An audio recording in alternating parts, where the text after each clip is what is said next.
Lorna Doone. Lorna Doone, A Romance of Exmere by R. D. Blackmore. Chapter 1, Elements of Education. If anybody cares to read a simple tale told simply, I, John Ridd, of the parish of Orr, in the county of Somerset, yeoman and churchwarden, have seen and had a share in some doings of this neighborhood, which I will try to set down in order, God sparing my life and memory.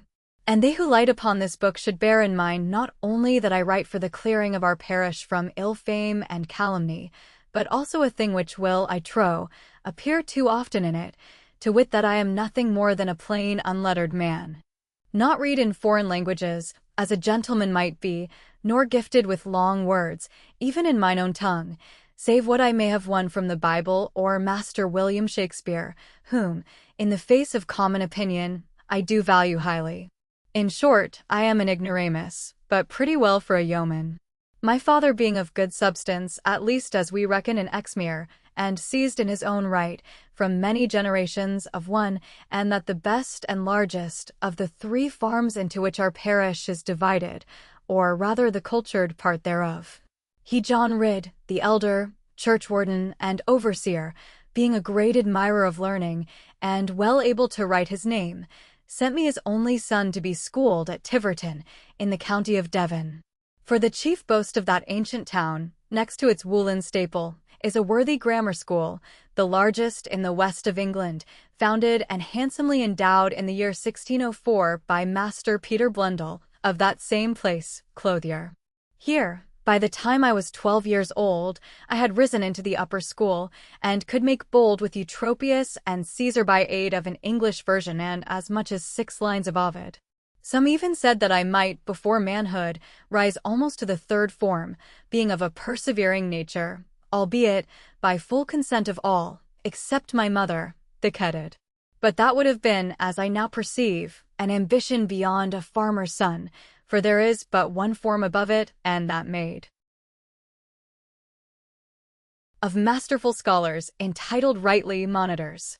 So it came to pass, by the grace of God, that I was called away from learning, whilst sitting at the desk of the junior first in the upper school, and, beginning the Greek verb, my eldest grandson makes bold to say that I never could have learned 10 pages further on, being all he himself could manage, with plenty of stripes to help him.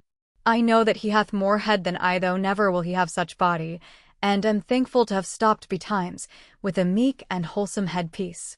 But if you doubt of my having been there, because now I know so little, go and see my name, John Ridd, graven on that very form.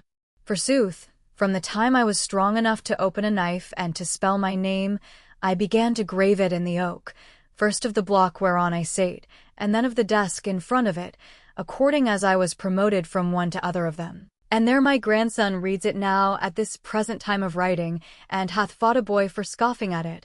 John Ridd his name, and done again in winkies, a mischievous, but cheerful device, in which we took great pleasure.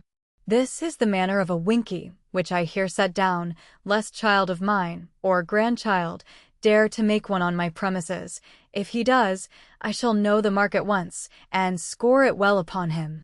The scholar obtains, by prayer or price, a handful of saltpetre, and then with the knife wherewith he should rather be trying to mend his pens, what does he do but scoop a hole where the desk is some 3 inches thick? This hole should be left with the middle exalted, and the circumference dug more deeply. Then let him fill it with saltpetre, all save a little space in the midst, where the boss of the wood is. Upon that boss, and it will be the better if a splinter of timber rise upward, he sticks the end of his candle of tallow, or rat's tail, as we called it, kindled and burning smoothly. Anon, as he reads by that light his lesson, lifting his eyes now and then it may be, the fire of candle lays hold of the petre with a spluttering noise and a leaping. Then should the pupil seize his pen, and, regardless of the nib, stir bravely, and he will see a glow as of burning mountains, and a rich smoke, and sparks going merrily, nor will it cease, if he stir wisely, and there be a good store of petre until the wood is devoured through, like the sinking of a well shaft. Now well may it go with the head of a boy intent upon his primer, who betides to sit thereunder. But, above all things, have good care to exercise this art before the master strides up to his desk in the early gray of the morning. Other customs, no less worthy, abide in the school of Blundell, such as the singeing of nightcaps, but though they have a pleasant savor and refreshing to think of, I may not stop to note them, unless it be that goodly one at the incoming of a flood. The schoolhouse stands beside a stream, not very large, called Lomond, which flows into the broad river of Yexi, about a mile below. This Lomond stream, although it be not fond of brawl and violence, in the manner of our Lynn, yet is wont to flood into a mighty head of waters when the storms of rain provoke it, and most of all when its little co-mate, called the Taunton Brook, where I have plucked the very best cresses that ever man put salt on, comes foaming down like a great roan horse, and rears at the leap of the hedgerows. Then are the grey stone walls of Blundell on every side encompassed. The vale is spread over with looping waters, and it is a hard thing for the day boys to get home to their suppers. And in that time, old Cop, the porter, so called because he hath copper boots to keep the wet from his stomach, and a nose of copper also, in right of other waters, his place is to stand at the gate, attending to the floodboards grooved into one another, and so to watch the torrents rise, and not be washed away, if it please God he may help it. But long ere the flood hath attained this height, and while it is only waxing, certain boys of deputy will watch at the stoop of the drain-holes, and be apt to look outside the walls when Cop is taking a cordial. And in the very front of the gate, just without the archway, where the ground is paved most handsomely, you may see in copy letters done a great PB of white pebbles. Now it is the custom and the law that when the invading waters, either fluxing along the wall from below the road bridge, or pouring sharply across the meadows from a cut called Owen's Ditch, and I myself have seen it come both ways upon the very instant when the waxing element lips, though it be but a single pebble of the founder's letters, it is in the license of any boy, soever small and undoctrined, to rush into the great schoolrooms, where a score of masters sit heavily, and scream at the top of his voice, PB, then, with a yell, the boys leap up, or break away from their standing. They toss their caps to the black-beamed roof, and haply the very books after them, and the great boys vex no more the small ones. And the small boys stick up to the great ones. One with another, hard they go, to see the gain of the waters, and the tribulation of Cop, and are prone to kick the day boys out, with words of scanty compliment. Then the masters look at one another, having no class to look to, and, boys being no more left to watch, in a manner they put their mouths up. With a spirited bang they close their books, and make invitation the one to the other for pipes and foreign cordials, recommending the chance of the time, and the comfort away from cold water. But, lo!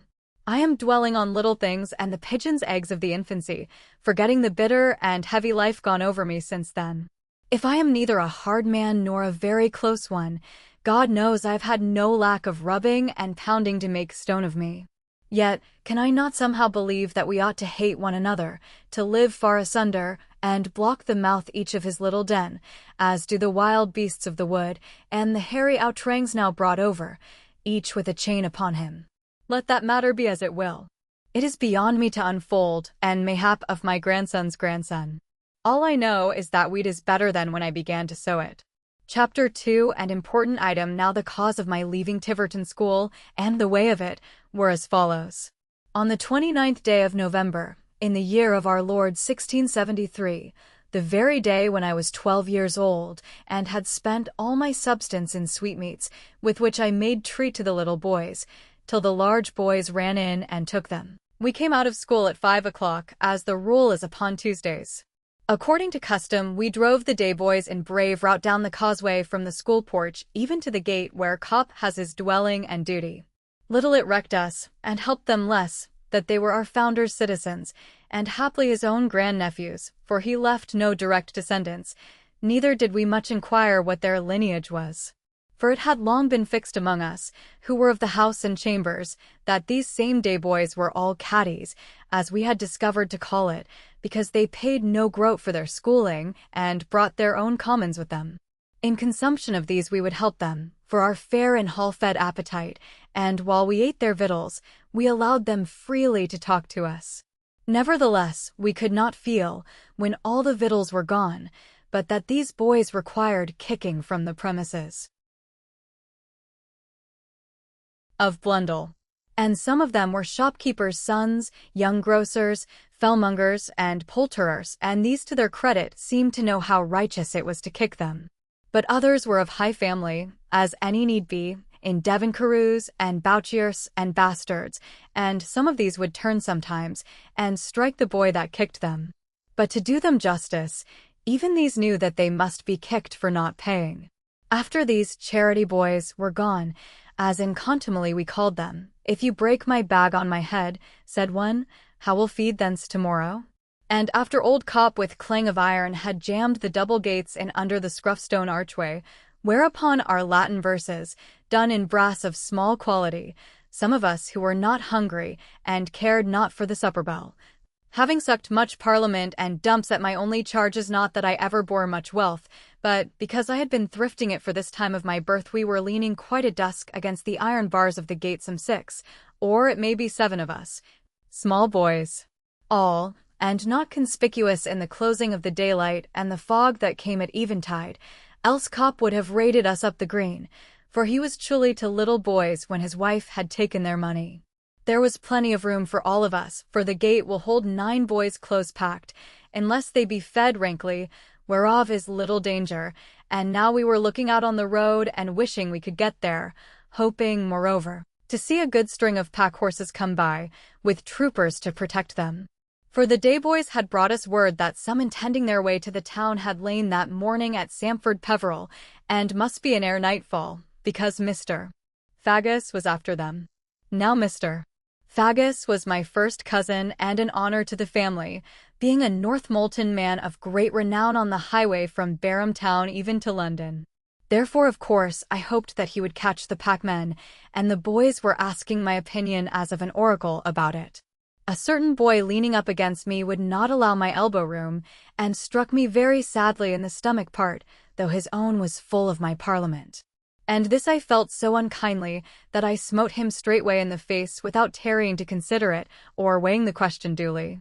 Upon this he put his head down, and presented it so vehemently at the middle of my waistcoat, that for a minute or more my breath seemed dropped, as it were, from my pockets, and my life seemed to stop from great want of ease. Before I came to myself again, it had been settled for us that we should move to the ironing box, as the triangle of turf is called, where the 2 causeways coming from the school porch and the hall porch meet, and our fights are mainly celebrated. Only we must wait until the convoy of horses had passed, and then make a ring by candlelight, and the other boys would like it. But suddenly there came, round the post where the letters of our founder are, not from the way of Taunton, but from the side of Lomond Bridge, a very small string of horses, only 2 indeed, counting for 1 the pony, and a red-faced man on the bigger nag. "Plaise ye, worshipful masters," he said, being feared of the gateway, "Carney Tull were our Jan Rid be?" "Hire a b, esfai, Jan Rid," answered a sharp little chap, making game of John Fry's language. "Zo on up, then," says John Fry, poking his whip through the bars at us. "Zo on up, and put on out." The other little chaps pointed at me, and some began to holloa, but I knew what I was about. "Oh, John, John," I cried, "what's the use of your coming now, and Peggy over the moors, too, and it's so cruel cold for her? The holidays don't begin till Wednesday fortnight, John. To think of your not knowing that." John Fry leaned forward in the saddle, and turned his eyes away from me, and then there was a noise in his throat like a snail crawling on a window pane. "Oh, us knaws that wool enough, Maister Jan. Reckon every orman knaw that, without go to school, like you doth. Your mooter have kept arl the apples up, and old Betty turned the black puddens, and none dare set trap for a blackbird. Arl for thee, lad, every bit of it now for thee." He checked himself suddenly, and frightened me. I knew that John Fry's way so well. And father, oh, how is father?" I pushed the boys right and left as I said it. "John, is father up in town? He always used to come for me, and leave nobody else to do it. Vather'll be at the Crooked Post, Tother Zide o Telling House, asterisk her couldn't lay vosa by raison of the Christmas back and comin' on, and zome o the cider welted. Asterisk the telling houses on the moor are rude cots where the shepherds meet to tell their sheep at the end of the pasturing season. He looked at the nag's ears as he said it, and, being up to John Fry's ways, I knew that it was a lie. And my heart fell like a lump of lead, and I leaned back on the stay of the gate, and longed no more to fight anybody. A sort of dull power hung over me, like the cloud of a brooding tempest, and I feared to be told anything. I did not even care to stroke the nose of my pony Peggy, although she pushed it in through the rails, where a square of broader lattice is, and sniffed at me, and began to crop gently after my fingers. But whatever lives or dies, business must be attended to, and the principal business of good Christians is, beyond all controversy, to fight with one another. "Come up, Jack," said one of the boys, lifting me under the chin. "He hit you, and you hit him, you know." "Pay your debts before you go," said a monitor, striding up to me. "After hearing how the honor lay rid, you must go through with it." "Fight, for the sake of the junior first," cried the little fellow in my ear, the clever one, the head of our class, who had mocked John Fry, and knew all about the heirists and tried to make me know it, but I never went more than 3 places up. And then it was an accident, and I came down after dinner. The boys were urgent round me to fight, though my stomach was not up for it, and, being very slow of wit, which is not chargeable on me, I looked from one to other of them, seeking any cure for it. Not that I was afraid of fighting, for now I had been 3 years at Blundell's, and foughten, all that time, a fight at least once every week, till the boys began to know me, only that the load on my heart was not sprightly as of the hayfield. It is a very sad thing to dwell on, but even now, in my time of wisdom, I doubt it is a fond thing to imagine, and a motherly to insist upon, that boys can do without fighting, unless they be very good boys, and afraid of one another. "Nay," I said, with my back against the wrought iron stay of the gate, which was socketed into Cop's house front, "I will not fight thee now, Robin Snell, but wait till I come back again." "Take coward's blow, Jack Rid, then," cried half a dozen little boys, shoving Bob Snell forward to do it, because they all knew well enough, having striven with me ere now, and proved me to be their master, they knew, I say, that without great change. I would never accept that contumely. But I took little heed of them, looking in dull wonderment at John Fry, and Smiler, and the blunderbuss, and Peggy. John Fry was scratching his head, I could see, and getting blue in the face, by the light from Cop's parlor window, and going to and fro upon Smiler, as if he were hard set with it. And all the time he was looking briskly from my eyes to the fist I was clenching, and methought he tried to wink at me in a covert manner, and then Peggy whisked her tail. "Shall I fight, John?" I said at last. "I would you had not come, John. Craists will be done. I zim thee had better fate, Jan," he answered, in a whisper, through the gridiron of the gate. "There be a dale of fading avore thee. Best why to begin, good Tame Lake.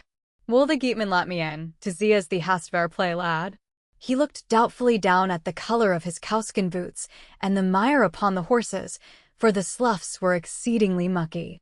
Peggy, indeed, my sorrel pony, being lighter of weight, was not crusted much over the shoulders, but Smiler, our youngest sledder, had been well in over his withers, and none would have deemed him a piebald, save of red mire and black mire.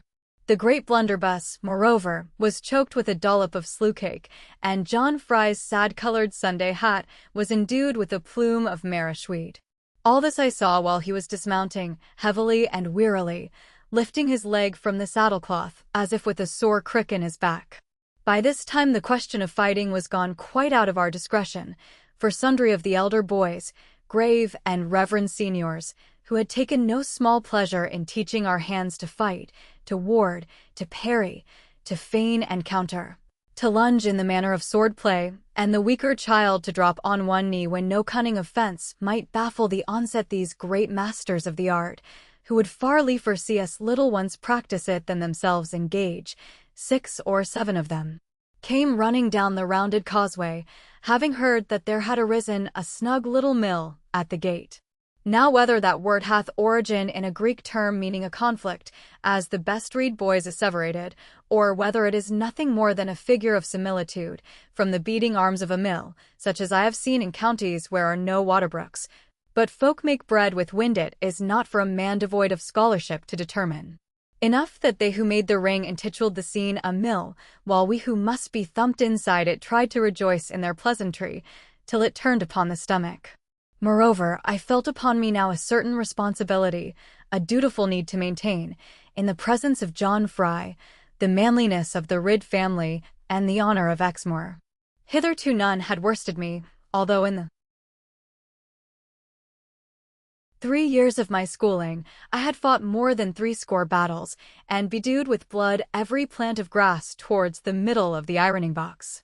And this success I owed at first to no skill of my own, until I came to know better, for up to 20 or 30 fights, I struck as nature guided me, no wiser than a father Longlegs in the heat of a lantern, but I had conquered, partly through my native strength, and the Exmoor toughness in me, and still more that I could not see when I had gotten my belly full. But now I was like to have that and more, for my heart was down, to begin with, and then Robert Snell was a bigger boy than I had ever encountered, and as thick in the skull and hard in the brain as even I could claim to be. I had never told my mother a word about these frequent strivings, because she was soft-hearted, neither had I told my father, because he had not seen it. Therefore, beholding me still an innocent-looking child, with fair curls on my forehead, and no store of bad language, John Fry thought this was the very first fight that ever had befallen me, and so when they let him at the gate, with a message to the headmaster, as one of the monitors told Cop and Peggy and Smiler were tied to the railings, till I should be through my business, John comes up to me with the tears in his eyes, and says, "Doon't thee go for to do it, Jan, doon't thee do it. For good now." But I told him that now it was much too late to cry off, so he said, "The Lord be with thee, Jan, and turn thy thumb knuckle inwards." It was not a very large piece of ground in the angle of the causeways, but quite big enough to fight upon, especially for Christians, who love to be cheek by jowl at it. The great boys stood in a circle around, being gifted with strong privilege, and the little boys had leave to lie flat and look through the legs of the great boys. But while we were yet preparing, and the candles hissed in the fog cloud, old Phoebe, of more than 80 years, whose room was over the hall porch, came hobbling out, as she always did, to mar the joy of the conflict. No one ever heeded her, neither did she expect it, but the evil was that 2 senior boys must always lose the first round of the fight, by having to lead her home again. I marvel how Robin Snell felt. Very likely he thought nothing of it, always having been a boy of a hectoring and unruly sort. But I felt my heart go up and down as the boys came round to strip me, and greatly fearing to be beaten, I blew hot upon my knuckles. Then pulled I off my little cut jerkin, and laid it down on my head cap, and over that my waistcoat, and a boy was proud to take care of them. Thomas Hooper was his name, and I remember how he looked at me. My mother had made that little cut jerkin, in the quiet winter evenings, and taken pride to loop it up in a fashionable way, and I was loath to soil it with blood, and good filberds were in the pocket. Then up to me came Robin Snell, mayor of Exeter thrice since that, and he stood very square, and looking at me, and I lacked not long to look at him.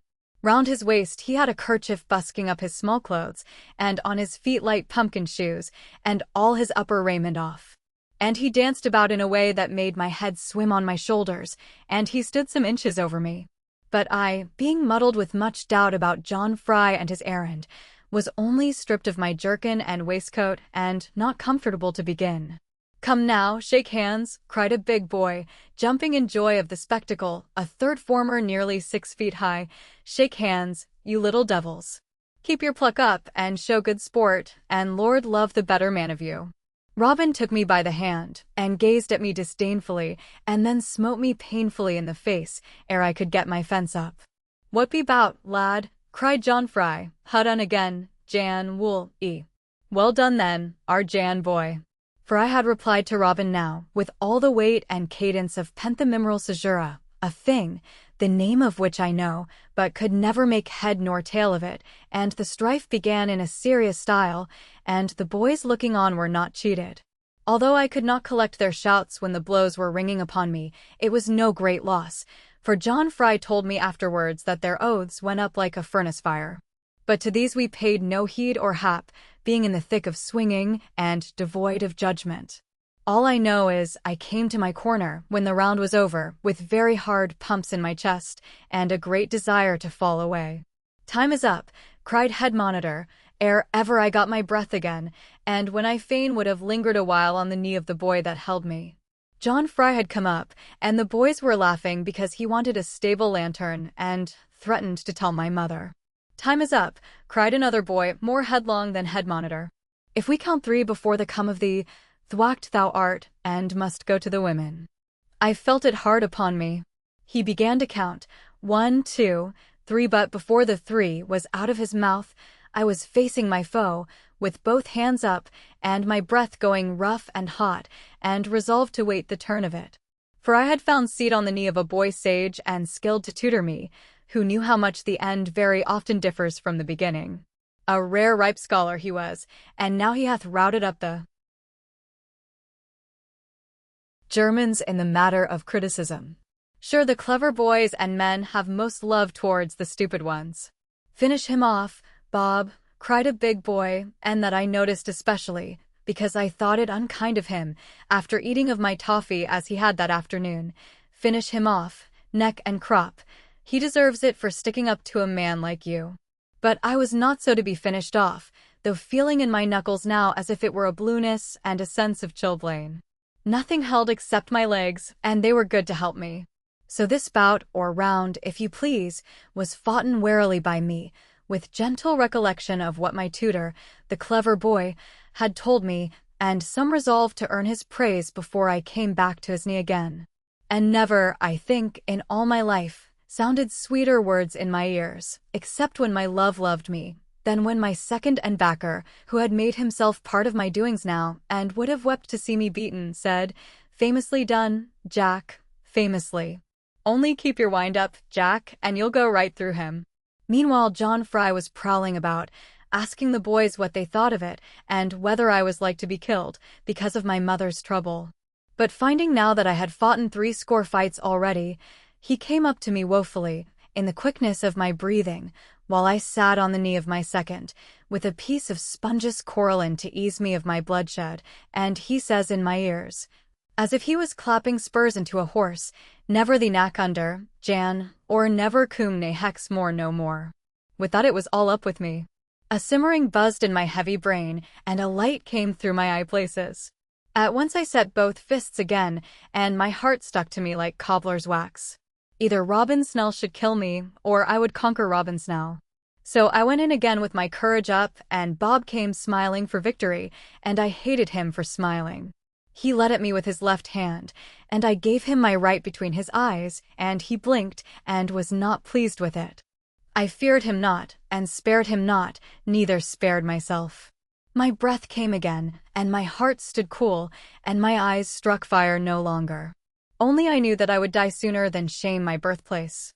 How the rest of it was I know not, only that I had the end of it, and helped to put Robin in bed. Chapter 3. The warpath of the Doones from Tiverton town to the town of Orr is a very long and painful road, and in good truth the traveller must make his way, as the saying is, for the way is still unmade, at least, on this side of Dulverton.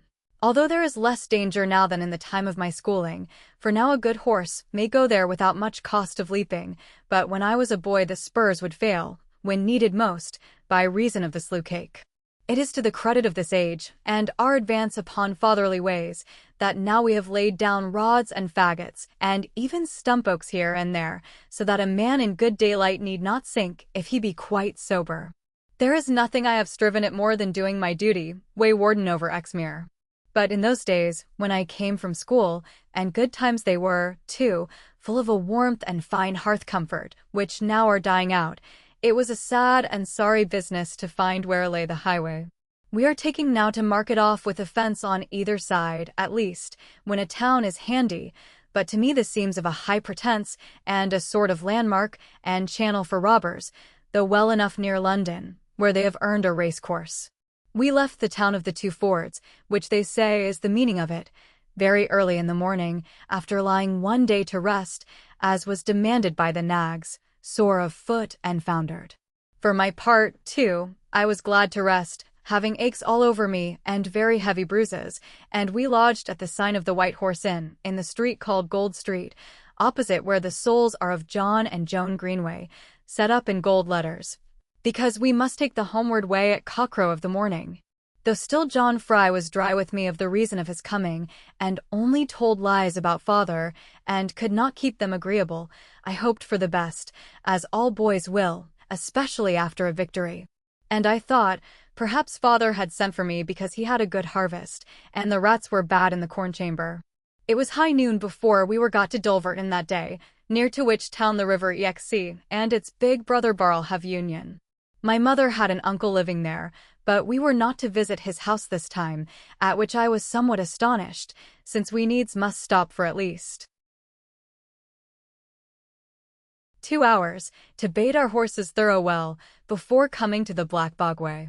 The bogs are very good in frost, except where the hot springs rise, but as yet there had been no frost this year, save just enough to make the blackbirds look big in the morning. In a hearty black frost they look small, until the snow falls over them.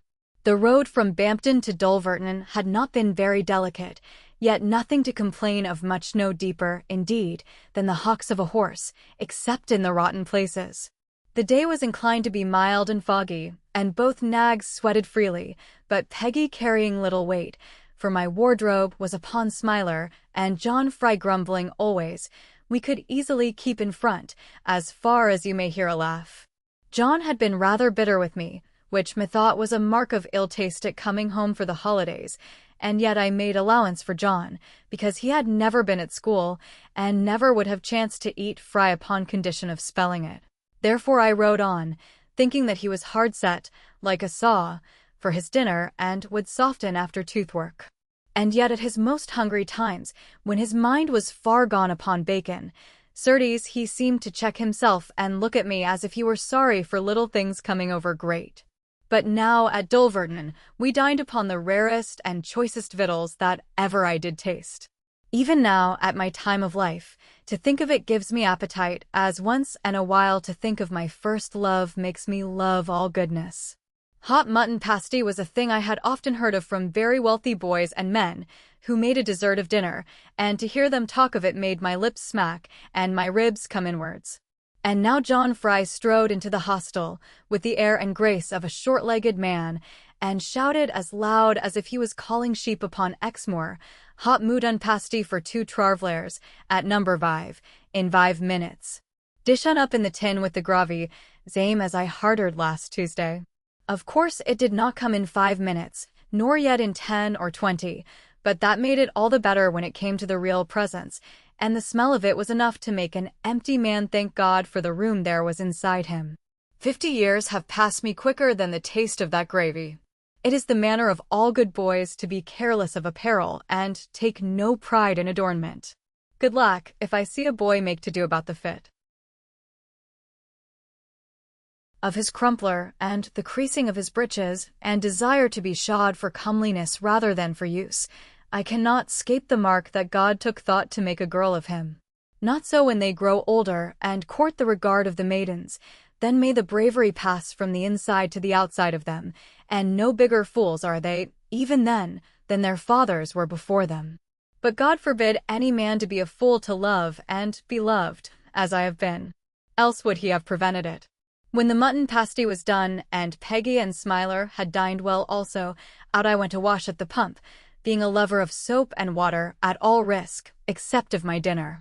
And John Fry, who cared very little to wash, save Sabbath days in his own soap, and who had kept me from the pump by threatening loss of the dish, out he came in a satisfied manner, with a piece of quill in his hand, to lean against a doorpost, and listen to the horses feeding, and have his teeth ready for supper. Then a lady's maid came out, and the sun was on her face, and she turned round to go back again, but put a better face upon it, and gave a trip and hitched her dress, and looked at the sun full body, lest the hostler should laugh that she was losing her complexion. With a long Italian glass in her fingers very daintily, she came up to the pump in the middle of the yard, where I was running the water off all my head and shoulders and arms, and some of my breast even, and though I had glimpsed her through the sprinkle, it gave me quite a turn to see her, child as I was, in my open aspect. But she looked at me, no whit abashed, making a baby of me, no doubt, as a woman of 30 will do, even with a very big boy when they catch him on a herrick, and she said to me in a brazen manner, as if I had been nobody, while I was shrinking behind the pump, and craving to get my shirt on, "Good little boy, come hither to me. Fine heaven!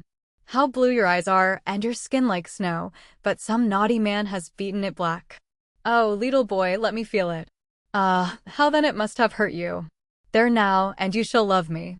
All this time she was touching my breast, here and there, very lightly, with her delicate brown fingers, and I understood from her voice and manner that she was not of this country, but a foreigner by extraction.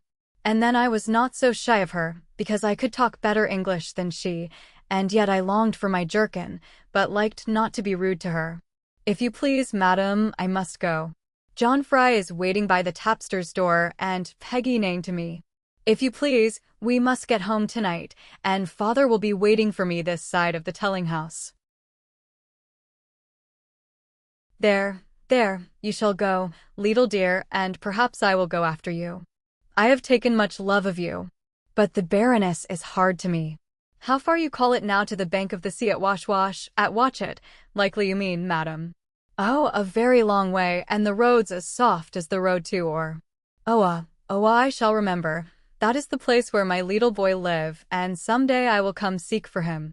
Now make the pump to flow, my dear, and give me the good water. The Baroness will not touch unless a nebule be formed outside the glass. I did not know what she meant by that, yet I pumped for her very heartily, and marveled to see her for 50 times throw the water away in the trough, as if it was not good enough. At last the water suited her, with a likeness of fog outside the glass, and the gleam of a crystal under it, and then she made a curtsy to me, in a sort of mocking manner, holding the long glass by the foot, not to take the cloud off, and then she wanted to kiss me. But I was out of breath, and have always been shy of that work, except when I come to offer it, and so I ducked under the pump handle, and she knocked her chin on the knob of it, and the hostlers came out, and asked whether they would do as well.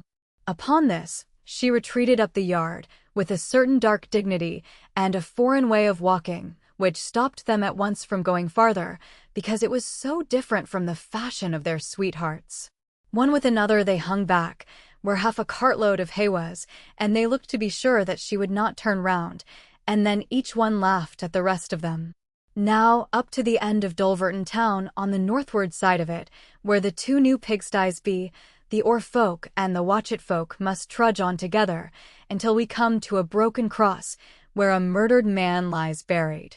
Peggy and Smiler went up the hill, as if nothing could be too much for them, after the beans they had eaten, and, suddenly turning a corner of trees, we happened upon a great coach and 6 horses laboring very heavily. John Fry rode on with his hat in his hand, as became him towards the quality, but I was amazed to that degree, that I left my cap on my head, and drew bridle without knowing it. For in the front seat of the coach, which was halfway open, being of the city make, and the day in want of air, sate the foreign lady, who had met me at the pump and offered to salute me. By her side was a little girl, dark-haired and very wonderful, with a wealthy softness on her, as if she must have her own way. I could not look at her for 2 glances, and she did not look at me for one, being such a little child, and busy with the hedges. But in the honorable place sate a handsome lady, very warmly dressed, and sweetly delicate of color. And close to her was a lively child, 2 or it may be 3 years old, bearing a white cockade in his hat, and staring at all and everybody. Now he saw Peggy, and took such a liking to her, that the lady his mother, if so she were, was forced to look at my pony and me. And, to tell the truth, although I am not of those who adore the high folk, she looked at us very kindly, and with a sweetness rarely found in the women who milk the cows for us. Then I took off my cap to the beautiful lady, without asking wherefore, and she put up her hand and kissed it to me, thinking, perhaps, that I looked like a gentle and good little boy, for folk always called me innocent, though God knows I never was that. But now the foreign lady, or lady's maid, as it might be, who had been busy with little dark eyes, turned upon all this going on and looked me straight in the face. I was about to salute her, at a distance, indeed, and not with the nicety she had offered to me, but, strange to say, she stared at my eyes as if she had never seen me before, neither wished to see me again. At this I was so startled, such things being out of my knowledge, that I startled Peggy also with the muscle of my legs, and she being fresh from stable, and the mire scraped off with cask hoop, broke away so suddenly that I could do no more than turn round and lower my cap, now 5 months old, to the beautiful lady. Soon I overtook John Fry, and asked him all about them, and how it was that we had missed their starting from the hostel. But John would never talk much till after a gallon of cider, and all that I could win out of him was that they were murdering papishers, and little he cared to do with them, or the devil as they came from. And a good thing for me, and a providence, that I was gone down Dulverton town to buy sweet stuff for Annie, else my stupid head would have gone astray with their great outcoming. We saw no more of them after that, but turned into the sideway, and soon had the fill of our hands and eyes to look to our own going. For the road got worse and worse, until there was none at all, and perhaps the purest thing it could do was to be ashamed to show itself. But we pushed on as best we might, with doubt of reaching home any time, except by special grace of God. The fog came down upon the moors as thick as ever I saw it, and there was no sound of any sort, nor a breath of wind to guide us. The little stubby trees that stand here and there, like bushes with a wooden leg to them, were drizzled with a mess of wet, and hung their points with dropping. Wherever the butt end of a hedgerow came up from the hollow ground, like the withers of a horse, holes of splash were pocked and pimpled in the yellow sand of Connie's, or under the dwarf trees' ovens. But soon it was too dark to see that, or anything else, I may say, except the creases in the dusk, where prison light crept up the valleys. After a while even that was gone, and no other comfort left us except to see our horses' heads jogging to their footsteps, and the dark ground pass below us, lighter where the wet was, and then the splash, foot after foot, more clever than we can do it, and the orderly jerk of the tail, and the smell of what a horse is.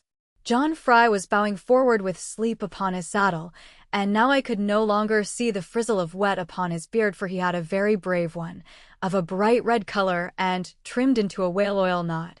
Because he was newly married, although that comb of hair had been a subject of some wonder to me, whether I, in God's good time, should have the like of that, handsomely set with shining beads, small above and large below, from the weeping of the heaven. But still I could see the jog of his Sunday hat with a top to it, and some of his shoulder bowed out in the mist, so that one could say, "Hold up, John," when Smiler put his foot in. "Mercy of God! Where be us now?" said John Fry, waking suddenly. "Us ought to have passed Hold Hash, Jan. Seen it on the road, have ye?" "No indeed, John, no Old Ash. Nor nothing else to my knowing, nor heard nothing save thee snoring." "What of Yule thee must be then, Jan, and me mizzle no better." "Hearken, lad, hearken." We drew our horses up and listened, through the thickness of the air, and with our hands laid to our ears. At first there was nothing to hear, except the panting of the horses and the trickle of the evening drops from our head covers and clothing, and the soft sounds of the lonely night, that make us feel, and try not to think. Then there came a mellow noise, very low and mournsome, not a sound to be afraid of, but to long to know the meaning, with a soft rise of the hair. 3 times it came and went again, as the shaking of a thread might pass away into the distance, and then I touched John Fry to know that there was something near me. "Don't e be of Yule, Jan. Vain music as ever I hear. God bless the man as made undo it." "Have they hanged one of the Doones then, John?" "Hush, lad, niver talk like Thixie. Hang a Doone. God knoweth, the king would hang pretty quick if her did." "Then who is it in the chains, John?" I felt my spirit rise as I asked, for now I had crossed Exmere so often as to hope that the people sometimes deserved it, and think that it might be a lesson to the rogues who unjustly loved the mutton they were never born to. But, of course, they were born to hanging, when they set themselves so high. It be nobody, said John, for us to make a fush about. Belong to t'other side, oh the more, and come staling shape to our side. Red Jem Hannaford his name. Thank God for him to be hanged, lad, and good cess to his soul for Kraken so. So the sound of the quiet swinging led us very modestly, as it came and went on the wind, loud and low pretty regularly, even as far as the foot of the gibbet where the 4 crossways are. Famous job this here, cried John, looking up to be sure of it, because there were so many. Here be my own nick on the post. Red Jem, too, and no doubt of him, he do hang so handsome-like, and his ribs up like a horse amost. God bless them as discovered the way to make a rogue so useful. Good night to thee, Jem, my lad, and not break thy drams with the Kraken. John Fry shook his bridle arm, and smote upon Smiler merrily, as he jogged into the homeward track from the guiding of the body. But I was sorry for Red Jem, and wanted to know more about him, and whether he might not have avoided this miserable end, and what his wife and children thought of it, if, indeed, he had any. But John would talk no more about it, and perhaps he was moved with a lonesome feeling, as the creaking sound came after us. Hood thee tongue, lad, he said sharply, us be nae the Doone track. Now, 2 mail from Dunkery Beacon Hill, the haggest place of Hexmoor. So happen they be abroad tonight, us must crawl on our belly places, boy. I knew at once what he meant, those bloody Doones of Bagworthy, the awe of all Devon and Somerset, outlaws, traitors, murderers. My little legs began to tremble to and fro upon Peggy's sides, as I heard the dead robber in chains behind us and thought of the live ones still in front. But, John, I whispered warily, sidling close to his saddle-bow, dear John, you don't think they will see us in such a fog as this? Never God made VG as could stop their ice in, he whispered in answer, fearfully, hear us be by the hollow ground. Sober, lad, go sober now, if thee wish to see thy mooher. For I was inclined, in the manner of boys, to make a run of the danger, and cross the Doone track at full speed, to rush for it, and be done with it. But even then I wondered why he talked of my mother so, and said not a word of father. We were come to a long deep goyle, as they call it on Exmere, a word whose fountain and origin I have nothing to do with. Only I know that when little boys laughed at me at Tiverton, for talking about a goyle, a big boy clout them on the head, and said that it was in Homer, and meant the hollow of the hand.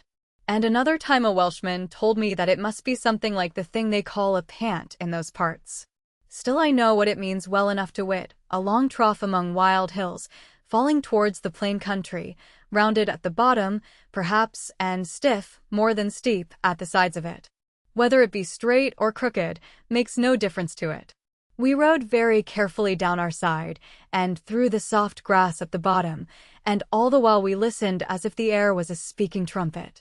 Then gladly we breasted our nags to the rise, and were coming to the comb of it, when I heard something, and caught John's arm, and he bent his hand to the shape of his ear. It was the sound of horses' feet knocking up through splashy ground, as if the bottom sucked them. Then a grunting of weary men, and the lifting noise of stirrups, and sometimes the clank of iron mixed with the wheezy croning of leather, and the blowing of hairy nostrils. God's sake, Jack, slip round her belly, and let her go where she will. As John Fry whispered, so I did, for he was off Smiler by this time. But our 2 pads were too faggy to go far, and began to nose about and crop, sniffing more than they need have done. I crept to John's side very softly, with the bridle on my arm. Let go bridle, let go lad. Plaise God they take them for forest ponies, or they'll send a bullet through us. I saw what he meant, and let go the bridle, for now the mist was rolling off, and we were against the skyline to the dark cavalcade below us. John lay on the ground by a barrow of heather, where a little gullet was, and I crept to him, afraid of the noise I made in dragging my legs along, and the creak of my cord breeches. John bleated like a sheep to cover it, a sheep very cold and trembling. Then just as the foremost horseman passed, scarce 20 yards below us, a puff of wind came up the glen, and the fog rolled off before it. And suddenly a strong red light, cast by the cloud weight downwards, spread like fingers over the moorland, opened the alleys of darkness, and hung on the steel of the riders. "Dunkery Beacon," whispered John, so close into my ear that I felt his lips and teeth a-shake. "Dursn't fire it now except to show the Doones' way home again, since the nate as they went up and throwed the watchman atop of it." "Why, what be 'bout, lad?" God sake, for I could keep still no longer, but wriggled away from his arm, and along the little gullet, still going flat on my breast and thighs, until I was under a grey patch of stone, with a fringe of dry fern round it. There I lay, scarce 20 feet above the heads of the riders, and I feared to draw my breath, though prone to do it with wonder. For now the beacon was rushing up, in a fiery storm to heaven, and the form of its flame came and went in the folds, and the heavy sky was hovering. All around it was hung with red, deep in twisted columns, and then a giant beard of fire streamed throughout the darkness. The sullen hills were flanked with light, and the valleys chined with shadow, and all the sombrous moors between awoke in furrowed anger. But most of all the flinging fire leaped into the rocky mouth of the glen below me, where the horsemen passed in silence, scarcely deigning to look round. Heavy men and large of stature, reckless how they bore their guns, or how they sate their horses, with leathern jerkins and long boots, and iron plates on breast and head, plunder heaped behind their saddles, and flagons slung in front of them. I counted more than 30 pass, like clouds upon red sunset. Some had carcasses of sheep, swinging with their skins on, others had deer, and one had a child flung across his saddlebow. Whether the child were dead or alive was more than I could tell, only it hung head downwards there, and must take the chance of it.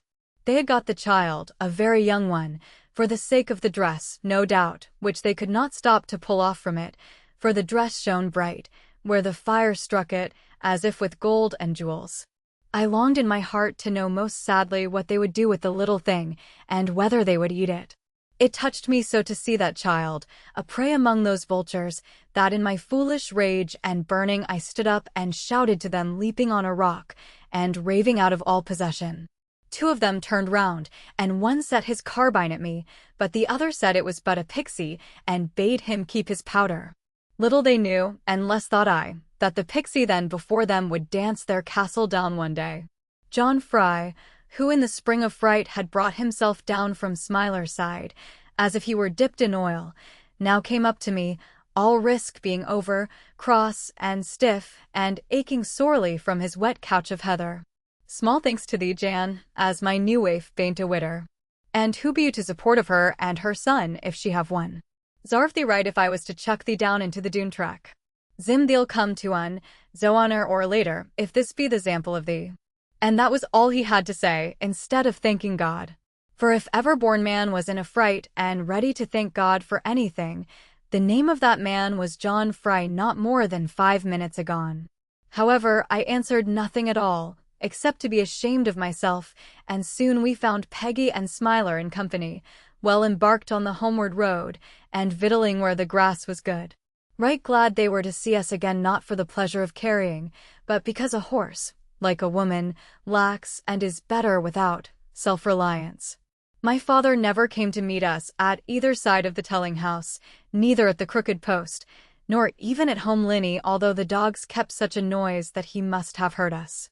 Home side of the Linny, and under the ashen hedgerow, where father taught me to catch blackbirds, all at once my heart went down, and all my breast was hollow. There was not even the lantern light on the peg against the cow's house, and nobody said, "Hold your noise," to the dogs, or shouted, "Here are jackas." I looked at the posts of the gate, in the dark, because they were tall, like father, and then at the door of the harness room, where he used to smoke his pipe and sing. Then I thought he had guests, perhaps people lost upon the moors whom he could not leave unkindly, even for his son's sake. And yet about that I was jealous, and ready to be vexed with him, when he should begin to make much of me. And I felt in my pocket for the new pipe which I had brought him from Tiverton, and said to myself, "He shall not have it until tomorrow morning. Woe is me! I cannot tell. How I know not now, only that I slunk away, without a tear or thought of weeping, and hid me in a saw pit. There the timber, overhead, came like streaks across me, and all I wanted was to lack, and none to tell me anything. By and by, a noise came down as of woman's weeping, and there my mother and sister were, choking and holding together. Although they were my dearest loves, I could not bear to look at them, until they seemed to want my help, and put their hands before their eyes. Chapter 4. A very rash visit. My dear father had been killed by the Doones of Bagworthy, while riding home from Porlock Market on the Saturday evening. With him were 6 brother farmers, all of them very sober, for father would have no company with any man who went beyond half a gallon of beer or a single gallon of cider. The robbers had no grudge against him, for he had never flouted them, neither made overmuch of outcry, because they robbed other people. For he was a man of such strict honesty and due parish feeling that he knew it to be every man's own business to defend himself and his goods, unless he belonged to our parish, and then we must look after him. These 7 good farmers were jogging along, helping one another in the troubles of the road, and singing goodly hymns and songs to keep their courage moving, when suddenly a horseman stopped in the starlight full across them. By dress and arms they knew him well, and by his size and stature, shone against the glimmer of the evening star, and though he seemed one man to 7, it was in truth one man to 1. Of the 6 who had been singing songs and psalms about the power of God, and their own regeneration, such psalms as went the round, in those days, of the public houses there was not one but pulled out his money, and sang small beer to a Doone. But father had been used to think that any man who was comfortable inside his own coat and waistcoat deserved to have no other set, unless he would strike a blow for them. And so, while his gossips doffed their hats and shook with what was left of them, he set his staff above his head and rode at the Doone robber. With a trick of his horse, the wild man escaped the sudden onset, although it must have amazed him sadly that any durst resist him. Then when Smiler was carried away with the dash and the weight of my father, not being brought up to battle, nor used to turn, save in plough harness, the outlaw whistled upon his thumb, and plundered the rest of the yeomen. But father, drawing at Smiler's head to try to come back and help them, was in the midst of a dozen men, who seemed to come out of a turf rick, some on horse and some afoot.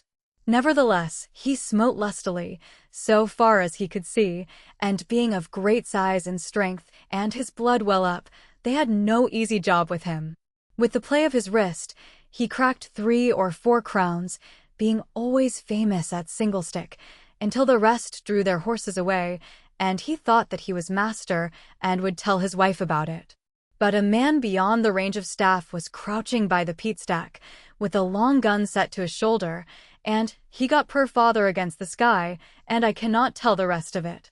Only they knew that Smiler came home, with blood upon his withers, and father was found in the morning dead on the moor, with his ivy-twisted cudgel lying broken under him. Now, whether this were an honest fight, God judge betwixt the Doones and me. It was more of woe than wonder, being such days of violence, that mother knew herself a widow, and her children fatherless. Of children there were only 3, none of us fit to be useful yet, only to comfort mother, by making her to work for us. I, John Ridd, was the eldest, and felt it a heavy thing on me. Next came Sister Annie, with about 2 years between us, and then the little Eliza. Now, before I got home, and found my sad loss, and no boy ever loved his father more than I loved mine mother, had done a most wondrous thing, which made all the neighbors say that she must be mad, at least. Upon the Monday morning, while her husband lay unburied, she cast a white hood over her hair, and gathered a black cloak round her, and, taking counsel of no one, set off on foot for the Doone gate. In the early afternoon she came to the hollow and barren entrance, where in truth there was no gate, only darkness to go through. If I get on with this story, I shall have to tell of it by and by, as I saw it afterwards, and will not dwell there now. Enough that no gun was fired at her, only her eyes were covered over, and somebody led her by the hand, without any wish to hurt her. A very rough and headstrong road was all that she remembered, for she could not think as she wished to do, with the cold iron pushed against her. At the end of this road they delivered her eyes, and she could scarce believe them. For she stood at the head of a deep green valley, carved from out the mountains in a perfect oval, with a fence of sheer rock standing round it, 80 feet or 100 high, from whose brink black wooded hills swept up to the skyline. By her side a little river glided out from underground with a soft dark babble, unawares of daylight, then growing brighter, lapsed away and fell into the valley. Then, as it ran down the meadow, alders stood on either marge, and grass was belading out upon it, and yellow tufts of rushes gathered, looking at the hurry. But further down, on either bank, were covered houses built of stone, square and roughly cornered, set as if the brook were meant to be the street between them. Only one room high they were, and not placed opposite each other, but in and out as skittles are, only that the first of all, which proved to be the captain's, was a sort of double house, or rather 2 houses joined together by a plank bridge, over the river. 14 cots my mother counted, all very much of a pattern, and nothing to choose between them, unless it were the captain's. Deep in the quiet valley there, away from noise and violence and brawl, save that of the rivulet, any man would have deemed them homes of simple mind and innocence. Yet not a single house stood there but was the home of murder. 2 men led my mother down a steep and glittery stairway, like the ladder of a haymow, and thence from the break of the falling water as far as the house of the captain. And there at the door they left her trembling, strong as she was, to speak her mind. Now, after all, what right had she, a common farmer's widow, to take it amiss that men of birth thought fit to kill her husband? And the Doones were of very high birth, as all we clods of Exmoor knew, and we had enough of good teaching now let any man say the contrary to feel that all we had belonged of right to those above us. Therefore my mother was half ashamed that she could not help complaining. But after a little while, as she said, remembrance of her husband came, and the way he used to stand by her side and put his strong arm round her, and how he liked his bacon fried, and praised her kindly for it, and so the tears were in her eyes, and nothing should gainsay them. A tall old man, Sir Ensor Doone, came out with a bill-hook in his hand, hedger's gloves going up his arms, as if he were no better than a labourer at ditch-work. Only in his mouth and eyes, his gait, and most of all his voice, even a child could know and feel that here was no ditch labourer. Good cause he has found since then, perhaps, to wish that he had been one. With his white locks moving upon his coat, he stopped and looked down at my mother, and she could not help herself, but curtsy under the fixed black gazing. Good woman, you are none of us. Who has brought you hither? Young men must be young, but I have had too much of this work. And he scowled at my mother, for her comeliness, and yet looked under his eyelids as if he liked her for it. But as for her, in her depth of love-grief, it struck scorn upon her womanhood, and in the flash she spoke. What you mean I know not. Traitors, cutthroats, cowards. I am here to ask for my husband. She could not say any more, because her heart was now too much for her, coming hard in her throat and mouth, but she opened up her eyes at him. Madam, said Sir Ensor Doone, being born a gentleman, although a very bad one, I crave pardon of you. My eyes are old, or I might have known. Now, if we have your husband prisoner, he shall go free without ransoms, because I have insulted you. Sir, said my mother, being suddenly taken away with sorrow, because of his gracious manner, please to let me cry a bit. He stood away, and seemed to know that women want no help for that. And by the way she cried he knew that they had killed her husband. Then, having felt of grief himself, he was not angry with her, but left her to begin again. Loath would I be, said mother, sobbing with her new red handkerchief, and looking at the pattern of it, loath indeed, Sir Ensor Doone, to accuse anyone unfairly. But I have lost the very best husband God ever gave to a woman, and I knew him when he was to your belt, and I not up to your knee, sir, and never an unkind word he spoke, nor stopped me short in speaking. All the herbs he left to me, and all the bacon curing, and when it was best to kill a pig, and how to treat the maidens. Not that I would ever wish, oh, John, it seems so strange to me, and last week you were everything. Here mother burst out crying again, not loudly, but turning quietly, because she knew that no one now would ever care to wipe the tears. And 50 or 100 things of weekly and daily happening came across my mother, so that her spirit fell like slackening lime. This matter must be seen to, it shall be seen to at once, the old man answered, moved a little in spite of all his knowledge. Madam, if any wrong has been done, trust the honor of a Doone. I will redress it to my utmost. Come inside and rest yourself while I ask about it. What was your good husband's name, and when and where fell this mishap? Dearie me, said mother, as he set a chair for her very polite, but she would not sit upon it.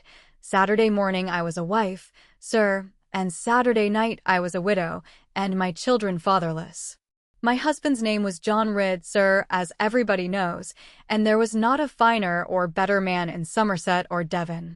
He was coming home from Porlock Market, and a new gown for me on the cruppa, and a shell to put my hair up. Oh, John, how good you were to me. Of that she began to think again, and not to believe her sorrow, except as a dream from the evil one, because it was too bad upon her, and perhaps she would awake in a minute, and her husband would have the laugh of her. And so she wiped her eyes and smiled, and looked for something. Madam, this is a serious thing, Sir Ensor Doone said graciously, and showing grave concern. My boys are a little wild, I know. And yet I cannot think that they would willingly harm anyone. And yet. You do look wronged. Send Counselor to me, he shouted, from the door of his house, and down the valley went the call, send Counselor to Captain. Counselor Doone came in ere yet my mother was herself again, and if any sight could astonish her when all her sense of right and wrong was gone astray with the force of things, it was the sight of the Counselor. A square-built man of enormous strength, but a foot below the Doone stature, which I shall describe hereafter. He carried a long grey beard descending to the leather of his belt. Great eyebrows overhung his face, like ivy on a pollard oak, and under them 2 large brown eyes, as of an owl when muting. And he had a power of hiding his eyes, or showing them bright, like a blazing fire. He stood there with his beaver off, and mother tried to look at him, but he seemed not to descry her. Counselor, said Sir Ensor Doone, standing back in his height from him, here is a lady of good repute. Oh no, sir, only a woman. Allow me, madam, by your good leave. Here is a lady, Counselor, of great repute in this part of the country, who charges the Doones with having unjustly slain her husband, murdered him. Murdered him, cried my mother, if ever there was a murder. Oh, sir, you know it. The perfect rights and truth of the case is all I wish to know, said the old man, very loftily, and justice shall be done, madam. Oh, I pray you, sirs, make no matter of business of it. God from heaven, look on me. Put the case, said the Counselor. The case is this, replied Sir Ensor, holding one hand up to mother. This lady's worthy husband was slain, it seems, upon his return from the market at Porlock, no longer ago than last Saturday night. Madam, amend me if I am wrong. No longer, indeed, sir. Sometimes it seems a 12-month, and sometimes it seems an hour. Cite his name, said the Counselor, with his eyes still rolling inwards. Master John Ridd, as I understand. Counselor, we have heard of him often, a worthy man and a peaceful one, who meddled not with our duties. Now, if any of our boys have been rough, they shall answer it dearly. And yet I can scarce believe it. For the folk about these parts are apt to misconceive of our sufferings, and to have no feeling for us. Counselor, you're our record, and very stern against us. Tell us how this matter was. Oh, Counselor, my mother cried, Sir Counselor, you will be fair, I see it in your countenance. Only tell me who it was, and set me face to face with him, and I will bless you, sir, and God shall bless you, and my children. The square man with the long grey beard, quite unmoved by anything, drew back to the door and spoke, and his voice was like a fall of stones in the bottom of a mine. Few words will be enow for this. 4 or 5 of our best behaved and most peaceful gentlemen went to the little market at Porlock with a lump of money. They bought some household stores and comforts at a very high price, and pricked upon the homeward road, away from vulgar revellers. When they drew bridle to rest their horses, in the shelter of a peat-rick, the night being dark and sudden, a robber of great size and strength rode into the midst of them, thinking to kill or terrify. His arrogance and hardihood at the first amazed them, but they would not give up without a blow goods which were on trust with them. He had smitten 3 of them senseless, for the power of his arm was terrible, whereupon the last man tried to ward his blow with a pistol. Carver, sir, it was, our brave and noble Carver, who saved the lives of his brethren and his own, and glad enow they were to escape. Notwithstanding, we hoped it might be only a flesh wound, and not to speed him in his sins. As this atrocious tale of lies turned up joint by joint before her, like a devil's coach horse, Mother was too much amazed to do any more than look at him, as if the earth must open. But the only thing that opened was the great brown eyes of the counselor, which rested on my mother's face with a dew of sorrow, as he spoke of sins.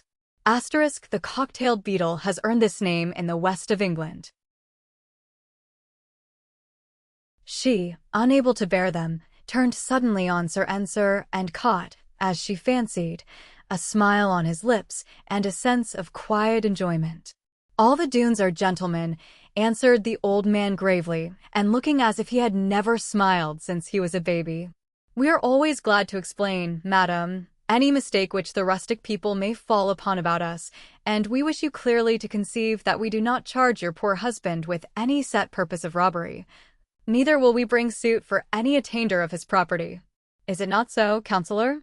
Without doubt his land is attaint dead, unless is mercy you forbear, sir. Counsellor, we will forbear. Madam, we will forgive him. Like enough he knew not right from wrong at that time of night. The waters are strong at Porlock, and even an honest man may use his staff unjustly in this unchartered age of violence and rapine. The Doones to talk of rapine."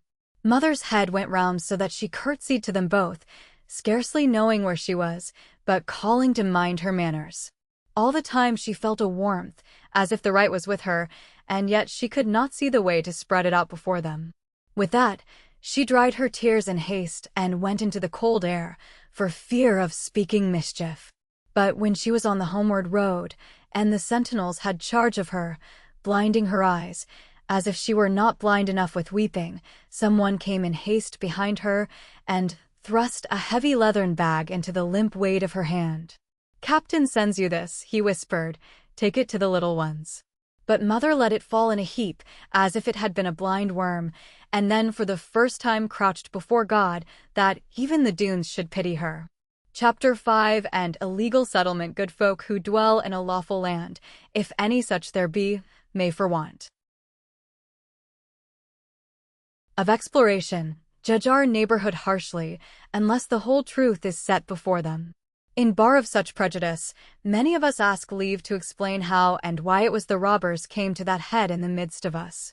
We would rather not have had it so, God knows as well as anybody, but it grew upon us gently, in the following manner.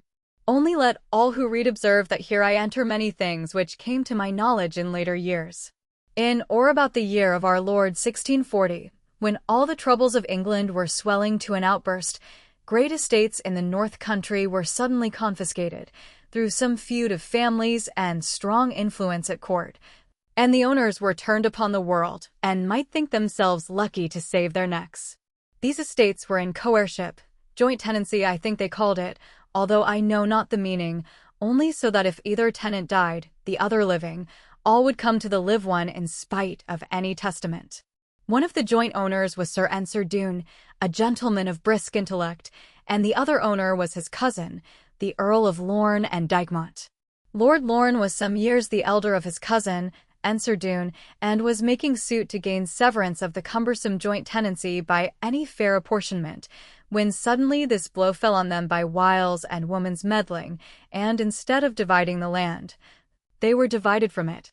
The nobleman was still well-to-do, though crippled in his expenditure, but as for the cousin, he was left a beggar, with many to beg from him. He thought that the other had wronged him, and that all the trouble of law befell through his unjust petition. Many friends advised him to make interest at court, for having done no harm whatever, and being a good Catholic, which Lord Lorne was not, he would be sure to find hearing there, and probably some favor. But he, like a very hot-brained man, although he had long been married to the daughter of his cousin, whom he liked none the more for that, would have nothing to say to any attempt at making a patch of it, but drove away with his wife and sons, and the relics of his money, swearing hard at everybody. In this he may have been quite wrong. Probably, perhaps, he was so, but I am not convinced at all but what most of us would have done the same. Some say that, in the bitterness of that wrong and outrage, he slew a gentleman of the court, whom he supposed to have borne a hand in the plundering of his fortunes. Others say that he bearded King Charles I himself, in a manner beyond forgiveness. One thing, at any rate, is sure Sir Ensor was attainted dead, and made a felon outlaw, through some violent deed ensuing upon his dispossession. He had searched in many quarters for somebody to help him, and with good warrant for hoping it, inasmuch as he, in lucky days, had been open-handed and cousinly to all who begged advice of him. But now all these provided him with plenty of good advice indeed, and great assurance of feeling, but not a movement of leg, or lip, or purse-string in his favor. All good people of either persuasion, royalty, or commonalty, knowing his kitchen range to be cold, no longer would play turnspit. And this, it may be, seared his heart more than loss of land and fame. In great despair at last, he resolved to settle in some outlandish part, where none could be found to know him, and so, in an evil day for us, he came to the west of England. Not that our part of the world is at all outlandish, according to my view of it, for I never found a better one, but that it was known to be rugged, and large, and desolate. And here, when he had discovered a place which seemed almost to be made for him, so withdrawn, so self-defended, and uneasy of access, some of the country folk around brought him little offerings, a side of bacon, a keg of cider, hung mutton, or a brisket of venison, so that for a little while he was very honest. But when the newness of his coming began to wear away, and our good folk were apt to think that even a gentleman ought to work or pay other men for doing it, and many farmers were grown weary of manners without discourse to them, and all cried out to one another how unfair it was that, owning such a fertile valley, young men would not spade or plough by reason of noble lineage, then the young Doones growing up took things they would not ask for. And here let me, as a solid man, owner of 500 acres, whether fenced or otherwise, and that is my own business, churchwarden also of this parish, until I go to the churchyard, and proud to be called the parson's friend, for a better man I never knew with tobacco and strong waters, nor one who could read the lessons so well, and he has been at Blundell's too once, for all let me declare that I am a thoroughgoing church and state man, and royalist, without any mistake about it. And this I lay down, because some people, judging a sausage by the skin, may take in evil part my little glosses of style and glibness, and the mottled nature of my remarks and cracks now and then on the frying pan. I assure them I am good inside, and not a bit of ruin me, only queer knots, as of marjoram, and a stupid manner of bursting. There was not more than a dozen of them, counting a few retainers who still held by Sir Ensor, but soon they grew and multiplied in a manner surprising to think of. Whether it was the venison, which we call a strengthening victual, or whether it was the Exmoor mutton, or the keen soft air of the moorlands, anyhow the Doones increased much faster than their honesty. At first they had brought some ladies with them, of good repute with charity, and then, as time went on, they added to their stock by carrying. They carried off many good farmers' daughters, who were sadly displeased at first, but took to them kindly after a while, and made a new home in their babies. For women, as it seems to me, like strong men more than weak ones, feeling that they need some staunchness, something to hold fast by. And of all the men in our country, although we are of a thick-set breed, you scarce could find one in 80 fit to be placed among the Doones, without looking no more than a tailor. Like enough, we could meet them man for man, if we chose, all around the crown and the skirts of Exmoor, and show them what a cross-buttock means, because we are so stuggy, but in regard of stature, comeliness, and bearing, no woman would look twice at us. Not but what I myself, John Ridd, and one or two I know of, but it becomes me best not to talk of that, although my hair is grey. Perhaps their den might well have been stormed, and themselves driven out of the forest, if honest people had only agreed to begin with them at once when first they took to plundering. But having respect for their good birth, and pity for their misfortunes, and perhaps a little admiration at the justice of God, that robbed men now were robbers, the squires, and farmers, and shepherds, at first did nothing more than grumble gently, or even make a laugh of it, each in the case of others. After a while they found the matter gone too far for laughter, as violence and deadly outrage stained the hand of robbery, until every woman clutched her child, and every man turned pale at the very name of Doone. For the sons and grandsons of Sir Ensor grew up in foul liberty, and haughtiness, and hatred, to utter scorn of God and man, and brutality towards dumb animals. There was only one good thing about them, if indeed it were good, to wit, their faith to one another, and truth to their wild airy. But this only made them feared the more, so certain was the revenge they wreaked upon any who dared to strike a Doone. One night, some 10 years ere I was born, when they were sacking a rich man's house not very far from Minehead, a shot was fired at them in the dark, of which they took little notice, and only one of them knew that any harm was done. But when they were well on the homeward road, not having slain either man or woman, or even burned a house down, one of their number fell from his saddle, and died without so much as a groan. The youth had been struck, but would not complain, and perhaps took little heed of the wound, while he was bleeding inwardly. His brothers and cousins laid him softly on a bank of whortleberries, and just rode back to the lonely hamlet where he had taken his death wound. No man nor woman was left in the morning, nor house for any to dwell in, only a child with its reason gone. This vile deed was done, beyond all doubt. This affair made prudent people find more reason to let them alone than to meddle with them, and now they had so entrenched themselves, and waxed so strong in number, that nothing less than a troop of soldiers could wisely enter their premises. And even so it might turn out ill, as perchance we shall see by and by. For not to mention the strength of the place, which I shall describe in its proper order when I come to visit it, there was not one among them, but was a mighty man, straight and tall, and wide, and fit to lift 400 weight. If son or grandson of old Doone, or one of the northern retainers, failed at the age of 20, while standing on his naked feet to touch with his forehead the lintel of Sir Ensor's door, and to fill the door frame with his shoulders from side post even to side post, he was led away to the narrow pass which made their valley so desperate, and thrust from the crown with ignominy, to get his own living honestly. Now, the measure of that doorway is, or rather was, I ought to say, 6 feet and 1 inch lengthwise, and 2 feet all but 2 inches taken crossways in the clear. Yet I not only have heard but know, being so closely mixed with them, that no descendant of old Sir Ensor, neither relative of his, except, indeed, the counsellor, who was kept by them for his wisdom, and no more than 2 of their following ever failed of that test, and relapsed to the difficult ways of honesty. Not that I think anything great of a standard the like of that, for if they had set me in that door frame at the age of 20, it is like enough that I should have walked away with it on my shoulders, though I was not come to my full strength then. Only I am speaking now of the average size of our neighborhood, and the Doones were far beyond that. Moreover, they were taught to shoot with a heavy carbine so delicately and wisely that even a boy could pass a ball through a rabbit's head at the distance of 80 yards. Some people may think not of this, being in practice with longer shots from the tongue than from the shoulder. Nevertheless, to do as above is, to my ignorance, very good work if you can be sure to do it. Not one word do I believe of Robin Hood splitting peeled wands at 70 yards, and such like.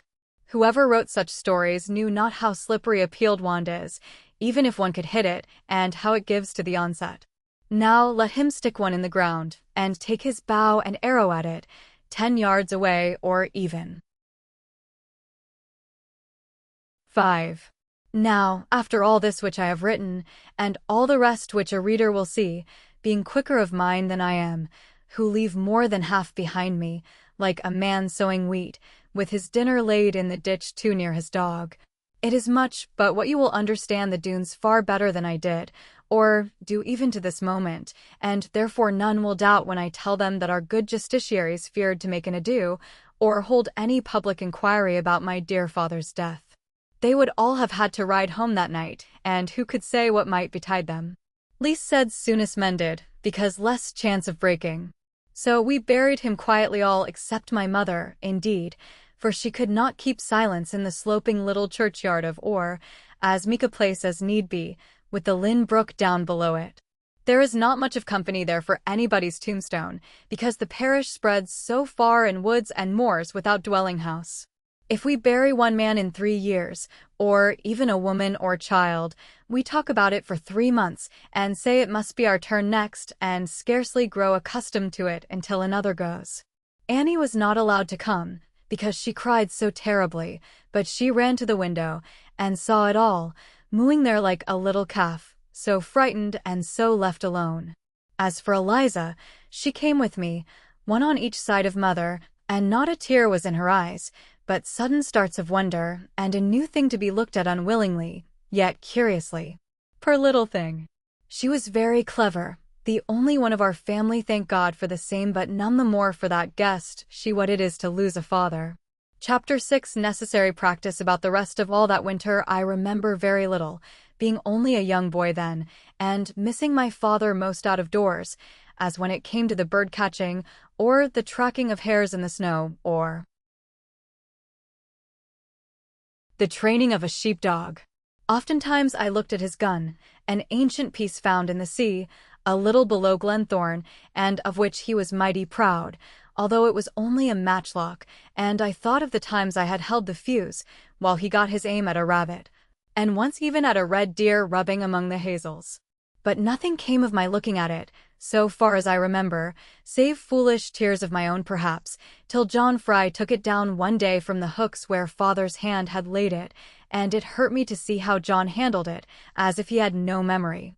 Bad job for he as her had not got thixie the nate as her coom across them dunes. Rackon varmer Jan nud azon them the way to kingdom come, stead of goin herzels oac.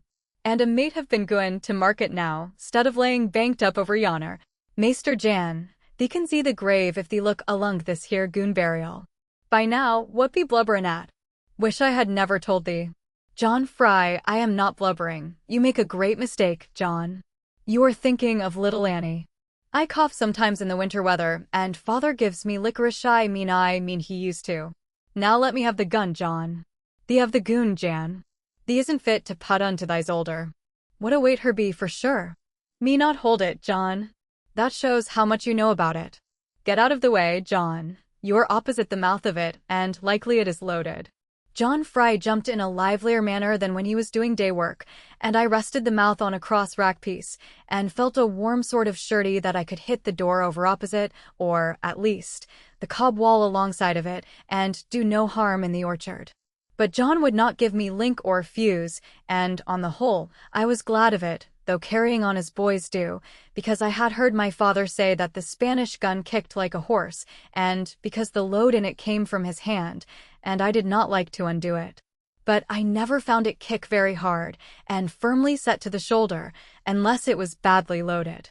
In truth, the thickness of the metal was enough almost to astonish one, and what our people said about it may have been true enough, although most of them are such liars, at least, I mean, they make mistakes as all mankind must do. Perchance it was no mistake at all to say that this ancient gun had belonged to a noble Spaniard, the captain of a fine large ship in the invincible Armada, which we of England managed to conquer, with God and the weather helping us, 100 years ago or more. I can't say, to a month or so.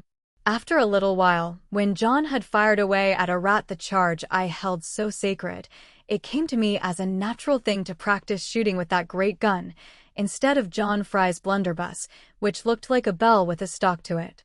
Perhaps for a boy there is nothing better than a good windmill to shoot at, as I have seen them in flat countries, but we have no windmills upon the great moorland, yet here and there a few barn doors, where shelter is, and away up the hollows.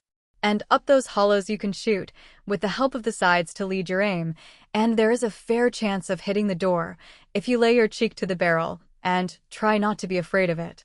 Gradually I won such skill, that I sent nearly all the lead gutter from the north porch of our little church through our best barn door, a thing which has often repented me since, especially as churchwarden, and made me pardon many bad boys.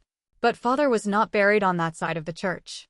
But all this time, while I was roving over the hills or about the farm, and even listening to John Fry, my mother, being so much older and feeling trouble longer, went about inside the house, or among the maids and fowls, not caring to talk to the best of them, except when she broke out sometimes about the good master they had lost, all and every one of us. But the fowls would take no notice of it, except to cluck for barley, and the maidens, though they had liked him well, were thinking of their sweethearts as the spring came on. Mother thought it wrong of them, selfish and ungrateful, and yet sometimes she was proud that none had such call as herself to grieve for him. Only Annie seemed to go softly in and out and cry, with nobody along of her, chiefly in the corner where the bees are and the grindstone. But somehow she would never let anybody behold her, being set, as you may say, to think it over by herself and season it with weeping. Many times I caught her, and many times she turned upon me, and then I could not look at her, but asked how long to dinner time. Now in the depth of the winter month, such as we call December, father being dead and quiet in his grave a fortnight, it happened me to be out of powder for practice against his enemies. I had never fired a shot without thinking, this for father's murderer, and John Fry said that I made such faces it was a wonder the gun went off. But though I could hardly hold the gun, unless with my back against a bar, it did me good to hear it go off, and hope to have hit and his enemies. "Oh, mother, mother," I said that day, directly after dinner, while she was sitting looking at me, and almost ready to say, as now she did 7 times in a week, "How like your father you are growing. Jack, come here and kiss me. Oh, mother, if you only knew how much I want a shilling. Jack, you shall never want a shilling while I am alive to give thee one." "But what is it for, dear heart, dear heart?" "To buy something over at Porlock, mother. Perhaps I will tell you afterwards. If I tell not, it will be for your good, and for the sake of the children." Bless the boy, one would think he was 80 years of age at least. "Give me a little kiss, you Jack, and you shall have the shilling." For I hated to kiss or be kissed in those days, and so all honest boys must do, when God puts any strength in them. But now I wanted the powder so much that I went and kissed mother very shyly, looking round the corner first, for Betty not to see me. But mother gave me 6 and only 1 shilling for all of them, and I could not find it in my heart to ask her for another, although I would have taken it. In very quick time I ran away with the shilling in my pocket, and got Peggy out on the Porlock road without my mother knowing it. For mother was frightened of that road now, as if all the trees were murderers, and would never let me go alone so much as 100 yards on it. And, to tell the truth, I was touched with fear for many years about it, and even now, when I ride at dark there, a man by a peat-rick makes me shiver, until I go and collar him. But this time I was very bold, having John Fry's blunderbuss, and keeping a sharp lookout wherever any lurking place was. However, I saw only sheep and small red cattle, and the common deer of the forest, until I was nigh to Porlock town, and then rode straight to Mr. Pook's at the sign of the Spit and Gridiron. Mr. Pook was asleep, as it happened, not having much to do that day, and so I fastened Peggy by the handle of a warming pan, at which she had no better manners than to snort and blow her breath, and in I walked with a manful style, bearing John Fry's blunderbuss. Now Timothy Pook was a peaceful man, glad to live without any enjoyment of mind at danger, and I was tall and large already as most lads of a riper age. Mr. Pook, as soon as he opened his eyes, dropped suddenly under the counting-board, and drew a great frying-pan over his head, as if the Doones were come to rob him, as their custom was, mostly after the fair time. It made me feel rather hot and queer to be taken for a robber, and yet methinks I was proud of it. "Gadzooks, Master Pook," said I, having learned fine words at Tiverton, "do you suppose that I know not then the way to carry firearms? And it were the old Spanish matchlock in the lieu of this good flint engine, which may be borne 10 miles or more and never once go off. Scarcely couldst thou seem more scared." I might point at the muzzle on just so as I do now even for an hour or more, and like enough it would never shoot thee, unless I pulled the trigger hard, with a crock upon my finger. So you see, just so, Master Pook, only a trifle harder. God sake, John Ridd, God sake, dear boy, cried Pook, knowing me by this time. Don't ee for good love now, don't ee show it to me, boy, as if I was to suck it. Put un down for good now, and thee shall have the very best of all is in the shop. Ho! I replied with much contempt, and swinging round the gun so that it fetched his hoop of candles down, all unkind lead as they were, ho! As if I had not attained to the handling of a gun yet. My hands are cold coming over the moors, else would I go bail to point the mouth at you for an hour, sir, and no cause for uneasiness. But in spite of all assurances, he showed himself desirous only to see the last of my gun and me. I dare say villainous saltpetre, as the great playwright calls it, was never so cheap before nor since. For my shilling Master Pook afforded me 2 great packages overlarge to go into my pockets, as well as a mighty chunk of lead, which I bound upon Peggy's withers. And as if all this had not been enough, he presented me with a roll of comfits for my sister Annie, whose gentle face and pretty manners won the love of everybody. There was still some daylight here and there as I rose the hill above Porlock, wondering whether my mother would be in a fright or would not know it. The 2 great packages of powder, slung behind my back, knocked so hard against one another that I feared they must either spill or blow up, and hurry me over Peggy's ears from the woolen cloth I rode upon. For father always liked a horse to have some wool upon his loins whenever he went far from home, and had to stand about, where one pleased, hot and wet and panting.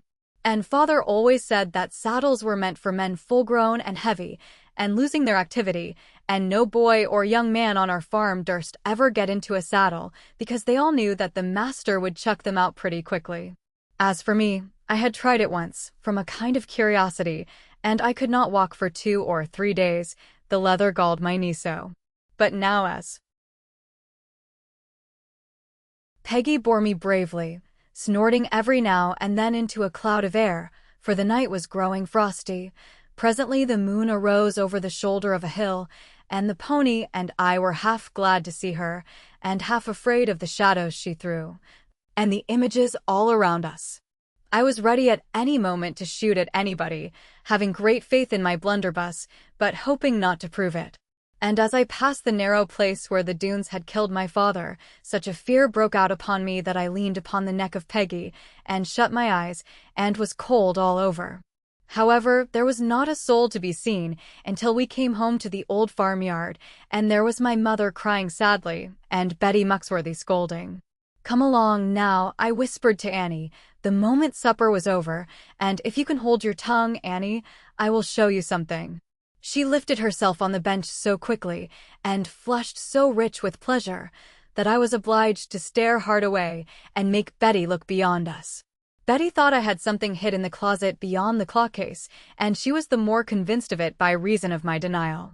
Not that Betty Muxworthy, or anyone else, for that matter, ever found me in a falsehood, because I never told one, not even to my mother or, which is still a stronger thing, not even to my sweetheart, when I grew up to have one. But that Betty being wronged in the matter of marriage a generation or 2 agone, by a man who came hedging and ditching, had now no mercy, except to believe that men from cradle to grave are liars, and women fools to look at them.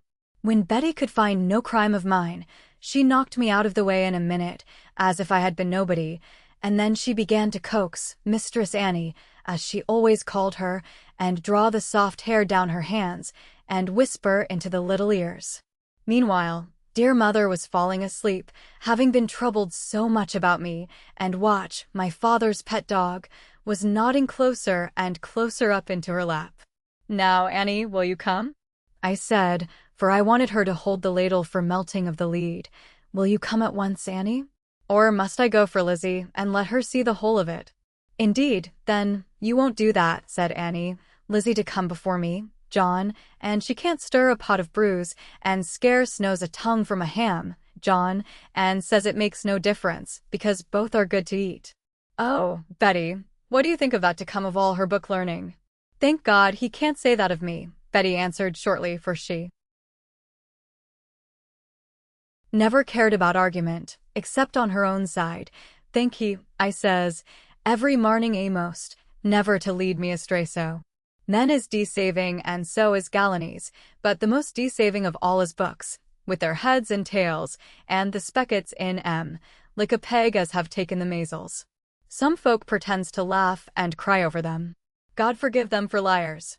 It was part of Betty's obstinacy that she never would believe in reading or the possibility of it, but stoutly maintained to the very last that people first learned things by heart, and then pretended to make them out from patterns done upon paper, for the sake of astonishing honest folk, just as do the conjurers.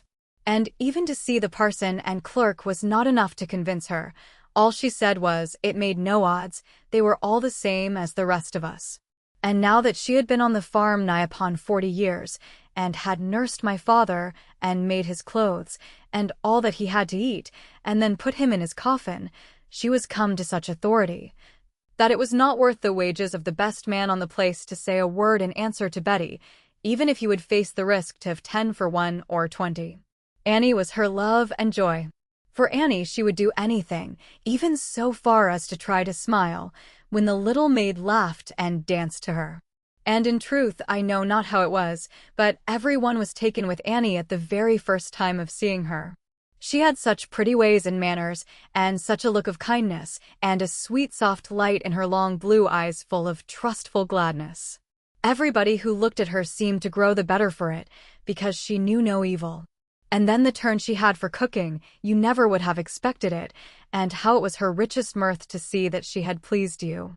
I have been out on the world a vast deal, as you will own hereafter, and yet have I never seen Annie's equal for making a weary man comfortable. Chapter 7. Hard it is to climb. So many a winter night went by in a hopeful and pleasant manner, with the hissing of the bright round bullets cast into the water and the spluttering of the great red apples which Annie was roasting for me. We always managed our evening's work in the chimney of the back kitchen, where there was room to set chairs and table, in spite of the fire burning.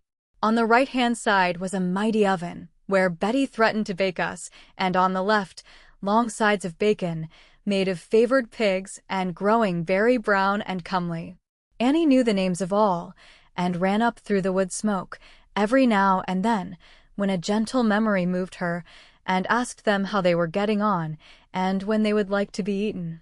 Then she came back with foolish tears at thinking of that necessity, and I, being soft in a different way, would make up my mind against bacon.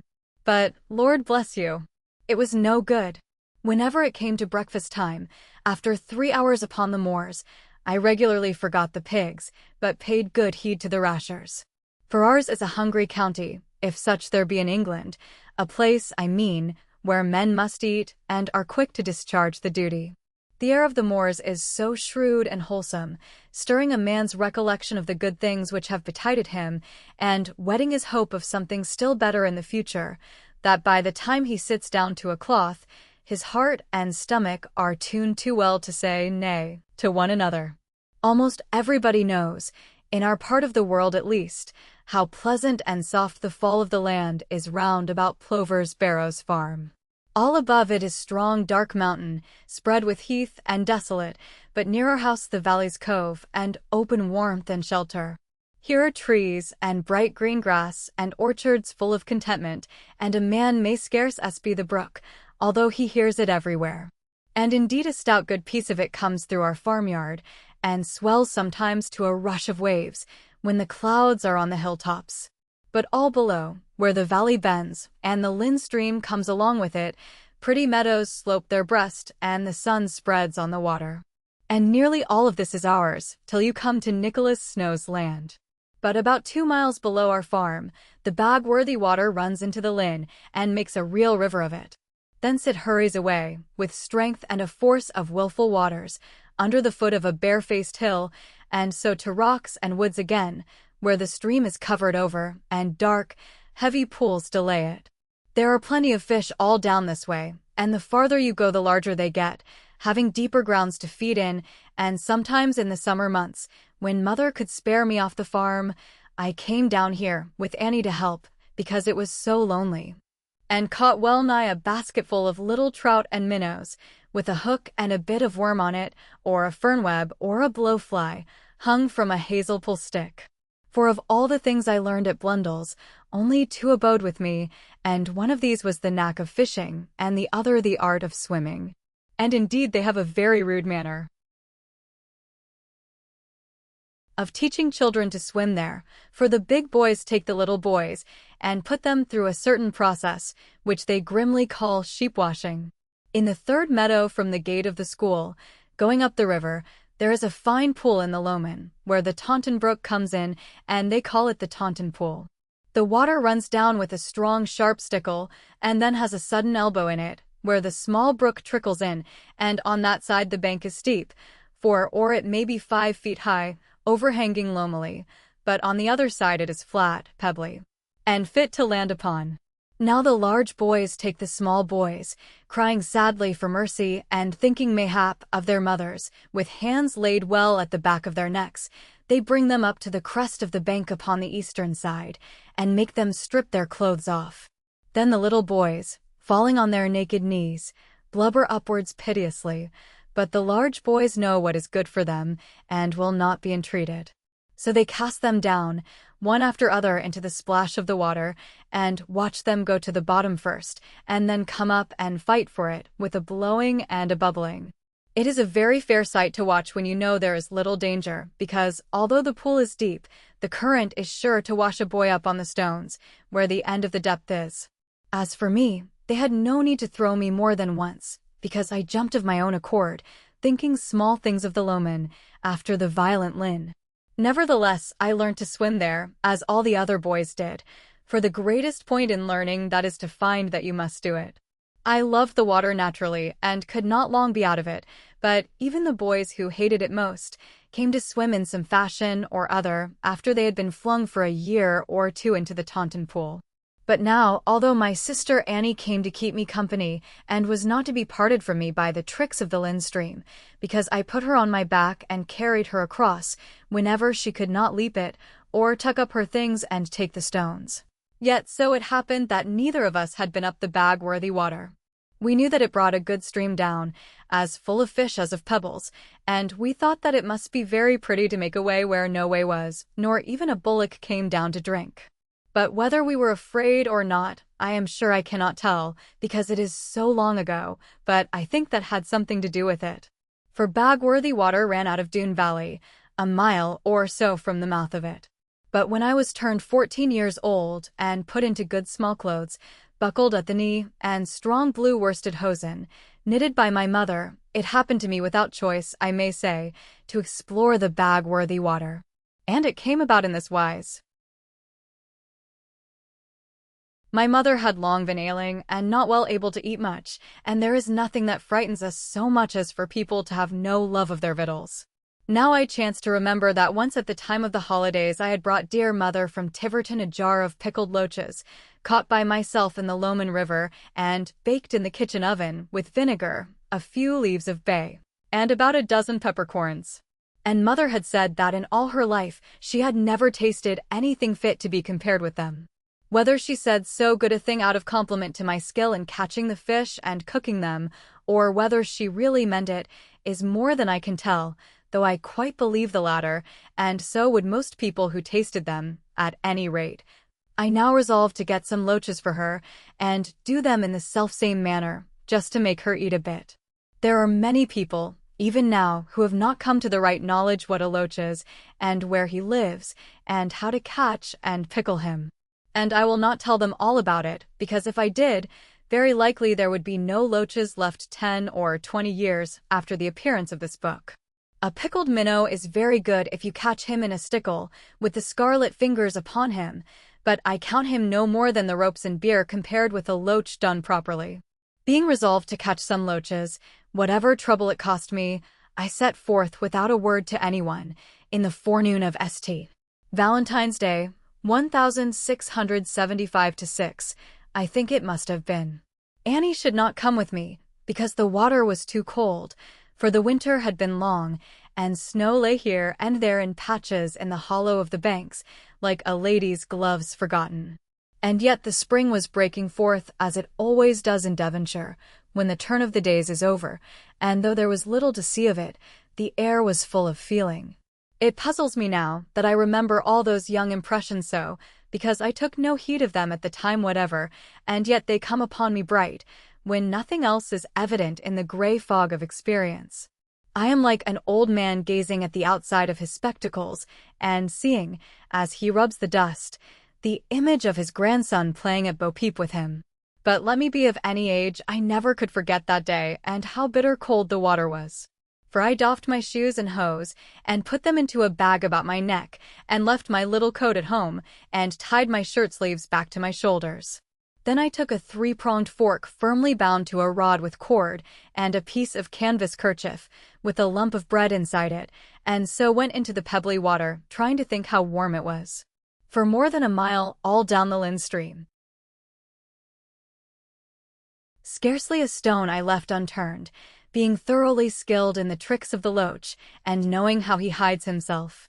For being gray-spotted, and clear to see through, and something like a cuttlefish, only more substantial, he will stay quite still where a streak of weed is in the rapid water, hoping to be overlooked, not caring even to wag his tail. Then being disturbed, he flips away, like whalebone from the finger, and hies to a shelf of stone, and lies with his sharp head poked in under it, or sometimes he bellies him into the mud, and only shows his back ridge. And that is the time to spear him nicely, holding the fork very gingerly, and allowing for the bent of it, which comes to pass, I know not how, at the tickle of air and water. Or if your loach should not be abroad when first you come to look for him, but keeping snug in his little home, then you may see him come forth amazed at the quivering of the shingles, and oar himself and look at you, and then dart upstream, like a little gray streak. And then you must try to mark him in, and follow very daintily. So after that, in a sandy place, you steal up behind his tail to him, so that he cannot set eyes on you, for his head is upstream always, and there you see him abiding still, clear, and mild, and affable. Then, as he looks so innocent, you make full sure to prog him well, in spite of the wry of the water, and the sun making elbows to everything, and the trembling of your fingers. But when you gird at him lovingly, and have as good as gotten him, lo! In the go-by of the river, he is gone as a shadow goes, and only a little cloud of mud curls away from the points of the fork. A long way down that limpid water, chill and bright as an iceberg, went my little self that day on man's choice errand destruction. All the young fish seemed to know that I was one who had taken out God's certificate, and meant to have the value of it. Every one of them was aware that we desolate more than replenish the earth. For a cow might come and look into the water, and put her yellow lips down. A kingfisher, like a blue arrow, might shoot through the dark alleys over the channel, or sit on a dipping withy bough with his beak sunk into his breast feathers. Even an otter might float downstream likening himself to a log of wood, with his flat head flush with the water top, and his oily eyes peering quietly, and yet no panic would seize other life, as it does when a sample of man comes. Now let not anyone suppose that I thought of these things when I was young, for I knew not the way to do it. And proud enough in truth I was at the universal fear I spread in all those lonely places, where I myself must have been afraid, if anything had come up to me. It is all very pretty to see the trees big with their hopes of another year, though dumb as yet on the subject, and the waters murmuring gaiety, and the banks spread out with comfort. But a boy takes none of this to heart, unless he be meant for a poet, which God can never charge upon me, and he would liefer have a good apple, or even a bad one, if he stole it. When I had travelled 2 miles or so, conquered now and then with cold, and coming out to rub my legs into a lively friction, and only fishing here and there, because of the tumbling water, suddenly, in an open space, where meadows spread about it, I found a good stream flowing softly into the body of our brook. And it brought, so far as I could guess by the sweep of it under my kneecaps, a larger power of clear water than the Lynn itself had, only it came more quietly down, not being troubled with stairs and steps, as the fortune of the Lynn is, but gliding smoothly and forcibly, as if upon some set purpose. Hereupon I drew up and thought, and reason was much inside me, because the water was bitter cold, and my little toes were aching. So on the bank I rubbed them well with a sprout of young sting nettle, and having skipped about a while, was kindly inclined to eat a bit. Now all the turn of all my life hung upon that moment. But as I sat there munching a crust of Betty Muxworthy's sweet brown bread, and a bit of cold bacon along with it, and kicking my little red heels against the dry loam to keep them warm, I knew no more than fish under the fork what was going on over me. It seemed a sad business to go back now and tell Annie there were no loaches, and yet it was a frightful thing, knowing what I did of it, to venture, where no grown man durst, up the Bagworthy water. And pleased to recollect that I was only a boy in those days, fond enough of anything new, but not like a man to meet it. However, as I ate more and more, my spirit arose within me, and I thought of what my father had been, and how he had told me 100 times never to be a coward. And then I grew warm, and my little heart was ashamed of its pit-a-patting, and I said to myself, now if father looks, he shall see that I obey him. So I put the bag round my back again, and buckled my breeches far up from the knee, expecting deeper water, and crossing the Lynn, went stoutly up under the branches which hang so dark on the Bagworthy river. I found it strongly overwoven, turned, and torn with thicket wood, but not so rocky as the Lynn, and more inclined to go evenly.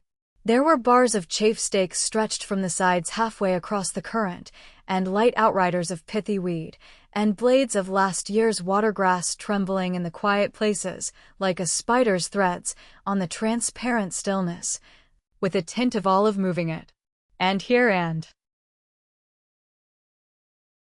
there the sun came in, as if his light was sifted, making dance upon the waves, and shadowing the pebbles. Here, although affrighted often by the deep, dark places, and feeling that every step I took might never be taken backward, on the whole I had very comely sport of loaches, trout, and minnows, forking some, and tickling some, and driving others to shallow nooks, whence I could bail them ashore.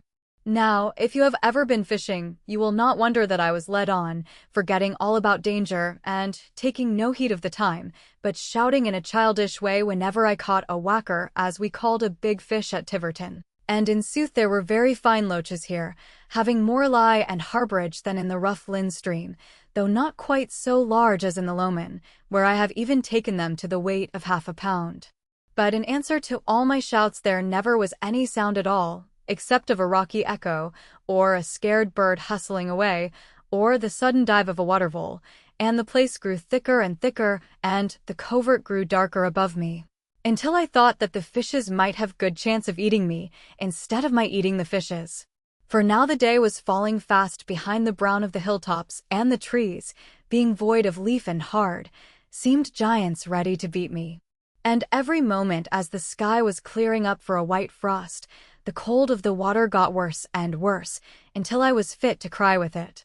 And so, in a sorry plight, I came to an opening in the bushes, where a great black pool lay in front of me, whitened with snow, as I thought, at the sides, till I saw it was only foam froth. Now, though I could swim with great ease and comfort, and feared no depth of water when I could fairly come to it, yet I had no desire to go over head and ears into this great pool, being so cramped and weary, and cold enough in all conscience, though wet only up to the middle, not counting my arms and shoulders. And the look of this black pit was enough to stop one from diving into it, even on a hot summer's day with sunshine on the water, I mean, if the sun ever shone there. As it was, I shuddered and drew back, not alone at the pool itself and the black air there was about it, but also at the whirling manner, and wisping of white threads upon it in stripy circles round and round, and the centre still as jet. But soon I saw the reason of the stir and depth of that great pit, as well as of the roaring sound which long had made me wonder. For skirting round one side, with very little comfort, because the rocks were high and steep, and the ledge at the foot so narrow, I came to a sudden sight and marvel such as I never dreamed of. For lo, I stood at the foot of a long pale slide of water, coming smoothly to me, without any break or hindrance, for 100 yards or more, and fenced on either side with cliff, sheer, and straight, and shining. The water neither ran nor fell, nor leaped with any spouting, but made one even slope of it, as if it had been combed or planed, and looking like a plank of deal laid down a deep black staircase. However, there was no side rail, nor any place to walk upon, only the channel a fathom wide, and the perpendicular walls of crag shutting out the evening. The look of this place had a sad effect, scaring me very greatly, and making me feel that I would give something only to be at home again, with Annie cooking my supper, and our dog Watch sniffing upward. But nothing would come of wishing, that I had long found out, and it only made one the less inclined to work without White Feather. So I laid the case before me in a little council, not for loss of time, but only that I wanted rest, and to see things truly. Then says I to myself, John Ridd, these trees, and pools, and lonesome rocks, and setting of the sunlight are making a gruesome coward of thee. Shall I go back to my mother so, and be called her fearless boy? Nevertheless, I am free to own that it was not any fine sense of shame which settled my decision, for indeed there was nearly as much of danger in going back as in going on, and perhaps even more of labor, the journey being so roundabout.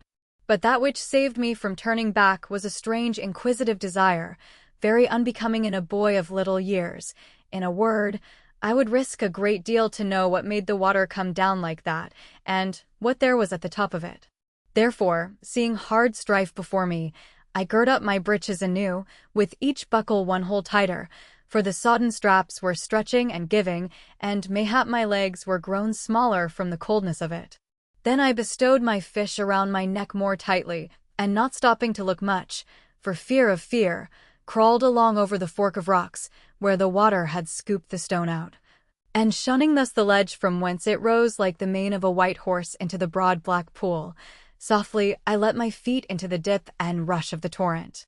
And here I had reckoned without my host, although, as I thought, so clever, and it was much, but that I went down into the great black pool, and had never been heard of more, and this must have been the end of me, except for my trusty loach fork.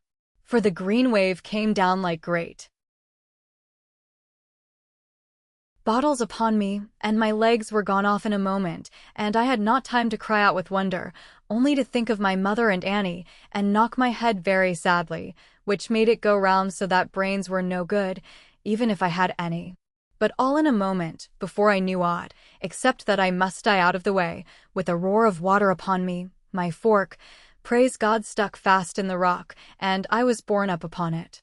I felt nothing except that here was another matter to begin upon, and it might be worthwhile, or again it might not, to have another fight for it. But presently the dash of the water upon my face revived me, and my mind grew used to the roar of it, and meseemed I had been worse off than this, when first flung into the Lomond. Therefore I gathered my legs back slowly, as if they were fish to be landed, stopping whenever the water flew too strongly off my shin bones, and coming along without sticking out to let the wave get hold of me. And in this manner I won a footing, leaning well forward like a draught horse, and balancing on my strength as it were, with the ashen stake set behind me. Then I said to myself, John Ridd, the sooner you get yourself out by the way you came, the better it will be for you. But to my great dismay and affright, I saw that no choice was left me now, except that I must climb somehow up that hill of water, or else be washed down into the pool and whirl around it till it drowned me. For there was no chance of fetching back by the way I had gone down into it, and further up was a hedge of rock on either side of the waterway, rising 100 yards in height, and for all I could tell 500, and no place to set a foot in. Having said the Lord's Prayer, which was all I knew, and made a very bad job of it, I grasped the good loach stick under a knot, and steadied me with my left hand, and so with a sigh of despair began my course up the fearful torrent-way. To me it seemed half a mile at least of sliding water above me, but in truth it was little more than a furlong, as I came to know afterwards. It would have been a hard ascent even without the slippery slime and the force of the river over it, and I had scanty hope indeed of ever winning the summit. Nevertheless, my terror left me. Now I was face to face with it, and had to meet the worst, and I set myself to do my best with a vigor and sort of hardness, which did not then surprise me, but have done so ever since. The water was only 6 inches deep, or from that to 9 at the utmost, and all the way up I could see my feet looking white in the gloom of the hollow, and here and there I found resting place, to hold on by the cliff and pant a while. And gradually as I went on, a warmth of courage breathed in me, to think that perhaps no other had dared to try that pass before me, and to wonder what Mother would say to it. And then came thought of my father also, and the pain of my feet abetted. How I went carefully, step by step, keeping my arms in front of me, and never daring to straighten my knees is more than I can tell clearly, or even like now to think of, because it makes me dream of it.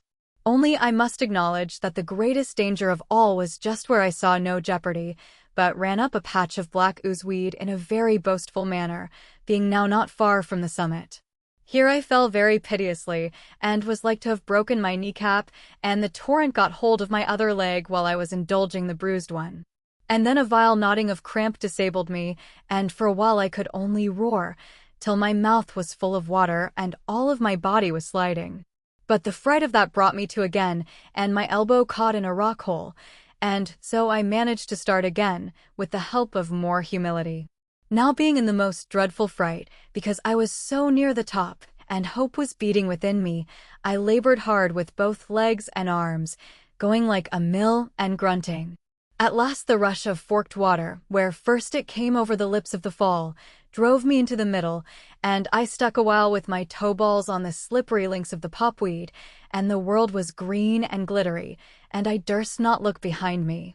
Then I made up my mind to die at last, for so my legs would ache no more, and my breath not pain my heart so, only it did seem such a pity after fighting so long to give in, and the light was coming upon me, and again I fought towards it. Then suddenly I felt fresh air, and fell into it headlong.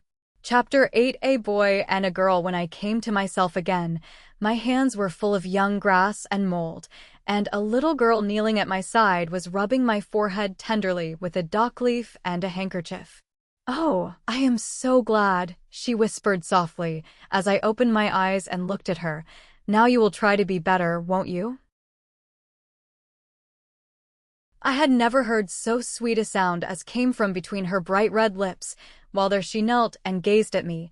Neither had I ever seen anything so beautiful as the large dark eyes intent upon me, full of pity and wonder. And then, my nature being slow and perhaps, for that matter, heavy, I wandered with my hazy eyes down the black shower of her hair, as to my jaded gaze it seemed, and where it fell on the turf, among it, like an early star, was the first primrose of the season. And since that day I think of her, through all the rough storms of my life, when I see an early primrose. Perhaps she liked my countenance, and indeed I know she did, because she said so afterwards, although at the time she was too young to know what made her take to me. Not that I had any beauty, or ever pretended to have any, only a solid, healthy face, which many girls have laughed at.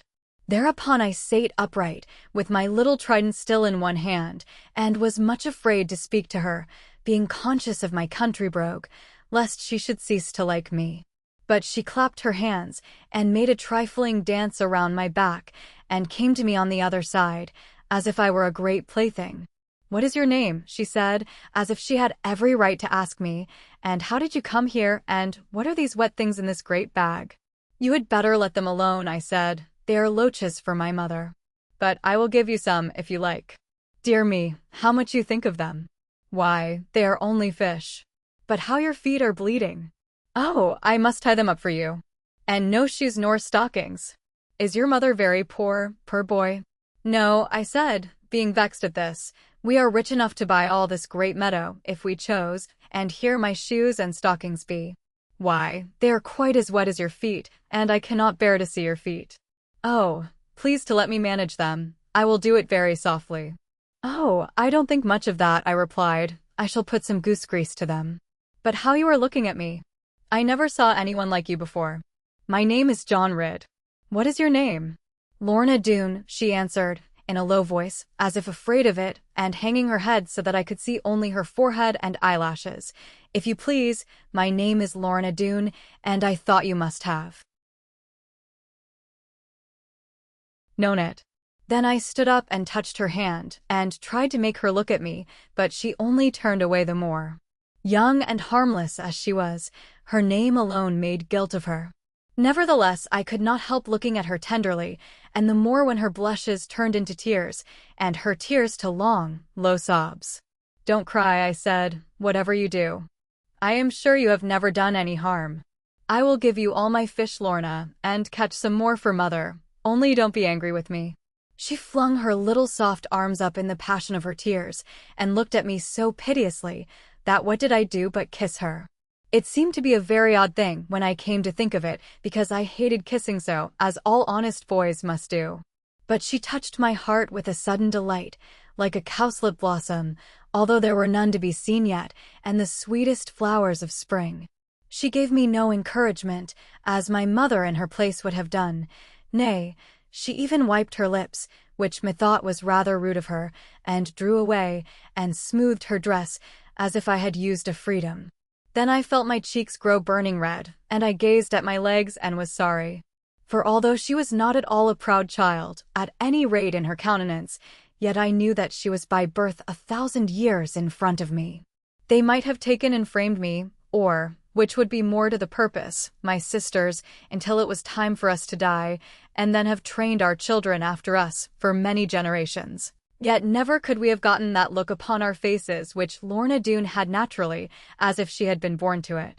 Here was I, a yeoman's boy, a yeoman every inch of me, even where I was naked, and there was she, a lady born and thoroughly aware of it, and dressed by people of rank and taste, who took pride in her beauty and set it to advantage. For though her hair was fallen down by reason of her wildness, and some of her frock was touched with wet where she had tended me so, behold, her dress was pretty enough for the queen of all the angels. The colors were bright and rich indeed, and the substance very sumptuous, yet simple and free from tinsel stuff, and matching most harmoniously. All from her waist to her neck was white, plaited in close like a curtain, and the dark soft weeping of her hair, and the shadowy light of her eyes, like a wood rayed through with sunset, made it seem yet whiter, as if it were done on purpose. As for the rest, she knew what it was a great deal better than I did, for I never could look far away from her eyes when they were opened upon me. Now, seeing how I heeded her, and feeling that I had kissed her, although she was such a little girl, 8 years old or thereabouts, she turned to the stream in a bashful manner, and began to watch the water, and rubbed one leg against the other. I, for my part, being vexed at her behavior to me, took up all my things to go, and made a fuss about it, to let her know I was going. But she did not call me back at all, as I had made sure she would do. Moreover, I knew that to try the descent was almost certain death to me, and it looked as dark as pitch, and so at the mouth I turned round again, and came back to her, and said, "Lorna." "Oh, I thought you were gone," she answered. "Why did you ever come here? Do you know what they would do to us, if they found you here with me? Beat us, I dare say, very hard, or me at least. They could never beat you. No, they would kill us both outright, and bury us here by the water, and the water often tells me that I must come to that. But what should they kill me for? Because you have found the way up here, and they never could believe it. Now, please to go, oh, please to go. They will kill us both in a moment. Yes, I like you very much, for I was teasing her to say it, very much indeed, and I will call you John Ridd, if you like, only please to go, John. And when your feet are well, you know, you can come and tell me how they are. But I tell you, Lorna, I like you very much indeed, nearly as much as Annie, and a great deal more than Lizzie. And I never saw anyone like you, and I must come back again tomorrow, and so must you, to see me, and I will bring you such lots of things. There are apples still, and a thrush I caught with only one leg broken, and our dog has just had puppies. Oh dear, they won't let me have a dog. There is not a dog in the valley. They say they are such noisy things. Only put your hand in mine what little things they are, Lorna. And I will bring you the loveliest dog. I will show you just how long he is. Hush! A shout came down the valley, and all my heart was trembling, like water after sunset, and Lorna's face was altered from pleasant play to terror. She shrank to me, and looked up at me, with such a power of weakness, that I at once made up my mind to save her or to die with her. A tingle went through all my bones, and I only longed for my carbine. The little girl took courage from me and put her cheek quite close to mine. Come with me down the waterfall. I can carry you easily, and Mother will take care of you. No, no, she cried, as I took her up. I will tell you what to do. They are only looking for me. You see that hole there? She pointed to a little niche in the rock which verged the meadow, about 50 yards away from us. In the fading of the twilight, I could just descry it. Yes, I see it, but they will see me crossing the grass to get there. Look, look. She could hardly speak. There is a way out from the top of it. They would kill me if I told it. Oh, here they come. I can see them. The little maid turned as white as the snow which hung on the rocks above her, and she looked at the water and then at me, and she cried, "Oh dear! Oh dear!" And then she began to sob aloud, being so young and unready. But I drew her behind the withy bushes and close down to the water, where it was quiet and shelving deep, ere it came to the lip of the chasm. Here they could not see either of us from the upper valley, and might have sought a long time for us, even when they came quite near, if the trees had been clad with their summer clothes. Luckily, I had picked up my fish and taken my three-pronged fork away. Crouching in that hollow nest, as children get together in ever so little compass, I saw a dozen fierce men come down, on the other side of the water, not bearing any firearms, but looking lax and jovial, as if they were come from riding and a dinner taken hungrily. "Queen, Queen!" They were shouting here and there and now and then. "Where the pest is our little queen gone?" "They always call me Queen, and I am to be queen by and by," Lorna whispered to me, with her soft cheek on my rough one, and her little heart beating against me. "Oh, they are crossing by the timber there, and then they are sure to see us." "Stop," said I, "now I see what to do. I must get into the water, and you must go to sleep." "To be sure, yes, away in the meadow there. But how bitter cold it will be for you." She saw in a moment the way to do it, sooner than I could tell her, and there was no time to lose. "Now mind you never come again," she whispered over her shoulder, as she crept away with a childish twist hiding her white front from me. "Only I shall come sometimes. Oh, here they are, Madonna." Daring scarce to peep, I crept into the water, and lay down bodily in it, with my head between two blocks of stone, and some flood drift combing over me. The dusk was deepening between the hills, and a white mist lay on the river, but I, being in the channel of it, could see every ripple and twig and rush and glazing of twilight above it, as bright as in a picture. So that to my ignorance there seemed no chance at all but what the men must find me. For all this time they were shouting and swearing, and keeping such a hullabaloo, that the rocks all round the valley rang, and my heart quaked, so, what with this and the cold, that the water began to gurgle round me, and to lap upon the pebbles. Neither in truth did I try to stop it, being now so desperate, between the fear and the wretchedness, till I caught a glimpse of the little maid, whose beauty and whose kindliness had made me yearn to be with her. And then I knew that for her sake I was bound to be brave and hide myself. She was lying beneath a rock, 30 or 40 yards from me, feigning to be fast asleep, with her dress spread beautifully, and her hair drawn over her. Presently one of the great rough men came round a corner upon her, and there he stopped and gazed a while at her fairness and her innocence. Then he caught her up in his arms, and kissed her so that I heard him, and if I had only brought my gun, I would have tried to shoot him. "Here our queen is. Here's the queen, here's the captain's daughter," he shouted to his comrades, fast asleep, by God, and hearty. "Now I have first claim to her, and no one else shall touch the child. Back to the bottle, all of you." He set her dainty little form upon his great square shoulder, and her narrow feet in one broad hand, and so in triumph marched away, with the purple velvet of her skirt ruffling in his long black beard, and the silken length of her hair fetched out, like a cloud by the wind behind her. This way of her going vexed me so, that I leaped upright in the water, and must have been spied by some of them, but for their haste to the wine bottle.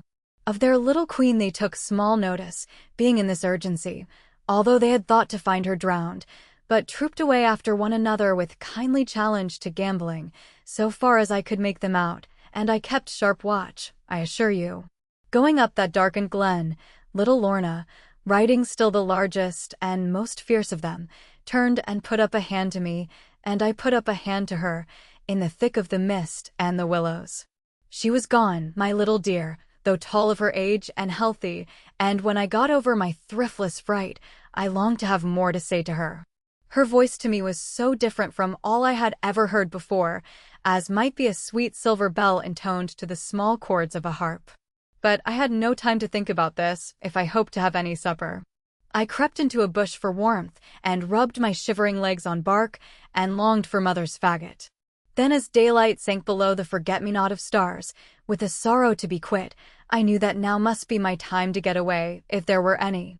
Therefore, wringing my sodden breeches, I managed to crawl from the bank to the niche in the cliff which Lorna had shown me.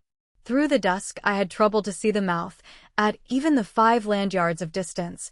Nevertheless, I entered well, and held on by some dead fern stems, and did hope that no one would shoot me. But while I was hugging myself like this, with a boyish manner of reasoning, my joy was like to have ended in sad grief both to myself and my mother, and haply to all honest folk who shall love to read this history. For hearing a noise in front of me, and like a coward not knowing where, but afraid to turn round or think of it, I felt myself going down some deep passage into a pit of darkness. It was no good to catch the sides, the whole thing seemed to go with me. Then, without knowing how, I was leaning over a night of water.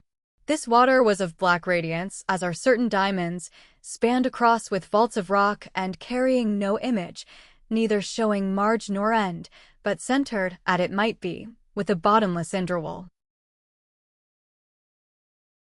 With that chill and dread upon me, and the sheer rock all around, and the faint light heaving wavily on the silence of this gulf, I must have lost my wits and gone to the bottom, if there were any. But suddenly a robin sang, as they will do after dark, toward spring, in the brown fern and ivy behind me. I took it for our little Annie's voice, for she could call any robin, and gathering quick warm comfort, sprang up the steep way towards the starlight. Climbing back, as the stones glid down, I heard the cold greedy wave go japping, like a blind black dog, into the distance of arches and hollow depths of darkness. Chapter 9. There is no place like home, I can assure you, and tell no lie, as John Fry always used to say, when telling his very largest, that I scrambled back to the mouth of that pit as if the evil one had been after me. And sorely I repented now of all my boyish folly, or madness it might well be termed, in venturing, with none to help, and nothing to compel me, into that accursed valley. Once let me get out, thinks I, and if ever I get in again, without being cast in by neck and by crop, I will give our newborn donkey leave to set up for my schoolmaster. How I kept that resolution we shall see hereafter. It is enough for me now to tell how I escaped from the den that night. First I sat down in the little opening which Lorna had pointed out to me, and wondered whether she had meant, as bitterly occurred to me, that I should run down into the pit, and be drowned, and give no more trouble. But in less than half a minute I was ashamed of that idea, and remembered how she was vexed to think that even a loach should lose his life. And then I said to myself, now surely she would value me more than 1,000 loaches, and what she said must be quite true about the way out of this horrible place. Therefore I began to search with the utmost care and diligence, although my teeth were chattering, and all my bones beginning to ache with the chilliness and the wetness. Before very long the moon appeared, over the edge of the mountain and among the trees at the top of it, and then I espied rough steps and rocky, made as if with a sledgehammer, narrow, steep, and far asunder, scooped here and there in the side of the entrance, and then round a bulge of the cliff, like the marks upon a great brown loaf, where a hungry child has picked at it. And higher up, where the light of the moon shone broader upon the precipice, there seemed to be a rude broken track, like the shadow of a crooked stick thrown upon a house wall. Herein was small encouragement, and at first I was minded to lie down and die, but it seemed to come amiss to me. God has his time for all of us, but he seems to advertise us when he does not mean to do it. Moreover, I saw a movement of lights at the head of the valley, as if lanterns were coming after me, and the nimbleness given thereon to my heels was in front of all meditation. Straightway I set foot in the lowest stirrup, as I might almost call it, and clung to the rock with my nails, and worked to make a jump into the second stirrup. And I compassed that too, with the aid of my stick, although, to tell you the truth, I was not at that time of life so agile as boys of smaller frame are, for my size was growing beyond my years, and the muscles not keeping time with it, and the joints of my bones not closely hinged, with staring at one another. But the third step hole was the hardest of all, and the rock swelled out on me over my breast, and there seemed to be no attempting it, until I espied a good stout rope hanging in a groove of shadow, and just managed to reach the end of it. How I clomb up and across the clearing, and found my way home through the bag-worthy forest, is more than I can remember now, for I took all the rest of it then as a dream, by reason of perfect weariness. And indeed it was quite beyond my hopes to tell so much as I have told, for at first beginning to set it down, it was all like a mist before me. Nevertheless, some parts grew clearer, as one by one I remembered them, having taken a little soft cordial, because the memory frightens me.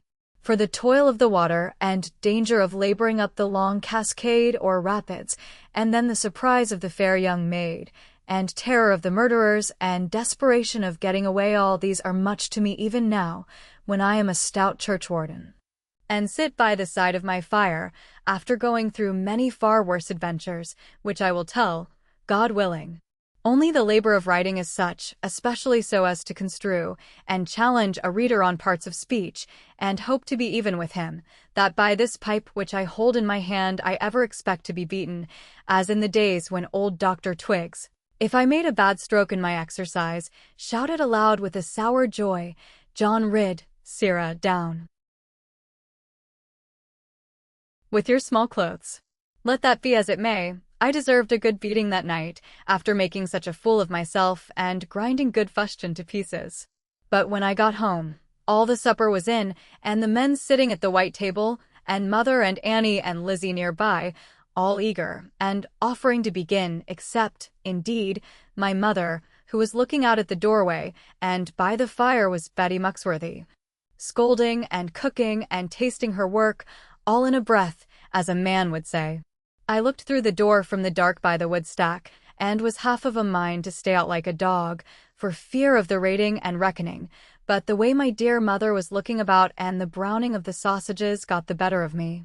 But nobody could get out of me where I had been all the day and evening, although they worried me never so much, and longed to shake me to pieces, especially Betty Muxworthy, who never could learn to let well alone. Not that they made me tell any lies, although it would have served them right almost for intruding on other people's business, but that I just held my tongue, and ate my supper rarely, and let them try their taunts and jibes, and drove them almost wild after supper, by smiling exceeding knowingly.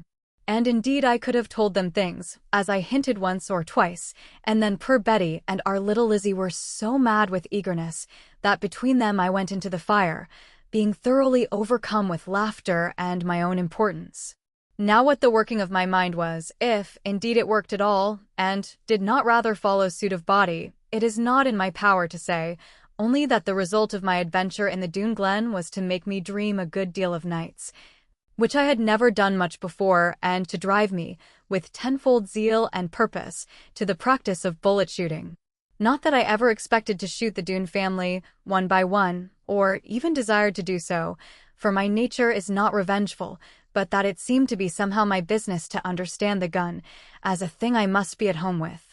I could hit the barn door now capitally well with the Spanish matchlock, and even with John Fry's blunderbuss at 10 good land yards distance, without any rest for my fusel. And, what was very wrong of me, though I did not see it then, I kept John Fry there, to praise my shots, from dinner-time often until the grey dusk, while he all the time should have been at work spring-ploughing upon the farm. And, for that matter, so should I have been, or at any rate driving the horses, but John was by no means loath to be there instead of holding the plough-tail. And indeed, one of our old sayings is, for pleasure's sake I would liefer wet, than ha 10 lumps of gold for each one of my sweat. And again, which is not a bad proverb, though unthrifty and unlike a Scotsman's, God makes the wheat grow greener, while farmer be at his dinner. and no Devonshire man, or Somerset either, and I belong to both of them, ever thinks of working harder than God likes to see him. Nevertheless, I worked hard at the gun, and by the time that I had sent all the church roof gutters, so far as I honestly could cut them, through the red pine door, I began to long for a better tool that would make less noise and throw straighter.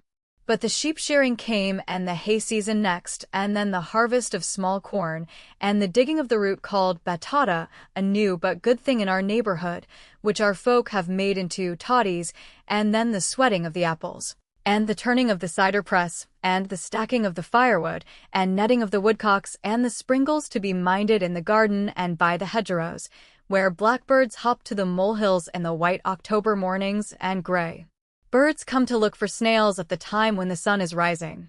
It is wonderful how time runs away, when all these things and a great many others come in to load him down the hill and prevent him from stopping to look about. And I, for my part, can never conceive how people who live in towns and cities, where neither lambs nor birds are, except in some shop windows, nor growing corn, nor meadow grass, nor even so much as a stick to cut or a stile to climb and sit down upon, how these poor folk get through their lives without being utterly weary of them, and dying from pure indolence, is a thing God only knows, if his mercy allows him to think of it. How the year went by I know not, only that I was abroad all day, shooting or fishing or minding the farm, or riding after some stray beast, or away by the seaside below Glenthorne, wondering at the great waters, and resolving to go for a sailor. For in those days I had a firm belief, as many other strong boys have, of being born for a seaman. And indeed I had been in a boat nearly twice, but the second time Mother found it out, and came and drew me back again, and after that she cried so badly that I was forced to give my word to her to go no more without telling her. But Betty Muxworthy spoke her mind quite in a different way about it, the while she was wringing my hosen and clattering to the drying horse. Sailor, ESFAI. I and Zarvan rate.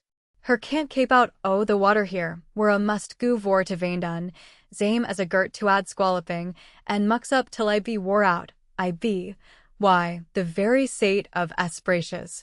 How will un ever bade aboard zip? Why, the water zinging out under un, and comin' up splash when the wind blow.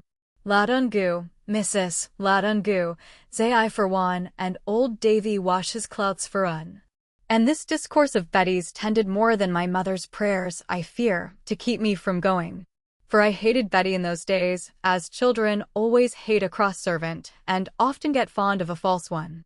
But Betty, like many active women, was false by her crossness only, thinking it just for the moment perhaps, and rushing away with a bucket, ready to stick to it, like a clenched nail, if beaten the wrong way with argument, but melting over it. If you left her, as stinging soap, left along in a basin, spreads all abroad without bubbling.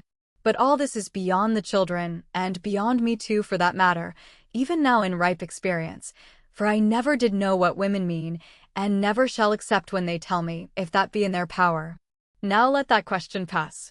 For although I am now in a place of some authority, I have observed that no one ever listens to me when I attempt to lay down the law, but all are waiting with open ears until I do enforce it.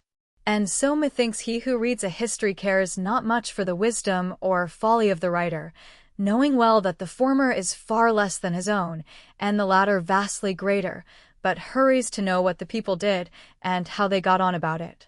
And this I can tell, if anyone can, having been myself in the thick of it.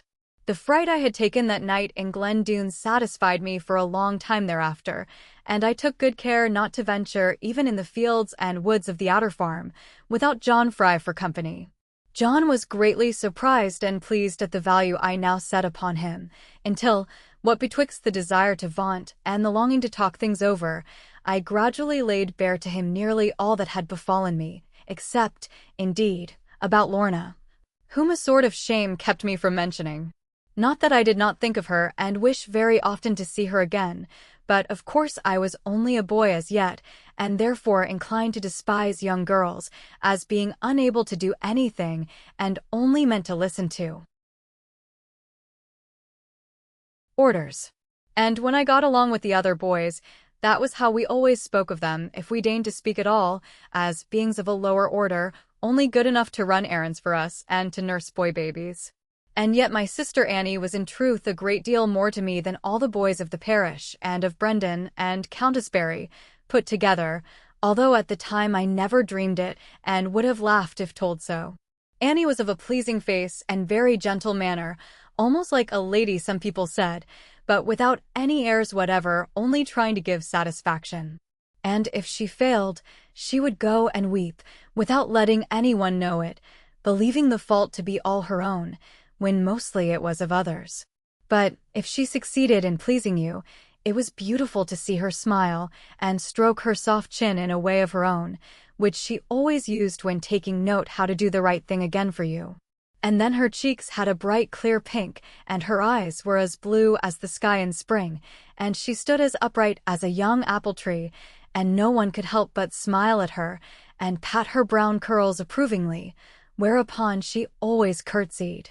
For she never tried to look away when honest people gazed at her, and even in the courtyard she would come and help to take your saddle, and tell, without your asking her, what there was for dinner. And afterwards she grew up to be a very comely maiden, tall, and with a well-built neck and very fair white shoulders, under a bright cloud of curling hair. Alas! Poor Annie, like most of the gentle maidens but tush, I am not come to that yet, and for the present she seemed to me little to look at, after the beauty of Lorna Doone. Chapter 10. A brave rescue and a rough ride. It happened upon a November evening, when I was about 15 years old, and outgrowing my strength very rapidly, my sister Annie being turned 13, and a deal of rain having fallen, and all the troughs in the yard being flooded, and the bark from the woodricks washed down the gutters, and even our water-chute going brown, that the ducks in the court made a terrible quacking, instead of marching off to their pen, one behind another. Thereupon Annie and I ran out to see what might be the sense of it. There were 13 ducks and 10 lily-white, as the fashion then of ducks was, not I mean 23 in all, but 10 white and 3 brown-striped ones, and without being nice about their color, they all quacked very movingly. They pushed their gold-colored bills here and there, yet dirty, as gold is apt to be, and they jumped on the triangles of their feet, and sounded out of their nostrils, and some of the overexcited ones ran along low on the ground, quacking grievously with their bills snapping and bending, and the roof of their mouths exhibited. Annie began to cry, dilly, dilly, iny, iny, ducksy, according to the burden of a tune they seemed to have accepted as the national duck's anthem, but instead of being soothed by it, they only quacked 3 times as hard, and ran round till we were giddy. And then they shook their tails together, and looked grave, and went round and round again. Now I am uncommonly fond of ducks, both roasted and roasting and roystering, and it is a fine sight to behold them walk, poddling one after other, with their toes out, like soldiers drilling, and their little eyes cocked always at once, and the way that they dib with their bills, and dabble, and throw up their heads and enjoy something, and then tell the others about it. Therefore I knew at once, by the way they were carrying on, that there must be something or other gone wholly amiss in the duck world. Sister Annie perceived it too, but with a greater quickness, for she counted them like a good duckwife, and could only tell 13 of them, when she knew there ought to be 14.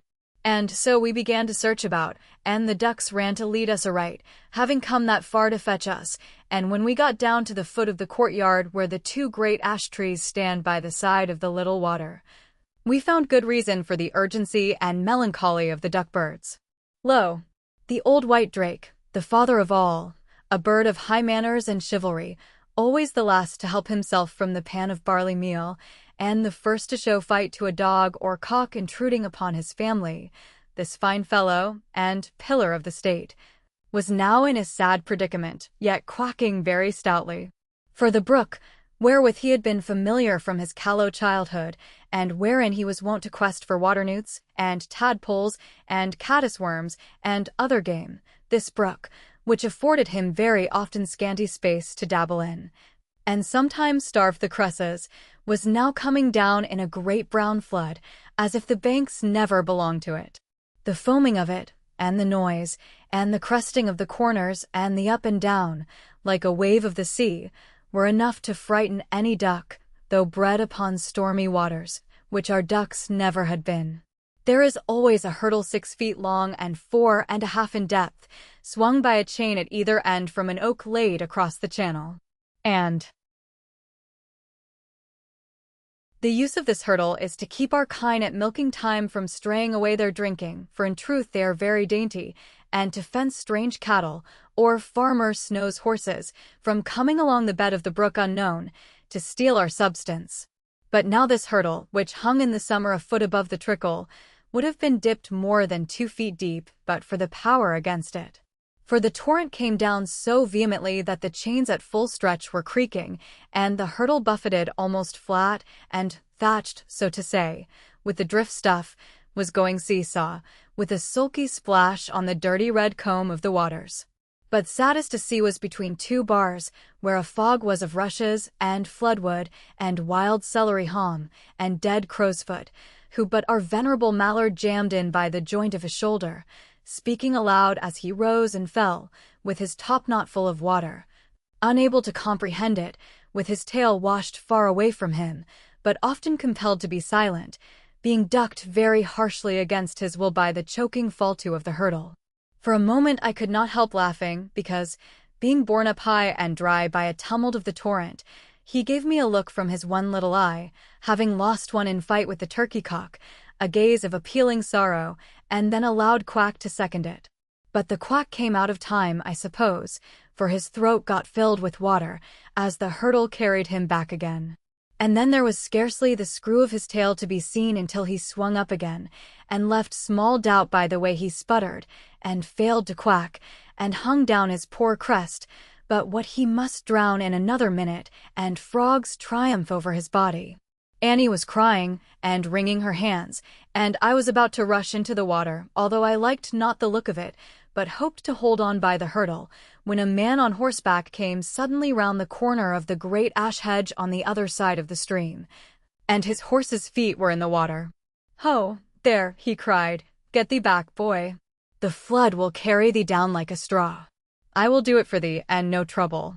With that he leaned forward, and spoke to his mare. She was just of the tint of a strawberry, a young thing, very beautiful, and she arched up her neck, as misliking the job, yet, trusting him, would attempt it. She entered the flood, with her dainty forelegs sloped further and further in front of her, and her delicate ears pricked forward, and the size of her great eyes increasing, but he kept her straight in the turbid rush, by the pressure of his knee on her. Then she looked back and wondered at him, as the force of the torrent grew stronger, but he bade her go on, and on she went, and it foamed up over her shoulders, and she tossed up her lip and scorned it, for now her courage was waking. Then as the rush of it swept her away, and she struck with her 4 feet down the stream, he leaned from his saddle in a manner which I never could have thought possible, and caught up old Tom with his left hand, and set him between his holsters, and smiled at his faint quack of gratitude. In a moment all these were carried downstream, and the rider lay flat on his horse, and tossed the hurdle clear from him, and made for the bend of smooth water. They landed some 30 or 40 yards lower, in the midst of our kitchen garden, where the winter cabbage was, but though Annie and I crept in through the hedge, and were full of our thanks and admiring him, he would answer us never a word, until he had spoken in full to the mare, as if explaining the whole to her. "Sweetheart, I know thou couldst have leaped it," he said, as he patted her cheek, being on the ground by this time, and she was nudging up to him, with the water pattering off her, "but I had good reason, Winnie dear, for making thee go through it." She answered him kindly with her soft eyes, and smiled at him very lovingly, and they understood one another.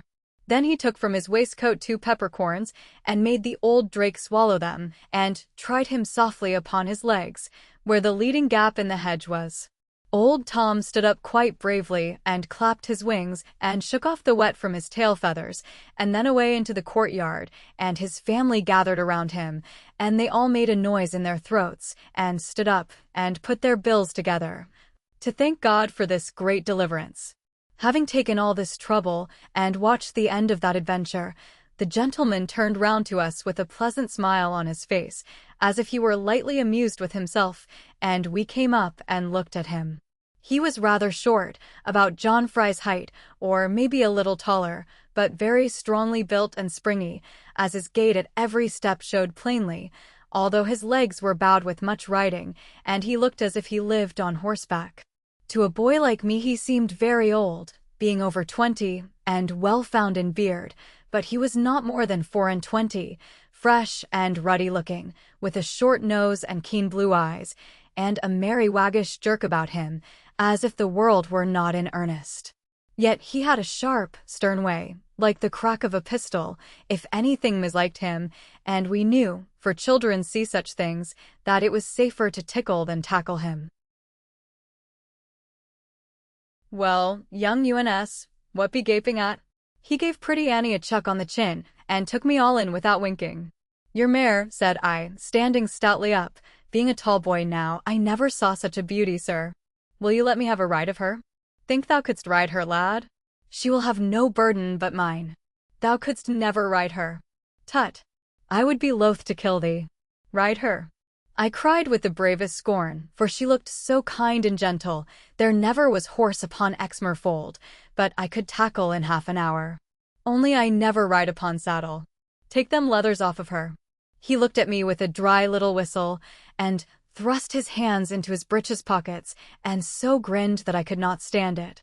And Annie laid hold of me in such a way that I was almost mad with her. And he laughed, and approved her for doing so. And the worst of all was he said nothing. "Get away, Annie, will you? Do you think I'm a fool, good sir? Only trust me with her, and I will not override her. For that I will go bail, my son. She is liker to override thee. But the ground is soft to fall upon, after all this rain.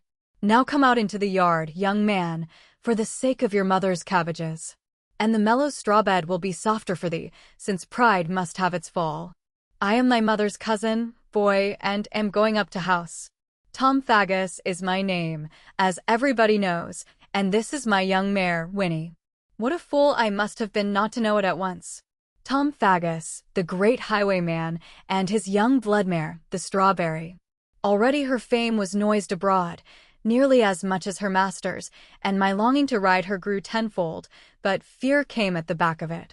Not that I had the smallest fear of what the mare could do to me, by fair play and horse trickery, but that the glory of sitting upon her seemed to be too great for me, especially as there were rumors abroad that she was not a mare after all, but a witch.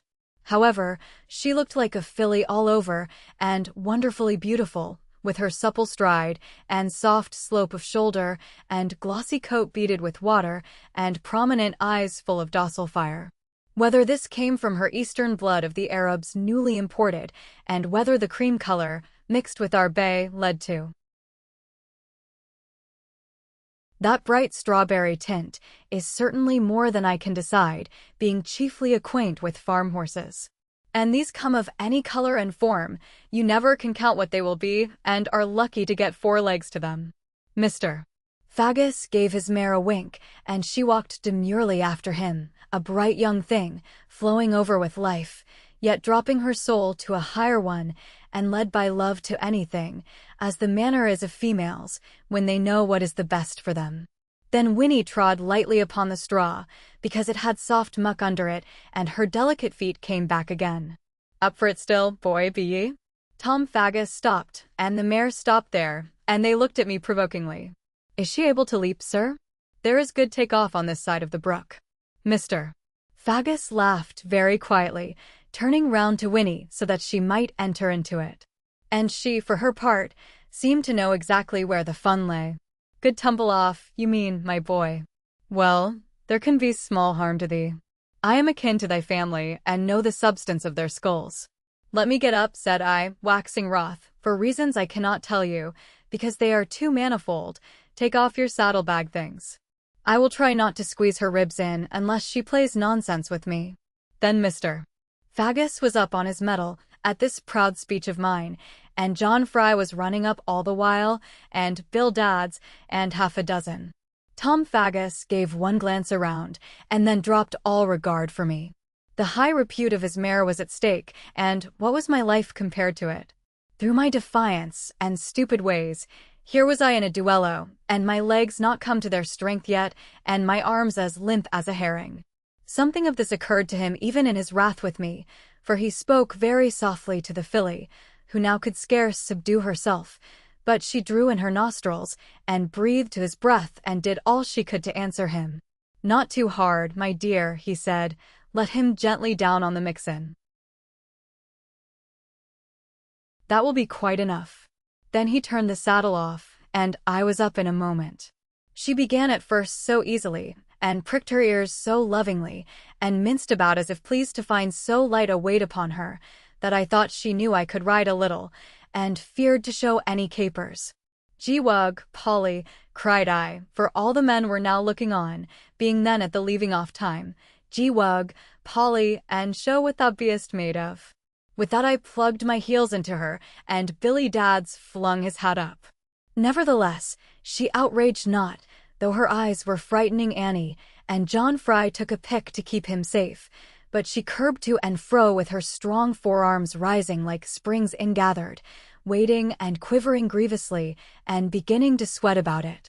Then her master gave a shrill clear whistle, when her ears were bent towards him, and I felt her form beneath me gathering up like whalebone, and her hind legs coming under her, and I knew that I was in for it. First she reared upright in the air, and struck me full on the nose with her comb, till I bled worse than Robin Snell made me, and then down with her 4 feet deep in the straw, and her hind feet going to heaven. Finding me stick to her still like wax, for my mettle was up as hers was, away she flew with me swifter than ever I went before, or since, I trow. She drove full head at the cobwall. "Oh, Jack, slip off," screamed Annie. Then she turned like light, when I thought to crush her, and ground my left knee against it. "Mux me," I cried, for my breeches were broken, and short words went the furthest. "If you kill me, you shall die with me." Then she took the courtyard gate at a leap, knocking my words between my teeth, and then right over a quick-set hedge, as if the sky were a breath to her, and away for the water meadows, while I lay on her neck like a child at the breast and wished I had never been born. Straightway, all in the front of the wind, and scattering clouds around her, all I knew of the speed we made was the frightful flash of her shoulders, and her mane like trees in a tempest. I felt the earth under us rushing away, and the air left far behind us, and my breath came and went, and I prayed to God, and was sorry to be so late of it.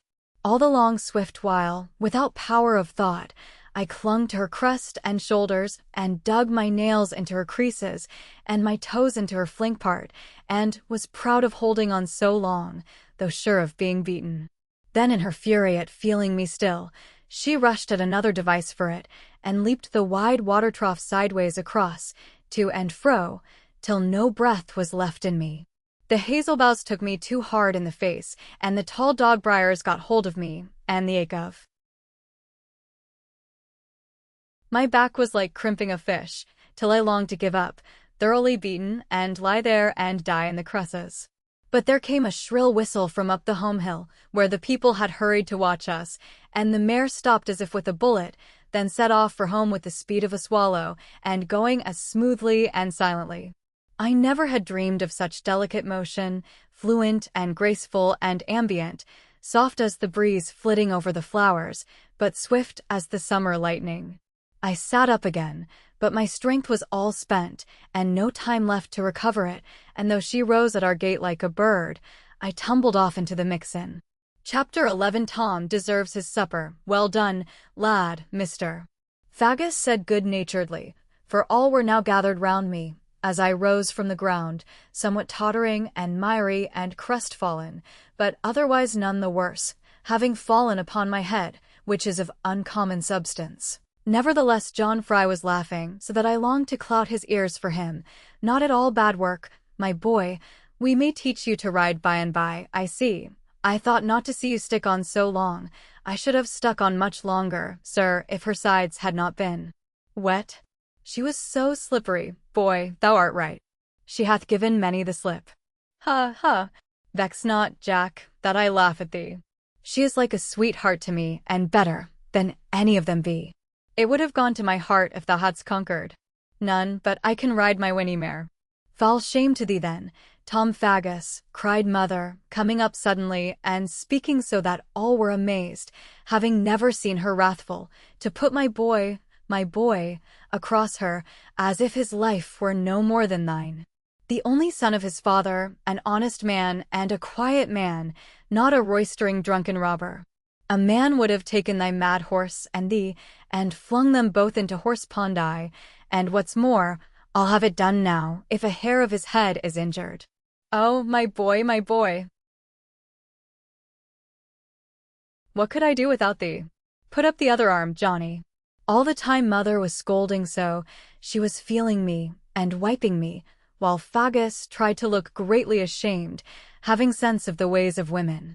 Only look at his jacket, Mother, cried Annie, and a shilling's worth gone from his small clothes.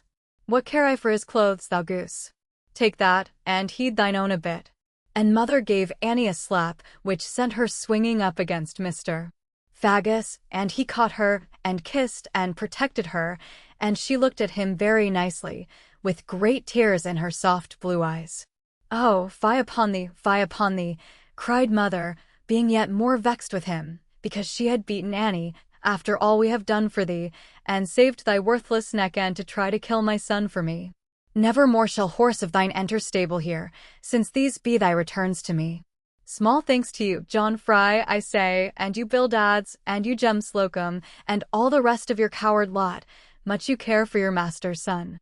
Afraid of that ugly beast yourselves, and you put a boy just breached upon him. Wool, missus, what could us do? Began John. Jan would go. Now what her, Jem? And how is us, Jan indeed? Master John, if you please, to a lad of his years and stature. And now, Tom Faggus, be off, if you please, and think yourself lucky to go so, and if ever that horse comes into our yard, I'll hamstring him myself if none of my cowards dare do it.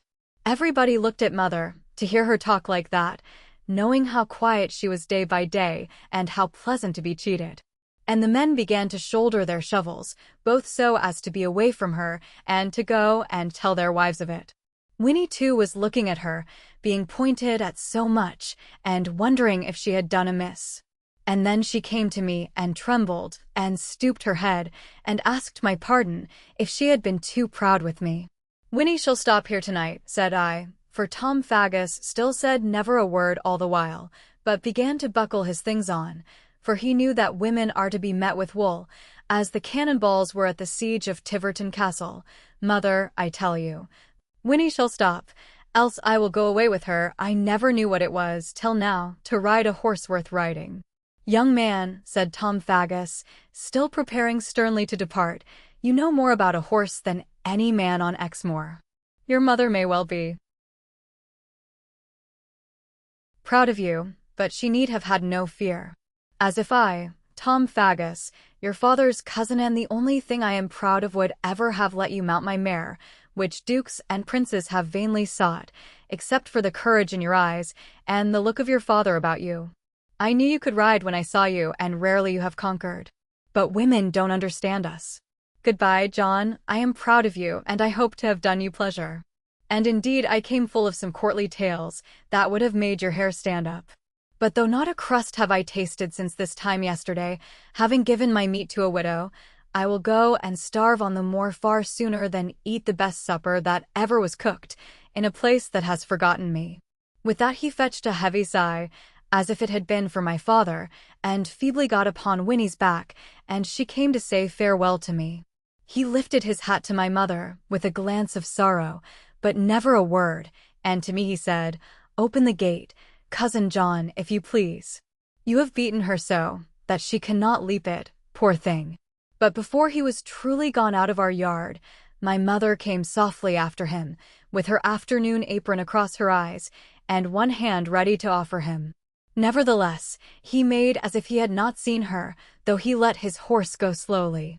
Stop, Cousin Tom, my mother said, a word with you, before you go. Why, bless my heart, Tom Faggus cried, with the form of his countenance so changed, that I verily thought another man must have leaped into his clothes. Do I see my cousin Sarah? I thought everyone was ashamed of me, and afraid to offer me shelter, since I lost my best cousin, John Ridd. Come here, he used to say, Tom, come here when you are worried, and my wife shall take good care of you. Yes, dear John, I used to answer, I know she promised my mother so, but people have taken to think against me, and so might Cousin Sarah. He was a man. If you only heard how he answered me. But let that go, I am nothing now, since the day I lost Cousin Rid. And with that he began to push on again, but mother would not have it so. Oh, Tom, that was a loss indeed. And I am nothing either. And you should try to allow for me, though I never found anyone that did. And mother began to cry, though father had been dead so long, and I looked on with a stupid surprise, having stopped from crying long ago. I can tell you one that will, cried Tom, jumping off Winnie in a trice and looking kindly at mother. I can allow for you, Cousin Sarah, in everything but one. I am in some ways a bad man myself, but I know the value of a good one, and if you gave me orders, by God, and he shook his fists towards Bagworthy Wood, just heaving up black in the sundown. Hush, Tom, hush, for God's sake. And mother meant me, without pointing at me, at least I thought she did. For she ever had weaned me from thoughts of revenge, and even from longings for judgment. God knows best, boy, she used to say, let us wait his time, without wishing it. And so, to tell the truth, I did, partly through her teaching, and partly through my own mild temper, and my knowledge that father, after all, was killed because he had thrashed them. Good night, Cousin Sarah. Good night, Cousin Jack, cried Tom, taking to the mare again. Many a mile I have to ride, and not a bit inside of me. No food or shelter this side of Exeford, and the night will be black as pitch, I trow. But it serves me right for indulging the lad, being taken with his looks so. Cousin Tom, said mother, and trying to get so that Annie and I could not hear her, it would be a sad and unkinlike thing for you to despise our dwelling-house. We cannot entertain you, as the lordly inns on the road do, and we have small change of victuals. But the men will go home, being Saturday, and so you will have the fireside all to yourself and the children. There are some few collops of red deer's flesh, and a ham just down from the chimney, and some dried salmon from Lynmouth Weir, and cold roast pig, and some oysters. And if none of those be to your liking, we could roast 2 woodcocks in half an hour, and Annie would make the toast for them. And the good folk made some mistake last week, going up the country, and left a keg of old Holland cordial in the coving of the woodrick, having borrowed our smiler, without asking leave. I fear there is something unrighteous about it. But what can a poor widow do? John Fry would have taken it, but for our Jack. Our Jack was a little too sharp for him. That I was. John Fry had got it, like a billet under his apron, going away in the grey of the morning, as if to kindle his fireplace. Why, John, I said, what a heavy log. Let me have one end of it. Thank ye, Jan, no need of thixie, he answered, turning his back to me. Waif wanteth a log as will last all day, to kape the crock at simmerin. And he banged his gate upon my heels to make me stop and rub them. Why, John, said I, you got a log with round holes in the end of it. Who has been cutting gunwads? Just lift your apron, or I will. But, to return to Tom Faggus, he stopped to sup that night with us, and took a little of everything, a few oysters first, and then dried salmon, and then ham and eggs, done in small curled rashers, and then a few collops of venison toasted, and next to that a little cold roast pig, and a woodcock on toast to finish with, before the skydam and hot water. And having changed his wet things first, he seemed to be in fair appetite, and praised Annie's cooking mightily, with a kind of noise like a smack of his lips and a rubbing of his hands together, whenever he could spare them. He had gotten John Fry's best small clothes on, for he said he was not good enough to go into my father's, which mother kept to look at, nor man enough to fill them. And in truth my mother was very glad that he refused when I offered them. But John was over-proud to have it in his power to say that such a famous man had ever dwelt in any clothes of his, and afterwards he made show of them. For Mr. Faggus's glory, then, though not so great as now it is, was spreading very fast indeed all about our neighborhood, and even as far as Bridgewater. Tom Faggus was a jovial soul, if ever there has been one, not making bones of little things, nor caring to seek evil. There was about him such a love of genuine human nature that if a traveler said a good thing, he would give him back his purse again. It is true that he took people's money more by force than fraud, and the law, being used to the inverse method, was bitterly moved against him, although he could quote precedent. These things I do not understand, having seen so much of robbery, some legal, some illegal, that I scarcely know, as here we say, one crow's foot from the other. It is beyond me and above me to discuss these subjects, and in truth I love the law right well, when it doth support me, and when I can lay it down to my liking, with prejudice to nobody. Loyal, too, to the king am I, as behoves churchwarden, and ready to make the best of him, as he generally requires. But after all I could not see, until I grew much older and came to have some property, why Tom Faggus, working hard, was called a robber and felon of great, while the king, doing nothing at all, as became his dignity, was liege lord and paramount owner, with everybody to thank him kindly for accepting tribute. For the present, however, I learned nothing more as to what our cousin's profession was, only that mother seemed frightened, and whispered to him now and then not to talk of something, because of the children being there, whereupon he always nodded with a sage expression, and applied himself to Hollands. "Now let us go and see Winnie, Jack," he said to me after supper. "For the most part one feed her before myself, but she was so hot from the way you drove her. Now she must be grieving for me, and I never let her grieve long." I was too glad to go with him, and Annie came slyly after us. The filly was walking to and fro on the naked floor of the stable, for he would not let her have any straw, until he should make a bed for her, and without so much as a headstall on, for he would not have her fastened.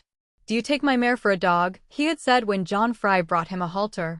And now she ran to him like a child, and her great eyes shone at the lantern. "Hit me, Jack, and see what she will do. I will not let her hurt thee."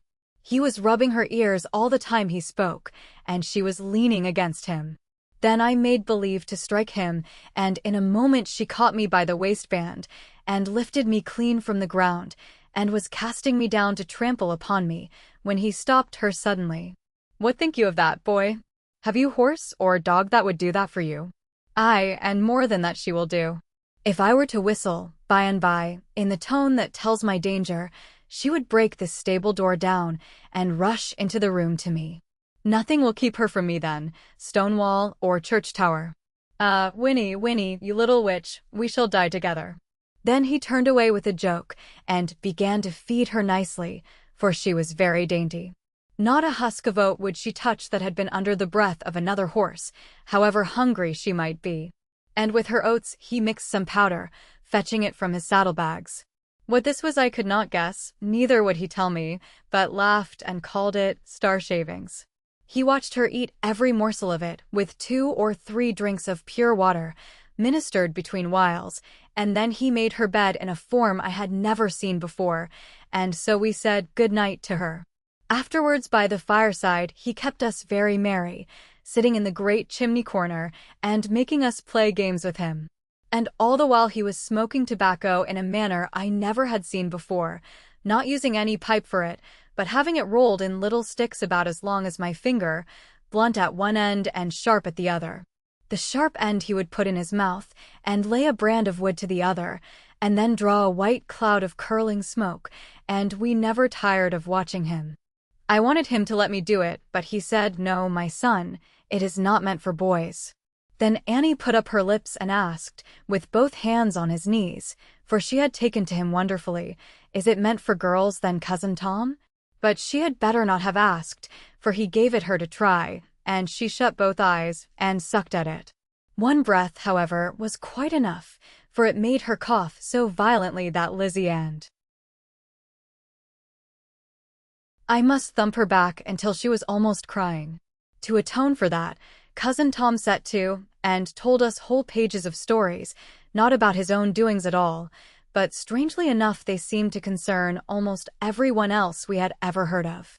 Without halting once for a word or a deed, his tales flowed onward as freely and brightly as the flames of the wood up the chimney, and with no smaller variety.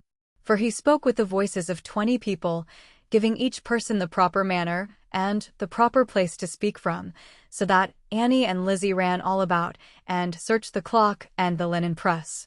And he changed his face every moment so, and with such power of mimicry that without so much as a smile of his own, he made even Mother laugh so that she broke her new 10-penny waistband, and as for us children, we rolled on the floor.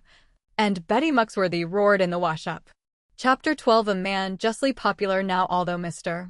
Faggus was so clever and generous and celebrated, I know not whether, upon the whole, we were rather proud of him as a member of our family, or inclined to be ashamed of him. And indeed I think that the sway of the balance hung upon the company we were in. For instance, with the boys at Brendan, for there is no village at or I was exceeding proud to talk of him, and would freely brag of my cousin Tom. But with the rich parsons of the neighborhood, or the justices, who came round now and then, and were glad to ride up to a warm farmhouse, or even the well-to-do tradesmen of Porlock, in a word, any settled power, which was afraid of losing things, with all of them we were very shy of claiming our kinship to that great outlaw. And sure I should pity, as well as condemn him, though our ways in the world were so different, knowing as I do his story, which knowledge, methinks, would often lead us to let alone God's prerogative judgment, and hold by man's privilege pity. Not that I would find excuse for Tom's downright dishonesty, which was beyond doubt a disgrace to him, and no credit to his kinsfolk, only that it came about without his meaning any harm or seeing how he took to wrong, yet gradually knowing it. And now, to save any further trouble, and to meet those who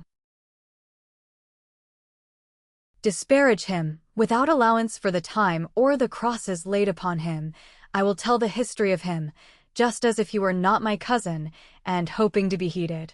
And I defy any man to say that a word of this is either false, or in any way colored by family.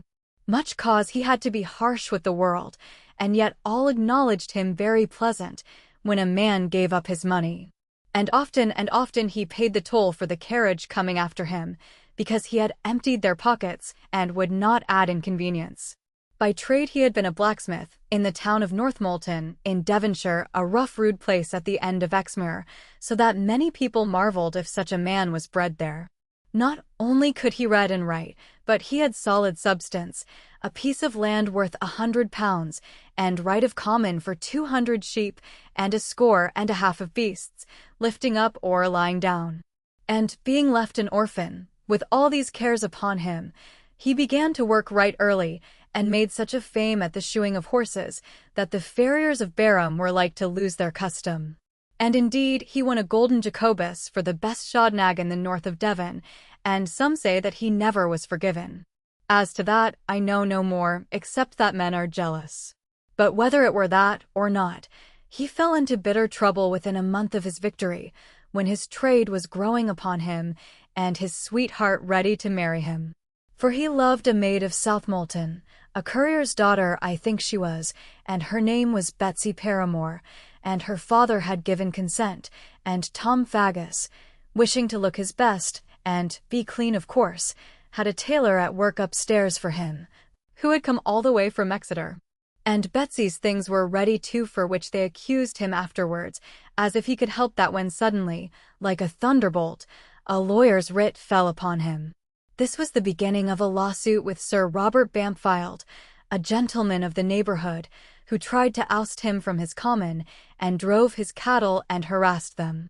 And by that suit of law poor Tom was ruined altogether, for Sir Robert could pay for much swearing, and then all his goods and his farm were sold up, and even his smithery taken. But he saddled his horse, before they could catch him, and rode away to Southmolton, looking more like a madman than a good farrier, as the people said who saw him. But when he arrived there, instead of comfort, they showed him the face of the door alone, for the news of his loss was before him, and Master Paramore was a sound, prudent man, and a high member of the town council.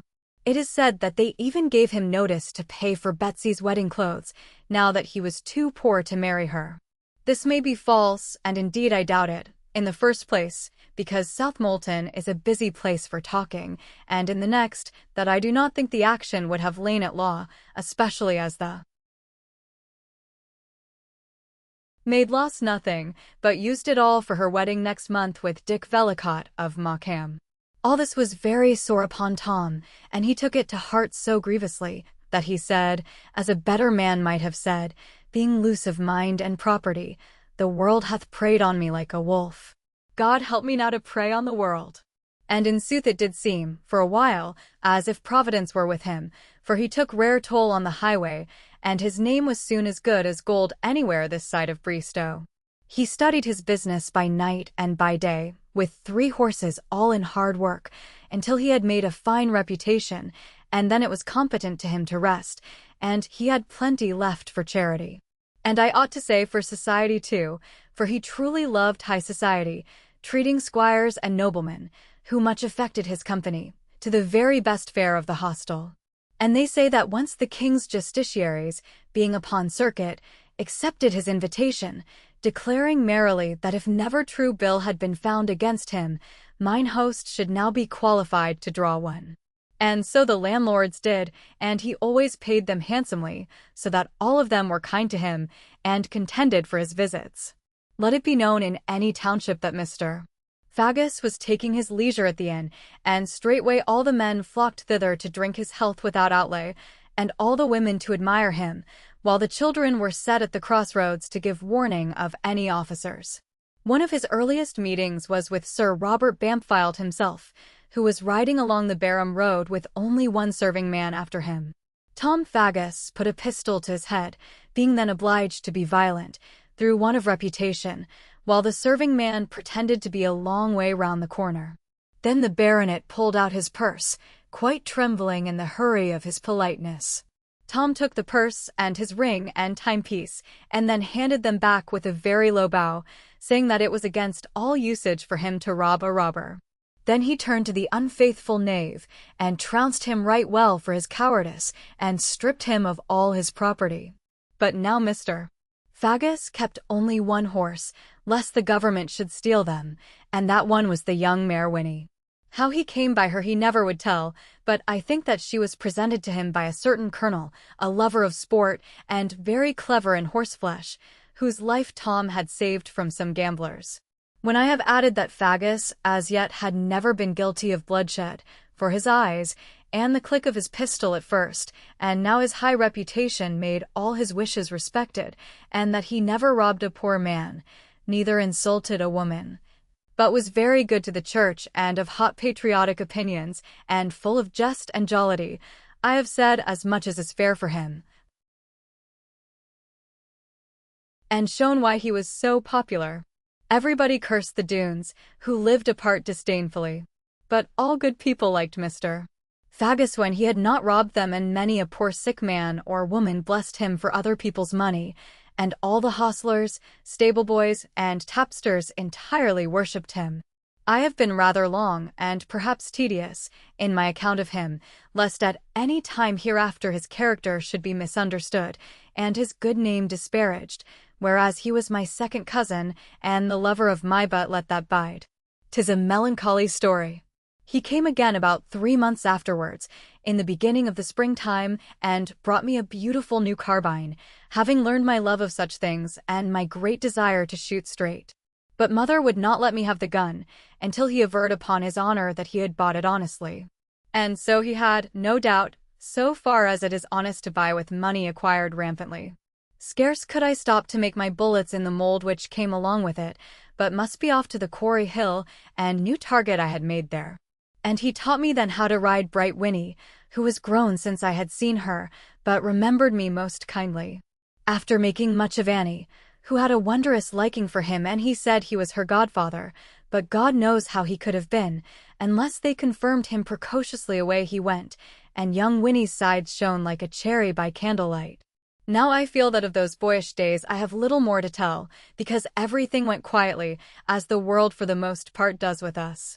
I began to work at the farm in earnest, and tried to help my mother, and when I remembered Lorna Doone, it seemed no more than the thought of a dream, which I could hardly call to mind. Now who cares to know how many bushels of wheat we grew to the acre, or how the cattle milched till we ate them, or what the turn of the seasons was? But my stupid self seemed like to be the biggest of all the cattle, For having much to look after the sheep and being always in kind appetite, I grew 4 inches longer in every year of my farming and a matter of 2 inches wider, until there was no man of my size to be seen elsewhere upon Exmoor. Let that pass. What odds to any how tall or wide I be? There is no Doone's door at Plover's Barrows, and if there were I could never go through it. They vexed me so much about my size, long before I had completed it, girding at me with paltry jokes whose wit was good only to stay at home, that I grew shamefaced about the matter, and feared to encounter a looking-glass. But mother was very proud, and said she never could have too much of me. The worst of all to make me ashamed of bearing my head so high a thing. I saw no way to help, for I never could hang my chin down, and my back was like a gatepost whenever I tried to bend it. The worst of all was our little Eliza, who never could come to a size herself, though she had the wine from the sacrament at Easter and Allhallowmas, only to be small and skinny, sharp and clever crookedly. Not that her body was out of the straight, being too small for that perhaps, but that her wit was full of corners, jagged and strange and uncomfortable. You never could tell what she might say next, and I like not that kind of women. Now God forgive me for talking so of my own father's daughter, and so much the more by reason that my father could not help it. The right way is to face the matter, and then be sorry for everyone. My mother fell grievously on a slide, which John Fry had made nigh the apple-room door, and hidden with straw from the stable, to cover his own great idleness. My father laid John's nose on the ice, and kept him warm in spite of it, but it was too late for Eliza. She was born next day with more mind than body, the worst thing that can befall a man. But Annie, my other sister, was now a fine fair girl, beautiful to behold. I could look at her by the fireside, for an hour together, when I was not too sleepy, and think of my dear father. And she would do the same thing by me, only wait the between of the blazes. Her hair was done up in a knot behind, but some would fall over her shoulders, and the dancing of the light was sweet to see through a man's eyelashes. There never was a face that showed the light or the shadow of feeling, as if the heart were sun to it, more than our dear Annie's did. To look at her carefully, you might think that she was not dwelling on anything, and then she would know you were looking at her, and those eyes would tell all about it. God knows that I try to be simple enough, to keep to his meaning in me, and not make the worst of his children. Yet often have I been put to shame, and ready to bite my tongue off, after speaking amiss of anybody, and letting out my littleness, when suddenly mine eyes have met the pure soft gaze of Annie. As for the Doones, they were thriving still, and no one to come against them, except indeed by word of mouth, to which they lent no heed whatever. Complaints were made from time to time, both in high and low quarters, as the rank might be of the people robbed, and once or twice in the highest of all, to wit, the king himself. But his majesty made a good joke about it, not meaning any harm, I doubt, and was so much pleased with himself thereupon, that he quite forgave the mischief. Moreover, the main authorities were a long way off, and the chancellor had no cattle on Exmoor, and as for my lord the chief justice, some rogue had taken his silver spoons. Whereupon his lordship swore that never another man would he hang until he had that one by the neck. Therefore the Doones went on as they listed, and none saw fit to meddle with them. For the only man who would have dared to come to close quarters with them, that is to say Tom Faggus, himself was a quarry for the law, if ever it should be unhood. Moreover, he had transferred his business to the neighbourhood of Wantage, in the county of Berks, where he found the climate drier, also good downs and commons excellent for galloping, and richer yeomen than ours be, and better roads to rob them on. Some folk, who had wiser attended to their own affairs, said that I, being sizable now, and able to shoot not badly, ought to do something against those Doones, and show what I was made of. But for a time I was very bashful, shaking when called upon suddenly, and blushing as deep as a maiden, for my strength was not come upon me, and mayhap I had grown in front of it. And again, though I loved my father still, and would fire at a word about him, I saw not how it would do him good for me to harm his injurers. Some races are of revengeful kind, and will for years pursue their wrong, and sacrifice this world and the next for a moment's foul satisfaction. But methinks this comes of some black blood, perverted and never purified. And I doubt, but men of true English birth are stouter than so to be twisted, though some of the women may take that turn, if their own life runs unkindly. Let that pass. I am never good at talking of things beyond me. All I know is that if I had met the Doone who had killed my father, I would gladly have thrashed him black and blue, supposing I were able, but would never have fired a gun at him, unless he began that game with me, or fell upon more of my family, or were violent among women. And to do them justice, my mother and Annie were equally kind and gentle, but Eliza would flame and grow white with contempt, and not trust herself to speak to us.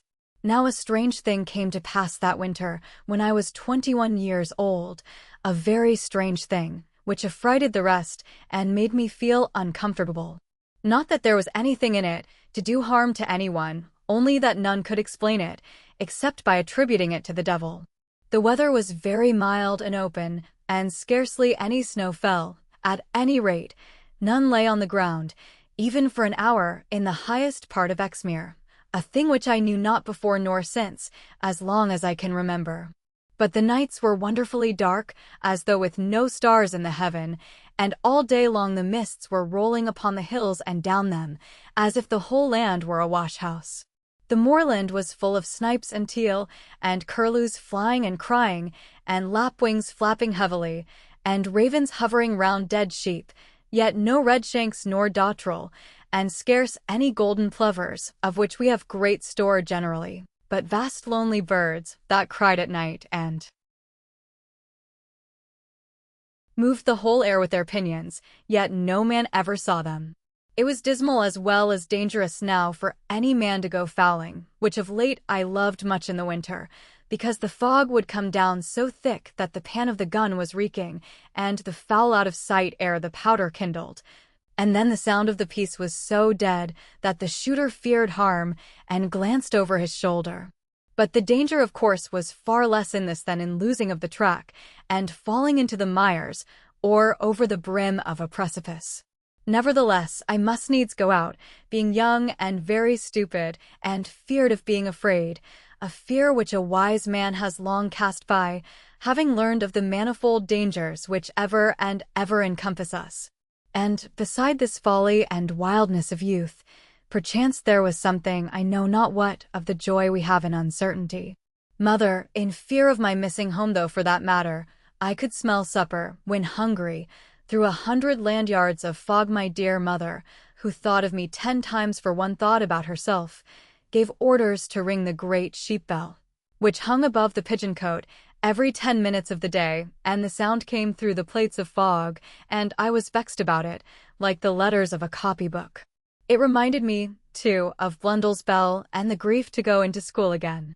But during those 2 months of fog, for we had it all the winter, the saddest and the heaviest thing was to stand beside the sea. To be upon the beach yourself and see the long waves coming in, to know that they are long waves, but only see a piece of them, and to hear them lifting roundly, swelling over smooth green rocks, plashing down in the hollow corners, but bearing on all the same as ever. Soft and sleek and sorrowful, till their little noise is over. One old man who lived at Lynmouth, seeking to be buried there, having been more than half over the world, though shy to speak about it, and fain to come home to his birthplace, this old Watcombe, who dwelt by the water, said that our strange winter arose from a thing he called the Gulf Stream, rushing up channel suddenly. He said it was hot water, almost fit for a man to shave with, and it threw all our cold water out, and ruined the fish and the spawning time, and a cold spring would come after it. I was fond of going to Lynmouth on Sunday to hear this old man talk, for sometimes he would discourse with me, when nobody else could move him. He told me that this powerful flood set in upon our west so hard sometimes once in 10 years, and sometimes not for 50, and the Lord only knew the sense of it, but that when it came, therewith came warmth and clouds, and fog, and moisture, and nuts, and fruit, and even shells, and all the tides were thrown abroad. As for nuts, he winked a while, and chewed a piece of tobacco, yet did I not comprehend him. Only afterwards I heard that nuts with liquid kernels came, travelling on the Gulf Stream, for never before was known so much foreign cordial landed upon our coast, floating ashore by mistake in the fog, and, what with the tossing and the mist, too much astray to learn its duty. Folk, who are ever too prone to talk, said that Watcombe himself knew better than anybody else about this drift of the Gulf Stream, and the places where it would come ashore, and the caves that took the indraft. But de Witchhulse, our great magistrate, certified that there was no proof of unlawful importation, neither good cause to suspect it at a time of Christian charity. And we knew that it was a foul thing for some quarrymen to say that night after night they had been digging a new cellar at Ley Manor to hold the little marks of respect found in the caverns at Highwater Weed. Let that be. It is none of my business to speak evil of dignities. Duly we common people joked of the Gulf Stream, as we called it. But the thing which astonished and frightened us so was not, I do assure you, the landing of foreign spirits, nor the loom of a lugger at twilight in the gloom of the winter moonrise. That which made us crouch in by the fire, or draw the bedclothes over us and try to think of something else, was a strange, mysterious sound. At grey of night, when the sun was gone, and no red in the west remained, neither were stars forthcoming, suddenly a wailing voice rose along the valleys, and a sound in the air, as of people running. It mattered not whether you stood on the moor, or crouched behind rocks away from it, or down among reedy places. All as one the sound would come, now from the heart of the earth beneath, now overhead bearing down on you. And then there was rushing of something by, and melancholy laughter, and the hair of a man would stand on end before he could reason properly. God, in his mercy, knows that I am stupid enough for any man, and very slow of impression, nor ever could bring myself to believe that our Father would let the evil one get the upper hand of us. But when I had heard that sound 3 times, in the lonely gloom of the evening fog, and the cold that followed the lines of air, I was loath to go abroad by night, even so far as the stables, and loved the light of a candle more, and the glow of a fire with company.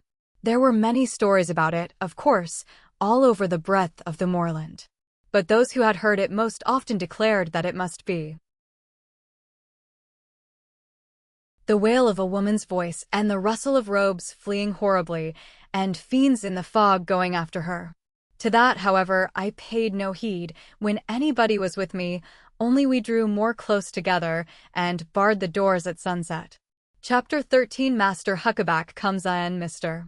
Reuben Huckaback, whom many good folk in Dulverton will remember long after my time, was my mother's uncle, being indeed her mother's brother. He owned the very best shop in the town, and did a fine trade in software, especially when the pack horses came safely in at Christmas time. And we being now his only kindred, except indeed his granddaughter, little Ruth Huckaback, of whom no one took any heed, mother beheld it a Christian duty to keep as well as could be with him, both for love of a nice old man, and for the sake of her children.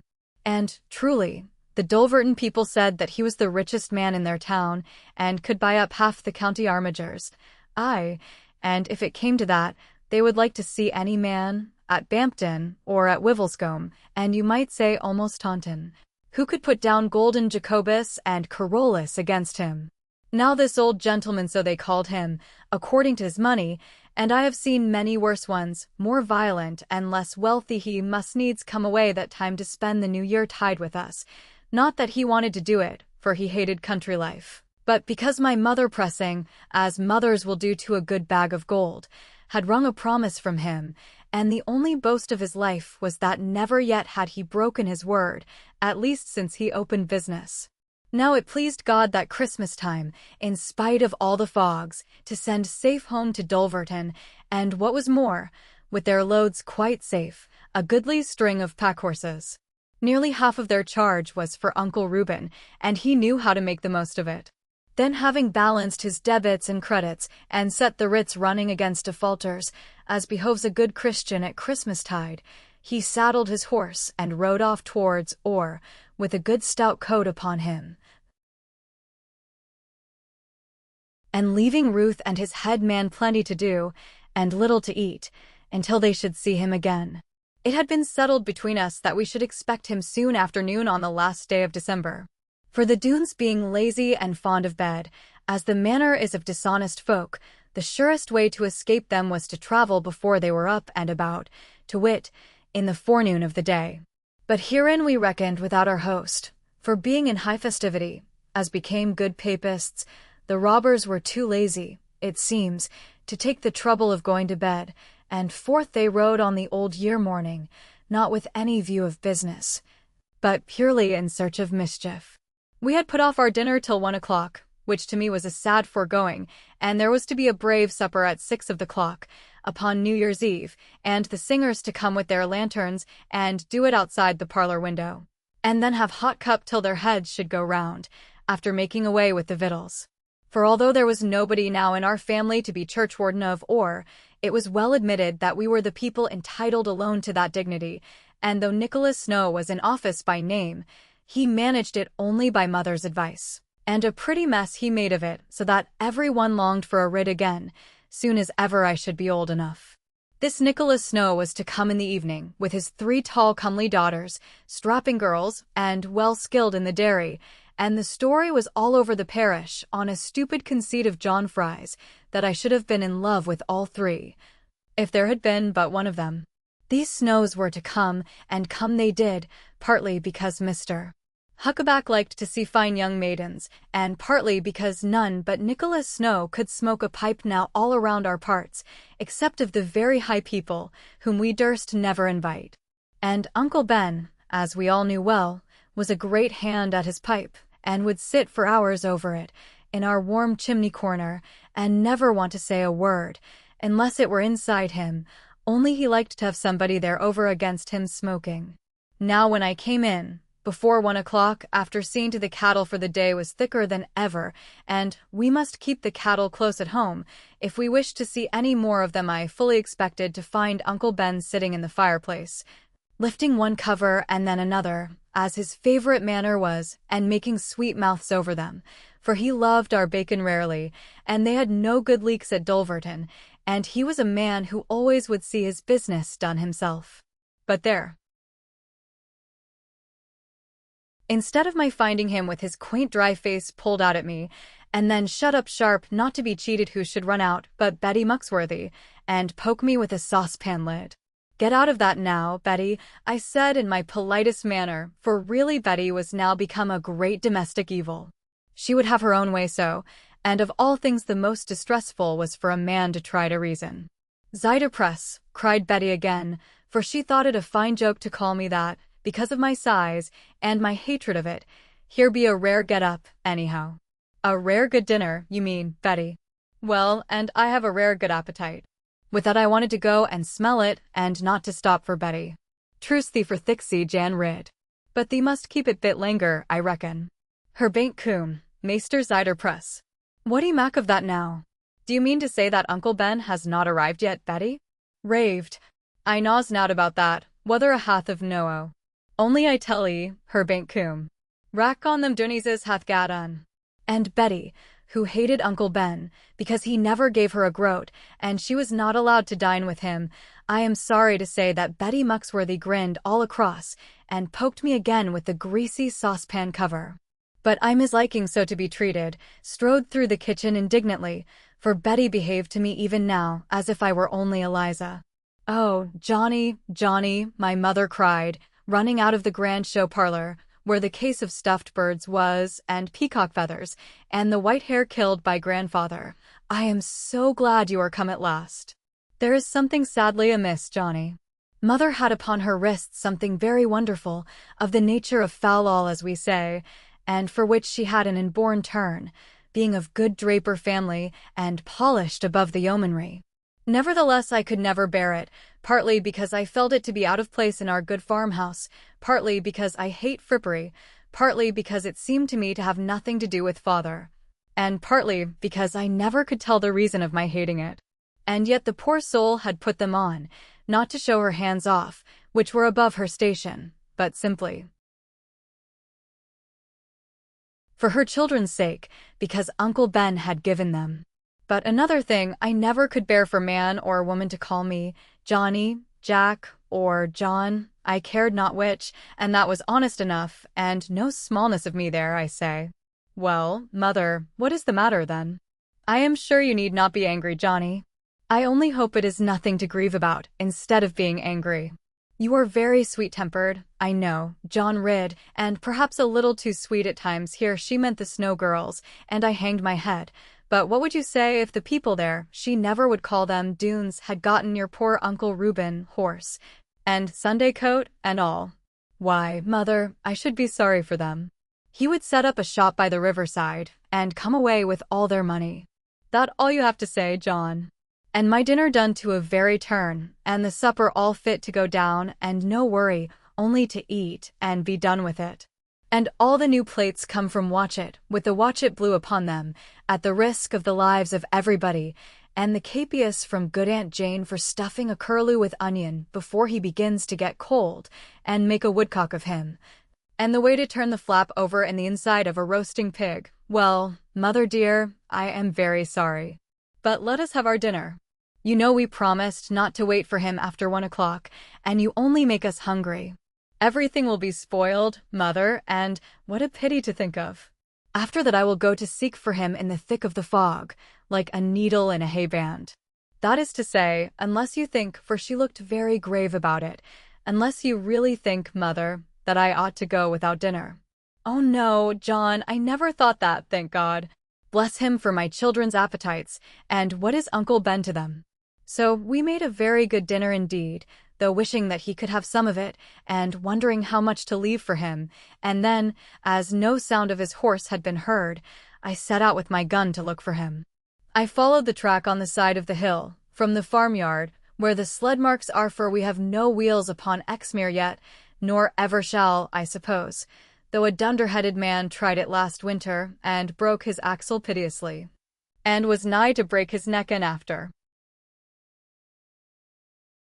That I went all along on the ridge of the Rabbit Cleave, with the brook running thin in the bottom, and then down to the Lynn stream, and leaped it, and so up the hill, and the moor beyond. The fog hung close all around me then, when I turned the crest of the highland, and the gorse both before and behind me looked like a man crouching down in ambush. But still there was a good cloud of daylight, being scarce 3 of the clock yet, and when a lead of red deer came across, I could tell them from sheep even now. I was half inclined to shoot at them, for the children did love venison, but they drooped their heads so, and looked so faithful, that it seemed hard measure to do it. If one of them had bolted away, no doubt I had let go at him. After that I kept on the track, trudging very stoutly, for nigh upon 3 miles, and my beard, now beginning to grow at some length, was full of great drops and prickly, whereat I was very proud. I had not so much as a dog with me, and the place was unkind and lonesome, and the rolling clouds very desolate, and now if a wild sheep ran across he was scared at me as an enemy, and I for my part could not tell the meaning of the marks on him. We called all this part Gibbet Moor, not being in our parish, but though there were gibbets enough upon it, most part of the bodies was gone for the value of the chains, they said, and the teaching of young chirurgeons. But of all this I had little fear, being no more a schoolboy now, but a youth well acquaint with Exmere, and the wise art of the signposts, whereby a man, who barred the road, now opens it up both ways with his finger bones, so far as rogues allow him. My carbine was loaded and freshly primed, and I knew myself to be even now a match in strength for any 2 men of the size around our neighborhood, except in the Glen Doone. Girt Jan Ridd, I was called already, and folk grew feared to wrestle with me, though I was tired of hearing about it, and often longed to be smaller. And most of all upon Sundays, when I had to make way up our little church, and the maidens tittered at me. The soft white mist came thicker around me, as the evening fell, and the peat ricks here and there, and the furze hucks of the summer-time, were all out of shape in the twist of it. By and by, I began to doubt where I was, or how come there, not having seen a gibbet lately, and then I heard the draught of the wind up a hollow place with rocks to it, and for the first time fear broke out, like cold sweat, upon me. And yet I knew what a fool I was, to fear nothing but a sound. But when I stopped to listen, there was no sound, more than a beating noise, and that was all inside me. Therefore I went on again, making company of myself, and keeping my gun quite ready. Now when I came to an unknown place, where a stone was set up endwise, with a faint red cross upon it, and a polish from some conflict, I gathered my courage to stop and think, having sped on the way too hotly. Against that stone I set my gun, trying my spirit to leave it so, but keeping with half a hand for it, and then what to do next was the wonder.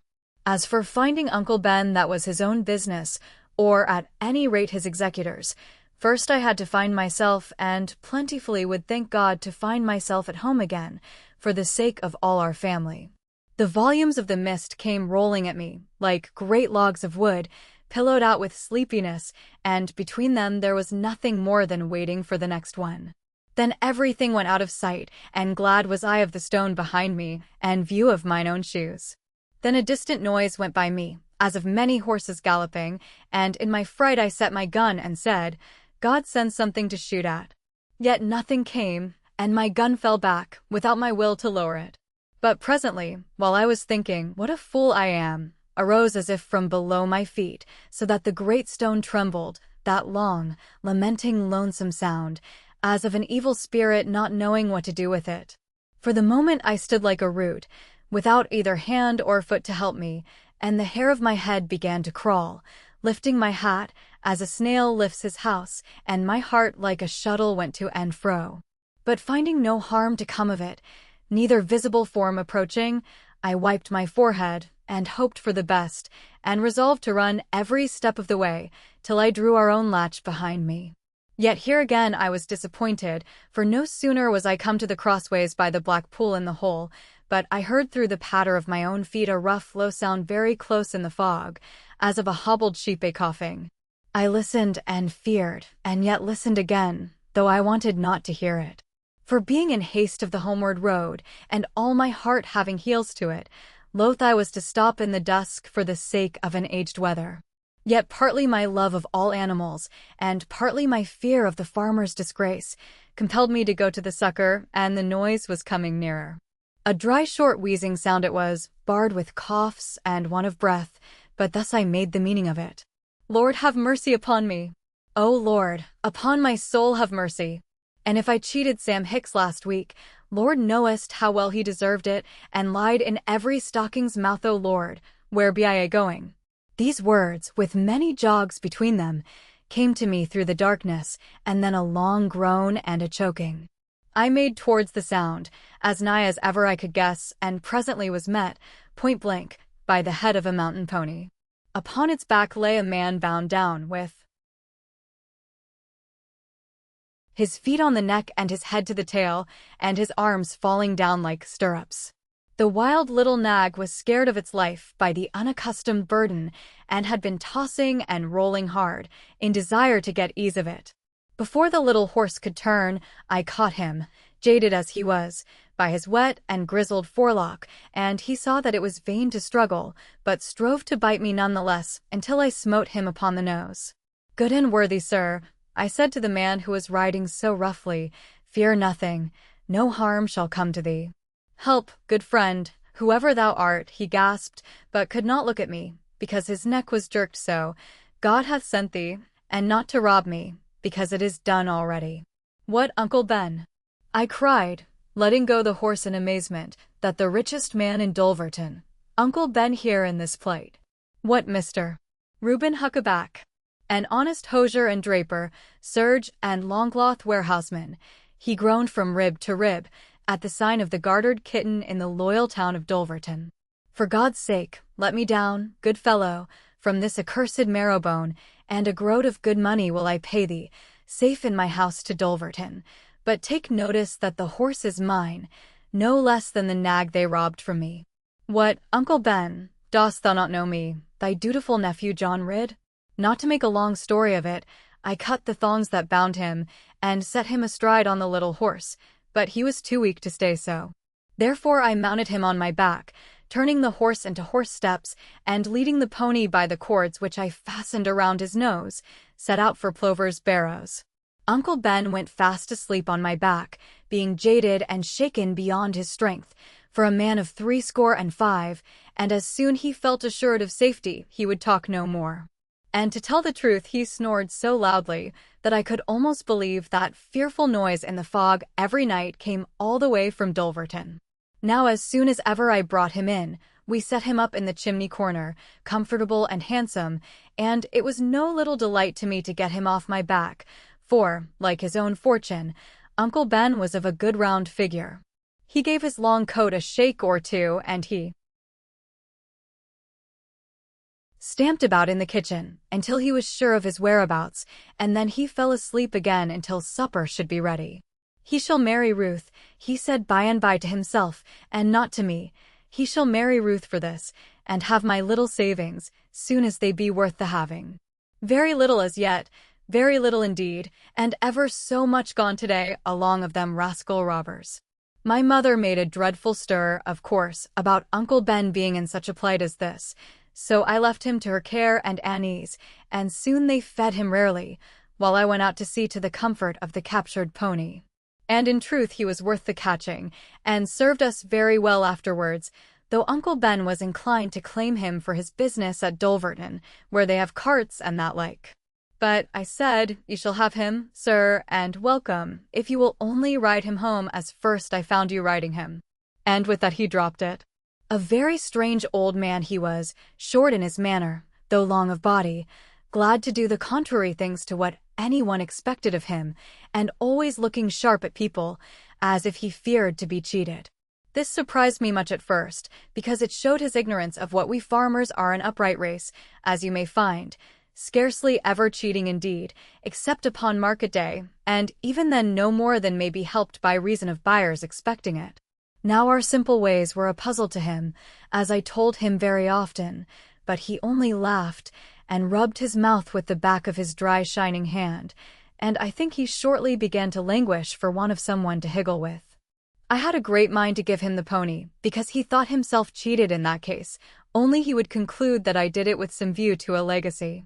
Of course, the Doones and nobody else had robbed good Uncle Reuben, and then they grew sportive, and took his horse, an especially sober nag, and bound the master upon the wild one, for a little change as they told him.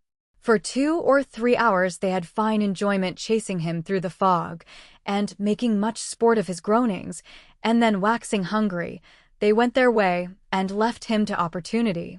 Now Mr. Huckaback, growing able to walk in a few days' time, became thereupon impatient, and could not be brought to understand why he should have been robbed at all. "I have never deserved it," he said to himself, not knowing much of Providence, except with a small p to it. "I have never deserved it, and will not stand it in the name of our Lord the King, not I." At other times he would burst forth thus: 'Threescore years and 5 have I lived an honest and laborious life, yet never was I robbed before. And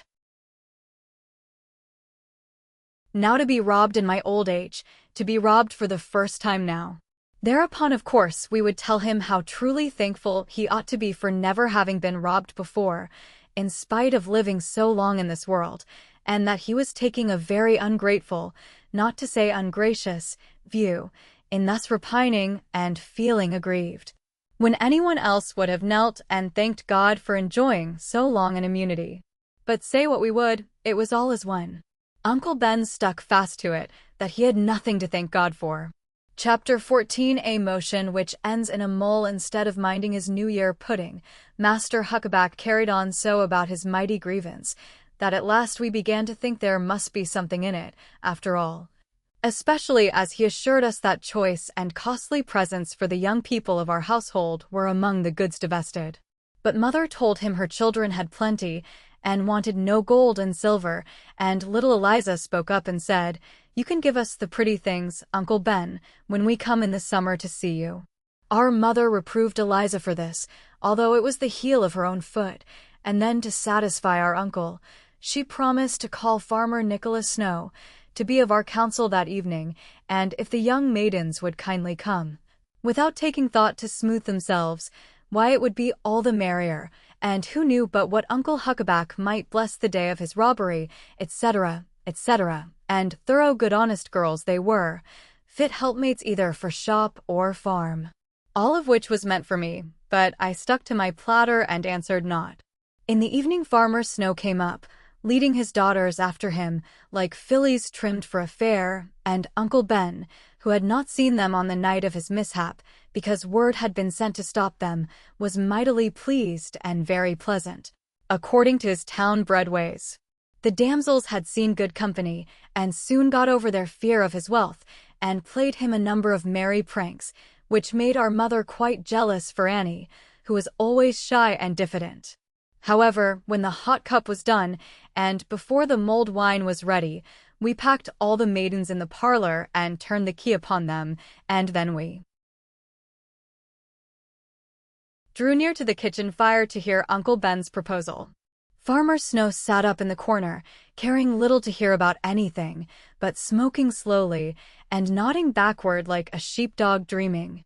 Mother was in the settle, of course, knitting hard, as usual, and Uncle Ben took to a three-legged stool, as if all but that had been thieved from him. Howsoever, he kept his breath from speech, giving privilege, as was due, to Mother. "Master Snow, you are well assured," said Mother, coloring like the furs as it took the flame and fell over, "that our kinsman here hath received rough harm on his peaceful journey from Dulverton. The times are bad, as we all know well, and there is no sign of bettering them, and if I could see our lord the king I might say things to move him.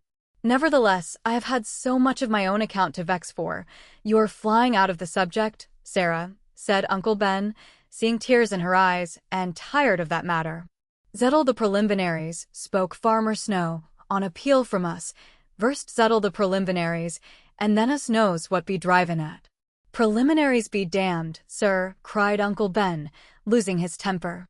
"What preliminaries were there when I was robbed, I should like to know? Robbed in this parish, as I can prove, to the eternal disgrace of and the scandal of all England. And I hold this parish to answer for it, sir. This parish shall make it good, being a nest of foul thieves as it is. Aye, farmers and yeomen and all of you. I will beggar every man in this parish, if they be not beggars already, aye, and sell your old church up before your eyes. But what I will have back my tarleton, timepiece, saddle, and dovetailed nag." Mother looked at me, and I looked at Farmer Snow, and we all were sorry for Master Huckaback, putting our hands up one to another, that nobody should browbeat him, because we all knew what our parish was, and none the worse for strong language, however rich the man might be. But Uncle Ben took it in a different way. He thought that we all were afraid of him, and that our parish was but as Moab or Edom, for him to cast his shoe over. "Nephew Jack," he cried, looking at me when I was thinking what to say, and finding only emptiness, "you are a heavy lout, sir, a bumpkin, a clodhopper, and I shall leave you nothing, unless it be my boots to grease." "Well, uncle," I made answer, "I will grease your boots all the same for that, so long as you be our guest, sir." Now, that answer, made without a thought, stood me for 2,000 pounds, as you shall see, by and by, perhaps. As for the parish, my mother cried, being too hard set to contain herself, "The parish can defend itself, and we may leave it to do so. But our Jack is not like that, sir, and I will not have him spoken of." "Leave him indeed. Who wants you to do more than to leave him alone, sir, as he might have done you the other night, and as no one else would have dared to do? And after that, to think so meanly of me, and of my children." "Hoity-toity, Sarah. Your children, I suppose, are the same as other people's." "That they are not, and never will be, and you ought to know it, Uncle Reuben, if anyone in the world ought. Other people's children." "Well, well," Uncle Reuben answered, "I know very little of children, except my little Ruth, and she is nothing wonderful." "I never said that my children were wonderful, Uncle Ben, nor did I ever think it. But as for being good," here Mother fetched out her handkerchief, being overcome by our goodness, and I told her, with my hand to my mouth, not to notice him, though he might be worth 10,000 times 10,000 pounds. But Farmer Snow came forward now, for he had some sense sometimes, and he thought it was high time for him to say a word for the parish. "Maester Huckaback," he began, pointing with his pipe at him, "the end that was done in sealing wax, tooching of what you was playise to say 'bout this here parish, and no either, mind me no either parish, but these, I use the vreedom, zur, for to tell 'ee, that they be a lair." Then Farmer Nicholas Snow folded his arms across with the bowl of his pipe on the upper one, and gave me a nod, and then one to Mother, to testify how he had done his duty and recked not what might come of it. However, he got little thanks from us, for the parish was nothing at all to my mother, compared with her children's interests, and I thought it hard that an uncle of mine, and an old man too, should be called a liar by a visitor at our fireplace. For we, in our rude part of the world, counted it one of the worst disgraces that could befall a man, to receive the lie from anyone. But Uncle Ben, as it seems, was used to it, in the way of trade, just as people of fashion are, by a style of courtesy. Therefore the old man only looked with pity at Farmer Nicholas, and with a sort of sorrow too, reflecting how much he might have made in a bargain with such a customer, so ignorant and hot-headed. "Now let us bandy words no more," said Mother, very sweetly. "Nothing is easier than sharp words, except to wish them unspoken, as I do many and many's the time, when I think of my good husband. But now let us hear from Uncle Reuben what he would have us do to remove this disgrace from amongst us, and to satisfy him of his goods." "I care not for my goods, woman," Master Huckaback answered grandly, "although they were of large value. About them I say nothing. But what I demand is this, the punishment of those scoundrels." "Zober, man, zober," cried Farmer Nicholas, "we be too nae badgery, to spake like that of they Dennyses." "Pack of cowards," said Uncle Reuben, looking first at the door. "However, much chance I see of getting redress from the valor of this Exmoor. And you, Master Snow, the very man whom I looked to raise the country, and take the lead as churchwarden, why, my youngest shopman would match his ell against you." "Pack of cowards," cried Uncle Ben, rising and shaking his lappets at us. "Don't pretend to answer me. Shake you all off, that I do nothing more to do with you." We knew it useless to answer him, and conveyed our knowledge to one another, without anything to vex him. However, when the mulled wine was come, and a good deal of it gone, the season being Epiphany, Uncle Reuben began to think that he might have been too hard with us. Moreover, he was beginning now to respect Farmer Nicholas bravely, because of the way he had smoked his pipes, and the little noise made over them. And Lizzie and Annie were doing their best, for now we had let the girls out to wake more lightsome uproar. Also young Faith Snow was toward to keep the old men's cups aflow, and hansel them to their liking. So at the close of our entertainment, when the girls were gone away to fetch and light their lanterns, over which they made rare noise, blowing each the others out for counting of the sparks to come, Master Huckaback stood up, without much aid from the crocksaw, and looked at Mother and all of us. "Let no one leave this place," said he, "until I have said what I want to say, for saving of ill will among us, and growth of cheer and comfort. Maybe I have carried things too far, even to the bounds of churlishness, and beyond the bounds of good manners. I will not unsay one word I have said, having never yet done so in my life, but I would alter the manner of it, and set it forth in this light.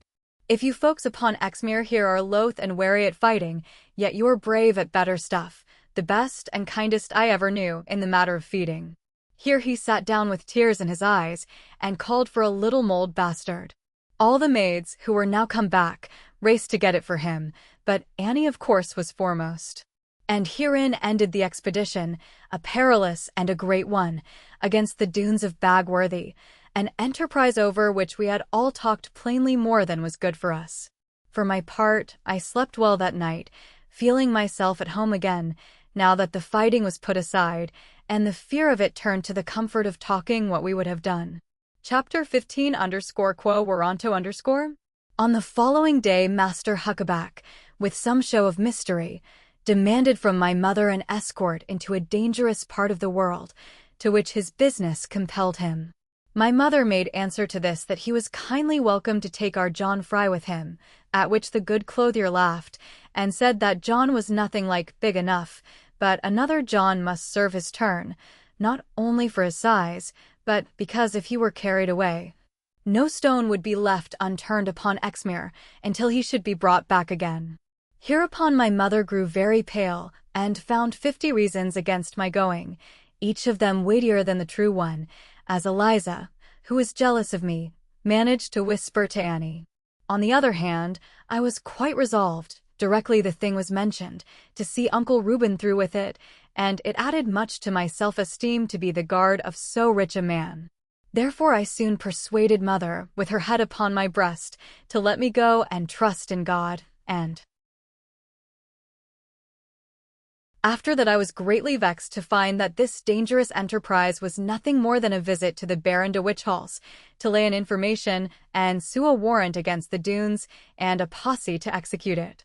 Stupid as I always have been, and must ever be no doubt, I could well have told Uncle Reuben that his journey was no wiser than that of the men of Gotham, that he never would get from Hugh de Witchhalse a warrant against the Doones, moreover, that if he did get one, his own wig would be singed with it. But for divers reasons I held my peace, partly from youth and modesty, partly from desire to see whatever pleased God I should see, and partly from other causes. We rode by way of Brendon Town, Iford Bridge, and Babrook, to avoid the great hill above Lynmouth, and the day being fine and clear again, I laughed in my sleeve at Uncle Reuben for all his fine precautions. When we arrived at Leigh Manor, we were shown very civilly into the hall, and refreshed with good ale and collared head, and the back of a Christmas pudding. I had never been under so fine a roof, unless it were of a church, before, and it pleased me greatly to be so kindly entreated by high-born folk. But Uncle Reuben was vexed a little at being set down side by side with a man in a very small way of trade, who was come upon some business there, and who made bold to drink his health after finishing their horns of ale. "Sir," said Uncle Ben, looking at him, "my health would fare much better if you would pay me £3 and 12 shillings, which you have owed me these 5 years back, and now we are met at the justice's, the opportunity is good, sir." After that, we were called to the justice room, where the Baron himself was sitting with Colonel Harding, another justiciary of the King's peace, to help him. I had seen the Baron de Witchhalse before, and was not at all afraid of him, having been at school with his son as he knew, and it made him very kind to me. And indeed he was kind to everybody, and all our people spoke well of him, and so much the more because we knew that the house was in decadence. For the first de Witchhalse had come from Holland, where he had been a great nobleman, some 150 years agone. Being persecuted for his religion, when the Spanish power was everything, he fled to England with all he could save, and bought large estates in Devonshire. Since then his descendants had intermarried with ancient county families, Cotwells and Marwoods and Walrons, and Welleses of Pilton and Chichesters of Hull, and several of the ladies brought them large increase of property. And so about 50 years before the time of which I am writing, there were few names in the west of England thought more of than de Witchhalse. But now they had lost a great deal of land, and therefore of that which goes with land, as surely as fame belongs to earth, I mean big reputation. How they had lost it, none could tell, except that as the first descendants had a manner of amassing, so the later ones were gifted with a power of scattering. Whether this came of good Devonshire blood opening the sluice of low country veins, is beyond both my province and my power to inquire. Anyhow, all people loved this last strain of de Witchhalse far more than the name had been liked 100 years agone. Hugh de Witchhalse, a white-haired man of very noble presence, with friendly blue eyes and a sweet smooth forehead, and aquiline nose quite beautiful, as you might expect in a lady of birth, and thin lips curving delicately. This gentleman rose as we entered the room, while Colonel Harding turned on his chair, and struck one spur against the other. I am sure that, without knowing aught of either, we must have reverenced more of the two the one who showed respect to us.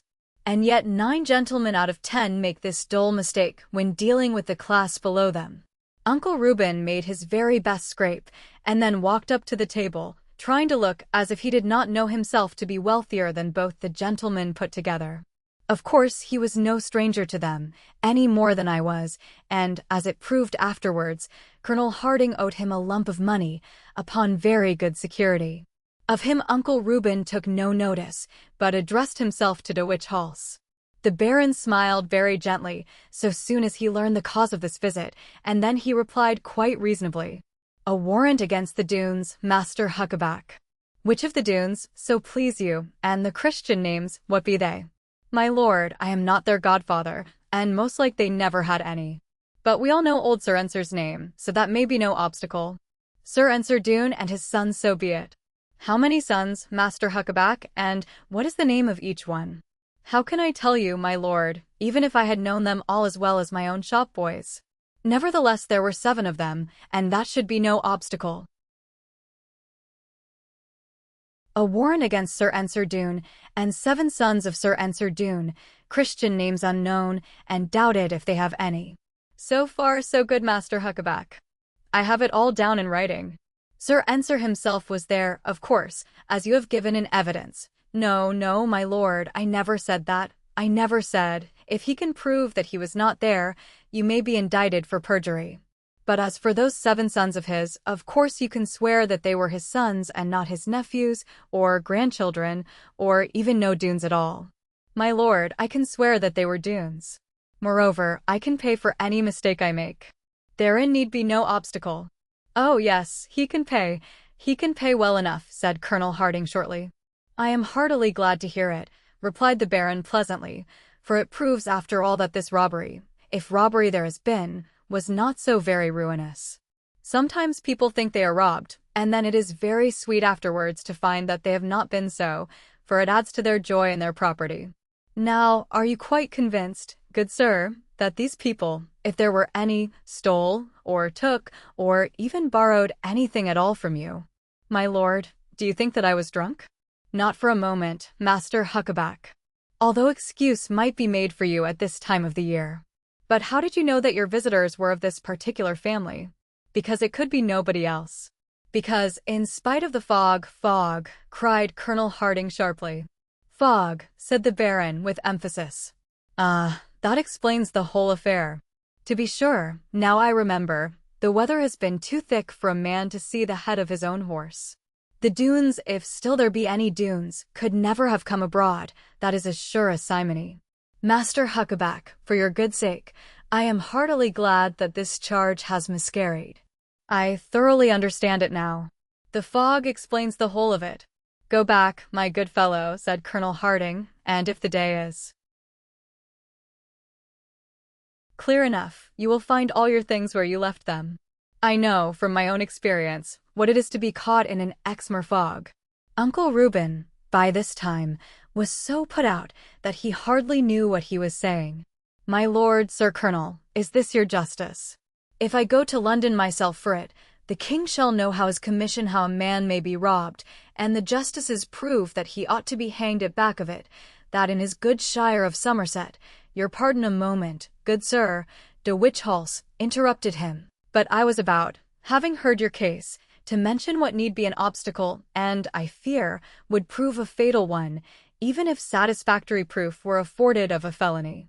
The malfeasance, if any, was laid in Somerset, but we, 2 humble servants of his Majesty, are in commission of his peace for the county of Devon only, and therefore could never deal with it. And why, in the name of God, cried Uncle Reuben, now carried at last fairly beyond himself, why could you not say as much at first, and save me all this waste of time and worry of my temper?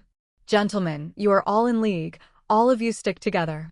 You think it fair sport for an honest trader, who makes no shams as you do, to be robbed and well-nigh murdered, so long as they who did it won the high birthright of felony. If a poor sheep-stealer, to save his children from dying of starvation, had dared to look at a 2-month lamb, he would swing on the manor gallows, and all of you cry, good riddance. But now, because good birth and bad manners, here poor Uncle Ben, not being so strong as before the Doones had played with him, began to foam at the mouth a little, and his tongue went into the hollow where his short grey whiskers were. I forget how we came out of it, only I was greatly shocked at bearding of the gentry so, and mother scarce could see her way, when I told her all about it. Depend upon it you were wrong, John, was all I could get out of her, though what had I done but listen, and touch my forelock, when called upon? John, you may take my word for it, you have not done as you should have done. Your father would have been shocked to think of going to Baron de Whichhalse, and in his own house insulting him. And yet it was very brave of you, John. Just like you, all over. And, as none of the men are here, dear John, I am proud of you for doing it. All throughout the homeward road, Uncle Ben had been very silent, feeling much displeased with himself and still more so with other people. But before he went to bed that night, he just said to me, Nephew Jack, you have not behaved so badly as the rest to me. And, because you have no gift of talking, I think that I may trust you. Now, mark my words, this villain job shall not have ending here. I have another card to play. You mean, sir, I suppose, that you will go to the justices of this shire, Squire Maunder, or Sir Richard Blewett, or, oaf, I mean nothing of the sort. They would only make a laughingstock, as those Devonshire people did of me. No, I will go to the king himself, or a man who is bigger than the king, and to whom I have ready access. I will not tell thee his name at present, only if thou art brought before him. Never wilt thou forget it. That was true enough, by the by, as I discovered afterwards, for the man he meant was Judge Jeffreys. And when are you likely to see him, sir? Maybe in the spring, maybe not until summer, for I cannot go to London on purpose, but when my business takes me there. Only remember my words, Jack, and when you see the man I mean, look straight at him, and tell no lie. He will make some of your zany squires shake in their shoes, I reckon. Now, I have been in this lonely hole far longer than I intended, by reason of this outrage, yet I will stay here one day more upon a certain condition. Upon what condition, Uncle Ben? I grieve that you find it so lonely. We will have Farmer Nicholas up again, and the singers, and the fashionable milkmaids. I thank you, let me be. The wenches are too loud for me. Your Nanny is enough. Nanny is a good child, and she shall come and visit me. Uncle Reuben would always call her Nanny. He said that Annie was too fine and Frenchified for us. But my condition is this, Jack, that you shall guide me tomorrow, without a word to anyone, to a place where I may well descry the dwelling of these scoundrel Doones, and learn the best way to get at them, when the time shall come. Can you do this for me? I will pay you well, boy. I promised very readily to do my best to serve him, but, of course, would take no money for it, not being so poor as that came to. Accordingly, on the day following, I managed to set the men at work on the other side of the farm, especially that inquisitive and busybody John Fry, who would pry out almost anything for the pleasure of telling his wife, and then, with Uncle Reuben mounted on my ancient Peggy, I made foot for the westward, directly after breakfast. Uncle Ben refused to go unless I would take a loaded gun, and indeed it was always wise to do so in those days of turbulence, and nonetheless because of late more than usual of our sheep had left their skins behind them. This, as I need hardly say, was not to be charged to the appetite of the Doones, for they always said that they were not butchers, although upon that subject might well be two opinions, and their practice was to make the shepherds kill and skin, and quarter for them, and sometimes carry to the Doonegate the prime among the fatlings, for fear of any bruising, which spoils the look at table. But the worst of it was that ignorant folk, unaware of their fastidiousness, scored to them the sheep they lost by lower-born marauders, and so were afraid to speak of it, and the issue of this error was that a farmer, with 500 or 600 sheep, could never command, on his wedding day, a prime saddle of mutton for dinner. To return now to my Uncle Ben, and indeed, he would not let me go more than 3 land yards from him. There was very little said between us along the lane and across the hill, although the day was pleasant. I could see that he was half amiss with his mind about the business, and not so full of security as an elderly man should keep himself. Therefore, out I spake, and said, Uncle Reuben, have no fear. I know every inch of the ground, sir, and there is no danger nigh us. Fear, boy. Whoever thought of fear? 'Tis the last thing would come across me. Pretty things those primroses. At once I thought of Lorna Doone, the little maid of 6 years back, and how my fancy went with her. Could Lorna ever think of me? Was I not a lout gone by, only fit for loach sticking? Had I ever seen a face fit to think of near her? The sudden flash, the quickness, the bright desire to know one's heart, and not withhold her own from it, the soft withdrawal of rich eyes, the longing to love somebody, anybody, anything, not imbrued with wickedness. My uncle interrupted me, misliking so much silence now, with the naked woods falling over us. For we were come to Bagworthy Forest, the blackest and the loneliest place of all that keep the sun out. Even now, in winter time, with most of the wood unriddled, and the rest of it pinched brown, it hung around us like a cloak containing little comfort. I kept quite close to Peggy's head, and Peggy kept quite close to me, and pricked her ears at everything. However, we saw nothing there, except a few old owls and hawks, and a magpie sitting all alone, until we came to the bank of the hill, where the pony could not climb it. Uncle Ben was very loath to get off, because the pony seemed company, and he thought he could gallop away on her if the worst came to the worst, but I persuaded him that now he must go to the end of it. Therefore he made Peggy fast, in a place where we could find her, and speaking cheerfully as if there was nothing to be afraid of, he took his staff and I my gun, to climb the thick ascent. There was now no path of any kind, which added to our courage all it lessened of our comfort, because it proved that the robbers were not in the habit of passing there. And we knew that we could not go astray, so long as we breasted the hill before us, inasmuch as it formed the rampart or side fence of Glen Doone. But in truth I used the right word there for the manner of our ascent, for the ground came forth so steep against us and withal so woody, that to make any way we must throw ourselves forward, and labor as at a breast-plough. Rough and loamy rungs of oak root bulged here and there above our heads. Briars needs must speak with us, using more of tooth than tongue, and sometimes bulks of rugged stone, like great sheep, stood across us.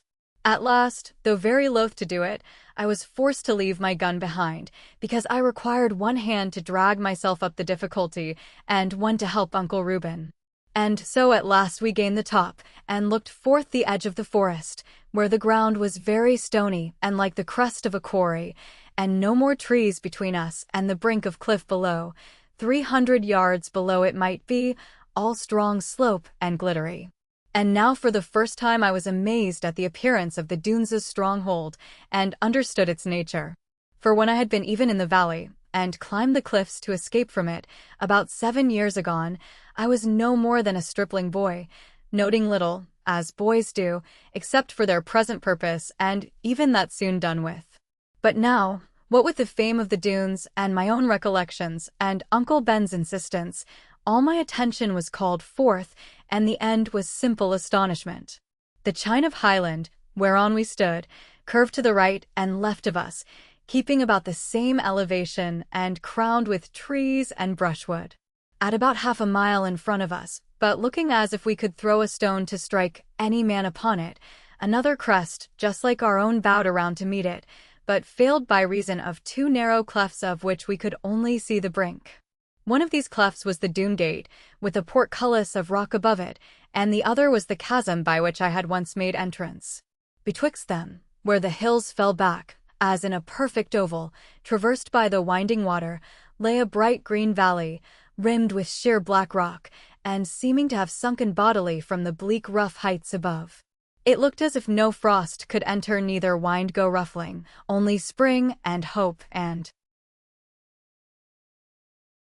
comfort breathed to one another. Even now the rays of sunshine dwelt and fell back on one another, whenever the clouds lifted, and the pale blue glimpse of the growing day seemed to find young encouragement. But for all that, Uncle Reuben was none the worse nor better. He looked down into Glen Doone first, and sniffed as if he were smelling it, like a sample of goods from a wholesale house, and then he looked at the hills over yonder, and then he stared at me. "See what a pack of fools they be?" "Of course I do, Uncle Ben. All rogues are fools," was my first copy, beginning of the alphabet. "Pack of stuff, lad. Though true enough, and very good for young people. But see you not how this great Doone Valley may be taken in half an hour?" "Yes, to be sure I do, uncle, if they like to give it up, I mean. 3 culverins on yonder hill, and 3 on the top of this one, and we have them under a pestle." "Ah, I have seen the wars, my lad, from Keenton up to Naseby, and I might have been a general now if they had taken my advice, but I was not attending to him, being drawn away on a sudden by a sight which never struck the sharp eyes of our general. For I had long ago descried that little opening in the cliff through which I made my exit, as before related, on the other side of the valley. No bigger than a rabbit hole it seemed from where we stood, and yet of all the scene before me, that, from my remembrance perhaps, had the most attraction. Now gazing at it with full thought of all that it had cost me, I saw a little figure come, and pause, and pass into it. Something very light and white, nimble, smooth, and elegant, gone almost before I knew that anyone had been there.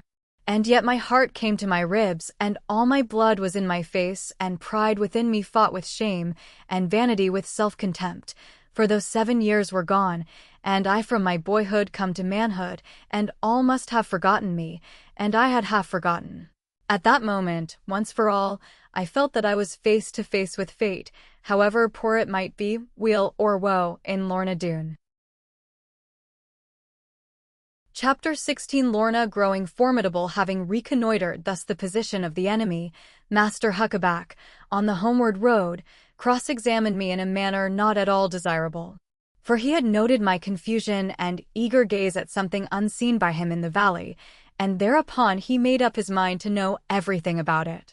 In this, however, he partly failed, for although I was no hand at fence, and would not tell him a falsehood, I managed so to hold my peace that he put himself upon the wrong track, and continued thereon with many vaunts of his shrewdness and experience, and some chuckles at my simplicity. Thus much, however, he learned aright, that I had been in the Doone Valley several years before, and might be brought upon strong inducement to venture there again. But as to the mode of my getting in, the things I saw, and my thoughts upon them, he not only failed to learn the truth, but certified himself into an obstinacy of error, from which no after-knowledge was able to deliver him. And this he did, not only because I happened to say very little, but forasmuch as he disbelieved half of the truth I told him, through his own too great sagacity. Upon one point, however, he succeeded more easily than he expected, viz. in making me promise to visit the place again, as soon as occasion offered, and to hold my own counsel about it. But I could not help smiling at one thing, that according to his point of view my own counsel meant my own and Master Reuben Huckaback's. Now he being gone, as he went next day, to his favorite town of Dulverton, and leaving behind him shadowy promise of the mountains he would do for me, my spirit began to burn and pant for something to go on with.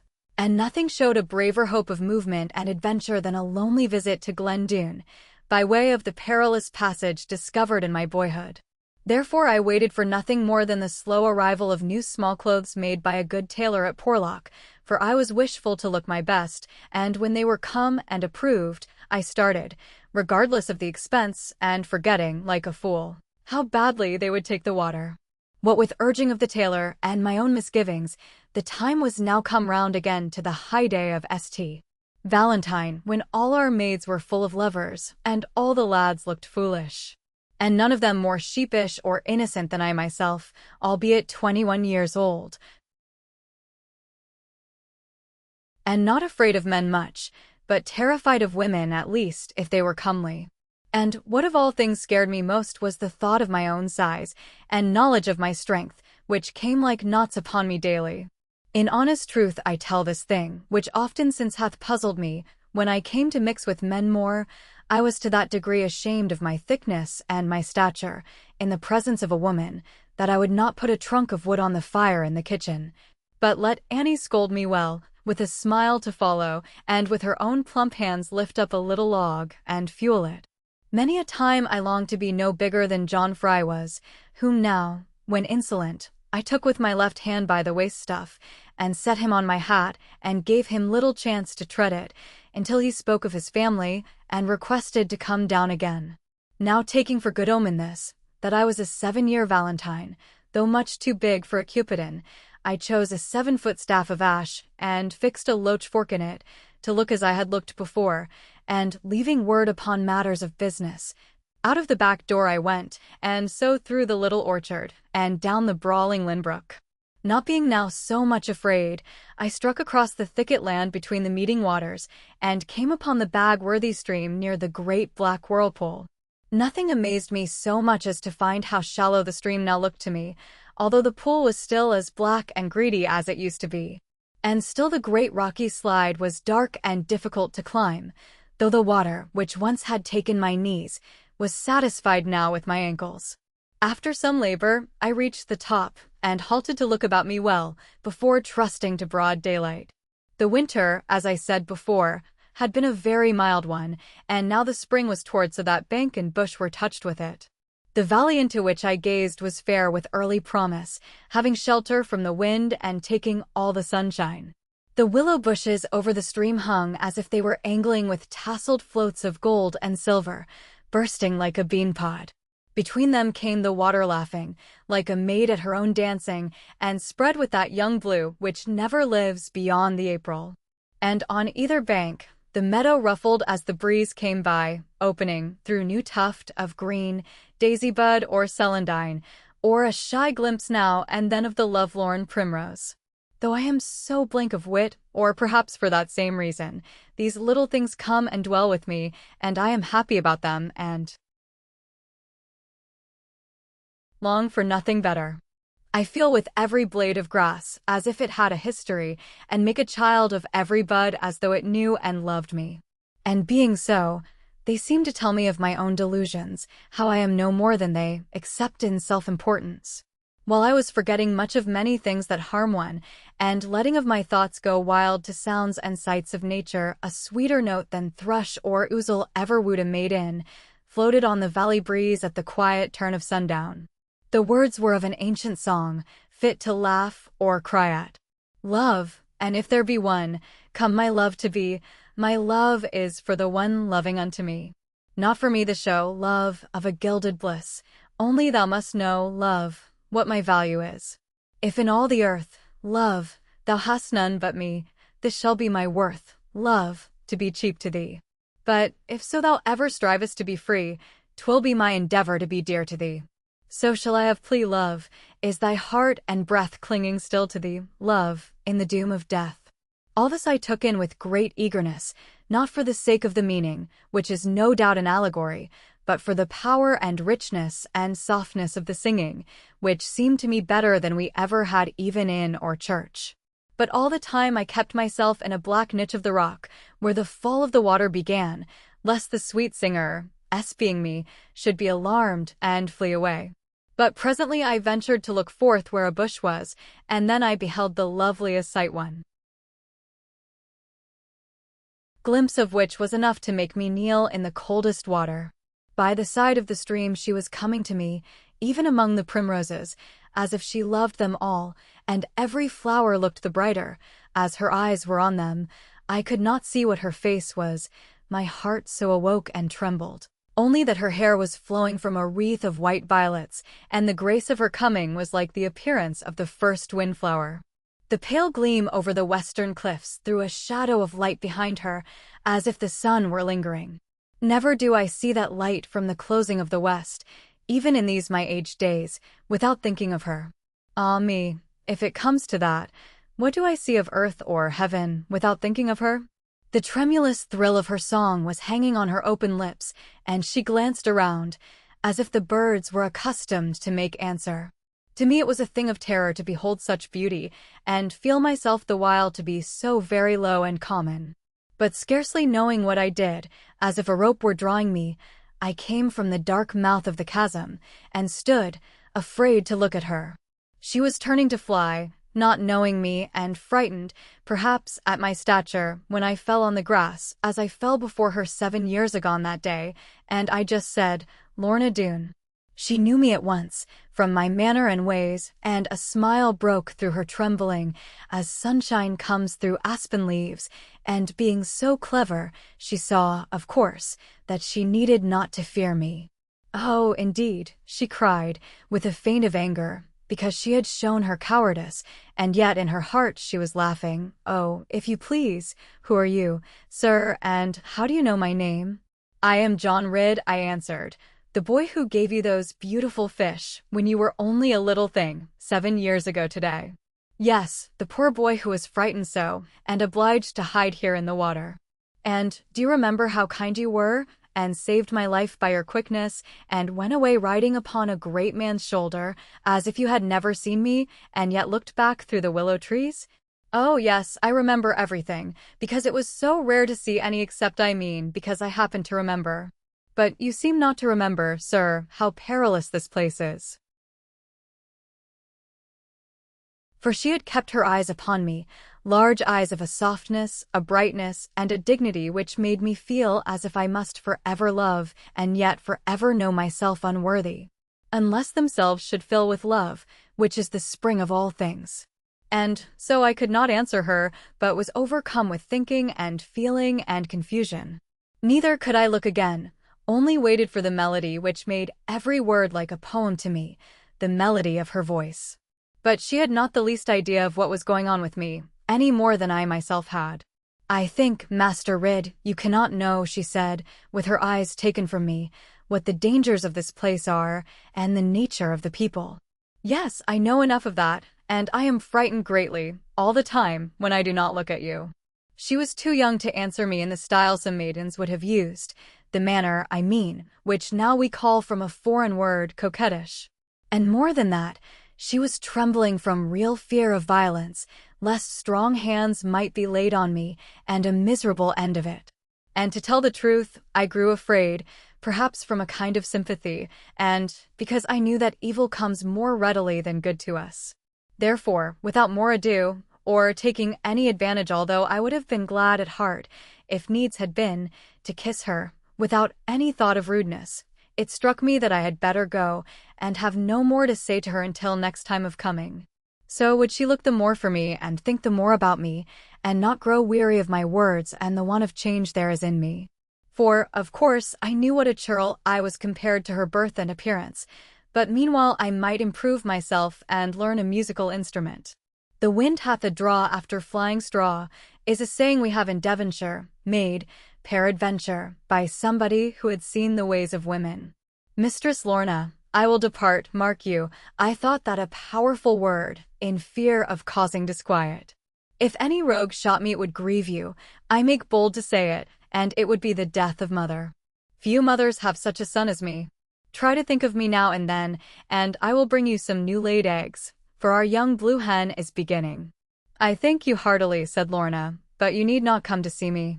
You can put them in my little bower, where I am almost always, I mean whither daily, I repair to read and to be away from them. Only show me where it is. Thrice a day I will come and stop. Nay, Master Ridd, I would never show thee, never, because of peril only, that so happens it thou hast found the way already." And she smiled with a light that made me care to cry out for no other way, except to her dear heart. But only to myself I cried for anything at all, having enough of man in me to be bashful with young maidens. So I touched her white hand softly when she gave it to me, and, fancying that she had sighed, was touched at heart about it, and resolved to yield her all my goods, although my mother was living, and then grew angry with myself, for a mile or more of walking, to think she would condescend so, and then, for the rest of the homeward road, was mad with every man in the world who would dare to think of having her. Chapter 17. John is bewitched to forget one's luck of life, to forget the cark of care and withering of young fingers, not to feel, or not be moved by, all the change of thought and heart, from large young heat to the sinewy lines and dry bones of old age. This is what I have to do ere ever I can make you know, even as a dream is known, how I loved my Lorna. I myself can never know, never can conceive, or treat it as a thing of reason, never can behold myself dwelling in the midst of it, and think that this was I, neither can I wander far from perpetual thought of it. Perhaps I have 2 farrows of pigs ready for the chapman, perhaps I have 10 stones of wool waiting for the factor. It is all the same. I look at both, and what I say to myself is this: which would Lorna choose of them? Of course, I am a fool for this. Any man may call me so, and I will not quarrel with him, unless he guess my secret. Of course, I fetch my wit, if it be worth the fetching, back again to business. But there my heart is and must be, and all who like to try can cheat me, except upon parish matters.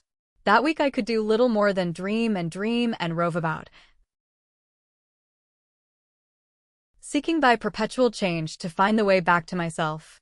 I cared not for the people round me, neither took delight in victuals, but made believe to eat and drink and blushed at any questions. And, being called the master now, head farmer, and chief yeoman, it irked me much that anyone should take advantage of me, yet everybody did so as soon as ever it was known that my wits were gone moonraking. For that was the way they looked at it, not being able to comprehend the greatness and the loftiness. Neither do I blame them much, for the wisest thing is to laugh at people when we cannot understand them. I, for my part, took no notice, but in my heart despised them as beings of a lesser nature, who never had seen Lorna. Yet I was vexed and rubbed myself when John Fry spread all over the farm, and even at the shoeing forge, that a mad dog had come and bitten me from the other side of Malland. This seems little to me now, and so it might to anyone, but at the time, it worked me up to a fever of indignity. To make a mad dog of Lorna, to compare all my imaginings, which were strange, I do assure you the faculty not being apt to work, to count the raising of my soul no more than hydrophobia. All this acted on me so, that I gave John Fry the soundest threshing that ever a sheaf of good corn deserved, or a bundle of tares was blessed with. Afterwards he went home, too tired to tell his wife the meaning of it, but it proved of service to both of them, and an example for their children. Now the climate of this country is so far as I can make of it to throw no man into extremes, and if he throw himself so far, to pluck him back by change of weather and the need of looking after things.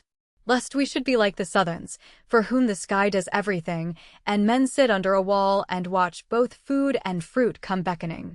Their sky is a mother to them, but ours a good stepmother to us, fearing to hurt by indulgence, and knowing that severity and change of mood are wholesome. The spring being now too forward, a check to it was needful, and in the early part of March there came a change of weather. All the young growth was arrested by a dry wind from the east, which made both face and fingers burn when a man was doing ditching.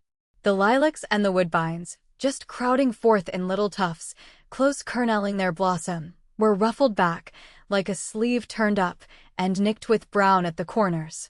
In the hedges any man, unless his eyes were very dull, could see the mischief doing. The russet of the young elm bloom was fain to be in its gale again, but having pushed forth, there must be, and turned to a tawny color. The hangers of the hazel, too, having shed their dust to make the nuts, did not spread their little combs and dry them, as they ought to do, but shriveled at the base and fell, as if a knife had cut them. And more than all to notice was, at least about the hedges, the shuddering of everything and the shivering sound among them toward the feeble sun, such as we make to a poor fireplace when several doors are open. Sometimes I put my face to warm against the soft, rough maple stem, which feels like the foot of a red deer, but the pitiless east wind came through all, and took and shook the caved hedge aback till its knees were knocking together, and nothing could be shelter. Then would anyone having blood, and trying to keep at home with it, run to a sturdy tree and hope to eat his food behind it, and look for a little sun to come and warm his feet in the shelter. And if it did, he might strike his breast, and try to think he was warmer. But when a man came home at night, after a long day's labor, knowing that the days increased, and so his care should multiply, still he found enough of light to show him what the day had done against him in his garden. Every ridge of new-turned earth looked like an old man's muscles, honeycombed, and standing out void of spring and powdery. Every plant that had rejoiced in passing such a winter now was cowering, turned away, unfit to meet the consequence. Flowing sap had stopped its course, fluted lines showed want of food, and if you pinched the topmost spray, there was no rebound or firmness. We think a good deal, in a quiet way, when people ask us about them, of some fine, upstanding pear trees, grafted by my grandfather, who had been very greatly respected. And he got those grafts by sheltering a poor Italian soldier in the time of James I, a man who never could do enough to show his grateful memories. How he came to our place is a very difficult story, which I never understood rightly, having heard it from my mother. At any rate, there the pear trees were, and there they are to this very day, and I wish every one could taste their fruit, old as they are and rugged. Now these fine trees had taken advantage of the west winds, and the moisture, and the promise of the springtime, so as to fill the tips of the spraywood and the rowels all up the branches with a crowd of eager blossom. Not that they were yet in bloom, nor even showing whiteness, only that some of the cones were opening at the side of the cap which pinched them, and there you might count perhaps a dozen knobs, like very little buttons, but grooved and lined and huddling close, to make room for one another. And among these buds were gray-green blades, scarce bigger than a hair almost, yet curving so as if their purpose was to shield the blossom. Other of the spur points, standing on the older wood where the sap was not so eager, had not burst their tunic yet, but were flayed and flaked, with light casting off the husk of brown in three-cornered patches, as I have seen a Scotchman's plaid, or as his legs shows through it. These buds, at a distance, looked as if the sky had been raining cream upon them. Now all this fair delight to the eyes and good promise to the palate was marred and baffled by the wind and cutting of the night frosts. The opening cones were struck with brown, in between the button buds and on the scapes that shielded them, while the foot part of the cover hung like rags, peeled back and quivering. And there the little stalk of each, which might have been a pear, God willing, had a ring around its base and sought a chance to drop and die. The others, which had not opened comb, but only prepared to do it, were a little better off, but still very brown and unkid, and shriveling in doubt of health, and neither pert nor lusty. Now this I have not told because I know the way to do it, for that I do not, neither yet have seen a man who did know. It is wonderful how we look at things, and never think to notice them, and I am as bad as anybody, unless the thing to be observed is a dog, or a horse, or a maiden. And the last of those three I look at, somehow, without knowing that I take notice, and greatly afraid to do it, only I knew afterwards, when the time of life was in me, not indeed what the maiden was like, but how she differed from others. Yet I have spoken about the spring and the failure of fair promise, because I took it to my heart as token of what would come to me in the budding of my years and hope. And even then, being much possessed and full of a foolish melancholy, I felt a sad delight at being doomed to blight and loneliness, not but that I managed still, when mother was urgent upon me, to eat my share of victuals and cuff a man for laziness, and see that a plowshare made no leaps and sleep of a night without dreaming.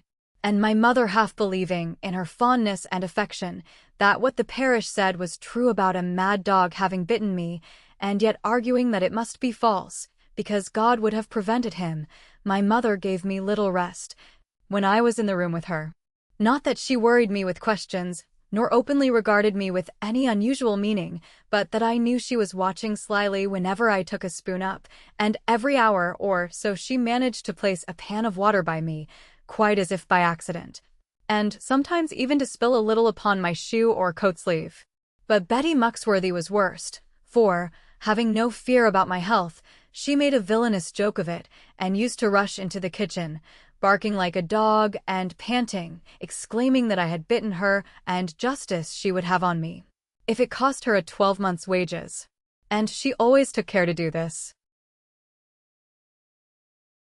thing just when I had crossed my legs in the corner after supper and leaned my head against the oven, to begin to think of Lorna. However, in all things there is comfort, if we do not look too hard for it, and now I had much satisfaction, in my uncouth state, from laboring, by the hour together, at the hedging and the ditching, meeting the bitter wind face to face, feeling my strength increase, and hoping that someone would be proud of it. In the rustling rush of every gust, in the graceful bend of every tree, even in the lords and ladies, clumped in the scoops of the hedgerow, and most of all in the soft primrose, wrung by the wind, but stealing back, and smiling when the wrath was past in all of these, and many others there was aching ecstasy, delicious pang of Lorna. But however cold the weather was, and however hard the wind blew, one thing, more than all the rest, worried and perplexed me. This was, that I could not settle, turn and twist as I might, how soon I ought to go again upon a visit to Glen Doone. For I liked not at all the falseness of it, albeit against murderers, the creeping out of sight and hiding and feeling as a spy might. And, even more than this, I feared how Lorna might regard it, whether I might seem to her a prone and blunt intruder, a country youth not skilled in manners, as among the quality, even when they rob us. For I was not sure myself, but that it might be very bad manners to go again too early without an invitation, and my hands and face were chapped so badly by the bitter wind, that Lorna might count them unsightly things, and wish to see no more of them. However, I could not bring myself to consult any one upon this point, at least in our own neighborhood, nor even to speak of it near home. But the east wind holding through the month, my hands and face growing worse and worse, and it having occurred to me by this time that possibly Lorna might have chaps if she came abroad at all, and so might like to talk about them and show her little hands to me, I resolved to take another opinion, so far as might be upon this matter, without disclosing the circumstances. Now the wisest person in all our parts was reckoned to be a certain wise woman, well known all over Exmere by the name of Mother Meldrum. Her real name was Maple Durham, as I learned long afterwards, and she came of an ancient family, but neither of Devon nor Somerset. Nevertheless, she was quite at home with our proper modes of divination, and knowing that we liked them best as each man does his own religion, she would always practice them for the people of the country. And all the while, she would let us know that she kept a higher and nobler mode for those who looked down upon this one, not having been bred and born to it. Mother Meldrum had 2 houses, or rather she had none at all, but 2 homes wherein to find her, according to the time of year. In summer she lived in a pleasant cave, facing the cool side of the hill, far inland near Hawkridge and close above Tarsteps, a wonderful crossing of Barrel River, made, as everybody knows, by Satan for a wager. But throughout the winter, she found Sierra agreeable, and a place where things could be had on credit, and more occasion of talking. Not but what she could have credit, for every one was afraid of her, in the neighborhood of Tarsteps, only there was no one handy owning things worth taking. Therefore, at the fall of the leaf, when the woods grew damp and irksome, the wise woman always set her face to the warmer cliffs of the channel, where shelter was and dry fern bedding, and folk to be seen in the distance, from a bank upon which the sun shone. And there, as I knew from our John Fry, who had been to her about rheumatism, and sheep possessed with an evil spirit, and warts on the hand of his son, young John, anyone who chose might find her, towards the close of a winter day, gathering sticks and brown fern for fuel, and talking to herself the while, in a hollow stretch behind the cliffs, which foreigners, who come and go without seeing much of Exmere, have called the Valley of Rocks. This valley, or goyle, as we term it, being small for a valley, lies to the west of Linton, about a mile from the town perhaps, and away towards Ley Manor. Our ho folk always call it the Danes, or the Deans, which is no more, they tell me, than a hollow place, even as the word den is. However, let that pass, for I know very little about it, but the place itself is a pretty one, though nothing to frighten anybody, unless he hath lived in a gallipot. It is a green rough-sided hollow, bending at the middle, touched with stone at either crest, and dotted here and there with slabs in and out the brambles. On the right hand is an upward crag, called by some the castle, easy enough to scale, and giving great view of the channel. Facing this, from the inland side and the elbow of the valley, a queer old pile of rock arises, bold behind one another, and quite enough to affright a man, if it only were 10 times larger. This is called the Devil's Cheese Ring, or the Devil's Cheese Knife, which mean the same thing, as our fathers were used to eat their cheese from a scoop, and perhaps in old time the utmost rock, which has fallen away since I knew it, was like to such an implement. If Satan eat cheese untoasted. But all the middle of this valley was a place to rest in, to sit and think that troubles were not, if we would not make them. To know the sea outside the hills, but never to behold it, only by the sound of waves to pity sailors laboring. Then to watch the sheltered sun, coming warmly round the turn, like a guest expected, full of gentle glow and gladness, casting shadow far away as a thing to hug itself, and awakening life from dew, and hope from every spreading bud. And then to fall asleep and dream that the fern was all asparagus. Alas, I was too young in those days much to care for creature comforts, or to let pure palate have things that would improve it. Anything went down with me, as it does with most of us. Too late we know the good from bad, the knowledge is no pleasure then, being memory's medicine rather than the wine of hope. Now Mother Meldrum kept her winter in this vale of rocks, sheltering from the wind and rain within the Devil's Cheese Ring, which added greatly to her fame because all else, for miles around, were afraid to go near it after dark, or even on a gloomy day. Under eaves of lichened rock she had a winding passage, which none that ever I knew of durst enter but herself. And to this place I went to seek her, in spite of all misgivings, upon a Sunday in Lenten season, when the sheep were folded. Our parson, as if he had known my intent, had preached a beautiful sermon about the witch of Endor, and the perils of them that meddle wantonly with the unseen powers, and therein he referred especially to the strange noise in the neighborhood, and upbraided us for want of faith and many other backslidings. We listened to him very earnestly, for we like to hear from our betters about things that are beyond us, and to be roused up now and then, like sheep with a good dog after them, who can pull some wool without biting. Nevertheless, we could not see how our want of faith could have made that noise, especially at night time, notwithstanding which we believed it, and hoped to do a little better. And so we all came home from church, and most of the people dined with us, as they always do on Sundays, because of the distance to go home, with only words inside them. The parson, who always sat next to Mother, was afraid that he might have vexed us and would not have the best piece of meat, according to his custom. But soon we put him at his ease, and showed him we were proud of him, and then he made no more to do, but accepted the best of the sirloin. Chapter 18 Witchery leads to witchcraft. Although well nigh the end of March, the wind blew wild and piercing, as I went on foot that afternoon to Mother Meldrum's dwelling. It was safer not to take a horse, lest, if anything vexed her, she should put a spell upon him, as had been done to Farmer Snow's stable by the wise woman of Simonsboth. The sun was low on the edge of the hills by the time I entered the valley, for I could not leave home till the cattle were tended, and the distance was 7 miles or more. The shadows of rocks fell far and deep, and the brown dead fern was fluttering, and brambles with their sere leaves hanging, swayed their tatters to and fro, with a red look on them.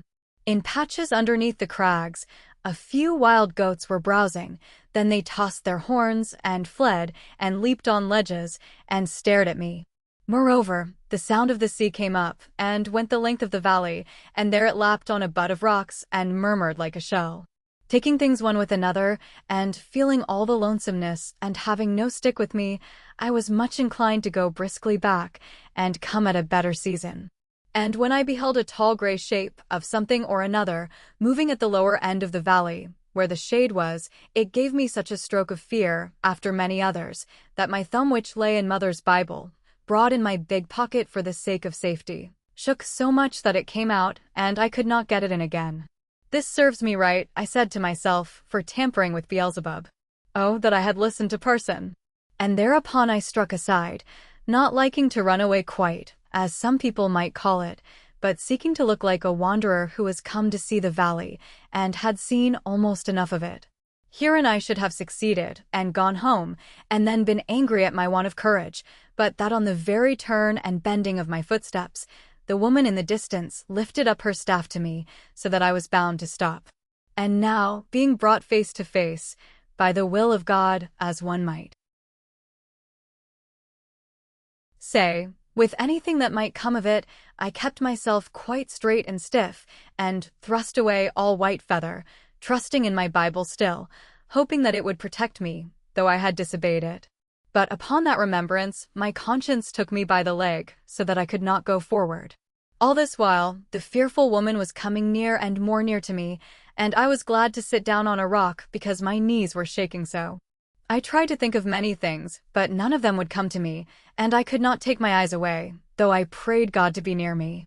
But when she was come so nigh to me that I could descry her features, there was something in her countenance that made me not dislike her. She looked as if she had been visited by many troubles, and had felt them one by one, yet held enough of kindly nature still to grieve for others. Long white hair on either side was falling down below her chin, and through her wrinkles clear bright eyes seemed to spread themselves upon me. Though I had plenty of time to think, I was taken by surprise no less, and unable to say anything, yet eager to hear the silence broken, and longing for a noise or two. "Thou art not come to me," she said, looking through my simple face, as if it were but glass, to be struck for bone shave, nor to be blessed for barn gun. "Give me forth thy hand, John Ridd, and tell why thou art come to me." But I was so much amazed at her knowing my name and all about me, that I feared to place my hand in her power, or even my tongue by speaking. "Have no fear of me, my son. I have no gift to harm thee, and if I had, it should be idle. Now, if thou hast any wit, tell me why I love thee. I never had any wit, mother, I answered in our Devonshire way, and never set eyes on thee before, to the furthest of my knowledge. And yet I know thee as well, John, as if thou wert my grandson. Remember you the old or oak, and the bog at the head of Exe, and the child who would have died there, but for thy strength and courage, and most of all thy kindness? That was my granddaughter, John, and all I have on earth to love. Now that she came to speak of it, with the place and that, so clearly, I remembered all about it, a thing that happened last August, and thought how stupid I must have been not to learn more of the little girl who had fallen into the black pit, with a basketful of whortleberries and who might have been gulfed if her little dog had not spied me in the distance. I carried her on my back to mother, and then we dressed her all anew, and took her where she ordered us, but she did not tell us who she was, nor anything more than her Christian name, and that she was 8 years old, and fond of fried batatas.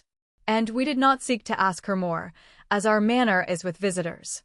But thinking of this little story, and seeing how she looked at me, I lost my fear of Mother Meldrum, and began to like her, partly because I had helped her grandchild, and partly that if she were so wise, no need would have been for me to save the little thing from drowning.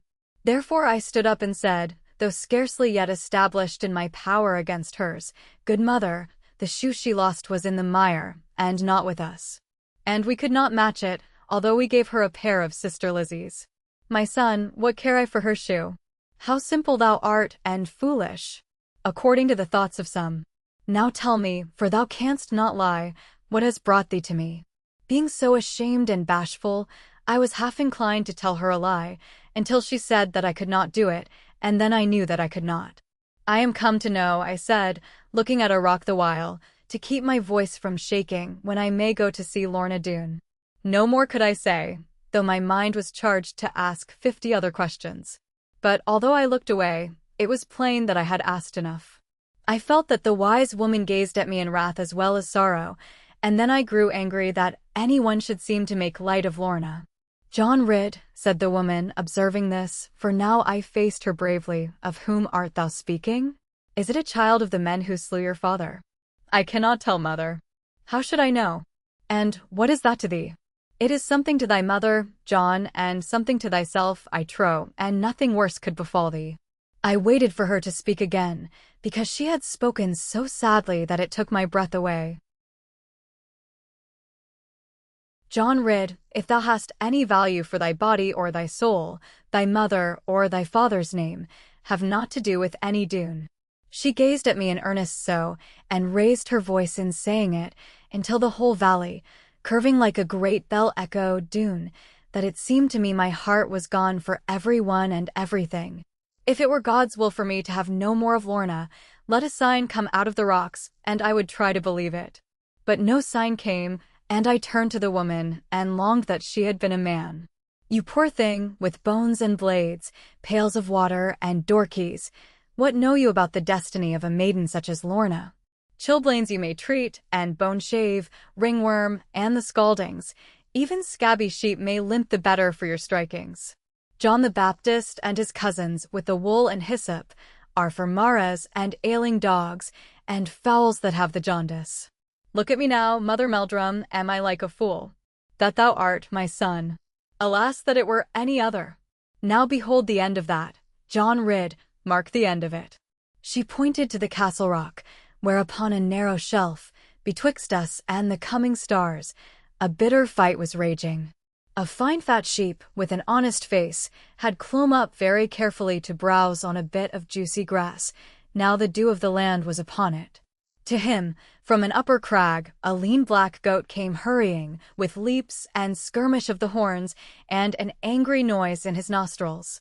The goat had grazed the place before, to the utmost of his liking, cropping in and out with jerks, as their manner is of feeding. Nevertheless, he fell on the sheep with fury and great malice. The simple wether was much inclined to retire from the contest, but looked around in vain for any way to peace and comfort. His enemy stood between him and the last leap he had taken. There was nothing left him but to fight, or be hurled into the sea, 500 feet below. "Lie down, lie down," I shouted to him, as if he were a dog, for I had seen a battle like this before, and knew that the sheep had no chance of life except from his greater weight and the difficulty of moving him. Lie down, John Ridd," cried Mother Meldrum, mocking me, but without a sign of smiling. The poor sheep turned upon my voice and looked at me so piteously that I could look no longer, but ran with all my speed to try and save him from the combat. He saw that I could not be in time, for the goat was bucking to leap at him, and so the good weather stooped his forehead, with the harmless horns curling aside of it, and the goat flung his heels up and rushed at him, with quick sharp jumps and tricks of movement, and the points of his long horns always foremost, and his little scut cocked like a gun hammer. As I ran up the steep of the rock, I could not see what they were doing, but the sheep must have fought very bravely at last, and yielded his ground quite slowly, and I hoped almost to save him. But just as my head topped the platform of rock, I saw him flung from it backward, with a sad low moan and a gurgle. His body made quite a short noise in the air, like a bucket thrown down a well shaft, and I could not tell when it struck the water, except by the echo among the rocks. So wroth was I with the goat at the moment, being somewhat scant of breath and unable to consider, that I caught him by the right hind leg before he could turn from his victory, and hurled him after the sheep, to learn how he liked his own compulsion. Chapter 19. Another dangerous interview. Although I left the Deans at once, having little heart for further questions of the wise woman, and being afraid to visit her house under the Devil's Cheese Ring, to which she kindly invited me. And although I ran most part of the way, it was very late for farmhouse time upon a Sunday evening before I was back at Plover's Barrows. My mother had great desire to know all about the matter, but I could not reconcile it with my respect so to frighten her.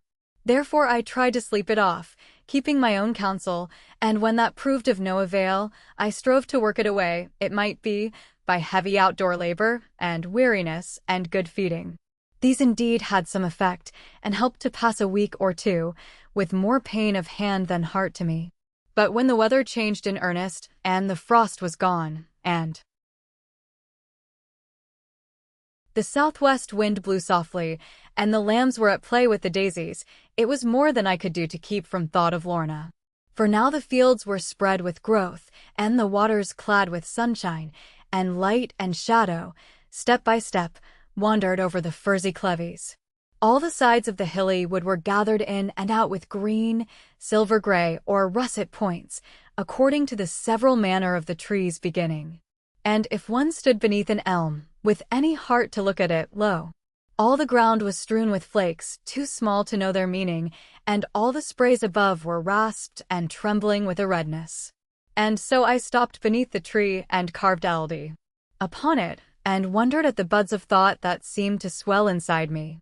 The upshot of it all was this, that as no Lorna came to me, except in dreams or fancy, and as my life was not worth living without constant sign of her, forth I must again to find her, and say more than a man can tell.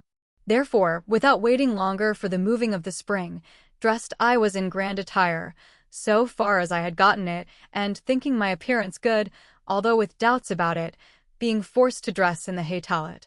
Round the corner of the woodstack went I very knowingly, for Lizzie's eyes were wondrous sharp, and then I was sure of meeting none who would care or dare to speak of me. It lay upon my conscience often that I had not made dear Annie secret to this history, although in all things I could trust her, and she loved me like a lamb. Many and many a time I tried, and more than once began the thing, but there came a dryness in my throat, and a knocking under the roof of my mouth, and a longing to put it off again, as perhaps might be the wisest. And then I would remember, too, that I had no right to speak of Lorna as if she were common property. This time I longed to take my gun, and was half resolved to do so, because it seemed so hard a thing to be shot at, and have no chance of shooting, but when I came to remember the steepness and the slippery nature of the waterslide, there seemed but little likelihood of keeping dry the powder.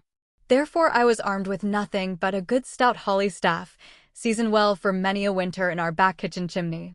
Although my heart was leaping high with the prospect of some adventure, and the fear of meeting Lorna, I could not but be gladdened by the softness of the weather, and the welcome way of everything. There was that power all round, that power and that goodness, which make us come, as it were, outside our bodily selves, to share them.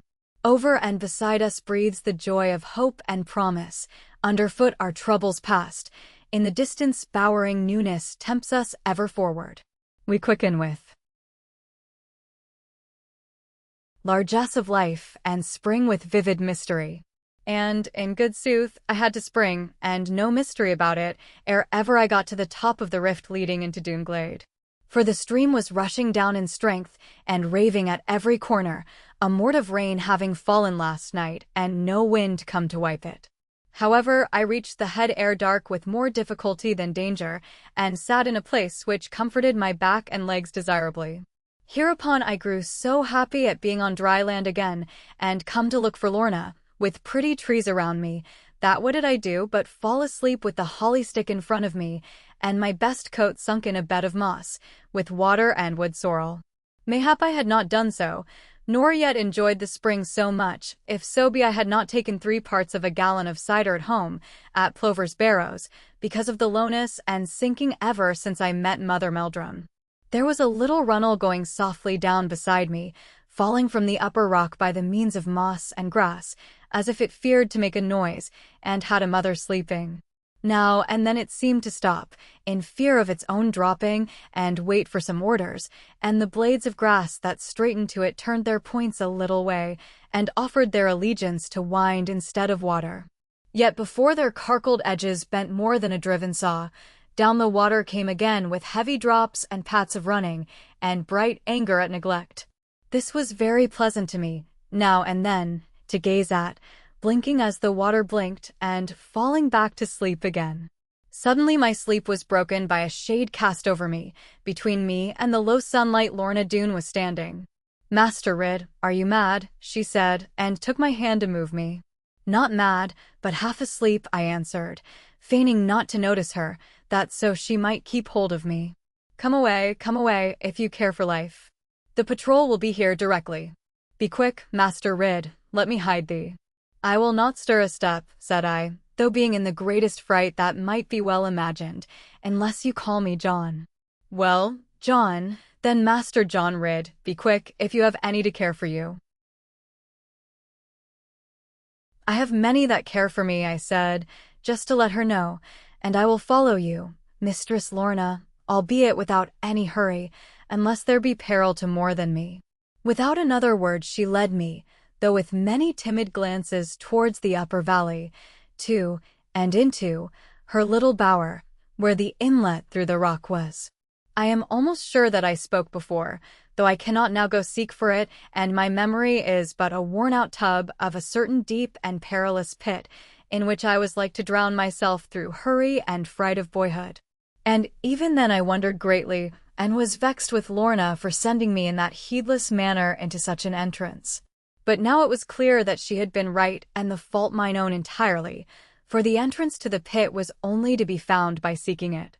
Inside the niche of native stone, the plainest thing of all to see, at any rate by daylight, was the stairway hewn from rock and leading up the mountain, by means of which I had escaped, as before related.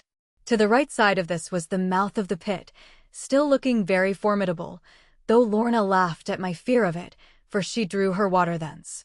But on the left was a narrow crevice, very difficult to espy, and having a sweep of grey ivy laid, like a slouching beaver, over it.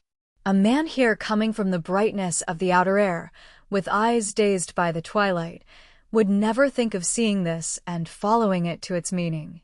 Lorna raised the screen for me, but I had much ado to pass, on account of bulk and stature.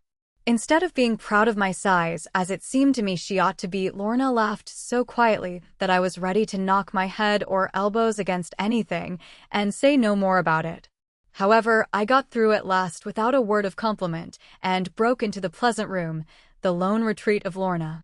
The chamber was of unhewn rock, round, as near as might be, 18 or 20 feet across, and gay with rich variety of fern and moss and lichen. The fern was in its winter still, or coiling for the springtide, but moss was in abundant life, some feathering and some goblet, and some with fringe of red to it. Overhead there was no ceiling but the sky itself, flaked with little clouds of April whitely wandering over it. The floor was made of soft low grass, mixed with moss and primroses, and in a niche of shelter moved the delicate wood sorrel. Here and there around the sides were chairs of living stone, as some Latin writer says, whose name has quite escaped me, and in the midst a tiny spring arose, with crystal beads in it, and a soft voice as of a laughing dream, and dimples like a sleeping babe. Then, after going round a little, with surprise of daylight, the water overwhelmed the edge, and softly went through lines of light to shadows and an untold. Born. While I was gazing at all these things with wonder and some sadness, Lorna turned upon me lightly, as her manner was, and said, "Where are the new-laid eggs, Master Ridd? Or hath blue hen ceased laying?" I did not altogether like the way in which she said it with a sort of dialect, as if my speech could be laughed at. "Here be some," I answered, speaking as if in spite of her. "I would have brought thee twice as many, but that I feared to crush them in the narrow ways, Mistress Lorna." And so I laid her out 24 upon the moss of the rock ledge, unwinding the wisp of hay from each as it came safe out of my pocket. Lorna looked with growing wonder, as I added 1 to 1, and when I had placed them side by side, and bidden her now to tell them, to my amazement what did she do but burst into a flood of tears. "What have I done?" I asked with shame, scarce daring even to look at her, because her grief was not like Annie's a thing that could be coaxed away, and left a joy in going. "Oh, what have I done to vex you so?" "It is nothing done by you, Master Ridd," she answered, very proudly, as if naught I did could matter. "It is only something that comes upon me with the scent of the pure true clover hay. Moreover, you have been too kind, and I am not used to kindness." Some sort of awkwardness was on me, at her words, and weeping, as if I would like to say something, but feared to make things worse perhaps than they were already. Therefore I abstained from speech, as I would in my own pain. And as it happened, this was the way to make her tell me more about it. Not that I was curious, beyond what pity urged me and the strange affairs around her, and now I gazed upon the floor, lest I should seem to watch her, but none the less for that I knew all that she was doing. Lorna went a little way, as if she would not think of me nor care for one so careless, and all my heart gave a sudden jump, to go like a mad thing after her, until she turned of her own accord, and with a little sigh came back to me. Her eyes were soft with trouble's shadow, and the proud lift of her neck was gone, and beauty's vanity borne down by woman's want of sustenance. "Master Ridd," she said in the softest voice that ever flowed between two lips, "have I done aught to offend you?" Hereupon it went hard with me, not to catch her up and kiss her, in the manner in which she was looking, only it smote me suddenly that this would be a low advantage of her trust and helplessness. She seemed to know what I would be at, and to doubt very greatly about it, whether as a child of old she might permit the usage. All sorts of things went through my head, as I made myself look away from her, for fear of being tempted beyond what I could bear. And the upshot of it was that I said, within my heart and through it, "John Ridd, be on thy very best manners with this lonely maiden." Lorna liked me all the better for my good forbearance, because she did not love me yet, and had not thought about it, at least so far as I knew. And though her eyes were so beauteous, so very soft and kindly, there was, to my apprehension, some great power in them, as if she would not have a thing, unless her judgment leaped with it. But now her judgment leaped with me, because I had behaved so well, and, being of quick urgent nature such as I delight in, for the change from mine own slowness she, without any let or hindrance, sitting over against me, now raising and now dropping fringe over those sweet eyes that were the road lights of her tongue, Lorna told me all about everything I wished to know, every little thing she knew, except indeed that point of points, how Master Ridd stood with her. Although it wearied me no whit, it might be wearisome for folk who cannot look at Lorna, to hear the story all in speech, exactly as she told it. Therefore let me put it shortly, to the best of my remembrance. Nay, pardon me, whosoever thou art, for seeming fickle and rude to thee. I have tried to do as first proposed, to tell the tale in my own words, as of another's fortune. But, lo! I was beset at once with many heavy obstacles, which grew as I went onward, until I knew not where I was, and mingled past and present.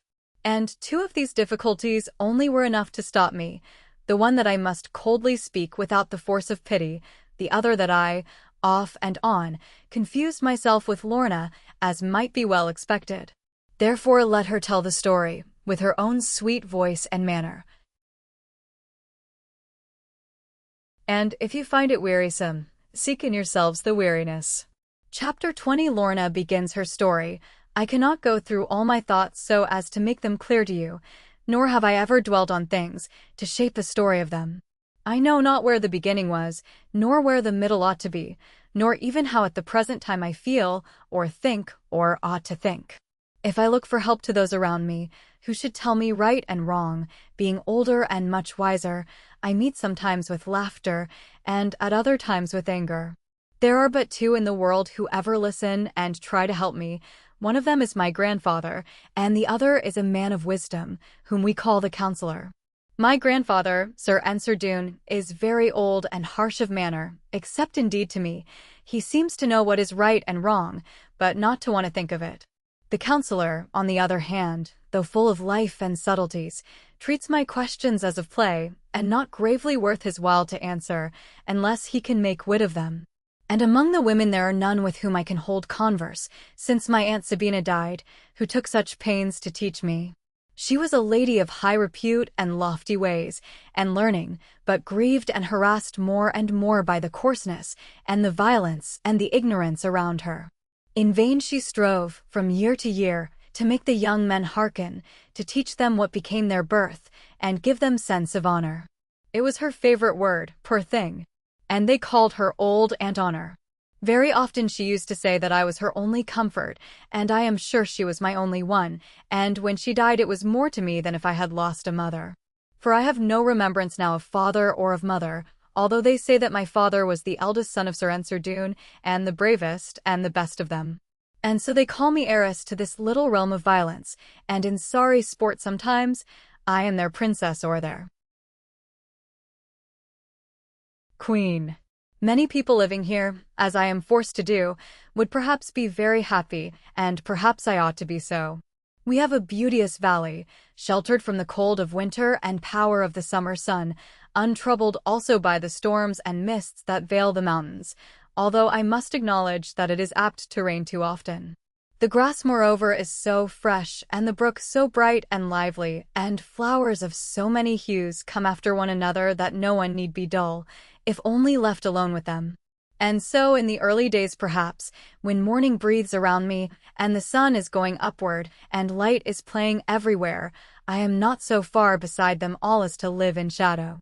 But when the evening gathers down, and the sky is spread with sadness, and the day has spent itself, then a cloud of lonely trouble falls, like night, upon me.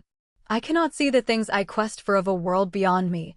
I cannot join the peace and quiet of the depth above me, neither have I any pleasure in the brightness of the stars. What I want to know is something none of them can tell me. What am I, and why set here, and when shall I be with them? I see that you are surprised a little at this my curiosity. Perhaps such questions never spring in any wholesome spirit. But they are in the depths of mine, and I cannot be quit of them. Meantime, all around me is violence and robbery, coarse delight and savage pain, reckless joke and hopeless death. Is it any wonder that I cannot sink with these, that I cannot so forget my soul, as to live the life of brutes, and die the death more horrible because it dreams of waking? There is none to lead me forward, there is none to teach me right. Young as I am, I live beneath a curse that lasts forever. Here Lorna broke down for a while, and cried so very piteously, that doubting of my knowledge and of any power to comfort, I did my best to hold my peace, and tried to look very cheerful. Then thinking that might be bad manners, I went to wipe her eyes for her. Master Ridd, she began again, I am both ashamed and vexed at my own childish folly. But you, who have a mother, who thinks, you say, so much of you, and sisters, and a quiet home, you cannot tell, it is not likely, what a lonely nature is. How it leaps in mirth sometimes, with only heaven touching it, and how it falls away desponding, when the dreary weight creeps on. It does not happen many times that I give way like this. More shame now to do so, when I ought to entertain you. Sometimes I am so full of anger that I dare not trust to speech at things they cannot hide from me, and perhaps you would be much surprised that reckless men would care so much to elude a young girl's knowledge. They used to boast to Aunt Sabina of pillage and of cruelty, on purpose to enrage her, but they never boast to me. It even makes me smile sometimes to see how awkwardly they come and offer for temptation to me shining packets, half concealed, of ornaments and finery, of rings or chains or jewels, lately belonging to other people. But when I try to search the past, to get a sense of what befell me ere my own perception formed, to feel back for the lines of childhood, as a trace of gossamer, then I only know that naught lives longer than God wills it. So may after sin go by, for we are children always, as the counselor has told me, so may we, beyond the clouds, seek this infancy of life, and never find its memory. But I am talking now of things which never come across me when any work is toward. It might have been a good thing for me to have had a father to beat these rovings out of me, or a mother to make a home, and teach me how to manage it. For, being left with none I think, and nothing ever comes of it. Nothing, I mean, which I can grasp and have with any surety, nothing but faint images and wonderment and wandering. But often, when I am neither searching back into remembrance, nor asking of my parents, but occupied by trifles, something like a sign, or message, or a token of some meaning, seems to glance upon me. Whether from the rustling wind, or sound of distant music, or the singing of a bird, like the sun on snow it strikes me with a pain of pleasure.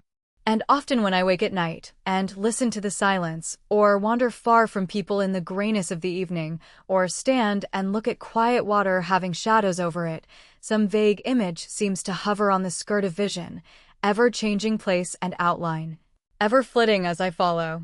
This so moves and hurries me, in the eagerness and longing, that straightway all my chance is lost, and memory, scared like a wild bird, flies.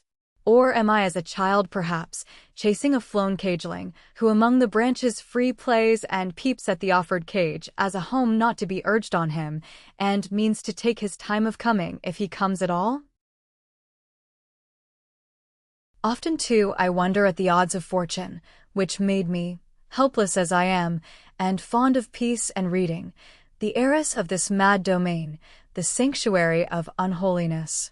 It is not likely that I shall have much power of authority, and yet the counselor creeps up to be my lord of the treasury, and his son aspires to my hand, as of a royal alliance. Well, honor among thieves, they say, and mine is the first honor, although among decent folk perhaps, honesty is better. We should not be so quiet here, and safe from interruption, but that I have begged one privilege rather than commanded it. This was that the lower end, just this narrowing of the valley, where it is most hard to come at, might be looked upon as mine, except for purposes of guard. Therefore none beside the sentries ever trespass on me here, unless it be my grandfather, or the counselor or carver. By your face, Master Ridd, I see that you have heard of Carver Doone. For strength and courage and resource, he bears the first repute among us, as might well be expected from the son of the counselor. But he differs from his father in being very hot and savage and quite free from argument. The counselor, who is my uncle, gives his son the best advice, commending all the virtues, with eloquence and wisdom, yet himself abstaining from them accurately and impartially. You must be tired of this story, and the time I take to think, and the weakness of my telling, but my life from day to day shows so little variance.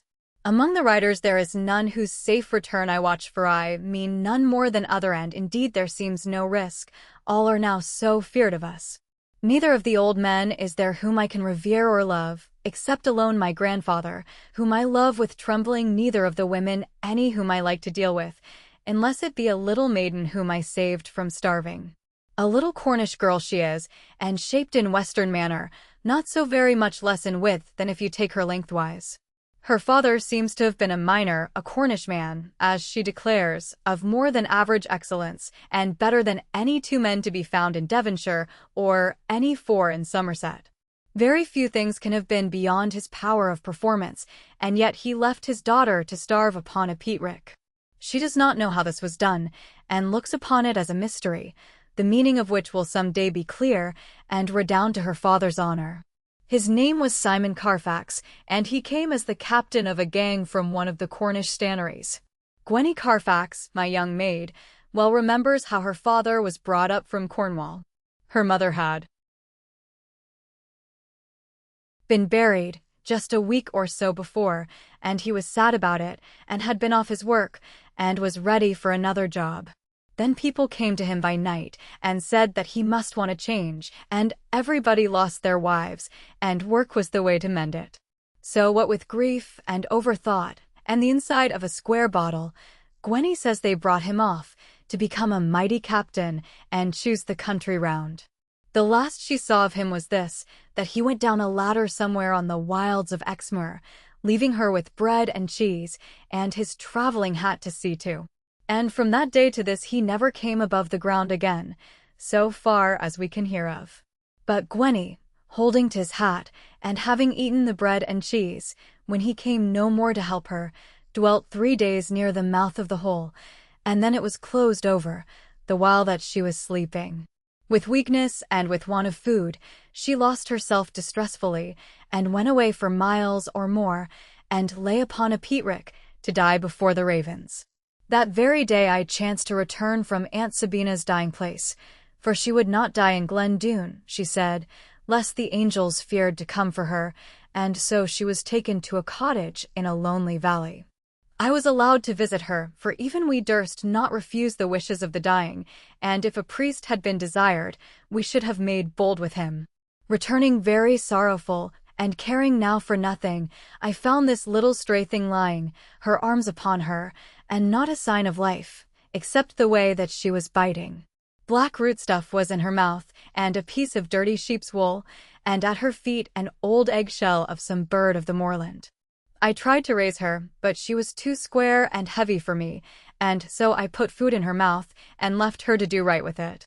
And this she did in a little time, for the victuals were very choice and rare, being what I had taken over to tempt poor Aunt Sabina. Gwenny ate them without delay, and then was ready to eat the basket and the ware that contained them. Gwenny took me for an angel, though I am little like one, as you see, Master Ridd, and she followed me, expecting that I would open wings and fly when we came to any difficulty. I brought her home with me, so far as this can be a home, and she made herself my sole attendant, without so much as asking me. She has beaten 2 or 3 other girls, who used to wait upon me, until they are afraid to come near the house of my grandfather. She seems to have no kind of fear even of our roughest men, and yet she looks with reverence and awe upon the counselor. As for the wickedness and theft and revelry around her, she says it is no concern of hers, and they know their own business best. By this way of regarding men she is one upon our riders, so that she is almost free from all control of place and season, and is allowed to pass where none even of the youths may go. Being so wide and short and flat, she has none to pay her compliments, and, were there any, she would scorn them, as not being Cornish men. Sometimes she wanders far, by moonlight on the moors and up the rivers, to give her father, as she says, another chance of finding her, and she comes back not a whit defeated, or discouraged, or depressed, but confident that he is only waiting for the proper time. Herein she sets me good example of a patience and contentment hard for me to imitate. Oftentimes I am vexed by things I cannot meddle with, yet which cannot be kept from me, that I am at the point of flying from this dreadful valley, and risking all that can betide me in the unknown outer world. If it were not for my grandfather, I would have done so long ago, but I cannot bear that he should die with no gentle hand to comfort him, and I fear to think of the conflict that must ensue for the government, if there be a disputed succession. Ah me! We are to be pitied greatly, rather than condemned, by people whose things we have taken from them, for I have read, and seem almost to understand about it, that there are places on the earth where gentle peace, and love of home, and knowledge of one's neighbors prevail, and are, with reason, looked for as the usual state of things. Their honest folk may go to work in the glory of the sunrise, with hope of coming home again quite safe in the quiet evening, and finding all their children, and even in the darkness they have no fear of lying down and dropping off to slumber. And hearken to the wind of night, not as to an enemy trying to find entrance, but a friend who comes to tell the value of their comfort. Of all this golden ease I hear, but never saw the like of it, and, haply, I shall never do so, being born to turbulence. Once, indeed, I had the offer of escape and kinsman's aid, and high place in the gay, bright world, and yet I was not tempted much, or, at least, dared not to trust it. And it ended very sadly, so dreadfully that I even shrink from telling you about it, for that one terror changed my life, in a moment, at a blow, from childhood and from thoughts of play and commune with the flowers and trees, to a sense of death and darkness, and a heavy weight of earth. Be content now, Master Ridd, ask me nothing more about it, so your sleep be sounder. But I, John Ridd, being young and new and very fond of hearing things to make my blood to tingle, had no more of manners than to urge poor Lorna onwards, hoping, perhaps, in depth of heart, that she might have to hold by me, when the worst came to the worst of it. Therefore she went on again. Chapter 21. Lorna ends her story. It is not a 12-month yet, although it seems 10 years agone, since I blew the downy globe to learn the time of day, or set beneath my chin the veinings of the varnished buttercup, or fired the foxglove cannonade, or made a captive of myself with dandelion fetters, for then I had not very much to trouble me in earnest, but went about, romancing gravely, playing at bo-peep with fear, making for myself strong heroes of grey rock or fir tree, adding to my own importance, as the children love to do. As yet I had not truly learned the evil of our living, the scorn of law, the outrage, and the sorrow caused to others. It even was a point with all to hide the roughness from me, to show me but the gallant side, and keep in shade the other.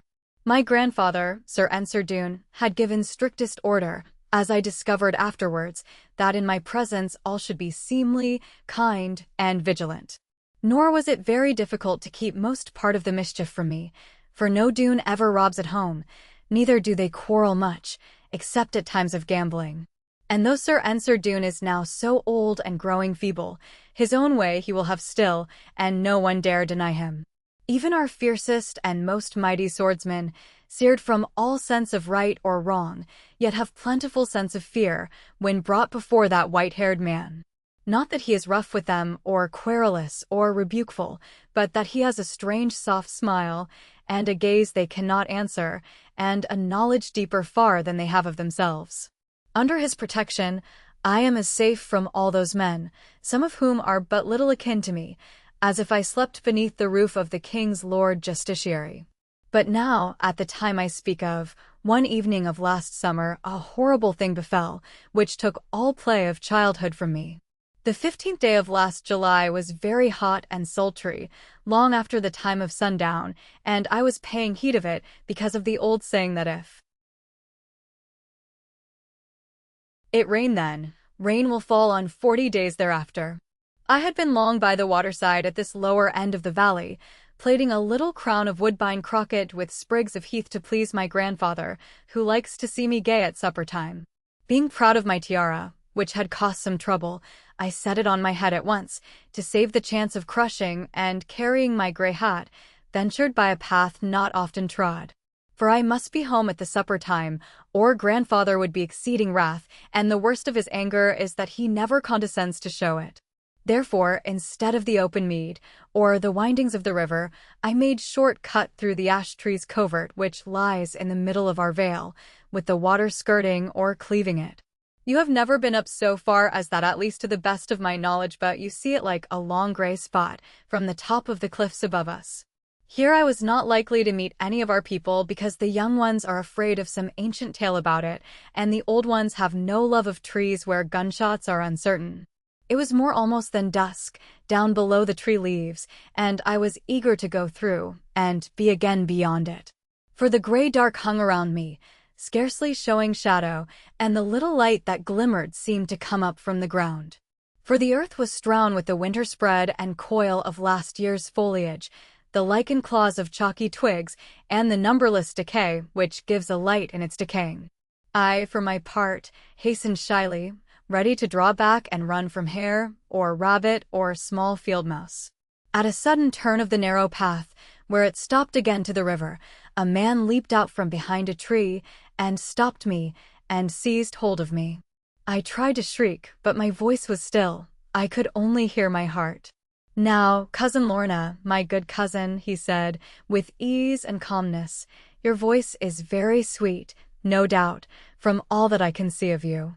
But I pray you keep it still, unless you would give to dusty death your very best cousin and trusty guardian, Allan Brander of Loch Awe." "You my guardian?" I said, for the idea was too ludicrous, and ludicrous things always strike me first, through some fault of nature. "I have in truth that honor, madam," he answered, with a sweeping bow, "unless I err in taking you for Mistress Lorna Doone."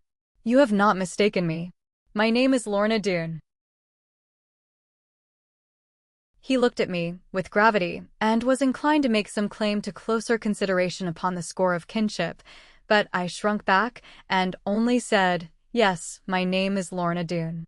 "Then I am your faithful guardian, Allan Brander of Loch Awe, called Lord Allan Brander, son of a worthy peer of Scotland. Now will you confide in me?" "I confide in you," I cried, looking at him with amazement. "Why, you are not older than I am."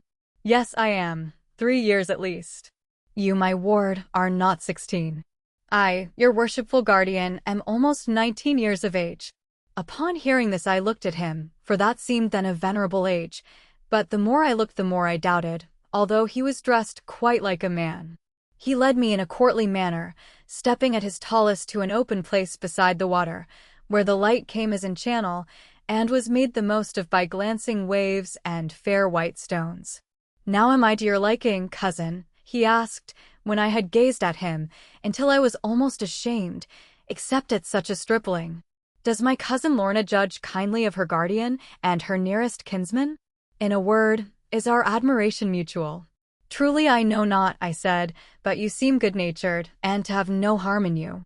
Do they trust you with a sword?" For in my usage among men of stature and strong presence, this pretty youth, so tricked and slender, seemed nothing but a doll to me. Although he scared me in the wood, now that I saw him in good twilight, lo! He was but little greater than my little self, and so tasseled and so ruffled with a mint of bravery, and a green coat barred with red, and a slim sword hanging under him, it was the utmost I could do to look at him half gravely. "I fear that my presence hath scarce enough of ferocity about it." He gave a jerk to his sword as he spoke, and clanked it on the brookstones. "Yet do I assure you, cousin, that I am not without some prowess, and many a master of defence hath this good sword of mine disarmed. Now if the boldest and biggest robber in all this charming valley durst so much as breathe the scent of that flower coronal, which doth not adorn but is adorned here, he talked some nonsense, I would cleave him from head to foot, ere ever he could fly or cry." "Hush," I said, "talk not so loudly, or thou mayst have to do both thyself, and do them both in vain." For he was quite forgetting now, in his bravery before me, where he stood, and with whom he spoke, and how the summer lightning shone above the hills and down the hollow. And as I gazed on this slight fair youth, clearly one of high birth and breeding, albeit over-boastful, a chill of fear crept over me, because he had no strength or substance, and would be no more than a pincushion before the great swords of the dunes. "I pray you be not vexed with me," he answered, in a softer voice, "for I have travelled far and sorely, for the sake of seeing you. I know right well among whom I am, and that their hospitality is more of the knife than the salt stand. Nevertheless I am safe enough, for my foot is the fleetest in Scotland, and what are these hills to me? Tush! I have seen some border forays among wilder spirits and craftier men than these be. Once I mind some years agone, when I was quite a stripling lad, worshipful guardian, I said, there is no time now for history. If thou art in no haste, I am, and cannot stay here idling. Only tell me how I am akin and under wardship to thee, and what purpose brings thee here. In order, cousin, all things in order, even with fair ladies. First, I am thy uncle's son, my father is thy mother's brother, or at least thy grandmother's, unless I am deceived in that which I have guessed, and no other man. For my father, being a leading lord in the councils of King Charles II, appointed me to learn the law, not for my livelihood, thank God, but because he felt the lack of it in affairs of state. But first your leave, young Mistress Lorna, I cannot lay down legal maxims without aid of smoke. He leaned against a willow tree, and drawing from a gilded box a little dark thing like a stick, placed it between his lips, and then striking a flint on steel made fire and caught it upon touchwood. With this he kindled the tip of the stick, until it glowed with a ring of red, and then he breathed forth curls of smoke, blue and smelling on the air like spice. I had never seen this done before, though acquainted with tobacco pipes, and it made me laugh, until I thought of the peril that must follow it. "Cousin, have no fear," he said. "This makes me all the safer. They will take me for a glowworm, and thee for the flower it shines upon." But to return of law I learned, as you may suppose, but little, although I have capacities. But the thing was far too dull for me. All I care for is adventure, moving chance, and hot encounter. Therefore all of law I learned was how to live without it. Nevertheless, for amusement's sake, as I must needs be at my desk an hour or so in the afternoon, I took to the sporting branch of the law, the pitfalls and the ambuscades, and of all the traps to be laid therein, pedigrees are the rarest. There is scarce a man worth a cross of butter, but what you may find a hole in his shield within 4 generations.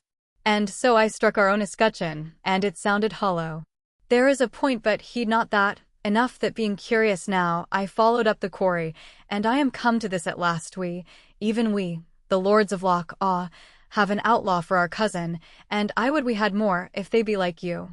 Sir, I answered, being amused by his manner, which was new to me, for the Doones are much in earnest. Surely you count it no disgrace to be of kin to Sir Ensor Doone and all his honest family. If it be so, it is in truth the very highest honor, and would heal 10 holes in our escutcheon. What noble family but springs from a captain among robbers? Trade alone can spoil our blood, robbery purifies it. The robbery of one age is the chivalry of the next. We may start anew, and vie with even the nobility of France, if we can once enroll but half the Doones upon our lineage. I like not to hear you speak of the Doones, as if they were no more than that, I exclaimed, being now unreasonable. But will you tell me, once for all, sir, how you are my guardian? That I will do. You are my ward because you were my father's ward under the Scottish law, and now my father being so deaf, I have succeeded to that right, at least in my own opinion, under which claim I am here to neglect my trust no longer, but to lead you away from scenes and deeds which, though of good repute and comely, are not the best for young gentlewomen. There spoke I not like a guardian? After that can you mistrust me? But, said I, good cousin Allen, if I may so call you, it is not meet for young gentlewomen to go away with young gentlemen, though 50 times their guardians. But if you will only come with me, and explain your tale to my grandfather, he will listen to you quietly, and take no advantage of you. I thank you much, kind Mistress Lorna, to lead the goose into the fox's den. But, setting by all thought of danger, I have other reasons against it. Now, come with your faithful guardian, child. I will pledge my honor against all harm, and to bear you safe to London. By the law of the realm, I am now entitled to the custody of your fair person, and of all your chattels. But, sir, all that you have learned of law is how to live without it. Fairly met, fair cousin mine. Your wit will do me credit, after a little sharpening. And there is none to do that better than your aunt, my mother. Although she knows not of my coming, she is longing to receive you. Come, and in a few months' time you shall set the mode at court, instead of pining here, and weaving coronals of daisies. I turned aside, and thought a little. Although he seemed so light of mind, and gay in dress and manner, I could not doubt his honesty, and saw, beneath his jaunty air, true mettle and ripe bravery. Scarce had I thought of his project twice, until he spoke of my aunt, his mother, but then the form of my dearest friend, my sweet Aunt Sabina, seemed to come and bid me listen, for this was what she prayed for. Moreover, I felt, though not as now, that Doone Glen was no place for me or any proud young maiden. But while I thought, the yellow lightning spread behind a bulk of clouds, 3 times ere the flash was done, far off and void of thunder, and from the pile of cloud before it, cut as from black paper and lit to depths of blackness by the blaze behind it. A form as of an aged man, sitting in a chair loose-mantled, seemed to lift a hand and warn. This minded me of my grandfather, and all the care I owed him. Moreover, now the storm was rising, and I began to grow afraid, for of all things awful to me thunder is the dreadfulest. It doth so growl, like a lion coming, and then so roll and roar and rumble, out of a thickening darkness, then crack like the last trump overhead through cloven air and terror, that all my heart lies low and quivers, like a weed in water. I listened now for the distant rolling of the great black storm, and heard it, and was hurried by it. But the youth before me waved his rolled tobacco at it, and drawled in his daintiest tone and manner, "The sky is having a smoke, I see, and dropping sparks, and grumbling." I should have thought these Exmoor hills too small to gather thunder. "I cannot go, I will not go with you, Lord Allenbrander," I answered, being vexed a little by those words of his. "You are not grave enough for me, you are not old enough for me." My Aunt Sabina would not have wished it, nor would I leave my grandfather without his full permission. "I thank you much for coming, sir, but begone at once by the way you came, and pray how did you come, sir? Fair cousin, you will grieve for this, you will mourn when you cannot mend it. I would my mother had been here, soon would she have persuaded you. And yet," he added, with the smile of his accustomed gaiety, "it would have been an unco thing, as we say in Scotland, for her ladyship to have waited upon you, as her graceless son has done, and hopes to do again ere long. Down the cliffs I came, and up them I must make way back again. Now adieu, fair cousin Lorna, I see you are in haste tonight, but I am right proud of my guardianship. Give me just one flower for token." Here he kissed his hand to me, and I threw him a truss of woodbine. "Adieu, fair cousin, trust me well, I will soon be here again."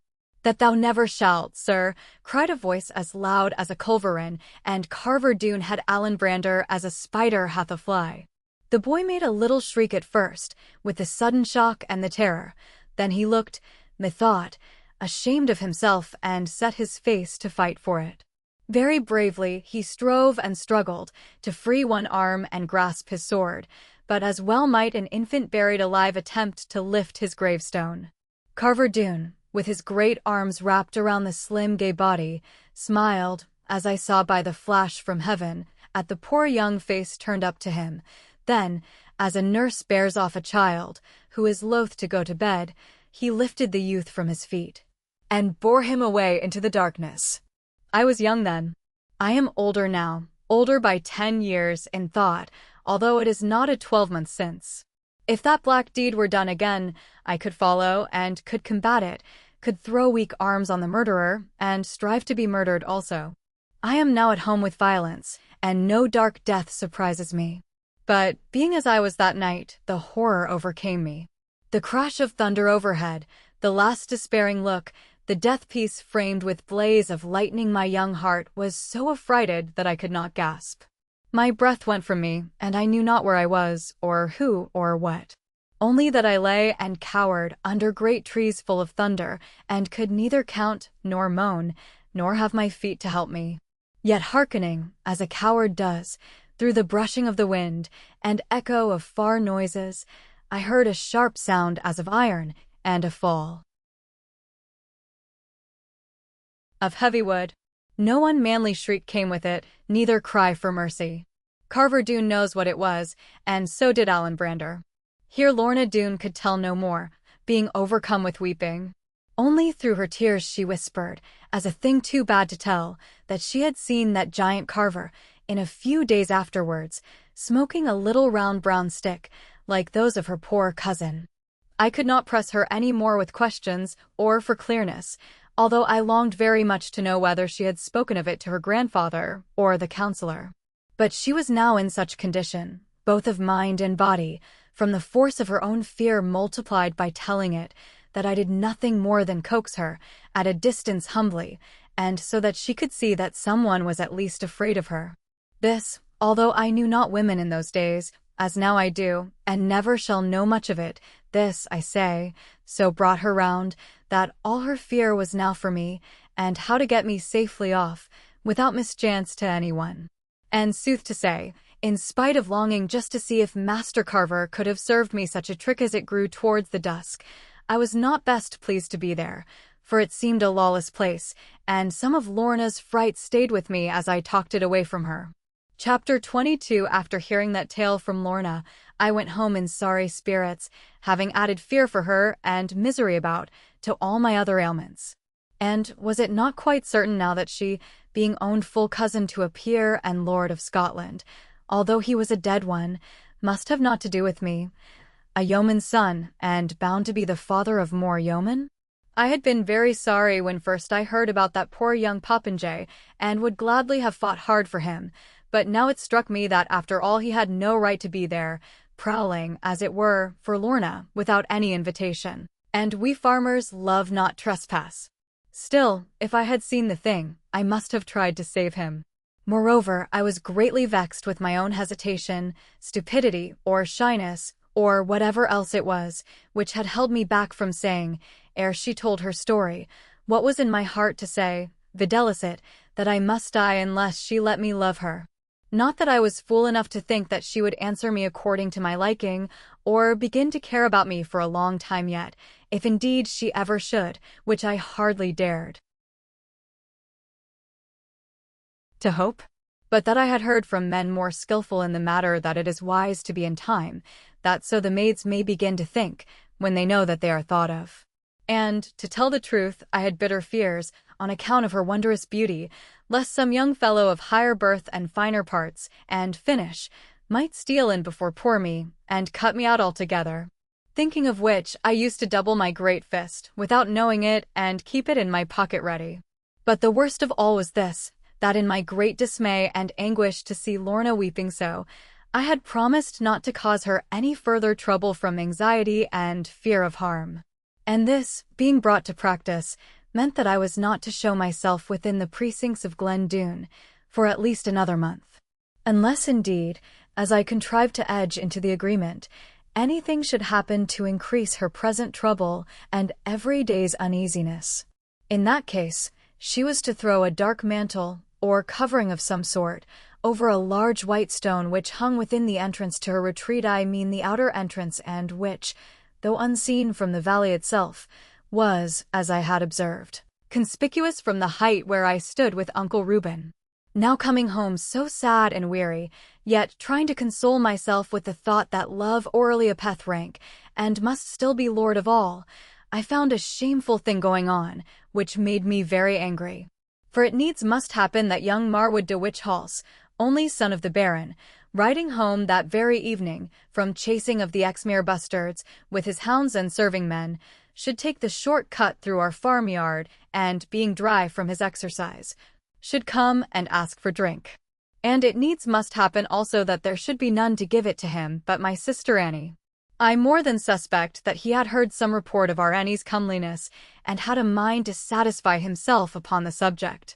Now, as he took the large ox horn of our quarantine apple cider, which we always keep apart from the rest, being too good except for the quality, he let his fingers dwell on Annie's, by some sort of accident, while he lifted his beaver gallantly, and gazed on her face in the light from the west. Then what did Annie do, as she herself told me afterwards, but make her very best curtsy to him, being pleased that he was pleased with her, while she thought what a fine young man he was and so much breeding about him. And in truth he was a dark, handsome fellow, hasty, reckless, and changeable, with a look of sad destiny in his black eyes that would make any woman pity him. What he was thinking of our Annie is not for me to say, although I may think that you could not have found another such maiden on Exmoor, except, of course, my Lorna.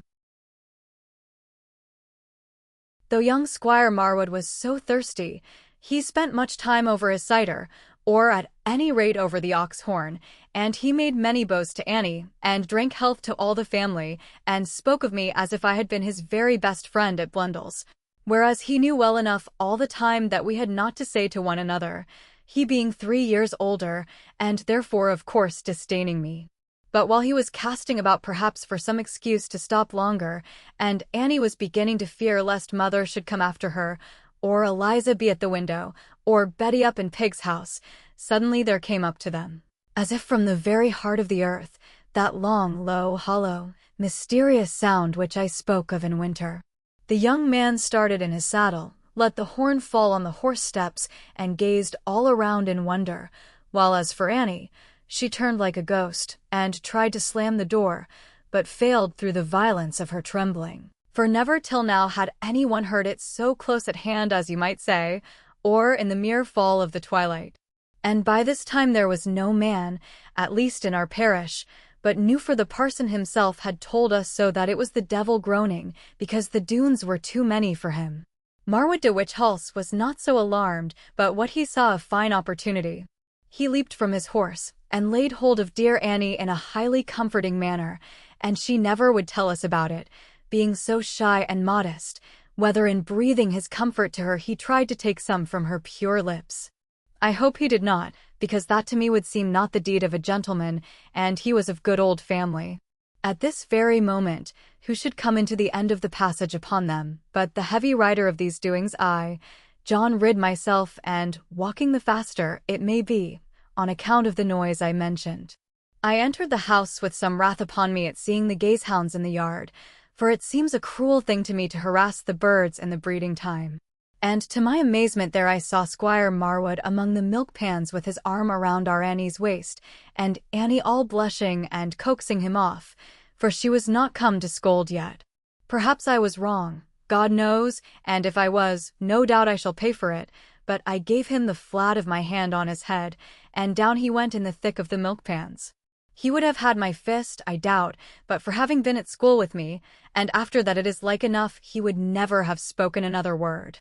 As it was, he lay stunned, with the cream running on him, while I took poor Annie up and carried her in to mother, who had heard the noise and was frightened. Concerning this matter I asked no more, but held myself ready to bear it out in any form convenient, feeling that I had done my duty, and cared not for the consequence. Only for several days dear Annie seemed frightened rather than grateful. But the oddest result of it was that Eliza, who had so despised me, and made very rude verses about me, now came trying to sit on my knee and kiss me, and give me the best of the pan. However, I would not allow it, because I hate sudden changes. Another thing also astonished me, namely, a beautiful letter from Marwood de Witchhulse himself, sent by a groom soon afterwards, in which he apologized to me, as if I had been his equal, for his rudeness to my sister, which was not intended in the least, but came of their common alarm at the moment, and his desire to comfort her. Also he begged permission to come and see me, as an old schoolfellow, and set everything straight between us, as should be among honest Blundelites. All this was so different to my idea of fighting out a quarrel, when once it is upon a man, that I knew not what to make of it, but bowed to higher breeding. Only one thing I resolved upon, that come when he should not see Annie. And to do my sister justice, she had no desire to see him. However, I am too easy, there is no doubt of that, being very quick to forgive a man, and very slow to suspect, unless he hath once lied to me. Moreover, as to Annie, it had always seemed to me, much against my wishes, that some shrewd love of a waiting sort was between her and Tom Faggus, and though Tom had made his fortune now, and everybody respected him, of course he was not to be compared, in that point of respectability, with those people who hang the robbers when fortune turned against them. So young Squire Marwood came again, as though I had never smitten him, and spoke of it in as light a way as if we were still at school together. It was not in my nature, of course, to keep any anger against him, and I knew what a condescension it was for him to visit us. And it is a very grievous thing, which touches small landowners, to see an ancient family day by day decaying, and when we heard that Lay Barton itself, and all the manor of Linton were under a heavy mortgage debt to John Lovering of Ware Gifford, there was not much, in our little way, that we would not gladly do or suffer for the benefit of de Witchhulse. Meanwhile the work of the farm was toward, and every day gave us more ado to dispose of what itself was doing. For after the long dry sweltering wind of March and part of April, there had been a fortnight of soft wet, and when the sun came forth again, hill and valley, wood and meadow, could not make enough of him.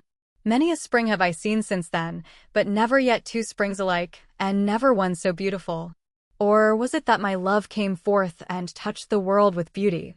The spring was in our valley now, creeping first for shelter shyly in the paws of the blustering wind. There the lambs came bleating to her, and the orchis lifted up, and the thin dead leaves of clover lay for the new ones to spring through. There the stiffest things that sleep, the stubby oak and the sapland beech, dropped their brown defiance to her and prepared for a soft reply. While her overeager children, who had started forth to meet her, through the frost and shower of sleet, catkined hazel, gold-gloved withy, youthful elder, and old woodbine, with all the tribe of good hedge-climbers, who must hasten while haste they may. Was there one of them that did not claim the merit of coming first? There she stayed and held her revel. As soon as the fear of frost was gone, all the air was a fount of freshness, and the earth of gladness, and the laughing waters prattled of the kindness of the sun.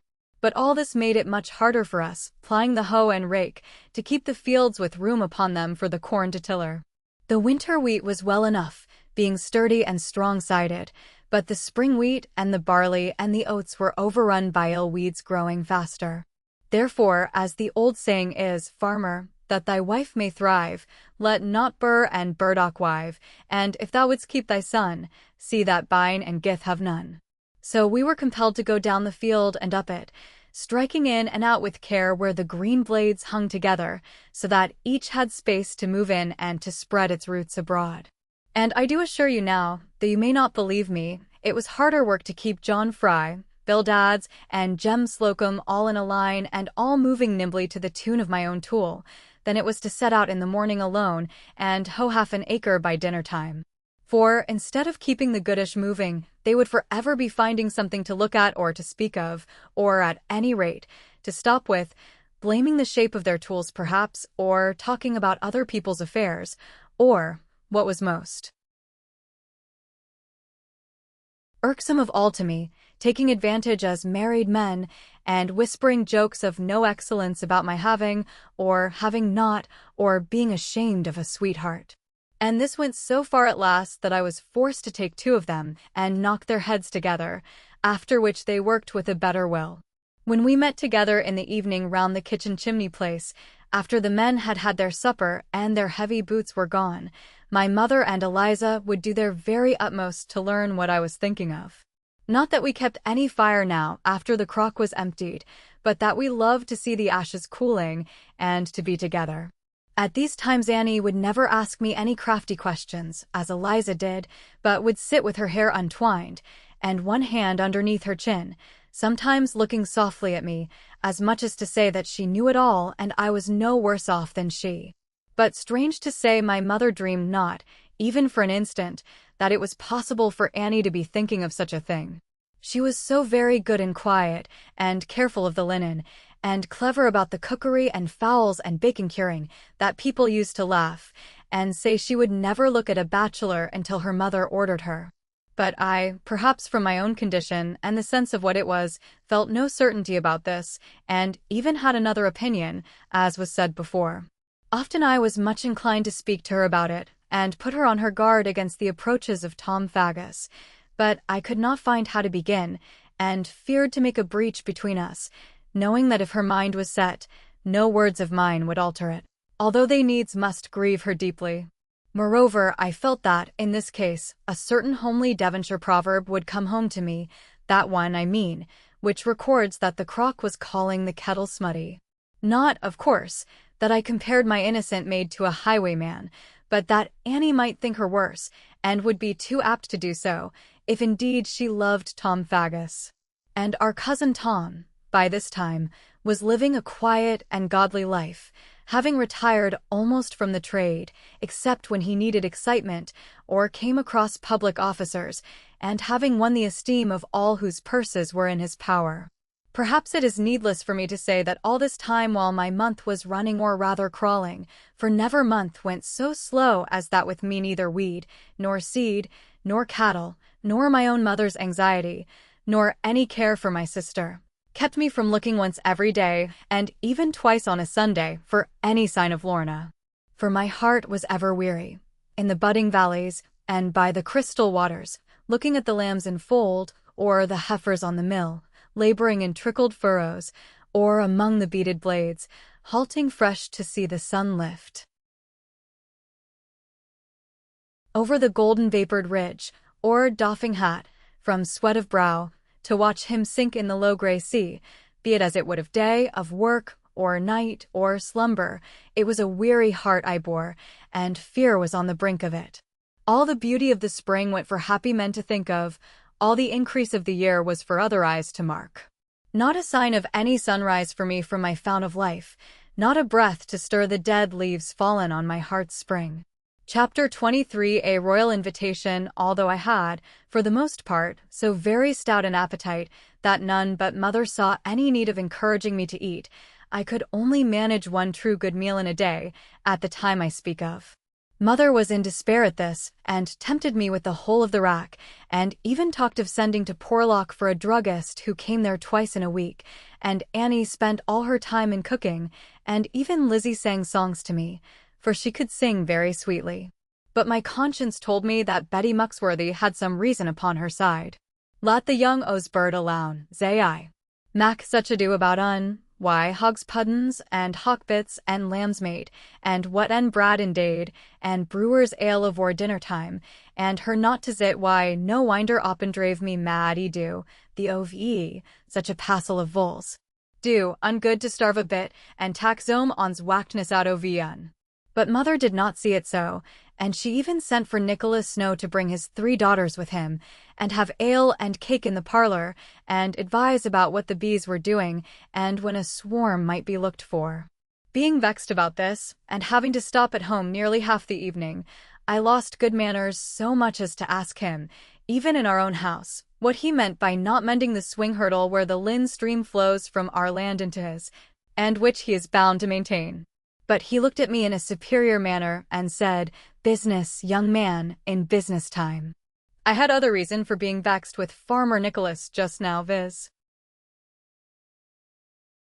that I had heard a rumor, after church one Sunday when most of all we sorrow over the sins of one another, that Master Nicholas Snow had been seen to gaze tenderly at my mother during a passage of the sermon, wherein the parson spoke well and warmly about the duty of Christian love. Now, putting one thing with another, about the bees, and about some ducks, and a bullock with a broken kneecap, I more than suspected that Farmer Nicholas was casting sheep's eyes at my mother, not only to save all further trouble in the matter of the hurdle, but to override me altogether upon the difficult question of damming. And I knew quite well that John Fry's wife never came to help at the washing without declaring that it was a sin for a well-looking woman like mother, with plenty to live on and only 3 children, to keep all the farmers for miles around so unsettled in their minds about her. Mother used to answer, "Oh, fie, Mistress Fry. Be good enough to mind your own business." But we always saw that she smoothed her apron and did her hair up afterwards, and that Mistress Fry went home at night with a cold pig's foot or a bowl of dripping. Therefore, on that very night, as I could not well speak to mother about it, without seeming undutiful, after lighting the 3 young ladies, for so in sooth they called themselves, all the way home with our stable lantern, I begged good leave of Farmer Nicholas, who had hung some way behind us, to say a word in private to him, before he entered his own house. "Why, all the pleasure in life, my son," he answered very graciously, thinking perhaps that I was prepared to speak concerning Sally. "Now, Farmer Nicholas Snow," I said, scarce knowing how to begin it, "you must promise not to be vexed with me, for what I am going to say to you." "Vexed, why thee?" No, my lad. I ave and knowed thee too long for that. And thy vather were my best friend, afore thee. Never wronged his neighbours, never spak an unkind word, never had no meanness in him. Tuck a fancy to a nice young woman, and never kept her in doubt about it, though there wa'n't mooch to settle on her. Spak his main like a man, he did, and right happy he were wy her. Well a day. God knoweth best. I never shall see his lake again. And he were the best judge of a dung heap anywhere in this county. "Well, Master Snow," I answered him, "it is very handsome of you to say so. And now I am going to be like my father, I am going to speak my mind. Right there, lad, right enough, I reckon. Us has had enough of preliminary. Then what I want to say is this: I won't have anyone courting my mother. "Courtin' of thy mother, lad," cried Farmer Snow, with as much amazement as if the thing were impossible. "Why, whoever hath been doin' of it?" "Yes, courting of my mother, sir. And you know best who comes doing it." "Wool, wool. What will boys be up to next?" Zutta thought herself wore the proper judge. "No thank ee, lad, no need of thy light. Know the why to my own door at last, and have a rate to go there." And he shut me out without so much as offering me a drink of cider.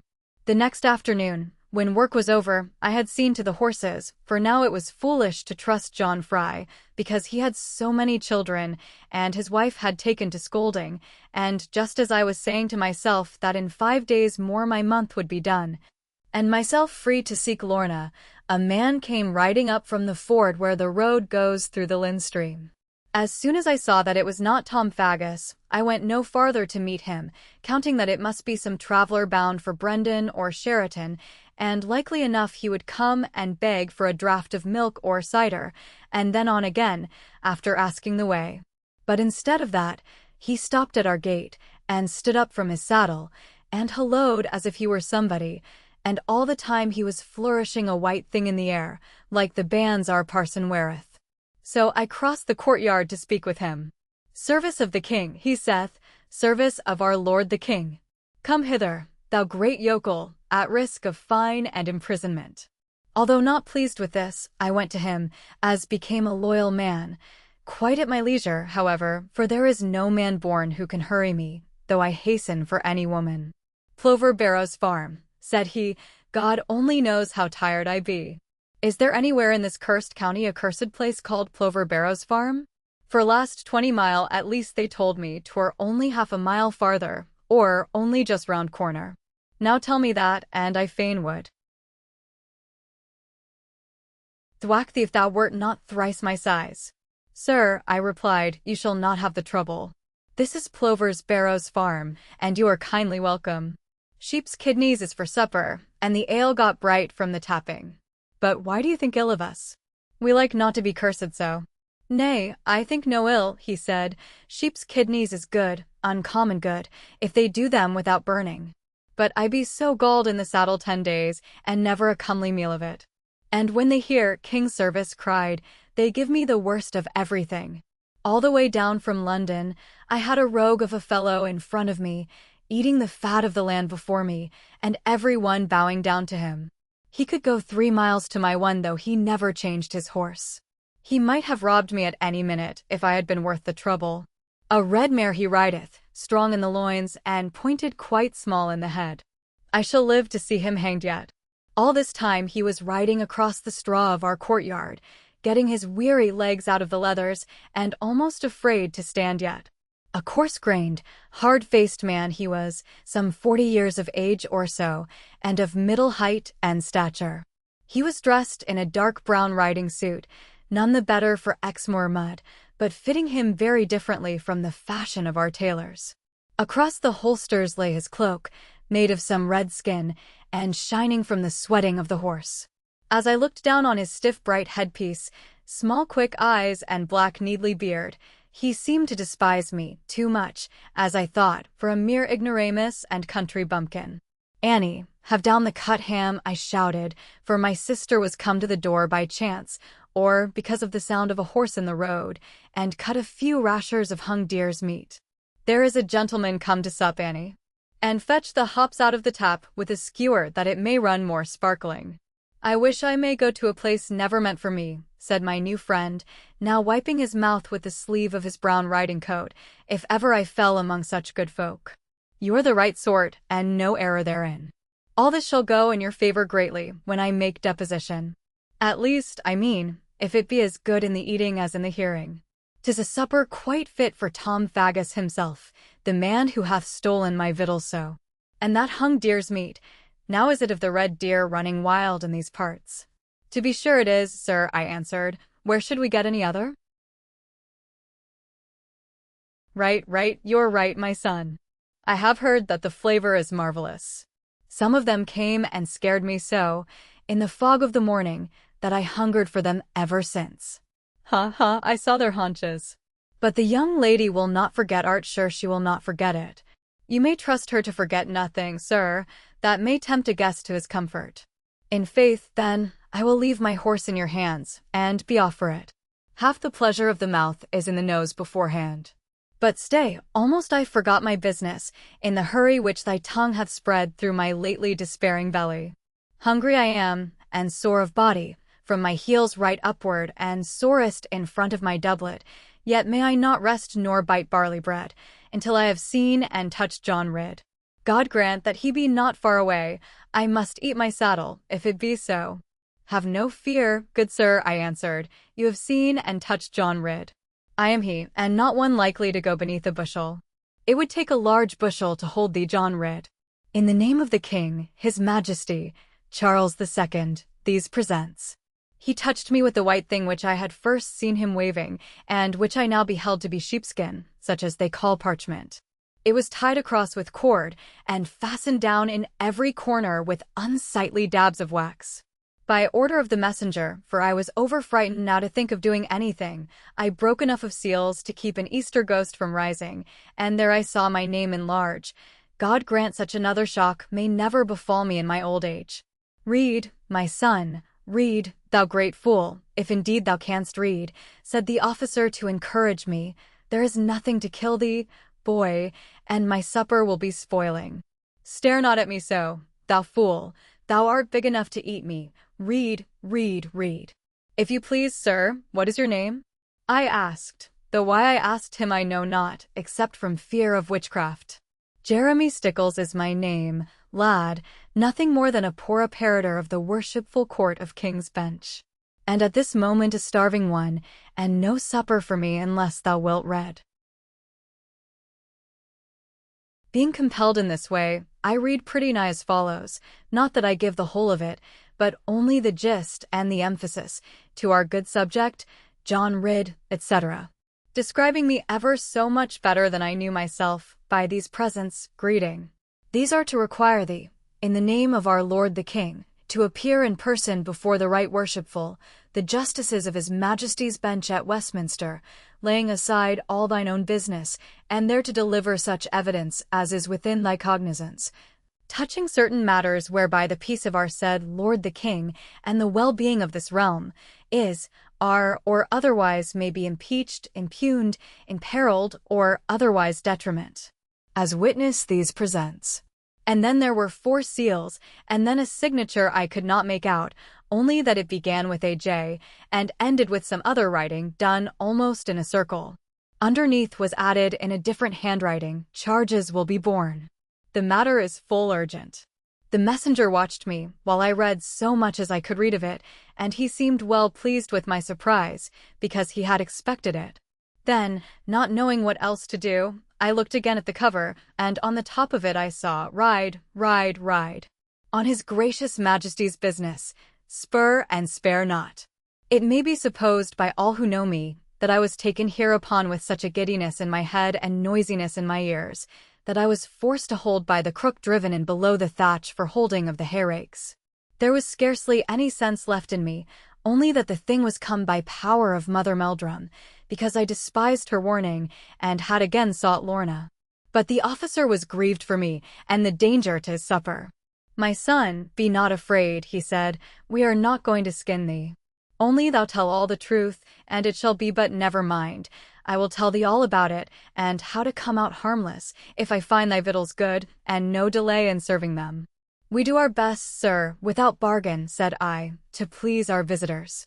But when my mother saw that parchment, for we could not keep it from her, she fell away into her favorite bed of stock gillyflowers, which she had been tending, and when we brought her round again, did nothing but exclaim against the wickedness of the age and people. It was useless to tell her. She knew what it was, and so should all the parish. No. The king had heard what her son was, how sober and quiet and diligent, and the strongest young man in England, and being himself such a reprobate, God forgive her for saying so, he could never rest till he got poor Johnny, and made him as dissolute as himself. And if he did that, here mother went off into a fit of crying, and Annie minded her face, while Lizzie saw that her gown was in comely order. But the character of the king improved when Master Jeremy Stickles, being really moved by the look of it, and no bad man after all, laid it clearly before my mother that the king on his throne was unhappy until he had seen John rid. That the fame of John had gone so far, and his size, and all his virtues, that verily by the God who made him, the king was overcome with it. Then mother lay back in her garden chair and smiled upon the whole of us, and most of all on Jeremy, looking only shyly on me, and speaking through some break of tears. His Majesty shall have my John. His Majesty is very good, but only for a fortnight. I want no titles for him. Johnny is enough for me, and Master John for the working men. Now though my mother was so willing that I should go to London, expecting great promotion and high glory for me, I myself was deeply gone into the pit of sorrow. For what would Lorna think of me? Here was the long month just expired. After worlds of waiting, there would be her lovely self, peeping softly down the glen and fearing to encourage me, yet there would be nobody else, and what an insult to her. Dwelling upon this, and seeing no chance of escape from it, I could not find one wink of sleep, though Jeremy Stickles, who slept close by, snored loud enough to spare me some. For I felt myself to be, as it were, in a place of some importance, in a situation of trust, I may say, and bound not to depart from it. For who could tell what the king might have to say to me about the Doones, and I felt that they were at the bottom of this strange appearance, or what his Majesty might think, if after receiving a message from him, trustee under so many seals, I were to violate his faith in me as a churchwarden's son, and falsely spread his words abroad. Perhaps I was not wise in building such a wall of scruples. Nevertheless, all that was there, and weighed upon me heavily. And at last I made up my mind to this, that even Lorna must not know the reason of my going, neither anything about it, but that she might know I was gone a long way from home, and perhaps be sorry for it. Now how was I to let her know even that much of the matter, without breaking compact? Puzzling on this, I fell asleep, after the proper time to get up, nor was I to be seen at breakfast time, and mother, being quite strange to that, was very uneasy about it. But Master Stickles assured her that the king's writ often had that effect, and the symptom was a good one. Now, Master Stickles, when must we start? I asked him, as he lounged in the yard gazing at our turkey poults picking and running in the sun to the tune of their father's gobble.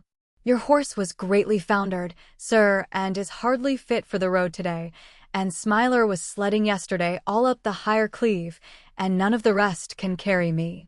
In a few more years, replied the king's officer, contemplating me with much satisfaction, 'twill be a cruelty to any horse to put thee on his back, John.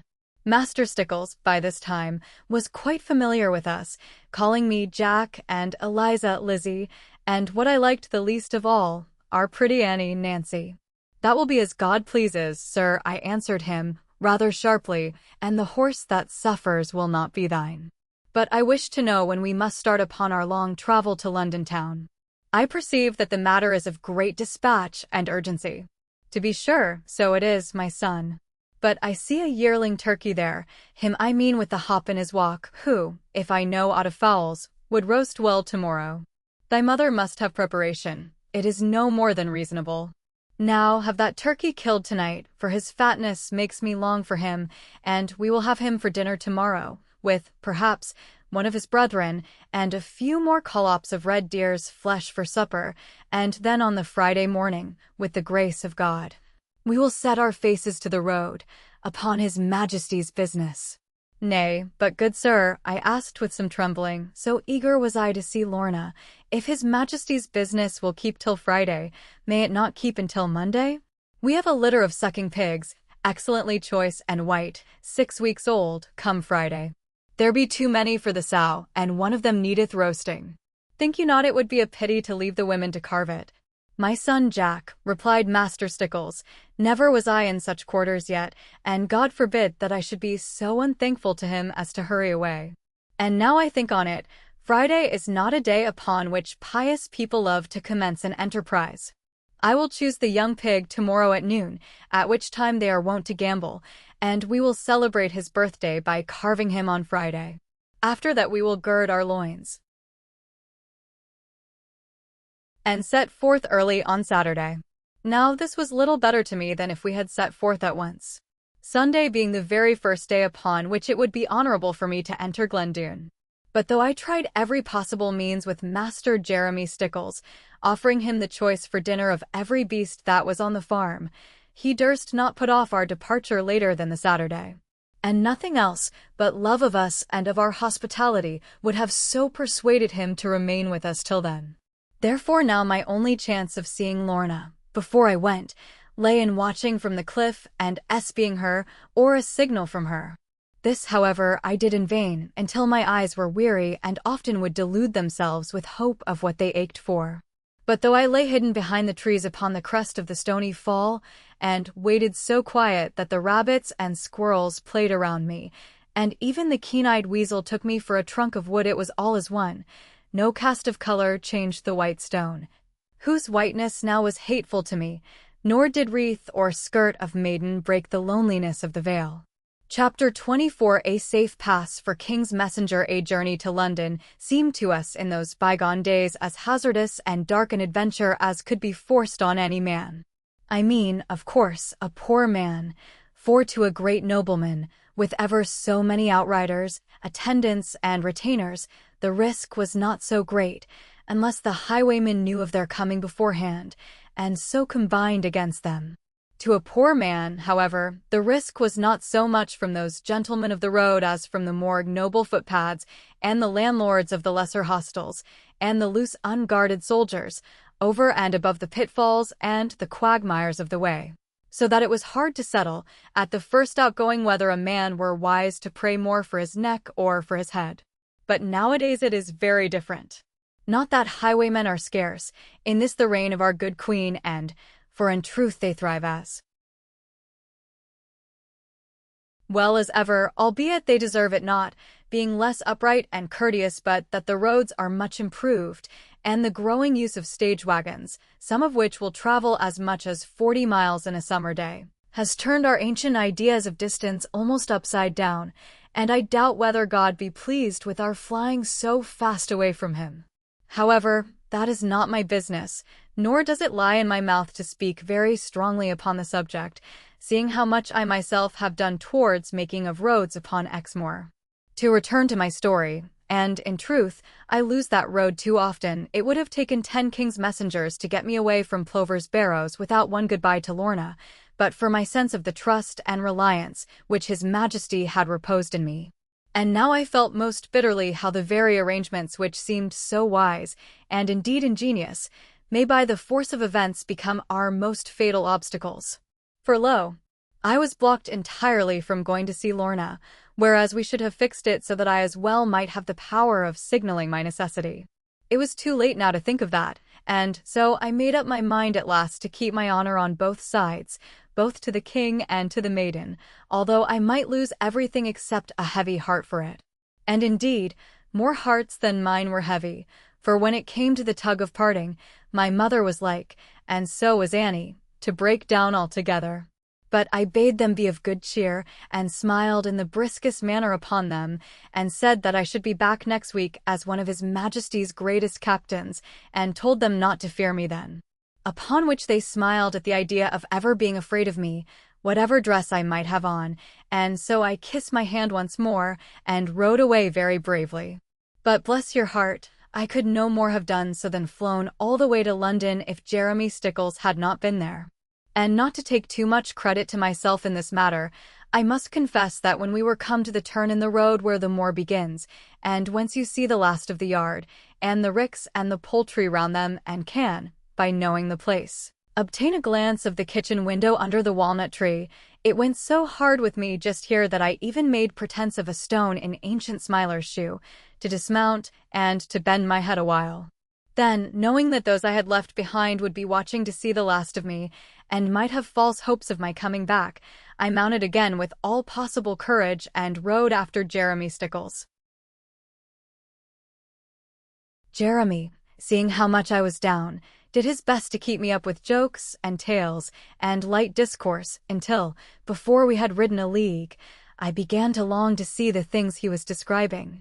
The air, the weather, and the thoughts of going to a wondrous place, added to the fine company, at least so Jeremy said it was, of a man who knew all London, made me feel that I should be ungracious not to laugh a little. And being very simple, then I laughed no more a little, but something quite considerable, though free from consideration, at the strange things Master Stickles told me, and his strange way of telling them. And so we became very excellent friends, for he was much pleased with my laughing. Not wishing to thrust myself more forward than need be in this narrative, I have scarcely thought it becoming or right to speak of my own adornments.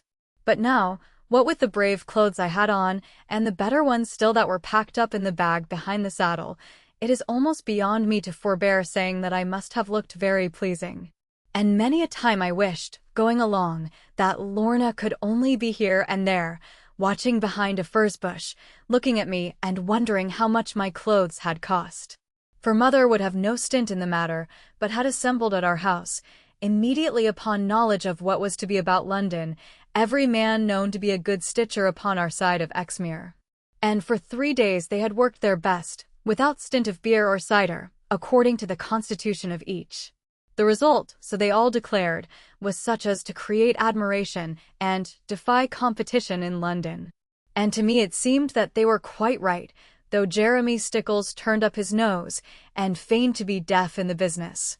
Now be that matter as you please, for the point is not worth arguing. Certain it is that my appearance was better than it had been before.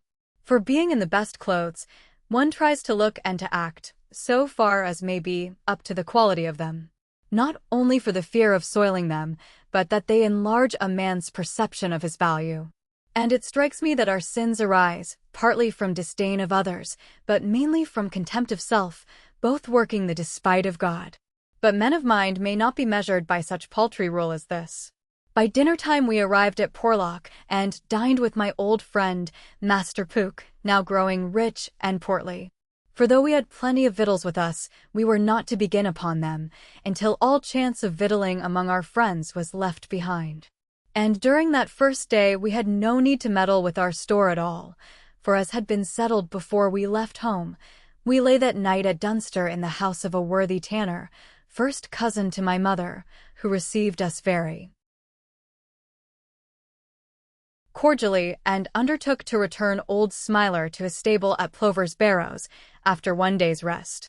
Thence we hired to Bridgewater, and from Bridgewater on to Bristow, breaking the journey between the two. But although the whole way was so new to me, and such a perpetual source of conflict, that the remembrance still abides with me, as if it were but yesterday, I must not be so long in telling as it was in travelling, or you will wish me farther. Both because Lorna was nothing there, and also because a man in our neighborhood had done the whole of it since my time, and feigns to think nothing of it. However, one thing, in common justice to a person who has been traduced, I am bound to mention. And this is, that being two of us, and myself of such magnitude, we never could have made our journey without either fight or running, but for the free pass which dear Annie, by some means, I know not what, had procured from Master Faggus. And when I let it be known, by some hap, that I was the own cousin of Tom Faggus, and honoured with his society, there was not a house upon the road but was proud to entertain me, in spite of my fellow-traveller, bearing the red badge of the king. "I will keep this close, my son Jack," he said, having stripped it off with a carving knife. "Your flag is the best to fly. The man who starved me on the way down, the same shall feed me fat going home." Therefore we pursued our way, in excellent condition, having thriven upon the credit of that very popular highwayman, and being surrounded with regrets that he had left the profession, and sometimes begged to intercede that he might help the road again. For all the landlords on the road declared that now small ale was drunk, nor much of spirits called for, because the farmers need not prime to meet only common riders, neither were these worth the while to get drunk with afterwards. Master Stickles himself undertook, as an officer of the King's Justices, to plead this case with Squire Faggus, as everybody called him now, and to induce him, for the general good, to return to his proper ministry. It was a long and weary journey, although the roads are wondrous good on the farther side of Bristow, and scarcely any man need be bogged, if he keeps his eyes well open, save, perhaps, in Berkshire.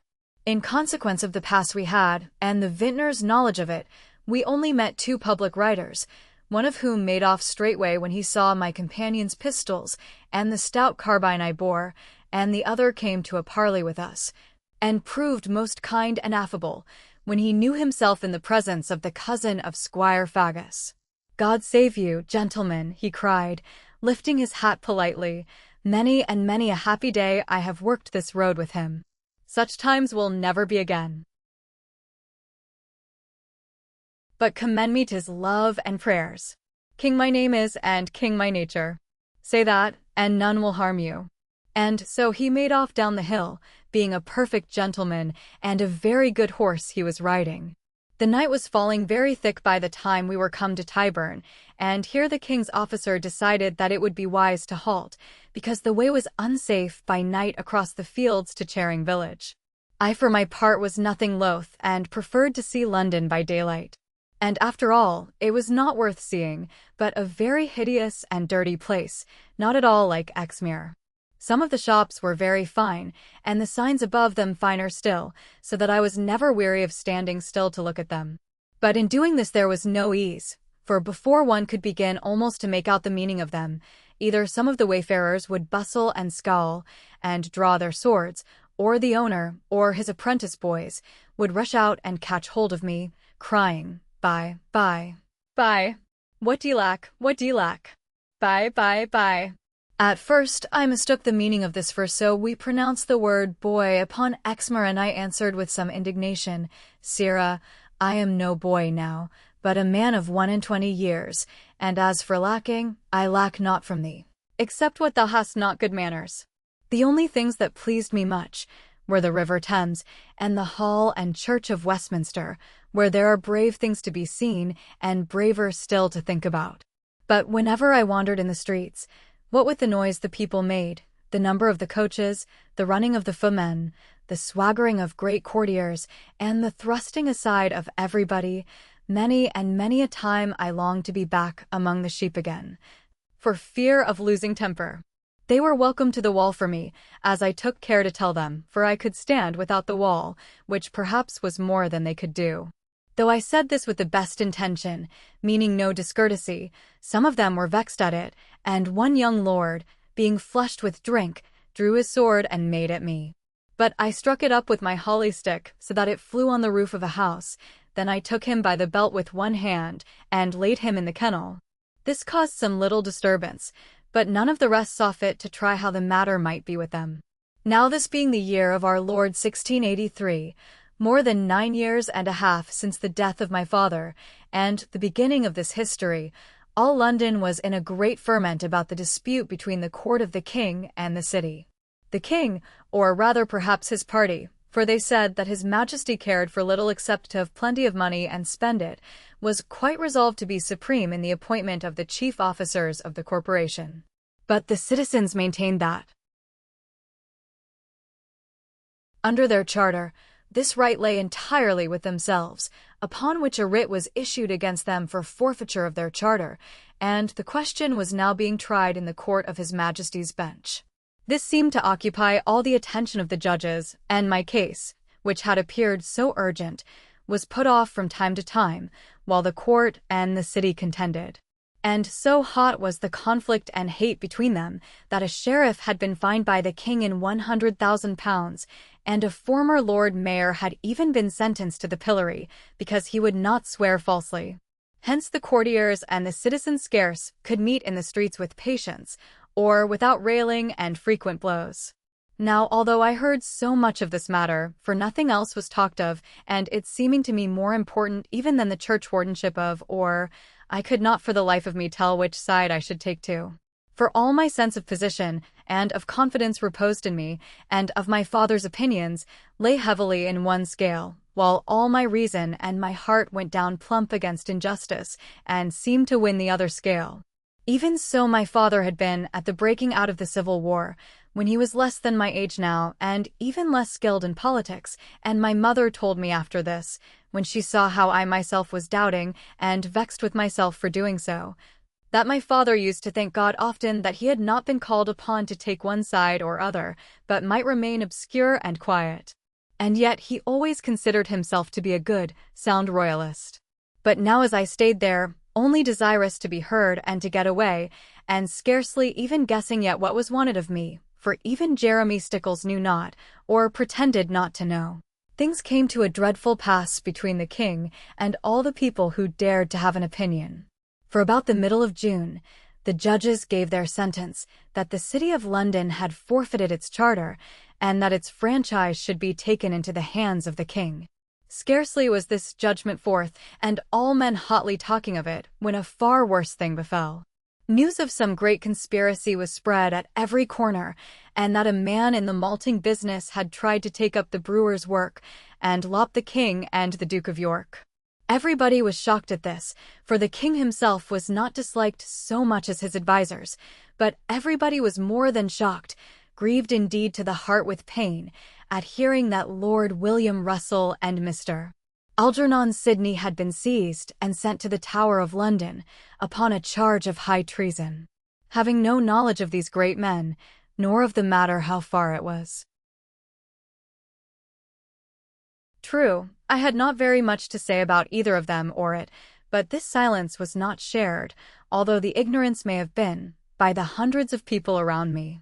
Such a commotion was astir, such universal sense of wrong, and stern resolve to right it, that each man grasped his fellow's hand, and led him into the vintners.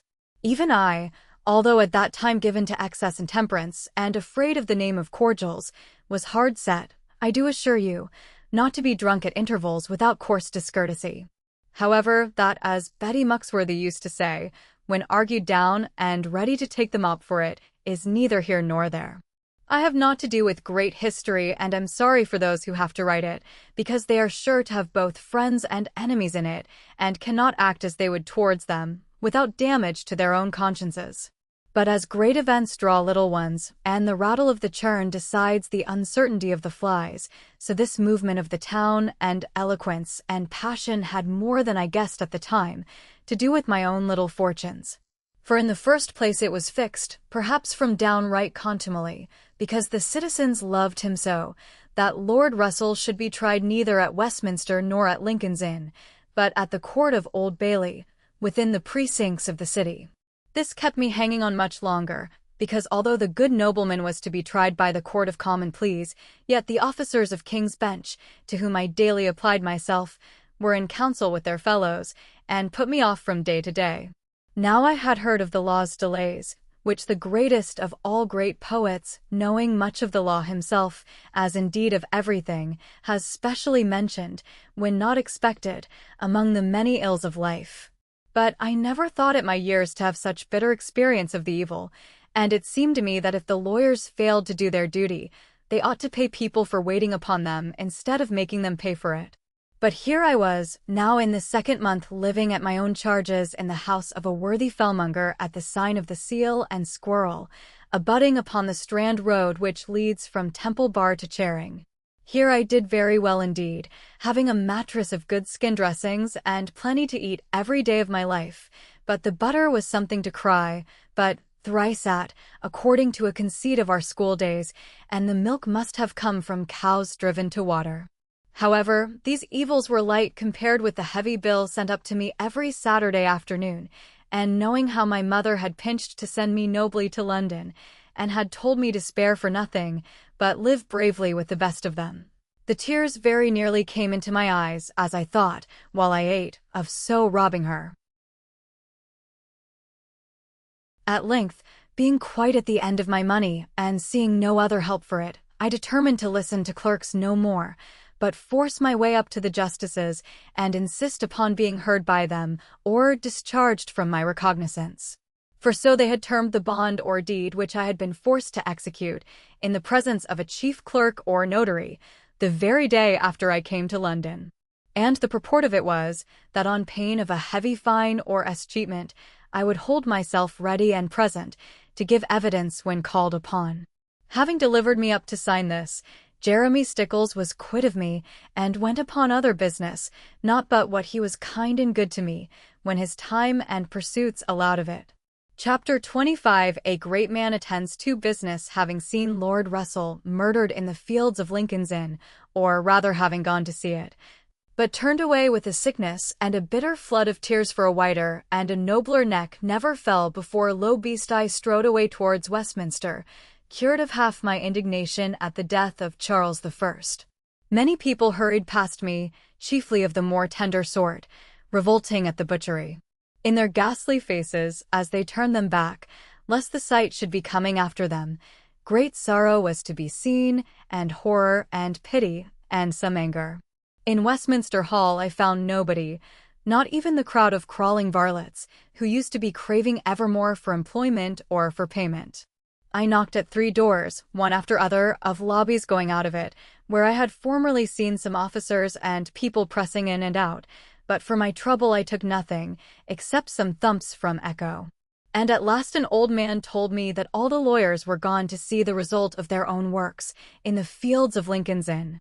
However, in a few days' time, I had better fortune, for the court was sitting and full of business, to clear off the arrears of work, before the lawyers' holiday. As I was waiting in the hall for a good occasion, a man with horsehair on his head, and a long blue bag in his left hand, touched me gently on the arm, and led me into a quiet place. I followed him very gladly, being confident that he came to me with a message from the justiciaries. But after taking pains to be sure that none could overhear us, he turned on me suddenly, and asked, "Now, John, how is your dear mother?" "Worshipful sir," I answered him, after recovering from my surprise at his knowledge of our affairs, and kindly interest in them, "it is 2 months now since I have seen her. Would to God that I only knew how she is faring now, and how the business of the farm goes." "Sir, I respect and admire you," the old gentleman replied, with a bow very low and genteel. "Few young court gallants of our time are so reverent and dutiful. Oh, how I did love my mother!" Here he turned up his eyes to heaven, in a manner that made me feel for him, and yet with a kind of wonder. "I am very sorry for you, sir," I answered most respectfully, not meaning to trespass on his grief, yet wondering at his mother's age, for he seemed to be at least 60, "but I am no court gallant, sir. I am only a farmer's son, and learning how to farm a little." "Enough, John, quite enough," he cried, "I can read it in thy countenance. Honesty is written there, and courage, and simplicity. But I fear that, in this town of London, thou art apt to be taken in by people of no principle. Ah me! Ah me! The world is bad, and I am too old to improve it."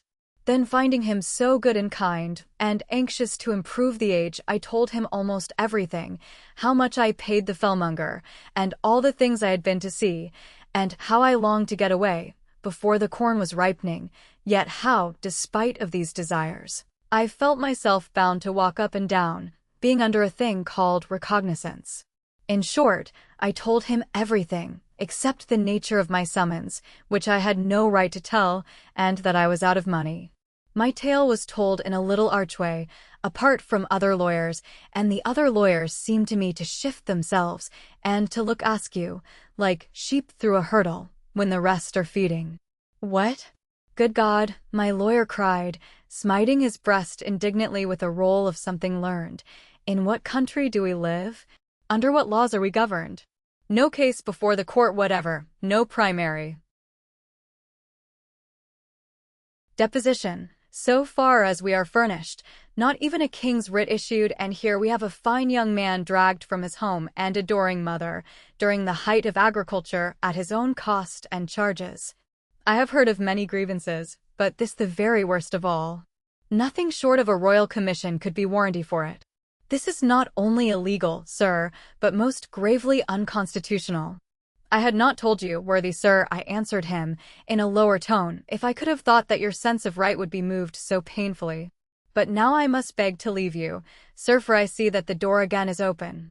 I beg you, worshipful sir, to accept." Upon this he put forth his hand and said, "Nay, nay, my son, not to, not to," yet looking away, that he might not scare me. "To accept, kind sir, my very best thanks and most respectful remembrances." And with that, I laid my hand in his. "And if, sir, any circumstances of business or of pleasure should bring you to our part of the world, I trust you will not forget that my mother and myself, if ever I get home again, We'll do our best to make you comfortable with our poor hospitality." With this I was hasting away from him, but he held my hand and looked round at me. And he spoke without cordiality. "Young man, a general invitation is no entry for my fee book. I have spent a good hour of business time in mastering thy case, and stating my opinion of it. And being a member of the bar, called 36 years agone by the Honorable Society of the Inner Temple, my fee is at my own discretion, albeit an honorarium. For the honor of the profession and my position in it, I ought to charge thee at least 5 guineas, although I would have accepted one, offered with good will and delicacy. Now I will enter it too, my son, and 1/2 crown for my clerk's fee." Saying this, he drew forth from his deep, blue bag a red book having clasps to it, and endorsed in gold letters fee book, and, before I could speak, being frightened so, he had entered on a page of it, to consideration of case as stated by John Ridd, and advising thereupon 2 guineas. "But sir, good sir," I stammered forth, not having 2 guineas left in the world, yet grieving to confess it, I knew not that I was to pay, learned sir. I never thought of it in that way. Wounds of God. In what way thought you that a lawyer listened to your rigmarole? I thought that you listened from kindness, sir, and compassion of my grievous case, and a sort of liking for me. A lawyer like thee, young curmudgeon. A lawyer afford to feel compassion gratis. Either thou art a very deep knave, or the greenest of all greenhorns. Well, I suppose I must let thee off for 1 guinea, and the clerk's fee. A bad business, a shocking business. Now, if this man had continued kind and soft, as when he heard my story, I would have pawned my clothes to pay him, rather than leave a debt behind, although contracted unwittingly. But when he used harsh language so, knowing that I did not deserve it, I began to doubt within myself whether he deserved my money. Therefore I answered him with some readiness, such as comes sometimes to me, although I am so slow. "Sir, I am no curmudgeon. If a young man had called me so, it would not have been well with him. This money shall be paid, if due, albeit I had no desire to incur the debt. You have advised me that the court is liable for my expenses, so far as they be reasonable. If this be a reasonable expense, come with me now to Lord Justice Jeffreys, and receive from him the 2 guineas, or it may be 5, for the counsel you have given me to deny his jurisdiction." With these words, I took his arm to lead him, for the door was open still. "In the name of God, boy, let me go." "Worthy sir, pray let me go. My wife is sick, and my daughter dying. In the name of God, sir, let me go." "Nay, nay," I said, having fast hold of him, "I cannot let thee go unpaid, sir. Right is right, and thou shalt have it. Ruin is what I shall have, boy, if you drag me before that devil. He will strike me from the bar at once, and starve me, and all my family. Here, lad, good lad, take these 2 guineas. Thou hast despoiled the spoiler. Never again will I trust mine eyes for knowledge of a greenhorn." He slipped 2 guineas into the hand which I had hooked through his elbow, and spoke in an urgent whisper again, for the people came crowding around us. "For God's sake let me go, boy, another moment will be too late." "Learned sir," I answered him, "twice you spoke, unless I err, of the necessity of a clerk's fee as a thing to be lamented. To be sure, my son. You have a clerk as much as I have. There it is. Now I pray thee, take to the study of the law. Possession is 9 points of it, which thou hast of me. Self-possession is the 10th, and that thou hast more than the other 9. Being flattered by this, and by the feeling of the 2 guineas and 1/2 crown, I dropped my hold upon Councillor Kitch, for he was no less a man than that, and he was out of sight in a second of time, wig, blue bag, and family. And, before I had time to make up my mind what I should do with his money, for of course I meant not to keep it, the crier of the court, as they told me, came out and wanted to know who I was. I told him, as shortly as I could, that my business lay with His Majesty's bench, and was very confidential, upon which he took me inside with warning, and showed me to an under-clerk, who showed me to a higher one, and the higher clerk to the head one. When this gentleman understood all about my business, which I told him without complaint, he frowned at me very heavily, as if I had done him an injury. "John Ridd," he asked me with a stern glance, Is it your deliberate desire to be brought into the presence of the Lord Chief Justice? Surely, sir, it has been my desire for the last 2 months and more. Then, John, thou shalt be. But mind one thing, not a word of thy long detention, or thou mayst get into trouble. How, sir? For being detained against my own wish. I asked him, but he turned away, as if that matter were not worth his arguing, as, indeed, I suppose it was not, and led me through a little passage to a door with a curtain across it. Now, if my lord cross-question you, the gentleman whispered to me, answer him straight-out truth at once, for he will have it out of thee. And mind, he loves not to be contradicted, neither can he bear a hangdog look. Take little heed of the other two, but note every word of the middle one, and never make him speak twice. I thanked him for his good advice as he moved the curtain and thrust me in, but instead of entering withdrew, and left me to bear the brunt of it. The chamber was not very large, though lofty to my eyes, and dark, with wooden panels round it. At the further end were some raised seats, such as I have seen in churches, lined with velvet and having broad elbows, and a canopy over the middle seat. There were only 3 men sitting here, one in the center, and one on each side, and all 3 were done up wonderfully with fur, and robes of state, and curls of thick gray horsehair, crimped and gathered, and plaited down to their shoulders.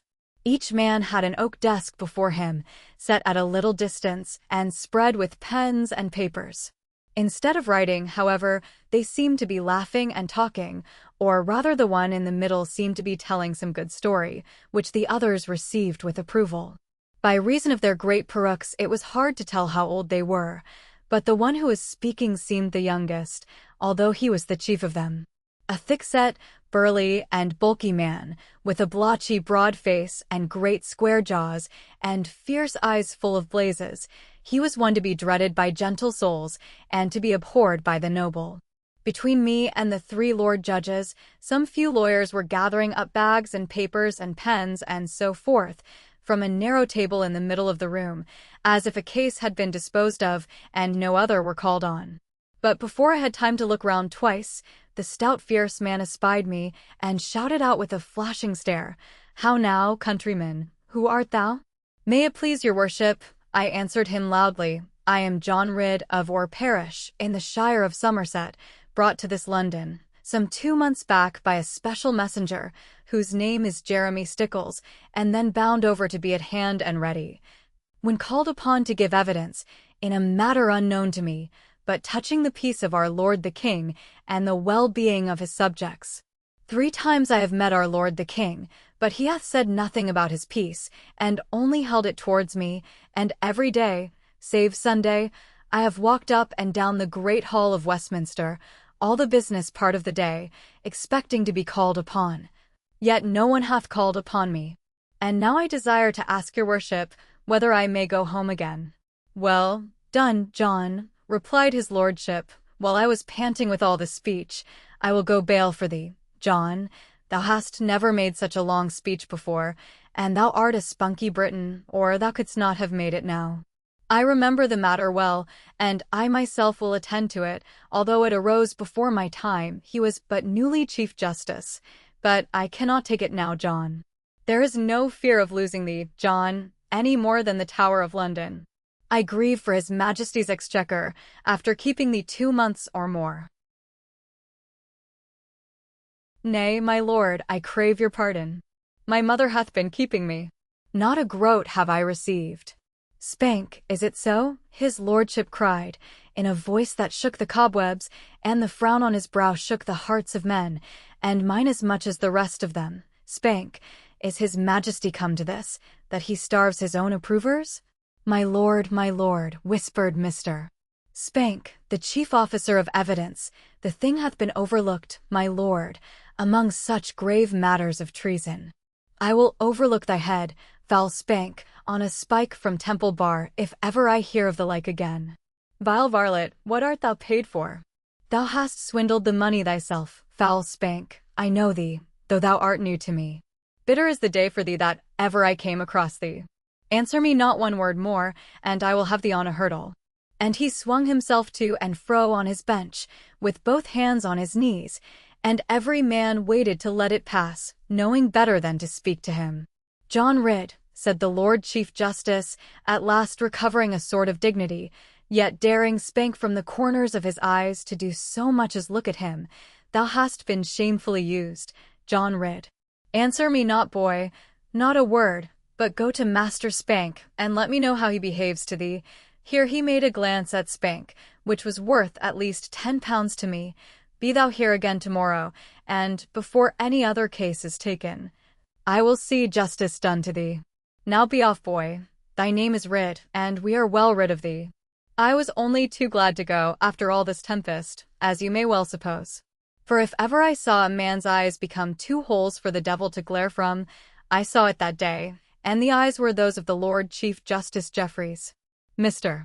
Spank was in the lobby before me, and before I had recovered myself, for I was vexed with my own terror, he came up sidling and fawning to me, with a heavy bag of yellow leather. "Good Master Ridd, take it all, and say a good word for me to his lordship. He hath taken a strange fancy to thee, and thou must make the most of it. We never saw man meet him eye to eye so, and yet not contradict him, and that is just what he loveth. Abide in London, Master Ridd, and he will make thy fortune. His joke upon thy name proves that. And I pray you remember, Master Ridd, that the Spanks are 16 in family." But I would not take the bag from him, regarding it as a sort of bribe to pay me such a lump of money, without so much as asking how great had been my expenses.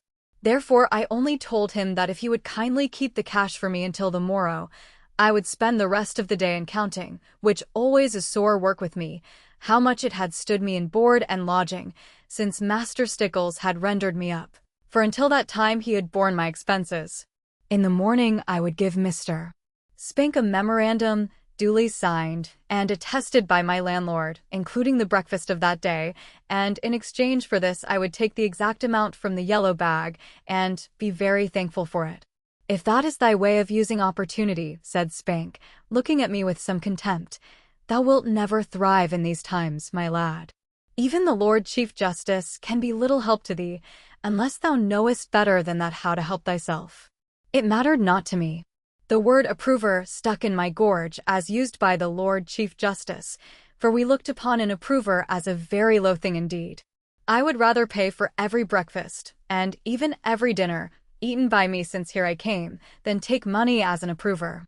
And indeed I was much disappointed at being taken in that light, having understood that I was sent for as a trusty subject and humble friend of His Majesty. In the morning I met Mr. Spank waiting for me at the entrance and very desirous to see me. I showed him my bill, made out in fair copy, and he laughed at it, and said, "Take it twice over, Master Ridd, once for thine own sake, and once for His Majesty's, as all his loyal tradesmen do, when they can get any. His Majesty knows and is proud of it, for it shows their love of his countenance, and he says, _bis dat casito dat _. Then how can I grumble at giving twice, when I give so slowly? Nay, I will take it but once, I said. If His Majesty loves to be robbed, he need not lack of his desire, while the Spanks are 16 in family." The clerk smiled cheerfully at this, being proud of his children's ability, and then having paid my account, he whispered, "He is all alone this morning, John, and in rare good humor. He hath been promised the handling of poor Master Algernon Sidney, and he says he will soon make republic of him, for his state shall shortly be headless. He is chuckling over his joke like a pig with a nut, and that always makes him pleasant. John Ridd, my lord." With that he swung up the curtain bravely, and according to special orders, I stood, face to face and alone with Judge Jeffreys.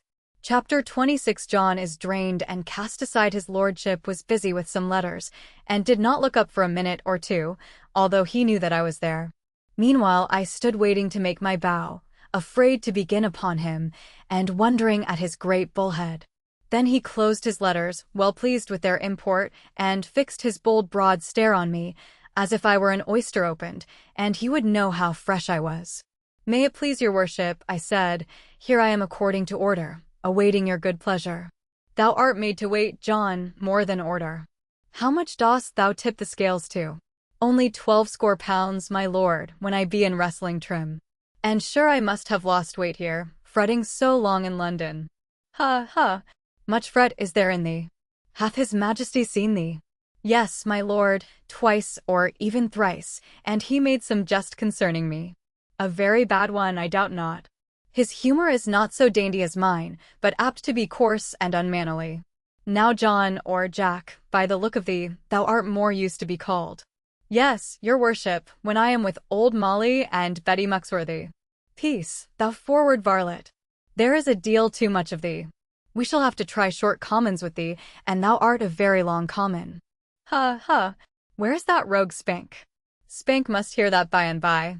It is. Beyond thy great thick head, Jack. Not so, my lord, I have been at school, and had very bad jokes made upon me. Ha, ha, it hath hit thee hard. And faith, it would be hard to miss thee, even with harpoon. And thou lookest like to blubber now. Capital, in faith.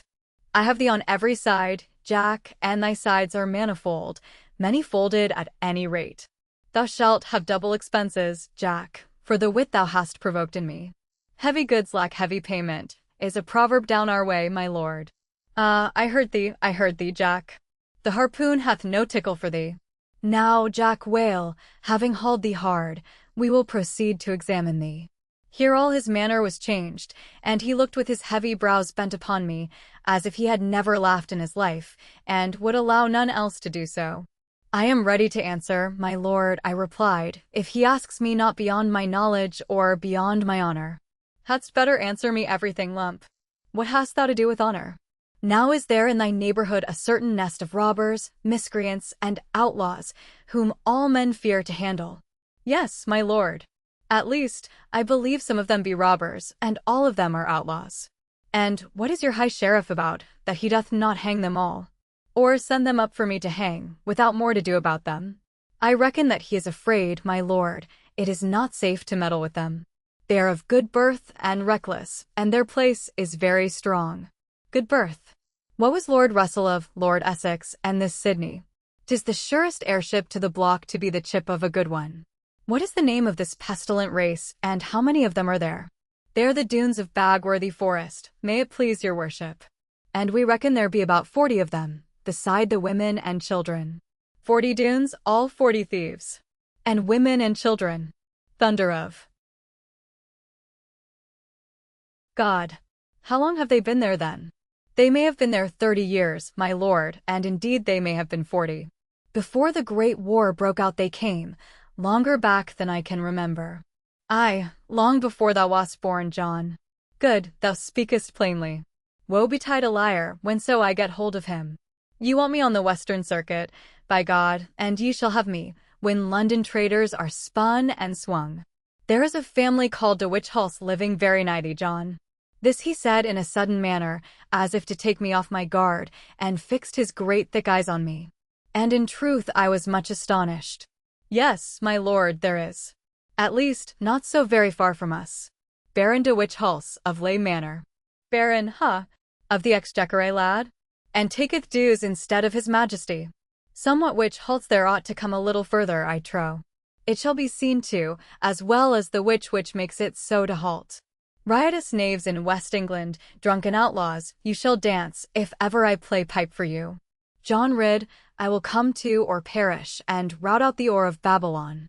Although your worship is so learned, I answered, seeing that now he was beginning to make things uneasy, your worship, though being Chief Justice, does little justice to us.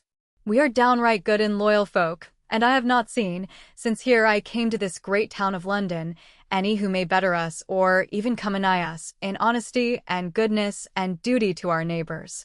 For we are very quiet folk, not prating our own virtues, enough, good John, enough. Knowest thou not that modesty is the maidenhood of virtue, lost even by her own approval? Now hast thou ever heard or thought that de Witchhulse is in league with the Doones of Bagworthy? Saying these words rather slowly, he skewered his great eyes into mine, so that I could not think at all, neither look at him, nor yet away. The idea was so new to me that it set my wits all wandering, and looking into me, he saw that I was groping for the truth. John Ridd, thine eyes are enough for me. I see thou hast never dreamed of it. Now hast thou ever seen a man whose name is Thomas Faggus? Yes, sir, many and many a time. He is my own worthy cousin, and I fear he that hath intentions. Here I stopped, having no right there to speak about our Annie. Tom Faggus is a good man, he said, and his great square face had a smile which showed me he had met my cousin. Master Faggus hath made mistakes as to the title to property, as lawyers oftentimes may do, but take him all for all. He is a thoroughly straightforward man, presents his bill, and has it paid, and makes no charge for drawing it. Nevertheless, we must tax his costs, as of any other solicitor. To be sure, my lord, was all that I could say, not understanding what all this meant. I fear he will come to the gallows, said the Lord Chief Justice, sinking his voice below the echoes. Tell him this from me, Jack. He shall never be condemned before me, but I cannot be everywhere, and some of our justices may keep short memory of his dinners. Tell him to change his name, turn parson, or do something else, to make it wrong to hang him. Parson is the best thing, he hath such command of features, and he might take his tithes on horseback. Now a few more things, John Ridd, and for the present I have done with thee. All my heart leaped up at this, to get away from London so, and yet I could hardly trust to it. Is there any sound round your way of disaffection to his majesty, his most gracious majesty? No, my lord, no sign whatever. We pray for him in church perhaps, and we talk about him afterwards, hoping it may do him good, as it is intended. But after that we have naught to say, not knowing much about him at least till I get home again. That is as it should be, John. And the less you say the better. But I have heard of things in Taunton, and even nearer to you in Dulverton, and even nigher still upon Exmoor, things which are of the pillory kind, and even more of the gallows. I see that you know naught of them. Nevertheless, it will not be long before all England hears of them. Now, John, I have taken a liking to thee, for never man told me the truth, without fear or favour, more thoroughly and truly than thou hast done. Keep thou clear of this, my son. It will come to nothing, yet many shall swing high for it. Even I could not save thee, John Ridd, if thou wert mixed in this affair. Keep from the Doones, keep from de witch halls. Keep from everything which leads beyond the sight of thy knowledge. I meant to use thee as my tool, but I see thou art too honest and simple. I will send a sharper down, but never let me find thee, John, either a tool for the other side, or a tube for my words to pass through. Here the Lord Justice gave me such a glare that I wished myself well rid of him, though thankful for his warnings, and seeing how he had made upon me a long abiding mark of fear, he smiled again in a jocular manner, and said, Now, get thee gone, Jack. I shall remember thee, and I trow, thou wilt not for many a day forget me. My lord, I was never so glad to go, for the hay must be in, and the ricks unthatched, and none of them can make spars like me, and 2 men to twist every hay rope, and mother thinking it all right, and listening right and left to lies, and cheated at every pig she kills, and even the skins of the sheep to go. John Ridd, I thought none could come nigher folk in honesty, and goodness, and duty to their neighbours. Sure enough, my lord, but by our folk, I mean ourselves, not the men nor women neither. That will do, John. Go thy way. Not men, nor women neither, are better than they need be. I wished to set this matter right, but his worship would not hear me, and only drove me out of court, saying that men were thieves and liars, no more in one place than another, but all alike all over the world, and women not far behind them. It was not for me to dispute this point, though I was not yet persuaded of it, both because my lord was a judge and must know more about it, and also that being a man myself I might seem to be defending myself in an unbecoming manner. Therefore I made a low bow and went, in doubt as to which had the right of it. But though he had so far dismissed me, I was not yet quite free to go, inasmuch as I had not money enough to take me all the way to, or, unless indeed I should go afoot, and beg my sustenance by the way, which seemed to be below me. Therefore I got my few clothes packed, and my few debts paid, all ready to start in half an hour, if only they would give me enough to set out upon the road with. For I doubted not, being young and strong, that I could walk from London to, or in 10 days, or in 12 at most, which was not much longer than horsework, only I had been a fool, as you will say when you hear it. For after receiving from Master Spank the amount of the bill which I had delivered less indeed by 50 shillings than the money my mother had given me, for I had spent 50 shillings and more in seeing the town and treating people, which I could not charge to his majesty. I had first paid all my debts thereout, which were not very many, and then supposing myself to be an established creditor of the treasury for my coming needs, and already scenting the country air, and foreseeing the joy of my mother, what had I done but spent half my balance, and more than 3/4 of it, upon presents for mother, and Annie, and Lizzie, John Fry, and his wife, and Betty Muxworthy, Bill Dadds, Jim Slocum, and, in a word, half of the rest of the people at or, including all the Snow family, who must have things good and handsome. And if I must while I am about it, hide nothing from those who read me, I had actually bought for Lorna a thing the price of which quite frightened me, till the shopkeeper said it was nothing at all, and that no young man, with a lady to love him, could dare to offer her rubbish, such as the Jew sold across the way. Now the mere idea of beautiful Lorna ever loving me, which he talked about as Patly, though of course I never mentioned her, as if it were a settled thing, and he knew all about it, that mere idea so drove me abroad, that if he had asked 3 times as much, I could never have counted the money. Now in all this I was a fool, of course not for remembering my friends and neighbors, which a man has a right to do, and indeed is bound to do, when he comes from London, but for not being certified first what cash I had to go on with. And, to my great amazement, when I went with another bill for the victuals of only 3 days more, and a week's expense on the homeward road reckoned very narrowly, Master Spank not only refused to grant me any interview, but sent me out a piece of blue paper, looking like a butcher's ticket, and bearing these words and no more: John Ridd, go to the devil. He who will not when he may, when he will, he shall have nay. From this I concluded that I had lost favor in the sight of Chief Justice Jeffreys. Perhaps because my evidence had not proved of any value. Perhaps because he meant to let the matter lie, till cast on him. Anyhow, it was a reason of much grief and some anger to me, and very great anxiety, disappointment, and suspense. For here was the time of the hay gone past, and the harvest of small corn coming on, and the trout now rising at the Yellow Sally, and the blackbirds eating our white heart cherries, I was sure, though I could not see them, and who was to do any good for mother, or stop her from weeping continually. And more than this, what was become of Lorna? Perhaps she had cast me away altogether, as a flouter and a changeling. Perhaps she had drowned herself in the black well. Perhaps, and that was worst of all, she was even married, child as she was, to that vile Carver Doone, if the Doones ever cared about marrying. That last thought set me down at once to watch for Mr.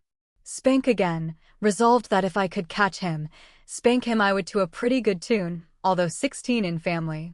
However, there was no such thing as to find him, and the usher vowed, having orders I doubt, that he was gone to the sea for the good of his health, having sadly overworked himself, and that none but a poor devil like himself, who never had handling of money, would stay in London this foul, hot weather, which was likely to bring the plague with it. Here was another new terror for me, who had heard of the plagues of London, and the horrible things that happened, and so going back to my lodgings at once, I opened my clothes and sought for spots, especially as being so long at a Harry Fellmonger's. But finding none, I fell down and thanked God for that same, and vowed to start for tomorrow, with my carbine loaded, come will come woe, come sun come shower, though all the parish should laugh at me, for begging my way home again after the brave things said of my going, as if I had been the king's cousin. But I was saved in some degree from this lowering of my pride, and what mattered more, of mother's, for going to buy with my last crown piece, after all demands were paid, a little shot and powder, more needful on the road almost than even shoes or victuals. At the corner of the street, I met my good friend Jeremy Stickles, newly come in search of me. I took him back to my little room, mine at least till tomorrow morning, and told him all my story, and how much I felt aggrieved by it. But he surprised me very much, by showing no surprise at all. It is the way of the world, Jack. They have gotten all they can from thee, and why should they feed thee further? We feed not a dead pig, I trow, but baste him well with brine and rue. Nay, we do not victual him upon the day of killing, which they have done to thee. Thou art a lucky man, John. Thou hast gotten 1 day's wages, or at any rate half a day, after thy work was rendered. God have mercy on me, John. The things I see are manifold, and so is my regard of them. What use to insist on this, or make a special point of that, or hold by something said of old, when a different mood was on? I tell thee, Jack, all men are liars, and he is the least one who presses not too hard on them for lying. This was all quite dark to me, for I never looked at things like that, and never would own myself a liar, not at least to other people, nor even to myself, although I might to God sometimes, when trouble was upon me. And if it comes to that, no man has any right to be called a liar for smoothing over things unwitting, through duty to his neighbor. £5 thou shalt have, Jack, said Jeremy Stickles suddenly, while I was all abroad with myself as to being a liar or not. £5, and I will take my chance of wringing it from that great rogue Spank. 10 I would have made it, John, but for bad luck lately. Put back your bits of paper, lad. I will have no acknowledgement. John rid, no nonsense with me. For I was ready to kiss his hand, to think that any man in London, the meanest and most suspicious place upon all God's earth, should trust me with £5, without even a receipt for it. It overcame me so that I sobbed, for, after all, though big in body, I am but a child at heart. It was not the £5 that moved me, but the way of giving it, and after so much bitter talk, the great trust in my goodness. Chapter 27. Home again at last. It was the beginning of wheat harvest, when I came to Dunster town, having walked all the way from London, and being somewhat footsore. For though £5 was enough to keep me in food and lodging upon the road, and leave me many a shilling to give to far poorer travellers, it would have been nothing for horse hire, as I knew too well by the prices Jeremy Stickles had paid upon our way to London. Now I never saw a prettier town than Dunster looked that evening. For sooth to say, I had almost lost all hope of reaching it that night, although the castle was long in view. But being once there, my troubles were gone, at least as regarded wayfaring, for mother's cousin, the worthy tanner, with whom we had slept on the way to London, was in such indignation at the plight in which I came back to him, afoot and weary, and almost shoeless, not to speak of upper things, that he swore then, by the mercy of God, that if the schemes abrewing round him against those bloody papists should come to any head or shape, and show good chance of succeeding, he would risk £1,000 as though it were a penny. I told him not to do it, because I had heard otherwise, but was not at liberty to tell 1/10 of what I knew, and indeed had seen in London town. But of this he took no heed, because I only nodded at him, and he could not make it out. For it takes an old man, or at least a middle-aged one, to nod and wink with any power on the brains of other men. However, I think I made him know that the bad state in which I came to his town, and the great shame I had wrought for him among the folk round the card-table at the Luttrell Arms, was not to be, even there, attributed to King Charles II, nor even to his councillors, but to my own speed of travelling, which had beat post-horses. For being much distraught in mind, and desperate in body, I had made all the way from London to Dunster in 6 days, and no more. It may be 170 miles, I cannot tell to a furlong or two, especially as I lost my way more than a dozen times, but at any rate there in 6 days I was, and most kindly they received me. The tanner had some excellent daughters, I forget how many, very pretty damsels, and well set up, and able to make good pastry. But though they asked me many questions, and made a sort of lord of me, and offered to darn my stockings, which in truth required it, I fell asleep in the midst of them, although I would not acknowledge it, and they said, "Poor cousin, he is weary," and led me to a blessed bed, and kissed me all round like swan's down. In the morning all the Exmoor hills, the thought of which had frightened me at the end of each day's travel, seemed no more than bushels to me, as I looked forth the bedroom window, and thanked God for the sight of them. And even so, I had not to climb them, at least by my own labour.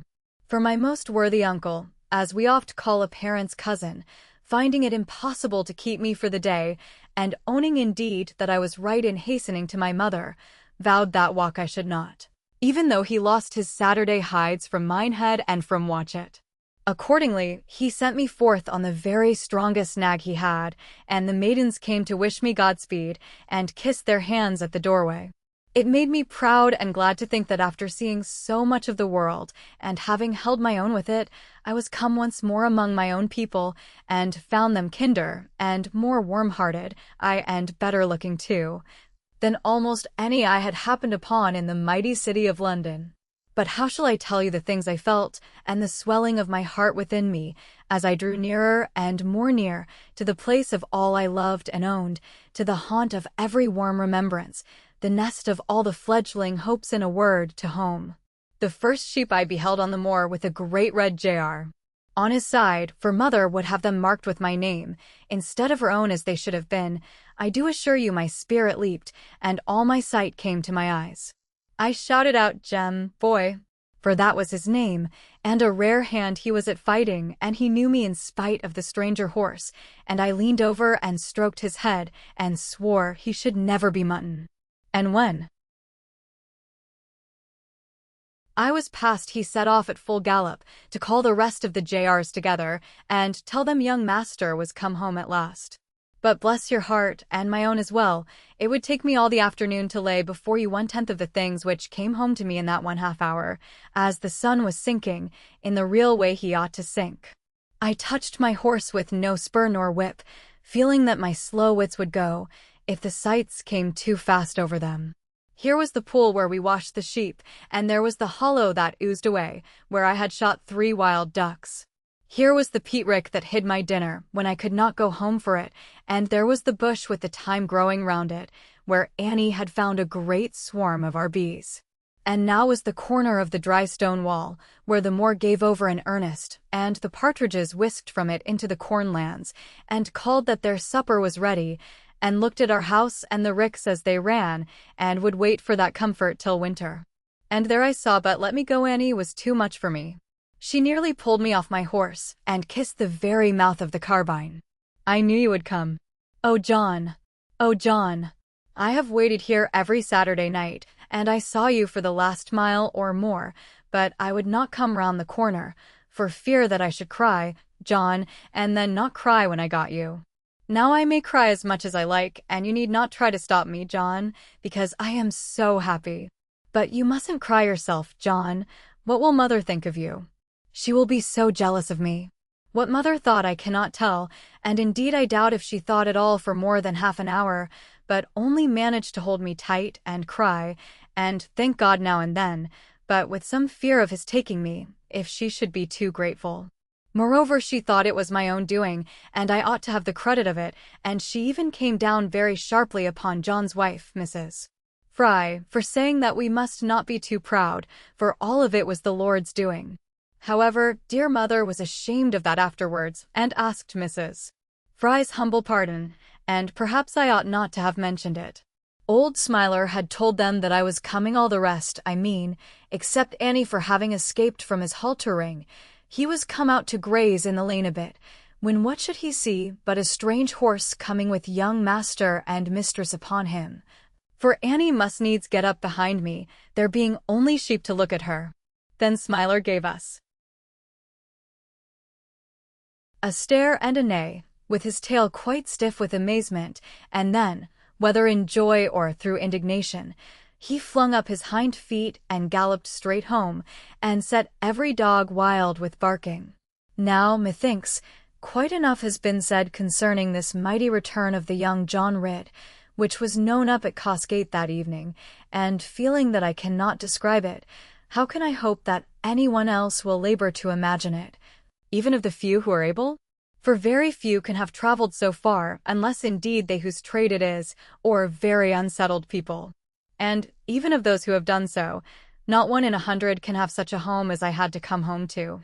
Mother wept again, with grief and some wrath, and so did Annie also, and even little Eliza, and all were unsettled in loyalty, and talked about a republic, when I told them how I had been left without money for travelling homeward, and expected to have to beg my way, which Farmer Snow would have heard of.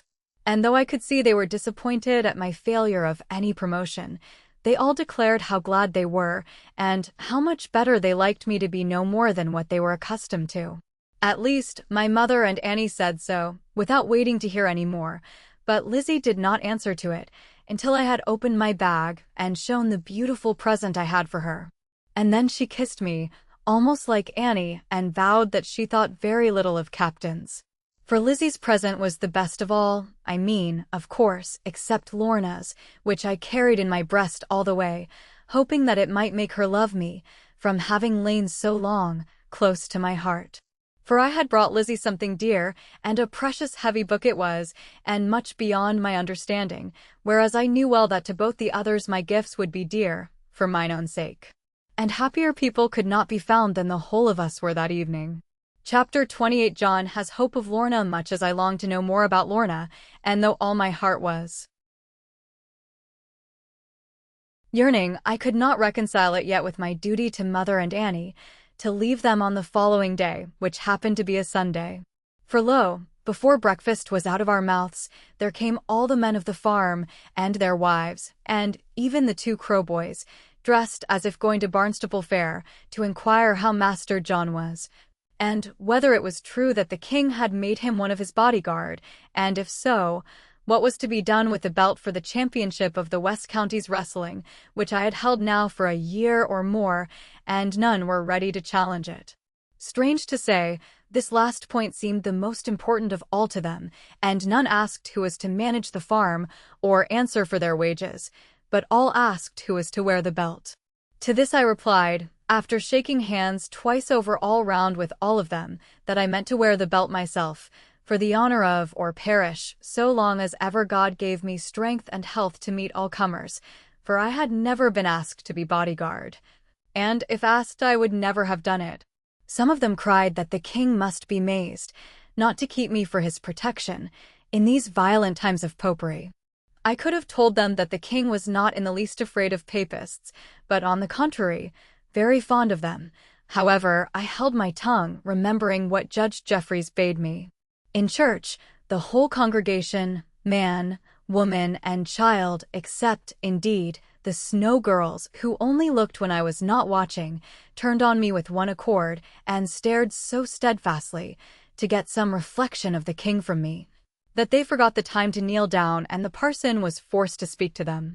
If I coughed, or moved my book, or bowed, or even said, Amen, glances were exchanged which meant that he hath learned in London town, and most likely from his majesty. However, all this went off in time, and people became even angry with me for not being sharper, as they said, or smarter, or a whit more fashionable, for all the great company I had seen, and all the wondrous things wasted upon me. But though I may have been none the wiser by reason of my stay in London, at any rate I was much the better in virtue of coming home again. For now I had learned the joy of quiet, and the gratitude for good things round us, and the love we owe to others, even those who must be kind, for their indulgence to us. All this, before my journey, had been too much as a matter of course to me, but having missed it now I knew that it was a gift, and might be lost. Moreover, I had pined so much, in the dust and heat of that great town, for trees, and fields, and running waters, and the sounds of country life, and the air of country winds, that never more could I grow weary of those soft enjoyments, or at least I thought so then. To awake as the summer sun came slanting over the hilltops, with hope on every beam a dance to the laughter of the morning, to see the leaves across the window ruffling on the fresh new air, and the tendrils of the powdery vine turning from their beaded sleep. Then the lustrous meadows far beyond the thatch of the garden wall, yet seen beneath the hanging scallops of the walnut tree, all awaking, dressed in pearl, all amazed at their own glistening, like a maid at her own ideas. Down them trooped the lowing kine, walking each with a step of character, even as men and women do, yet all alike with toss of horns, and spread of udders ready. From them without a word, we turned to the farmyard proper, seen on the right, and dryly strawed from the petty rush of the pitch-paved runnel. Round it stand the snug outbuildings, barn, corn-chamber, cider press, stables, with a blinkered horse in every doorway munching, while his driver tightens buckles, whistles, and looks down the lane, dallying to begin his labor till the milkmaids be gone by. Here the cock comes forth at last. Where has he been lingering? Eggs may tell tomorrow he claps his wings and shouts, cock-a-doodle, and no other cock dare look at him. 2 or 3 go sidling off, waiting till their spurs be grown, and then the crowd of partlets comes, chattering how their lord has dreamed, and crowed at 2 in the morning, and praying that the old brown rat would only dare to face him. But while the cock is crowing still, and the pullet world admiring him, who comes up but the old turkey cock, with all his family round him? Then the geese at the lower end begin to thrust their breasts out, and mum their downbits, and look at the gander and scream shrill joy for the conflict, while the ducks in pond show nothing but tail, in proof of their strict neutrality.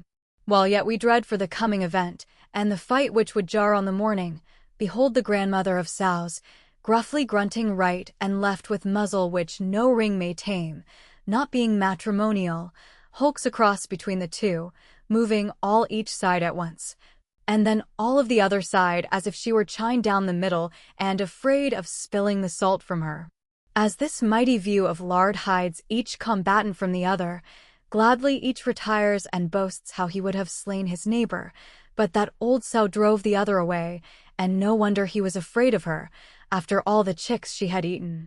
And so it goes on, and so the sun comes, stronger from his drink of dew, and the cattle in the byres, and the horses from the stable, and the men from cottage door, each has had his rest and food, all smell alike of hay and straw, and every one must hie to work, be it drag or draw or delve.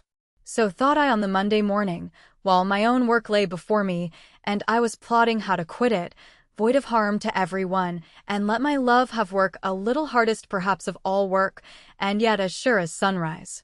I knew that my first day's task on the farm would be strictly watched by every one, even by my gentle mother, to see what I had learned in London. But could I let still another day pass, for Lorna to think me faithless?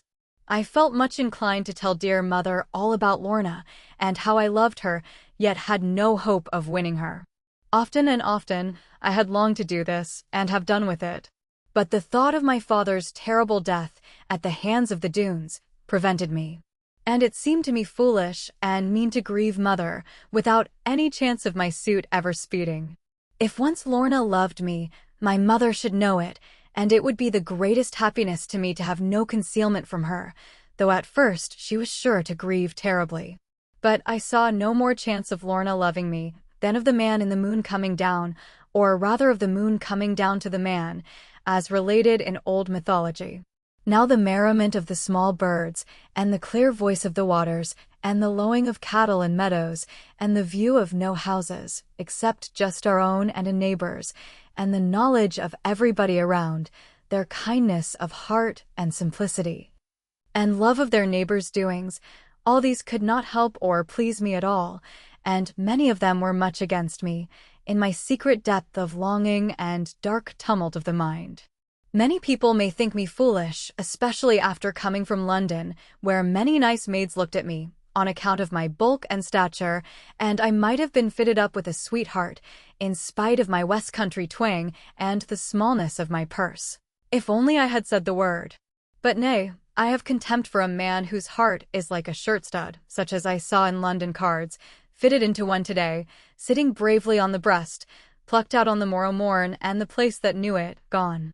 Now, what did I do but take my chance, reckless whether any one heeded me or not, only craving Lorna's heed, and time for 10 words to her. Therefore I left the men of the farm as far away as might be, after making them work with me, which no man round our parts could do, to his own satisfaction, and then knowing them to be well weary, very unlike to follow me and still more unlike to tell of me. For each had his London present, I strode right away, in good trust of my speed, without any more misgivings, but resolved to face the worst of it, and to try to be home for supper.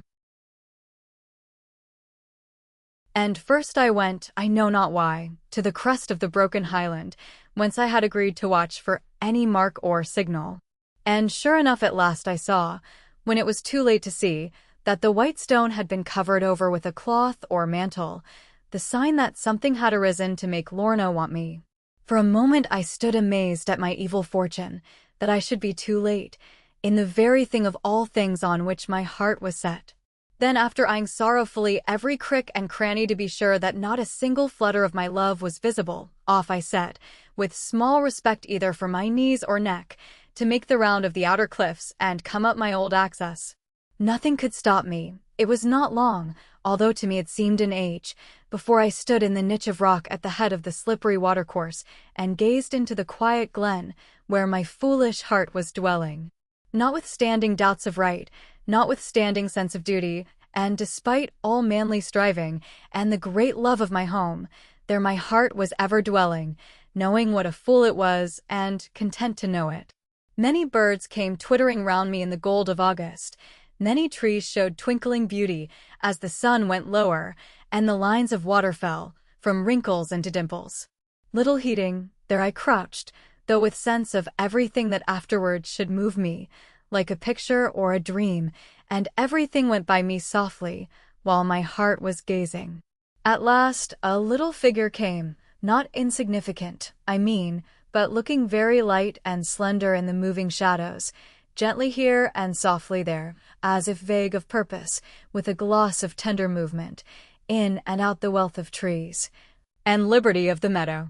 Who was I to crouch, or doubt, or look at her from a distance? What matter if they killed me now, and one tear came to bury me? Therefore I rushed out at once, as if shotguns were unknown yet, not from any real courage, but from prisoned love burst forth.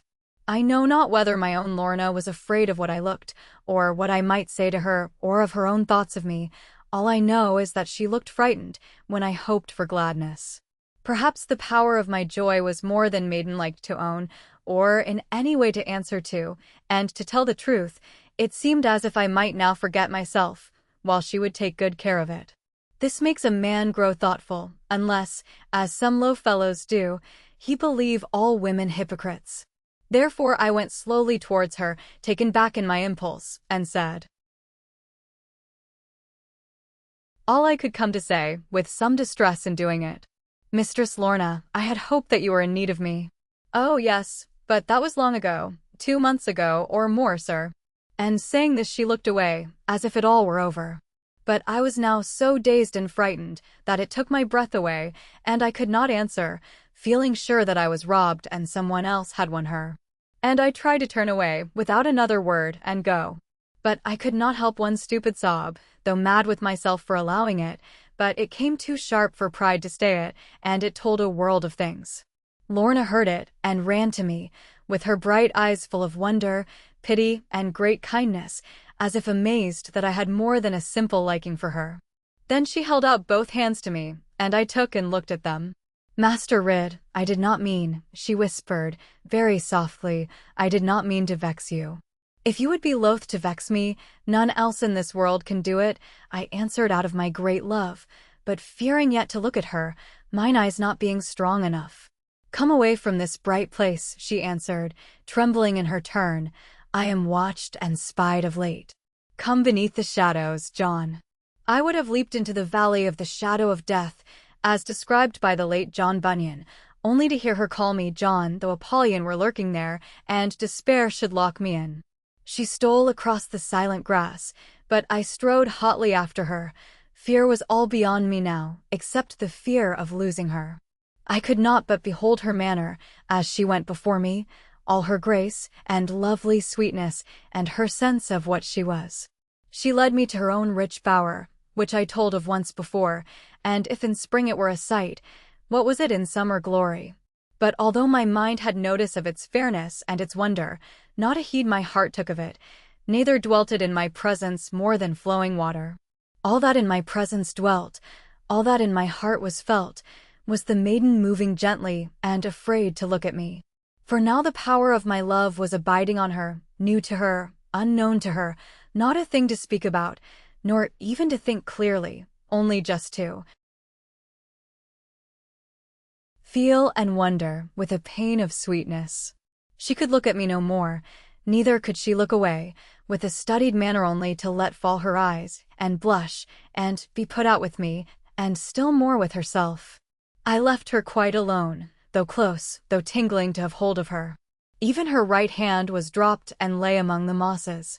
Neither did I try to steal one glimpse below her eyelids. Life and death to me were hanging on the first glance I should win, yet I let it be so. After long or short I know not, yet ere I was weary, ere I yet began to think or wish for any answer, Lorna slowly raised her eyelids, with a gleam of dew below them, and looked at me doubtfully. Any look with so much in it never met my gaze before. "Darling, do you love me?" was all that I could say to her. "Yes, I like you very much," she answered, with her eyes gone from me, and her dark hair falling over, so as not to show me things. "But do you love me, Lorna, Lorna? Do you love me more than all the world?" "No, to be sure not." "Now why should I?" "In truth, I know not why you should. Only I hoped that you did, Lorna. Either love me not at all, or as I love you forever. John the First love you very much, and I would not grieve you. You're the bravest, and the kindest, and the simplest of all men, I mean of all people. I like you very much, Master Ridd, and I think of you almost every day." "That will not do for me, Lorna." "Not almost every day I think, but every instant of my life, of you. For you I would give up my home, my love of all the world beside, my duty to my dearest ones. For you I would give up my life, and hope of life beyond it." "Do you love me so?" "Not by any means," said Lorna. "No, I like you very much, when you do not talk so wildly, and I like to see you come as if you would fill our valley up, and I like to think that even Carver would be nothing in your hands. But as to liking you like that, what should make it likely? Especially when I have made the signal, and for some 2 months or more you have never even answered it. If you like me so ferociously, why do you leave me for other people to do just as they like with me?" To do as they liked. "Oh, Lorna, not to make you marry Carver." "No, Master Ridd, be not frightened so, it makes me fear to look at you." "But you have not married Carver yet? Say quick. Why keep me waiting so?" "Of course I have not, Master Ridd. Should I be here if I had, think you, and allowing you to like me so, and to hold my hand, and make me laugh, as I declare you almost do sometimes? And at other times you frighten me. Did they want you to marry Carver? Tell me all the truth of it." "Not yet, not yet. They are not half so impetuous as you are, John. I am only just 17, you know, and who is to think of marrying? But they wanted me to give my word, and be formally betrothed to him in the presence of my grandfather. It seems that something frightened them. There is a youth named Charlworth Doone, everyone calls him Charlie, a headstrong and a gay young man, very gallant in his looks and manner, and my uncle, the councillor, chose to fancy that Charlie looked at me too much, coming by my grandfather's cottage." Here Lorna blushed so that I was frightened, and began to hate this Charlie more, a great deal more, than even Carver Doone. "He had better not," said I. "I will fling him over it if he dare. He shall see thee through the roof, Lorna, if at all he see thee. Master Ridd, you are worse than Carver. I thought you were so kind-hearted." "Well, they wanted me to promise, and even to swear a solemn oath, a thing I have never done in my life, that I would wed my eldest cousin, this same Carver Doone, who is twice as old as I am, being 35 and upwards. That was why I gave the token that I wished to see you, Master Ridd. They pointed out how much it was for the peace of all the family, and for mine own benefit, but I would not listen for a moment, though the councillor was most eloquent, and my grandfather begged me to consider, and Carver smiled his pleasantest, which is a truly frightful thing. Then both he and his crafty father were for using force with me, but Sir Ensor would not hear of it, and they have put off that extreme until he shall be past its knowledge, or, at least, beyond preventing it. And now I am watched, and spied, and followed, and half my little liberty seems to be taken from me. I could not be here speaking with you, even in my own nook and refuge, but for the aid, and skill, and courage of dear little Gwenny Carfax. She is now my chief reliance, and through her alone I hope to baffle all my enemies, since others have forsaken me." Tears of sorrow and reproach were lurking in her soft dark eyes, until in fewest words I told her that my seeming negligence was nothing but my bitter loss and wretched absence far away, of which I had so vainly striven to give any tidings without danger to her. When she heard all this, and saw what I had brought from London, which was nothing less than a ring of pearls with a sapphire in the midst of them, as pretty as could well be found, she let the gentle tears flow fast, and came and sat so close beside me that I trembled like a folded sheep at the bleating of her lamb.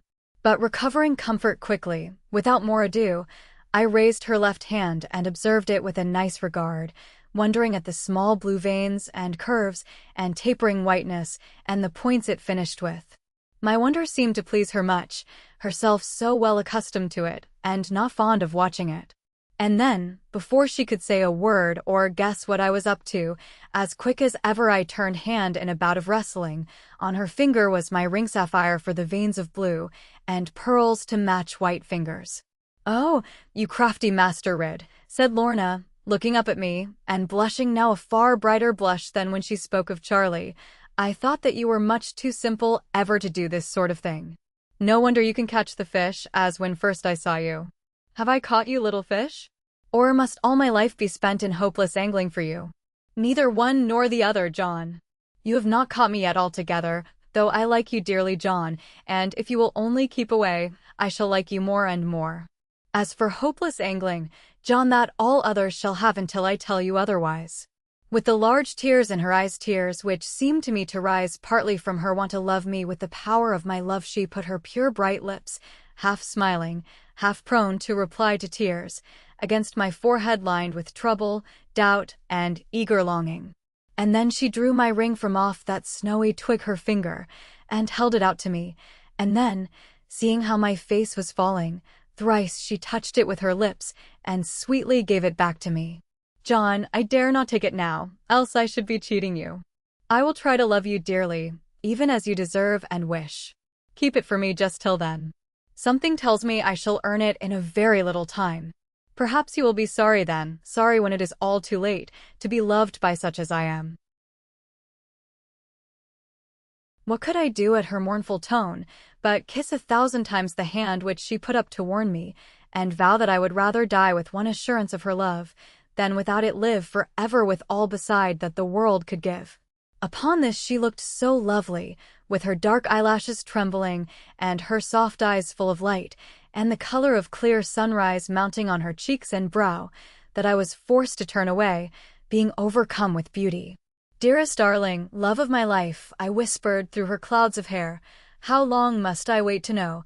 How long must I linger doubting whether you can ever stoop from your birth and wondrous beauty to a poor, coarse hind like me, an ignorant, unlettered yeoman?" "I will not have you revile yourself," said Lorna, very tenderly, just as I had meant to make her.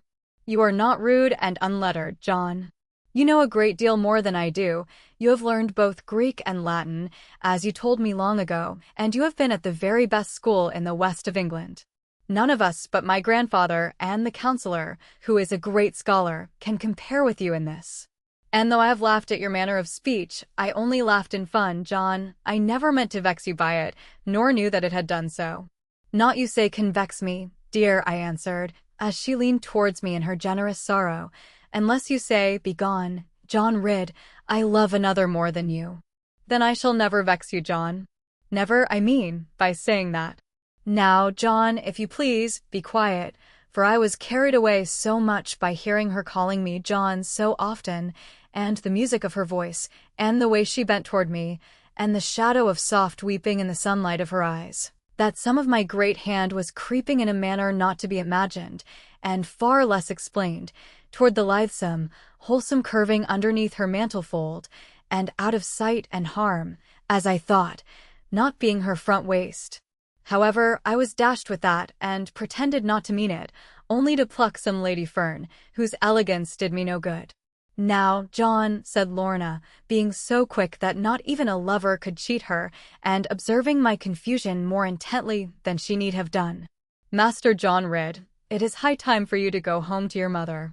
I love your mother very much from what you have told me about her, and I will not have her cheated." "If you truly love my mother," said I, very craftily, "the only way to show it is by truly loving me." Upon that she laughed at me in the sweetest manner, and with such provoking ways, and such come and go of glances, and beginning of quick blushes, which she tried to laugh away, that I knew, as well as if she herself had told me, by some knowledge void of reasoning. And the surer for it, I knew quite well, while all my heart was burning hot within me, and mine eyes were shy of hers, and her eyes were shy of mine. For certain and forever this I knew as in a glory that Lorna Doone had now begun and would go on to love me. Chapter 29. Reaping leads to reveling. Although I was under interdict for 2 months from my darling, one for your sake, one for mine, she had whispered, with her head withdrawn. Yet not so very far from me, lighter heart was not on Exmoor than I bore for half the time, and even for 3/4. For she was safe. I knew that daily by a mode of signals well contrived between us now, on the strength of our experience. I have nothing now to fear, John, she had said to me, as we parted. It is true that I am spied and watched, but Gwenny is too keen for them. While I have my grandfather to prevent all violence, and little Gwenny to keep watch on those who try to watch me, and you, above all others, John, ready at a moment, if the worst comes to the worst. This neglected Lorna Doone was never in such case before. Therefore do not squeeze my hand, John.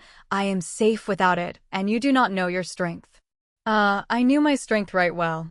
Hill and valley scarcely seemed to be step and landing for me. Fiercest cattle I would play with, making them go backward, and afraid of hurting them, like John Fry with his terrier. Even rooted trees seemed to me but as sticks I could smite down. Except for my love of everything. The love of all things was upon me, and a softness to them all, and a sense of having something even such as they had.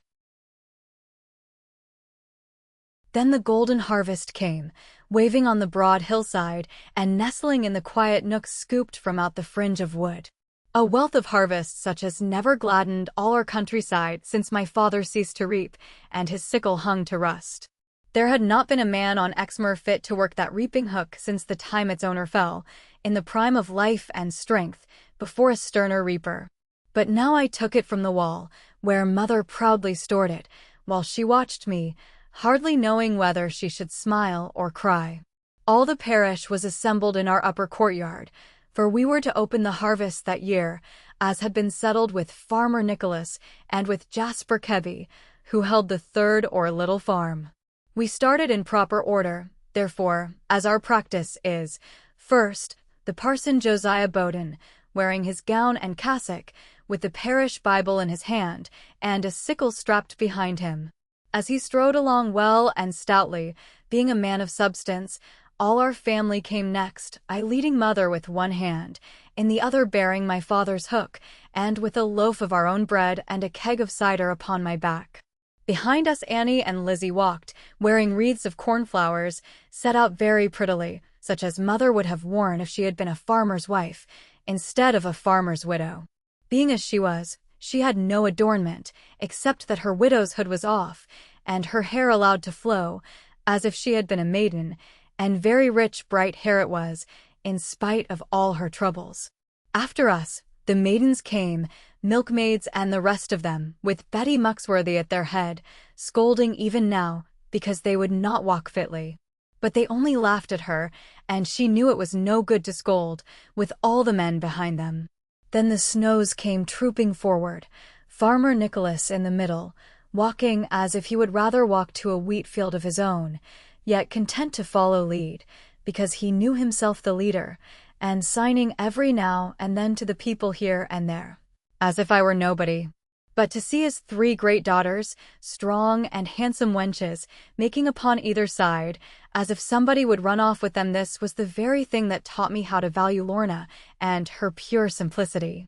After the Snows came Jasper Kebby, with his wife, new married, and a very honest pair they were, upon only 100 acres and a right of common.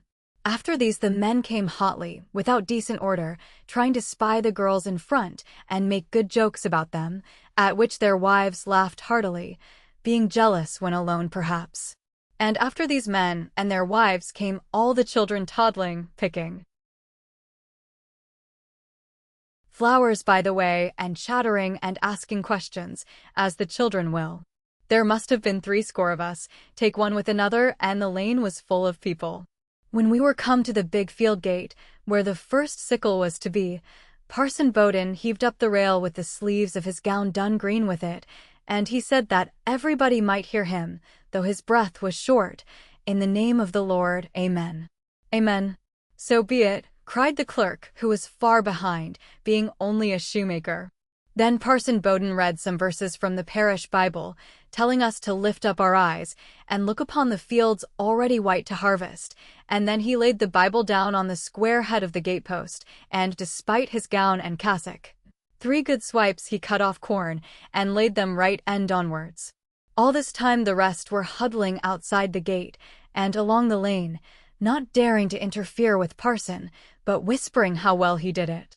When he had stowed the corn like that, Mother entered, leaning on me, and we both said, "Thank the Lord for all his mercies, and these the first fruits of his hand." And then the clerk gave out a psalm verse by verse, done very well, although he sneezed in the midst of it, from a beard of wheat thrust up his nose by the rival cobbler at Brendan. And when the psalm was sung, so strongly that the foxgloves on the bank were shaking, like a chime of bells, at it, Parson took a stoop of cider, and we all fell to at reaping. Of course I mean the men, not women, although I know that up the country, women are allowed to reap, and right well they reap it, keeping row for row with men, comely and in due order, yet, meseems, the men must ill attend to their own reaping hooks, in fear lest the other cut themselves, being the weaker vessel. But in our part, women do what seems their proper business, following well behind the men, out of harm of the swinging hook, and stooping with their breasts and arms up they catch the swathes of corn, where the reapers cast them, and tucking them together tightly with a wisp laid under them, this they fetch around and twist, with a knee to keep it close, and lo, there is a goodly sheaf, ready to set up in stooks. After these the children come, gathering each for his little self, if the farmer be right-minded, until each hath a bundle made as big as himself and longer, and tumbles now and again with it, in the deeper part of the stubble. We, the men, kept marching onwards down the flank of the yellow wall, with knees bent wide, and left arm bowed and right arm flashing steel. Each man in his several place, keeping down the rig or chine, on the right side of the reaper in front, and the left of the man that followed him, each making farther sweep and inroad into the golden breadth and depth, each casting leftwards his rich clearance on his foregoer's double track. So like half a wedge of wildfowl, to and fro we swept the field, and when to either hedge we came, sickles wanted wetting, and throats required moistening, and backs were in need of easing, and every man had much to say, and women wanted praising. Then all returned to the other end, with reaping hooks beneath our arms, and dogs left to mind jackets. But now, will you believe me well, or will you only laugh at me? For even in the world of wheat, when deep among the varnished crispness of the jointed stalks, and below the feathered yielding of the graceful heads, even as I gripped the swathes and swept the sickle round them, even as I flung them by to rest on brother stubble, through the whirling yellow world and eagerness of reaping came the vision of my love, as with downcast eyes she wondered at my power of passion. And then the sweet remembrance glowed brighter than the sun through wheat, through my very depth of heart, of how she raised those beaming eyes and ripened in my breast rich hope.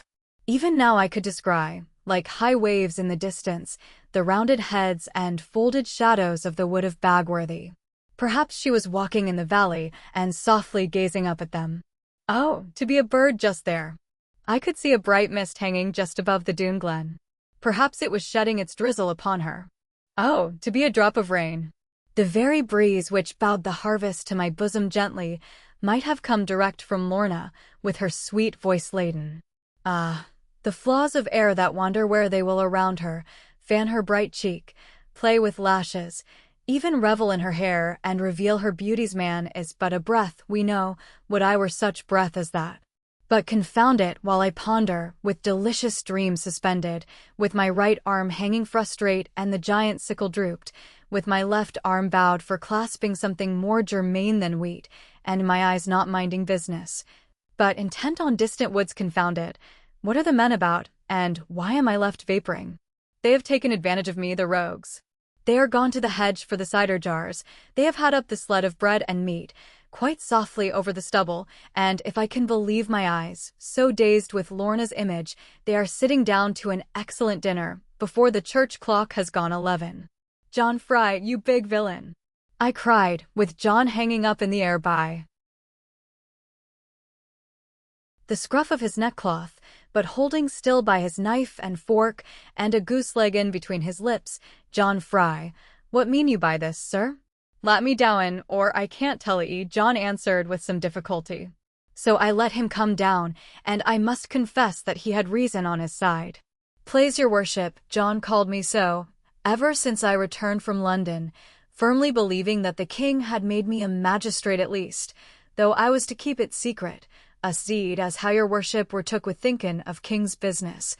In the middle of the what rig, and so Yuzy zed, lat and coom to his zell, us had better zave tame, by tacking our dinner, and here us be, praise your worship, and hops no offence with thick iron spoon full of fried toddies. I was glad enough to accept the ladle full of fried batatas, and to make the best of things, which is generally done by letting men have their own way. Therefore I managed to dine with them, although it was so early. For according to all that I can find, in a long life and a varied one, 12 o'clock is the real time for a man to have his dinner. Then the sun is at his noon, calling halt to look around, and then the plants and leaves are turning, each with a little leisure time, before the work of the afternoon. Then is the balance of east and west, and then the right and left side of a man are in due proportion, and contribute fairly with harmonious fluids.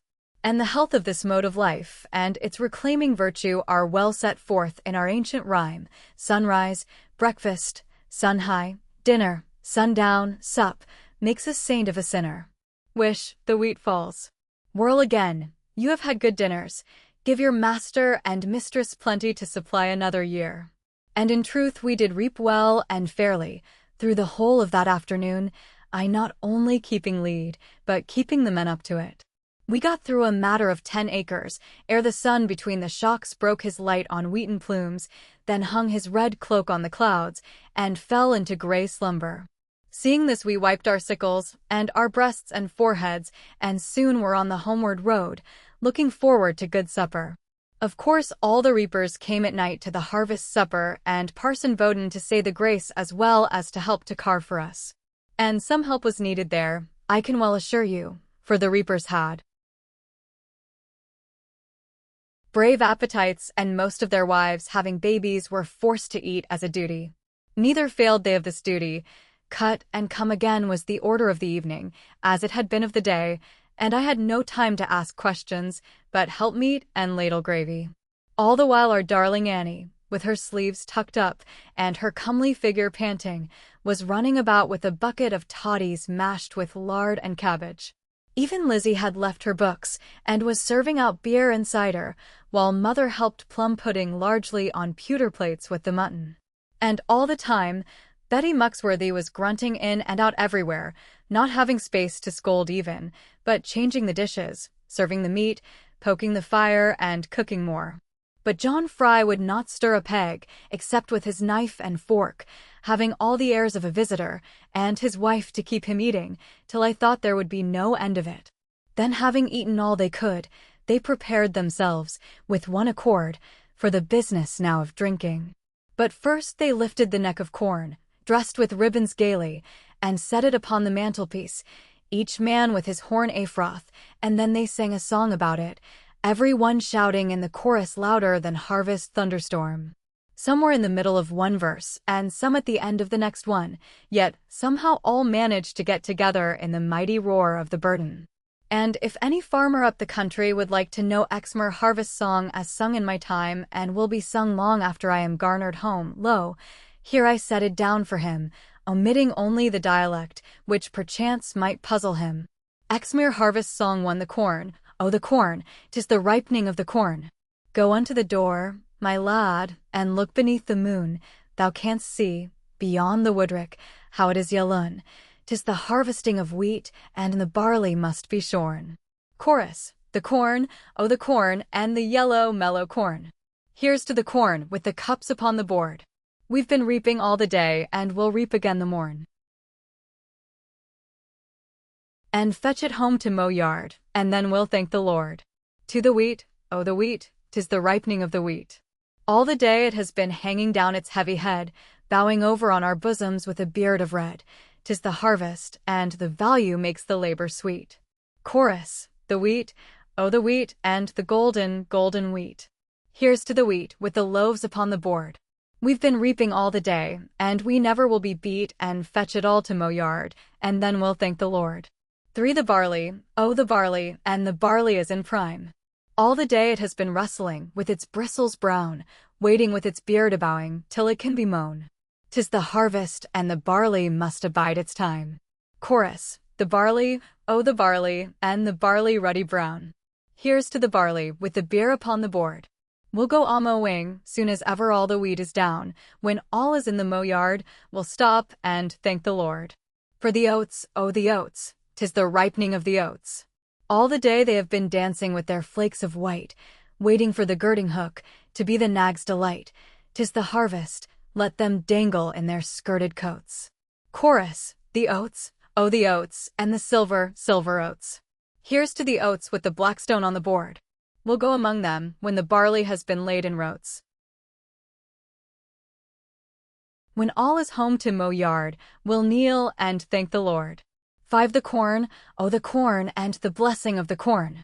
Come unto the door, my lads, and look beneath the moon. We can see, on hill and valley, how it is yalloon, with the breadth of glory, as when our Lord was born. Chorus, the corn, oh the corn, and the yellow, mellow corn. Thanks for the corn, with our bread upon the board. So shall we acknowledge it, before we reap the morn, with our hands to heaven, and our knees unto the Lord. Now we sang this song very well the first time, having the parish choir to lead us, and the clarionet, and the parson to give us the time with his cup, and we sang it again the second time, not so but what you might praise it. If you had been with us all the evening, although the parson was gone then, and the clerk not fit to compare with him in the matter of keeping time. But when that song was in its third singing, I defy any man, however sober, to have made out one verse from the other, or even the burden from the verses, inasmuch as every man present, I, and woman too, sang as became convenient to them, in utterance both of words and tune. And in truth, there was much excuse for them, because it was a noble harvest, fit to thank the Lord for, without his thinking us hypocrites. For we had more land in wheat, that year, than ever we had before, and twice the crop to the acre, and I could not help now and then remembering, in the midst of the merriment, how my father in the churchyard yonder would have gloried to behold it. And my mother, who had left us now, happening to return just then, being called to have her health drunk, for the 20th time at least,